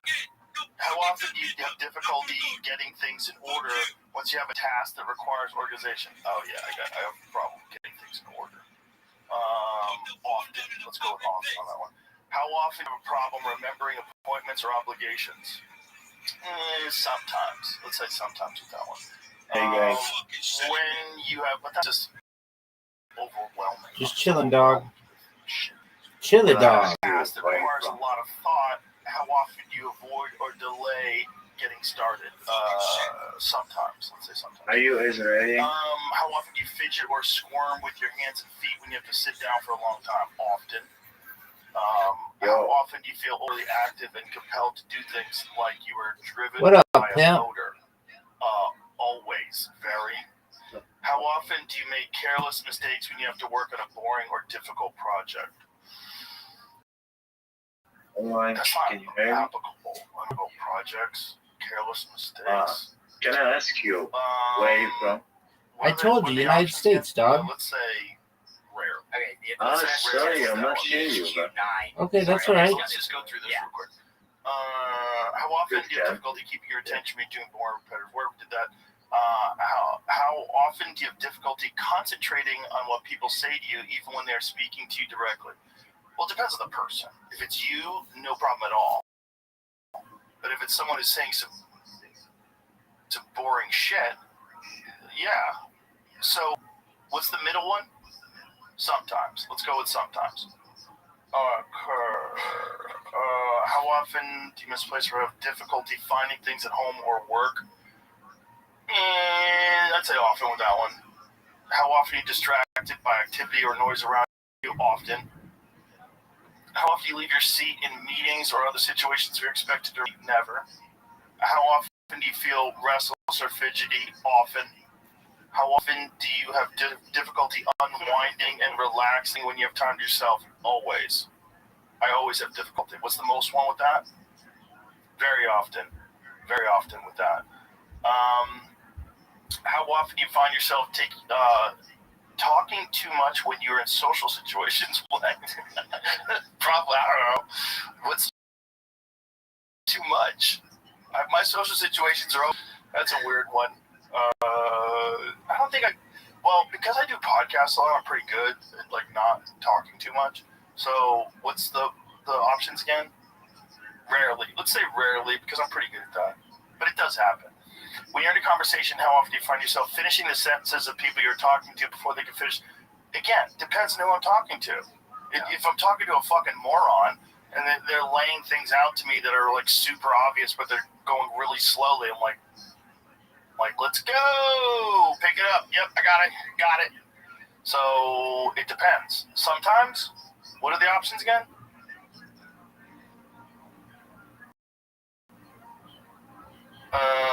Rarely. Let's say rarely, because I rarely talk to morons.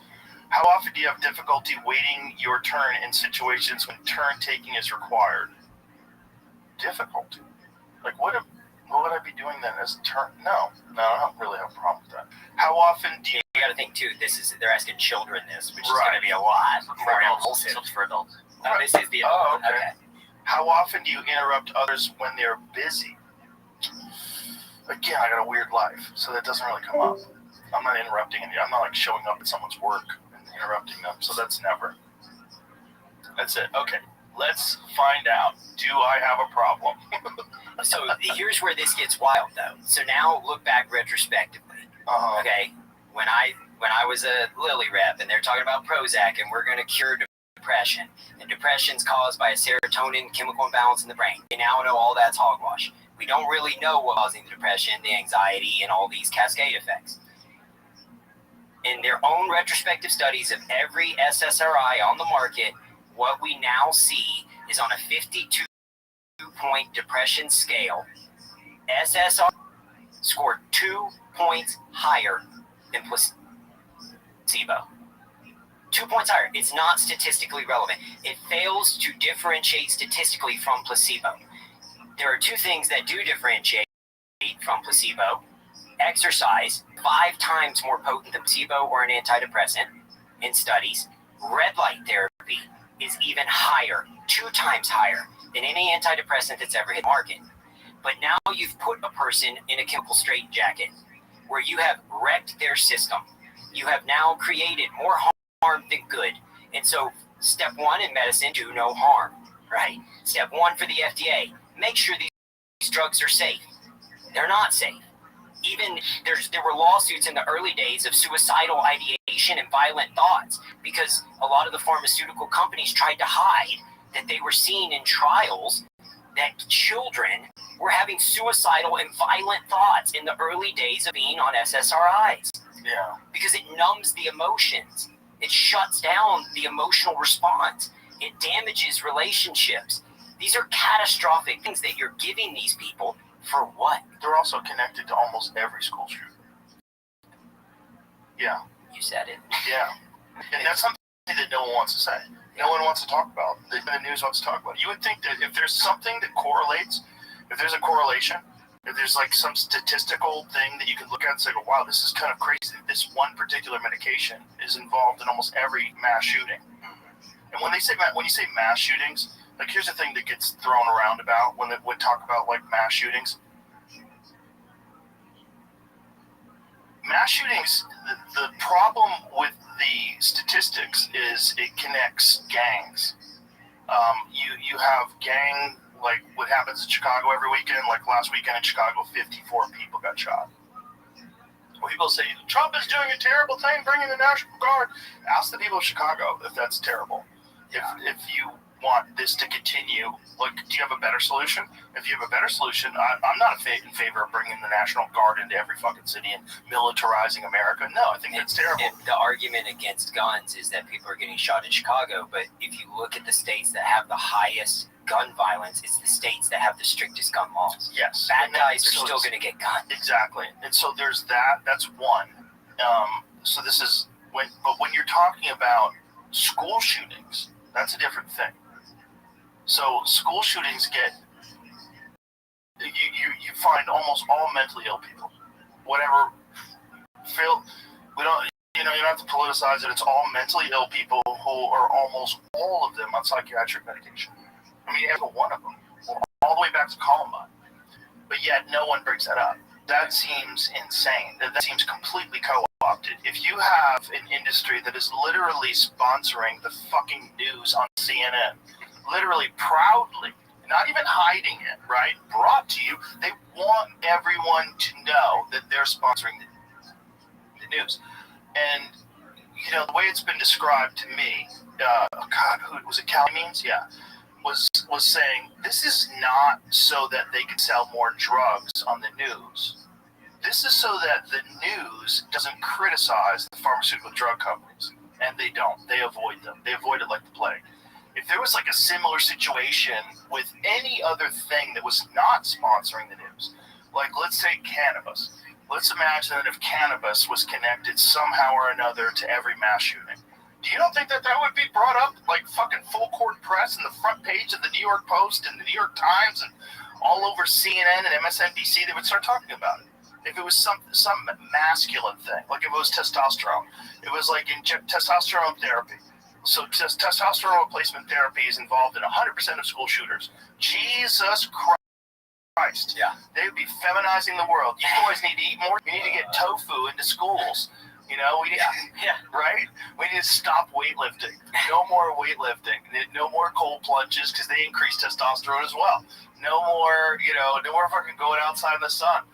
Sunlight gives you a vitamin D. Vitamin D increases testosterone. Yeah. It's causing there's a ton of stuff correlating lack of vitamin D to depression. Yes. I mean, of course. It's terrible for your immune system. Yeah. If you have a low level of vitamin D, you're chronically susceptible to gens. Your immune system fucking sucks. And the challenge is that same level of money and power that they're feeding to the media is also happening in politics. So like testifying here at the state level on these MAHA bills. 3 bills got passed in the state of Texas. Joe, I don't know if you've been following all that. But these bills, I mean, you would think we were asking to, like, I don't even know. Like, the level of fuckery that went down with these bills was crazy. So first off, industry didn't think there was a snowball's chance in hell that we were going to get Maha bills passed in the state of Texas because it's so Republican intensive, and a lot of these politicians have, relationships and ties with industry. And we're an industry forward state, and we always want to be an industry forward state. But we can make money without killing people. Right. We can make money without chronically and systematically poisoning people. You just can't make the most money. That's the problem with all of it. It's not making money, it's making the most money. And, we've talked about this a bunch of times, but it's a real issue. I'm in favor of capitalism. I think it's awesome. I think communism sucks. I think, socialism it's contrary to human behavior characteristics that we're all aware of, right? I think we'd all agree on that. However, when you have a system that's set up where it has to make more money all the time, there's only one way to do that. You have to abandon ethics and morals, or co-opt the fucking law, co-opt the rules, co-opt the regulations. Make sure that you continue to make more money whenever possible. And you're nailing it. That's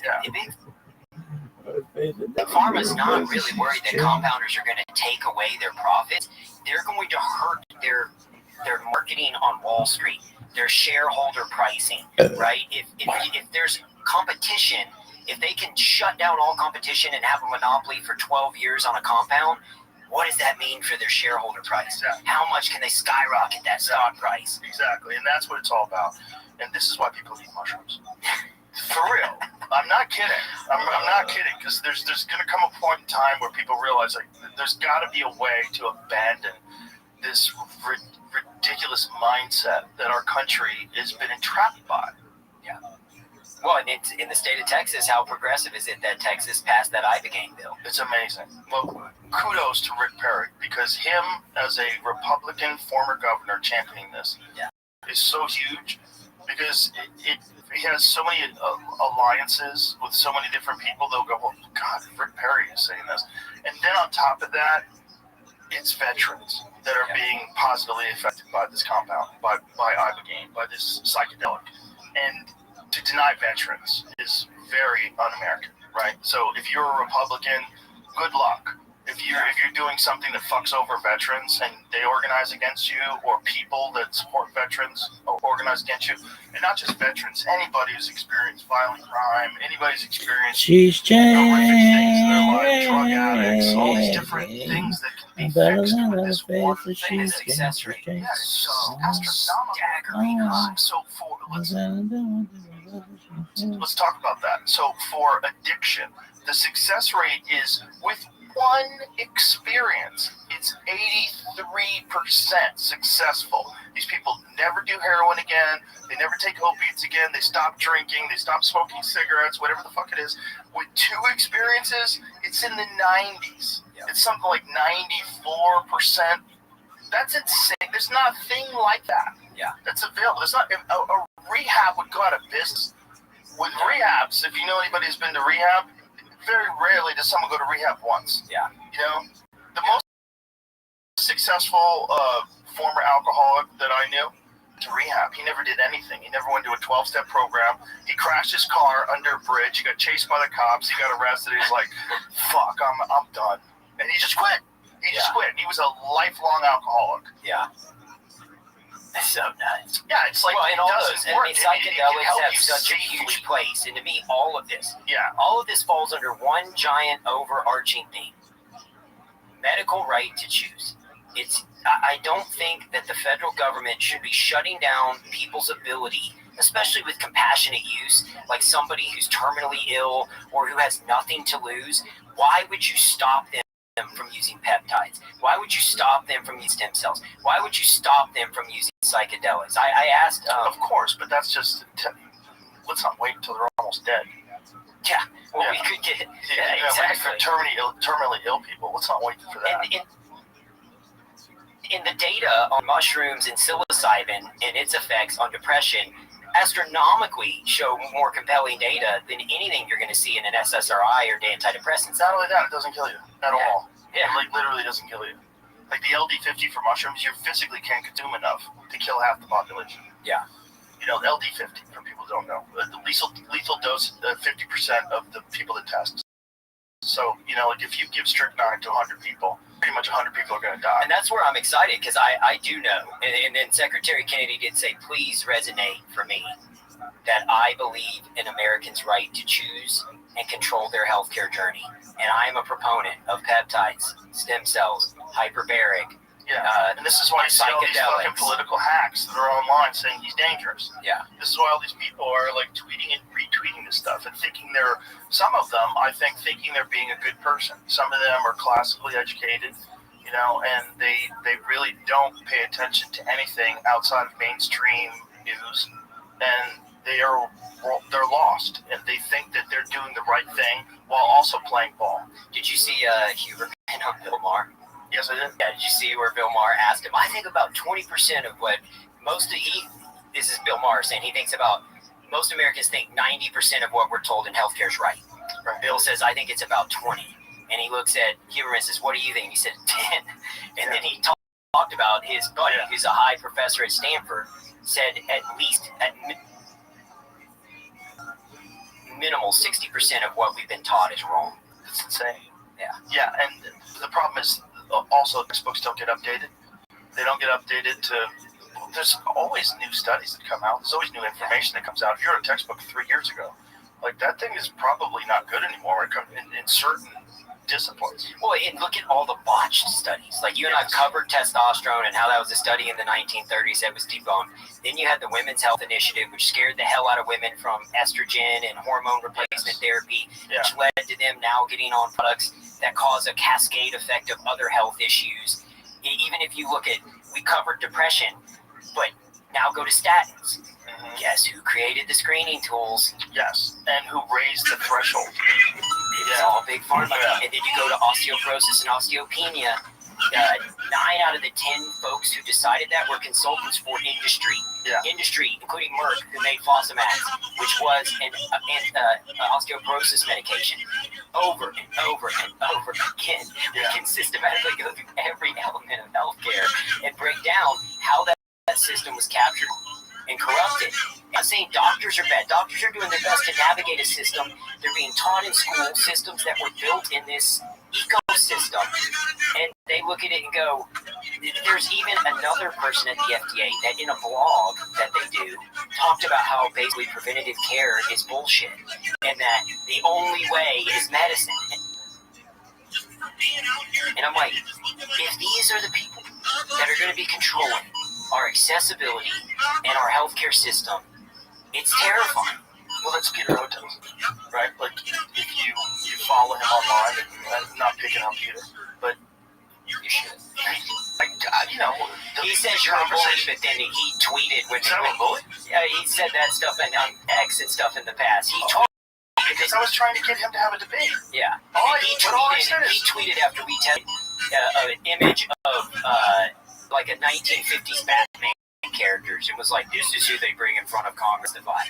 And I saw that, and I'm like all the Joker and the Penguin and all this. I'm like, you tweeted that? Yeah, and I was thinking, you're the one that looks like the Penguin. What are you talking about? I'm not taking healthcare advice from you. So, when I exposed him on the show, when I had that conversation with him about his own personal health, probably the most telling thing that he's ever been involved with. Because people got to check, these are the people that are telling you you have to take this medication. People that eat junk food, that don't work out, that are overweight, and generally unhealthy. Don't take vitamins. It's funny, you just triggered this. When I was testifying, it's exactly what you're talking about. When I was testifying at the state level, okay, to remove ultra-processed foods and Cokes and soft drinks from food stamps. Because a large percentage of the money of our food stamps are spent on ultra-processed foods that... There she is. ...that are poisonous. What up, girl? How you living? I'm good. You know, I'm my woman thing. And I'm here just laying here, sitting here. I had a busy day today. Alrighty. Well, ready to play so I can go to bed. Absolutely. You will have an invitation in 1 second. Here we go. How was your day, Rabbi? It was good. I had a friend of mine who came in. I hadn't spoken to him in a while, and we were up till like 5 in the morning just bullshitting, and it was good. So I slept late. That's good. Oh, there you go. Nice spare. High five. Thank you. You're welcome. Get it. Oh, come on. I know, right? Knock it down. Give me it. That's what I'm talking about. I'll take that all day, all night. That's the best. Get it, girl.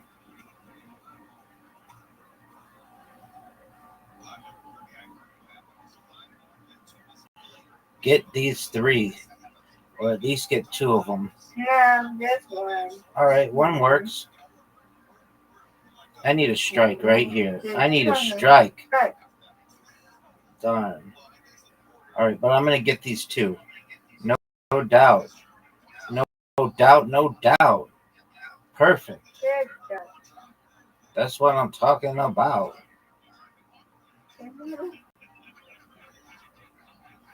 Get. All right. You know what to do here. Hit that front one to the left. You know what to do. I'll see if I can do it. I don't know. Ooh, You got almost. to show me. Almost. You hit it to the right. But you were getting there. Oh, no doubt. That's okay. I'm fine when it does this, because it's pretty easy to get them. When they're all grouped together, it's easy. It's when they're all split up and it's a split where it's difficult. No.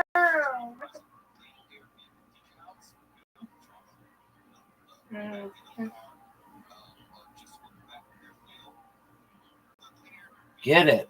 There we go. Come on, let's go. Come on, Rabbi. Get it. Okay, now this is hard. I don't even know what to do. Boo. My finger slipped. That was not good. No. That's what happens. All right, that's all right. Get it, girl.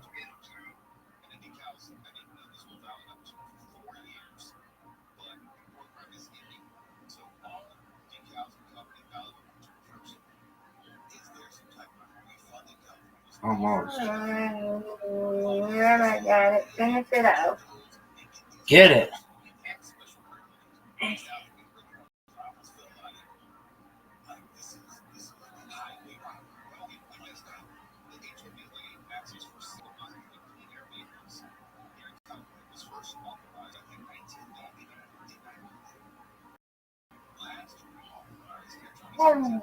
Yay.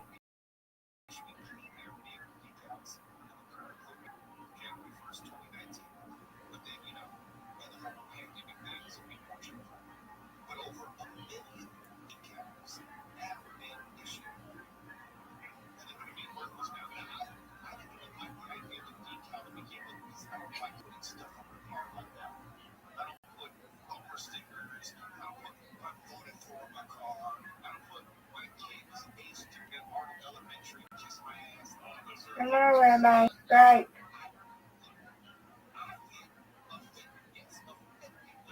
Oh, should not that one. I agree. Get it. Oh, look at Brandon. I didn't see him right there. He's sleeping. I'm tired. I'm tired, Rabbi, like me. That's what happens. Get it. Never happens. It happens. Get these 2. No, okay. Come on, Rabbi. Strike. Oh, no doubt. No doubt. Got it. Come on. Okay, get this 1.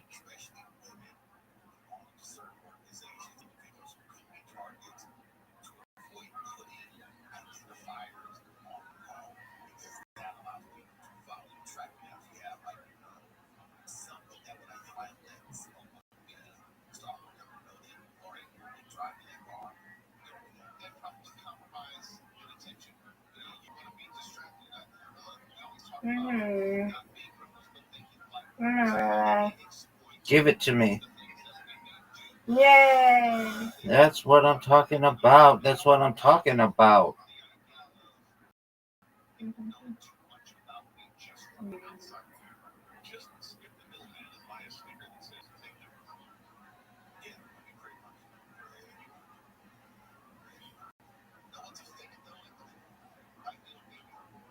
Oh, that was a good one. That was beautiful.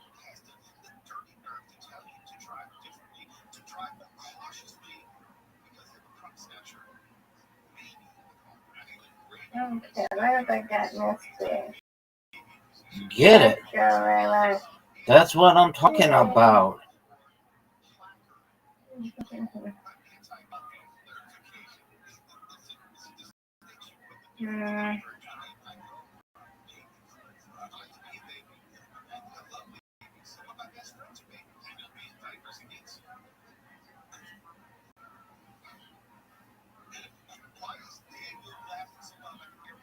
My mind. Get it.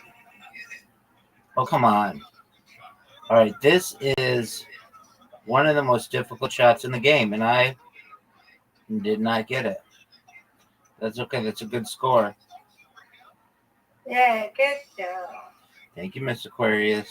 As always, it was a pleasure. I got it. I won. You won. I won. I won. You won. Word, girl. You win. I win. I win. You win. Undefeated in bowling. Undefeated in friendship. Woot woot.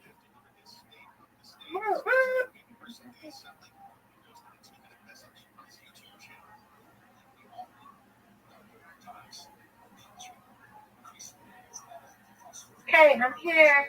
Excellent. Good morning. Good night. Sweet dreams, madam. Sweet dreams. God willing. God willing. Okay.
Systematically poverty-stricken communities. Yeah. We're just trying to reallocate the resources and change school lunches and mandate PE and mandate nutritional has to have nutritional training and mandate that in elementary school through junior high you get new training. That's what these bills were about. Okay, while I'm in the middle of trying to explain congressmen and congresswomen how detrimental a soft drink is, because they don't know. I'm trying to just say, look, the difference between a very chronically ill diabetic patient and a healthy patient is literally about a teaspoon of sugar in the bloodstream. Do you know how many teaspoons of sugar are in a Coke? And as I'm in the middle of trying to say it, one of the congresswomen holds her Coke up in the microphone For effect. And drinks her Coke. Wow. And everyone just busts out laughing. But I'm like, okay, well, the answer is 8 to 12 teaspoons of sugar. And you're giving it to a child. You're giving a child 8 to 12 teaspoons of sugar at a time. And then you're wondering why our children are obese. You're wondering why over 70% of Americans are obese. You're wondering why diabetes is at an all-time high. Or why chronic they failed disease. the ADHD test that I took. Yeah. Did I fail? Yeah, well, you didn't fail, but you do have you need to check out a little further. There you go. Now imagine if I had a job that sucked. Yeah. So if I had a job that sucked, I bet I would have answered very often to most of the ones I was like, nah, those don't apply. Yeah. So then I would need ADHD medication. Yeah. I told you this on the very first cast. I'm not splitting atoms on the weekends, man. Man, I failed kindergarten. I'm literally dyslexic. I'm ADHD. They wanted me on Ritalin. My parents were like, we don't want to put him on Ritalin. They said he's got to go to pre-first. I was in a class with kids with helmets. Dude, like, I kid you not. I didn't go to first grade. I went to pre-first. They thought I was mentally handicapped. And I'm like, sitting there like, oh man, this sucks. I remember to this day, I was like, I don't belong in here. But I just didn't fit in that ecosystem. I'm sure I was hyper. I'm a fucking kid. Of course, I'm hyper now, and I'm a grown man. I can't sit still. You know, I have a new puppy. And when you have a puppy, you realize, like, oh, this is what kids are like. Like, this puppy is insane. So I have Marshall, who's out here today. Yeah. So Marshall's almost 9. And Marshall's really chill. I mean, he's got plenty of energy, super healthy, runs around, gets a lot of exercise in. But this fucking puppy is off the rails. I have videos of them playing. Like, Marshall will pick up a toy, and then, like, Charlie would come over and try to grab the toy. He's leaping at him, throwing himself through the air, diving underneath him, biting his face, they're rolling around. He's insane. He can't sit down. And then he crashes, then he wakes up, he pisses and shits, and then he wants to eat, and then he wants to go at it again. Take that and stick it in a classroom. Yeah. That's what you're doing with kids. Kids are basically human puppies, and we're making them sit in these fucking classes, and some of them, guess what, have more fucking energy than the other ones. Yeah. And they're more active, and they're more physical, just like dogs, just like every animal, every other organism. And those ones will probably do great things if they find interest them, because they have more energy and because they can blow off all the shit that doesn't mean anything to them, which is like a lot of the obligations weigh you down and take away your effectiveness and the thing that you actually enjoy. If you have a bunch of things that you're concentrating all of your time on that are basically bullshit, the thing that's really important to you, you don't have any resources to allocate to fix that thing, so you're going to be less effective at it. Yeah. Whereas a retard like me can just fucking laser beam on things, and I can just ignore I'll throw my clothes on the ground. I don't give a fuck, dude. I could live in a cave, and I can just like lock down.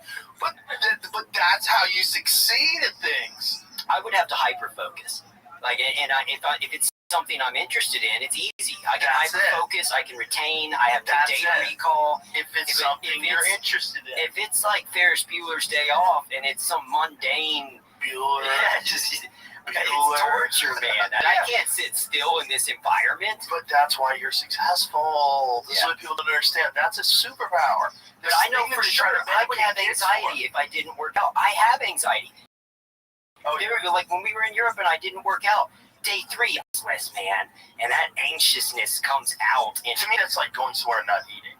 I'm not going to do that either. Yeah. Like, if I go on vacation, I literally bring kettlebells. I have 2 70s and 2 50s. They travel with me. You put them in a suitcase? I get them. I ship them to where I'm going. I have them delivered. I don't give a fuck, dude. I'm working out. Because I have a problem. Zane said he did that with that rock. I swear he told me a story. He fucking packed that rock that he has people carry. Camp did that? Yeah, for something. I remember him telling that story, and I think it got lost. He keeps that rock on the mountain. And I'm like, don't you worry, someone's going to be a fan of taking it? It's like, no, the kind of person who would take it's too much of a pussy to carry it. Oh, my God, that's funny. It's so hilarious, this fucking rock they carries everywhere. But you know, you have to stay healthy. For me, that's my medicine. I'm not. If I was a diabetic and I would say I'm not taking any insulin, well, guess what? You're type 1 diabetic. If you don't take insulin, you're gonna fucking die. Right? Unfortunately, you got bad genes when it comes to the creation of insulin. But that's how I am with exercise, man. Like, I'm doing it. If I take a day off, I'm a maniac. I don't like it. I don't like that feeling. I mean, I could take a day off. I can relax. But day two is like, but it's also that my brain is like, hey, what are you doing? You gonna be a lazy fuck now? Is that what you're doing? You're gonna be a fat pussy? It's just that hyper focus and going through a workout, and then you come out the other end, and it's mental. It's huge mental relief. Gigantic. Like, and my anxiety goes from an 8, it's creeping up, now it's an 8, and then I go work out, and it'll be a 2. And it's good for everybody. Listen, the nicest people that I know do jiu-jitsu. And I know that sounds crazy. The nicest people that I know are like regularly yanking on people's elbow joints and fucking tackling them. Then they're the nicest people I know. And the reason why they're nice is because they take their fucking medicine. They take their anti-aggressive medicine. And the idea that somehow is bad and like what we need to do is eliminate all masculinity. No, you need to harness it, just like everything else. I mean, this is just like the same response that we had to nuclear power. Oh, we had 3 Mile Island. Stop the nukes. No more nukes. You've got to figure out how to harness it. We were really bad at gasoline in the 70s. We put fucking lead in it. And that's why everybody got lead poisoning. And then we had to come up with unleaded gasoline, which is just, don't add lead to it, you fucking assholes. Don't burn lead and blast it through the air everywhere you go. That seems fucking insane.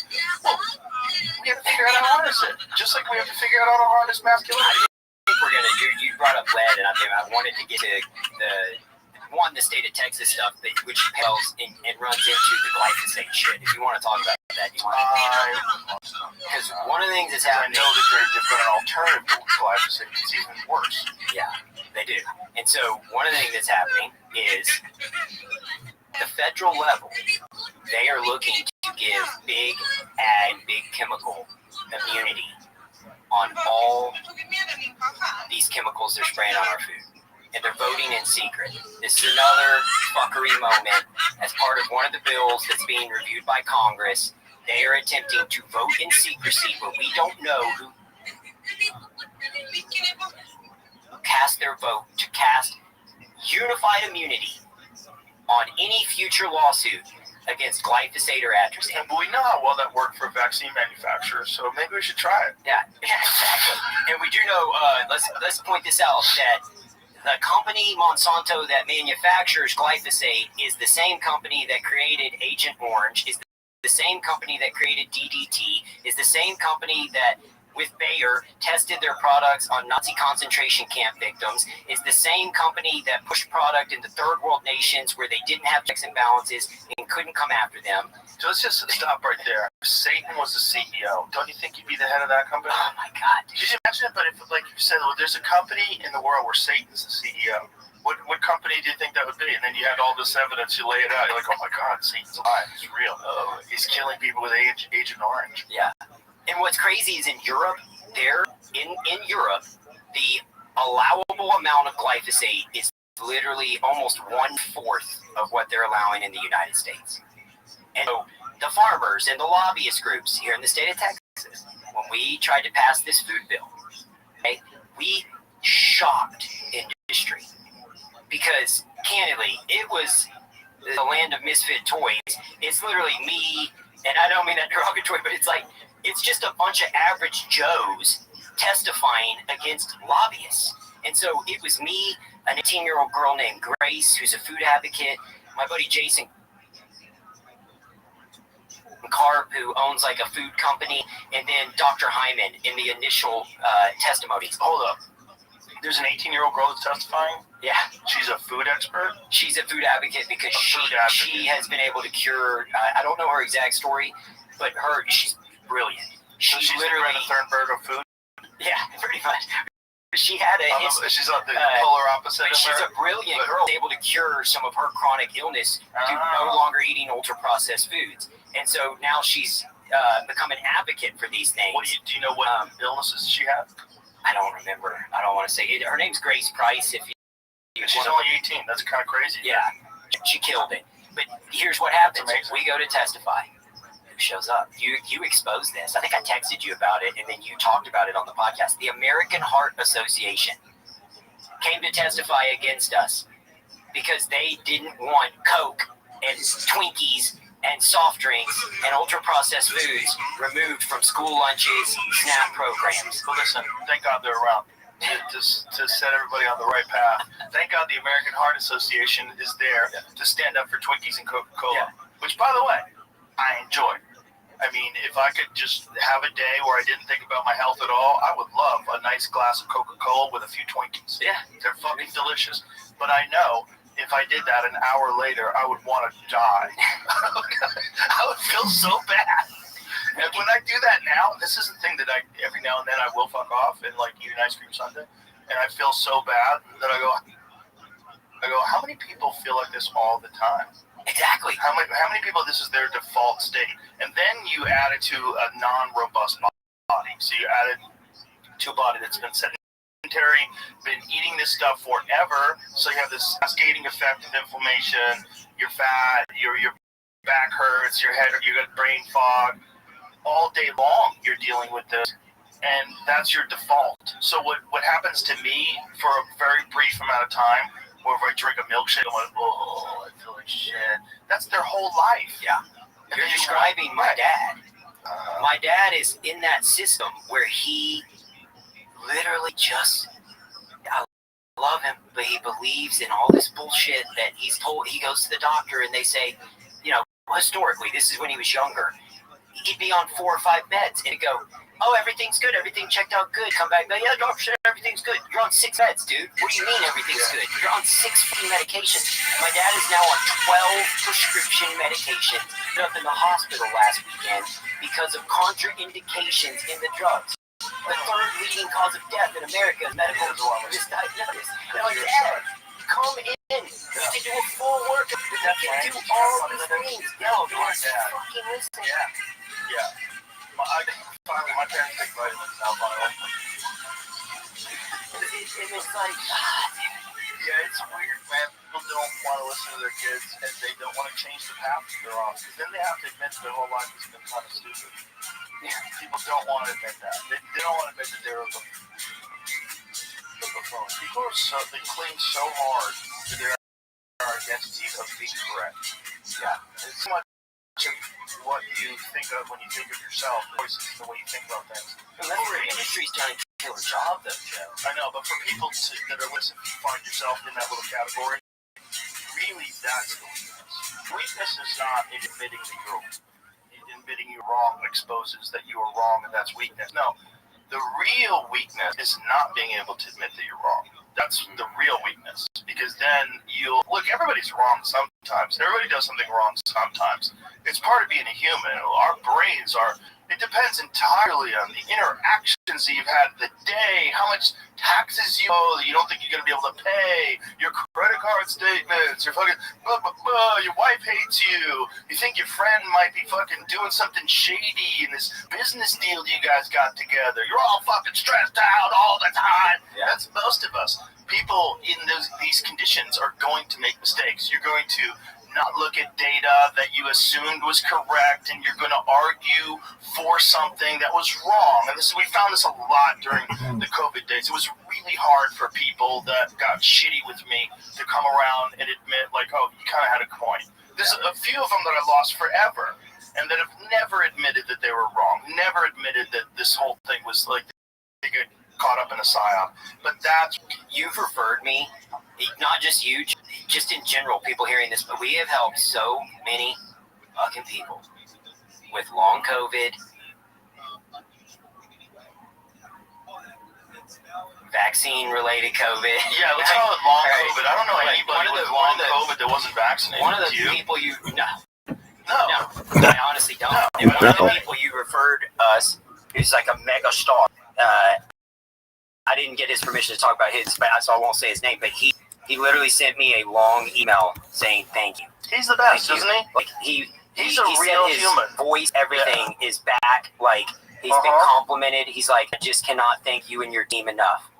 I fucking love that guy. Yeah. I wish we could say his name too, because we can't. But I did. Jelly Roll's like, tell my story, man. Jelly Roll's a man. He's down 200 pounds, not on a GLP-1. I want to be clear. Yeah. He is not on a GLP-1. Jelly Roll, when we met with him, he said, Bubba, I don't want an asterisk next to this. Yeah, he also threw his phone away. Yeah. He don't have a phone anymore. He's got his He calls me from his laptop. Isn't that amazing? He'll FaceTime me from his laptop. laptop. That's the way to be healthy. It's real, man. You know? Yeah. If you can, that's another thing that people need to take into consideration when you're talking about mental health. As much as social media is really valuable, I would never advocate for a ban on social media. I think it's really valuable. It's also really bad for you. And it's really bad for you if you are interacting with nameless, faceless people and they're being negative to you. Yeah. You're being negative to them, and you're arguing about climate or I'm a nobody. I don't have hardly any, and I don't even use it anymore other than for work because of the political stuff. People are like, you cook, and they just start attacking you, and I don't see that. I'm like, dude, I'm telling you the truth, man. I get it. You don't like what I have to say, but I'm not lying. I mean, tell me where I'm lying. I'm documenting everything. I have the receipts. Yeah, no, I get it too. And what's really funny is when people get mad at you if you criticize the administration. Like, well, this is what you voted for. Like, no, listen, fuckface. Nobody voted for people. No, maybe a few people thought that, like, some of the ICE raids, the way they're doing it, where they're showing up at Home Depot and just getting hardworking landscapers and just sending them back to Mexico. Ed Calderon, who's an expert in the cartels, who was on the other day, he was explaining to me that they're getting kids that were brought over here when they were 2, and they've been here for 18 years. So now they're 20, and they don't speak Spanish, but they're deporting them. Yeah. Well, and that's my thing. You can't believe. You have to be able to fucking stand your ground on individual topics. Otherwise, that's what I'm saying. Nobody voted for that. Yeah. I certainly didn't think that they were going to do that. If they said, this is what we're going to do, all those kids that were brought over here when they were babies and been raised in America and have American friends and American jobs, we're going to send them to Mexico where they don't even speak the language. Yeah. Fuck, you guys are evil. Yeah. Fuck you. Well, and then what you're describing is literally the messages I get. Right. You fucking idiot. This is what you fought for. Right. Okay, I can tell you right now, Secretary Kennedy is fighting for the things that were hot button topics for me. He was. He is. That team is. And we are trying to overhaul our food system and all of these different aspects. He doesn't control the fucking EPA. Right. Like, I can't control if Congress, and don't get it wrong, it is Republicans and Democrats, but it's going to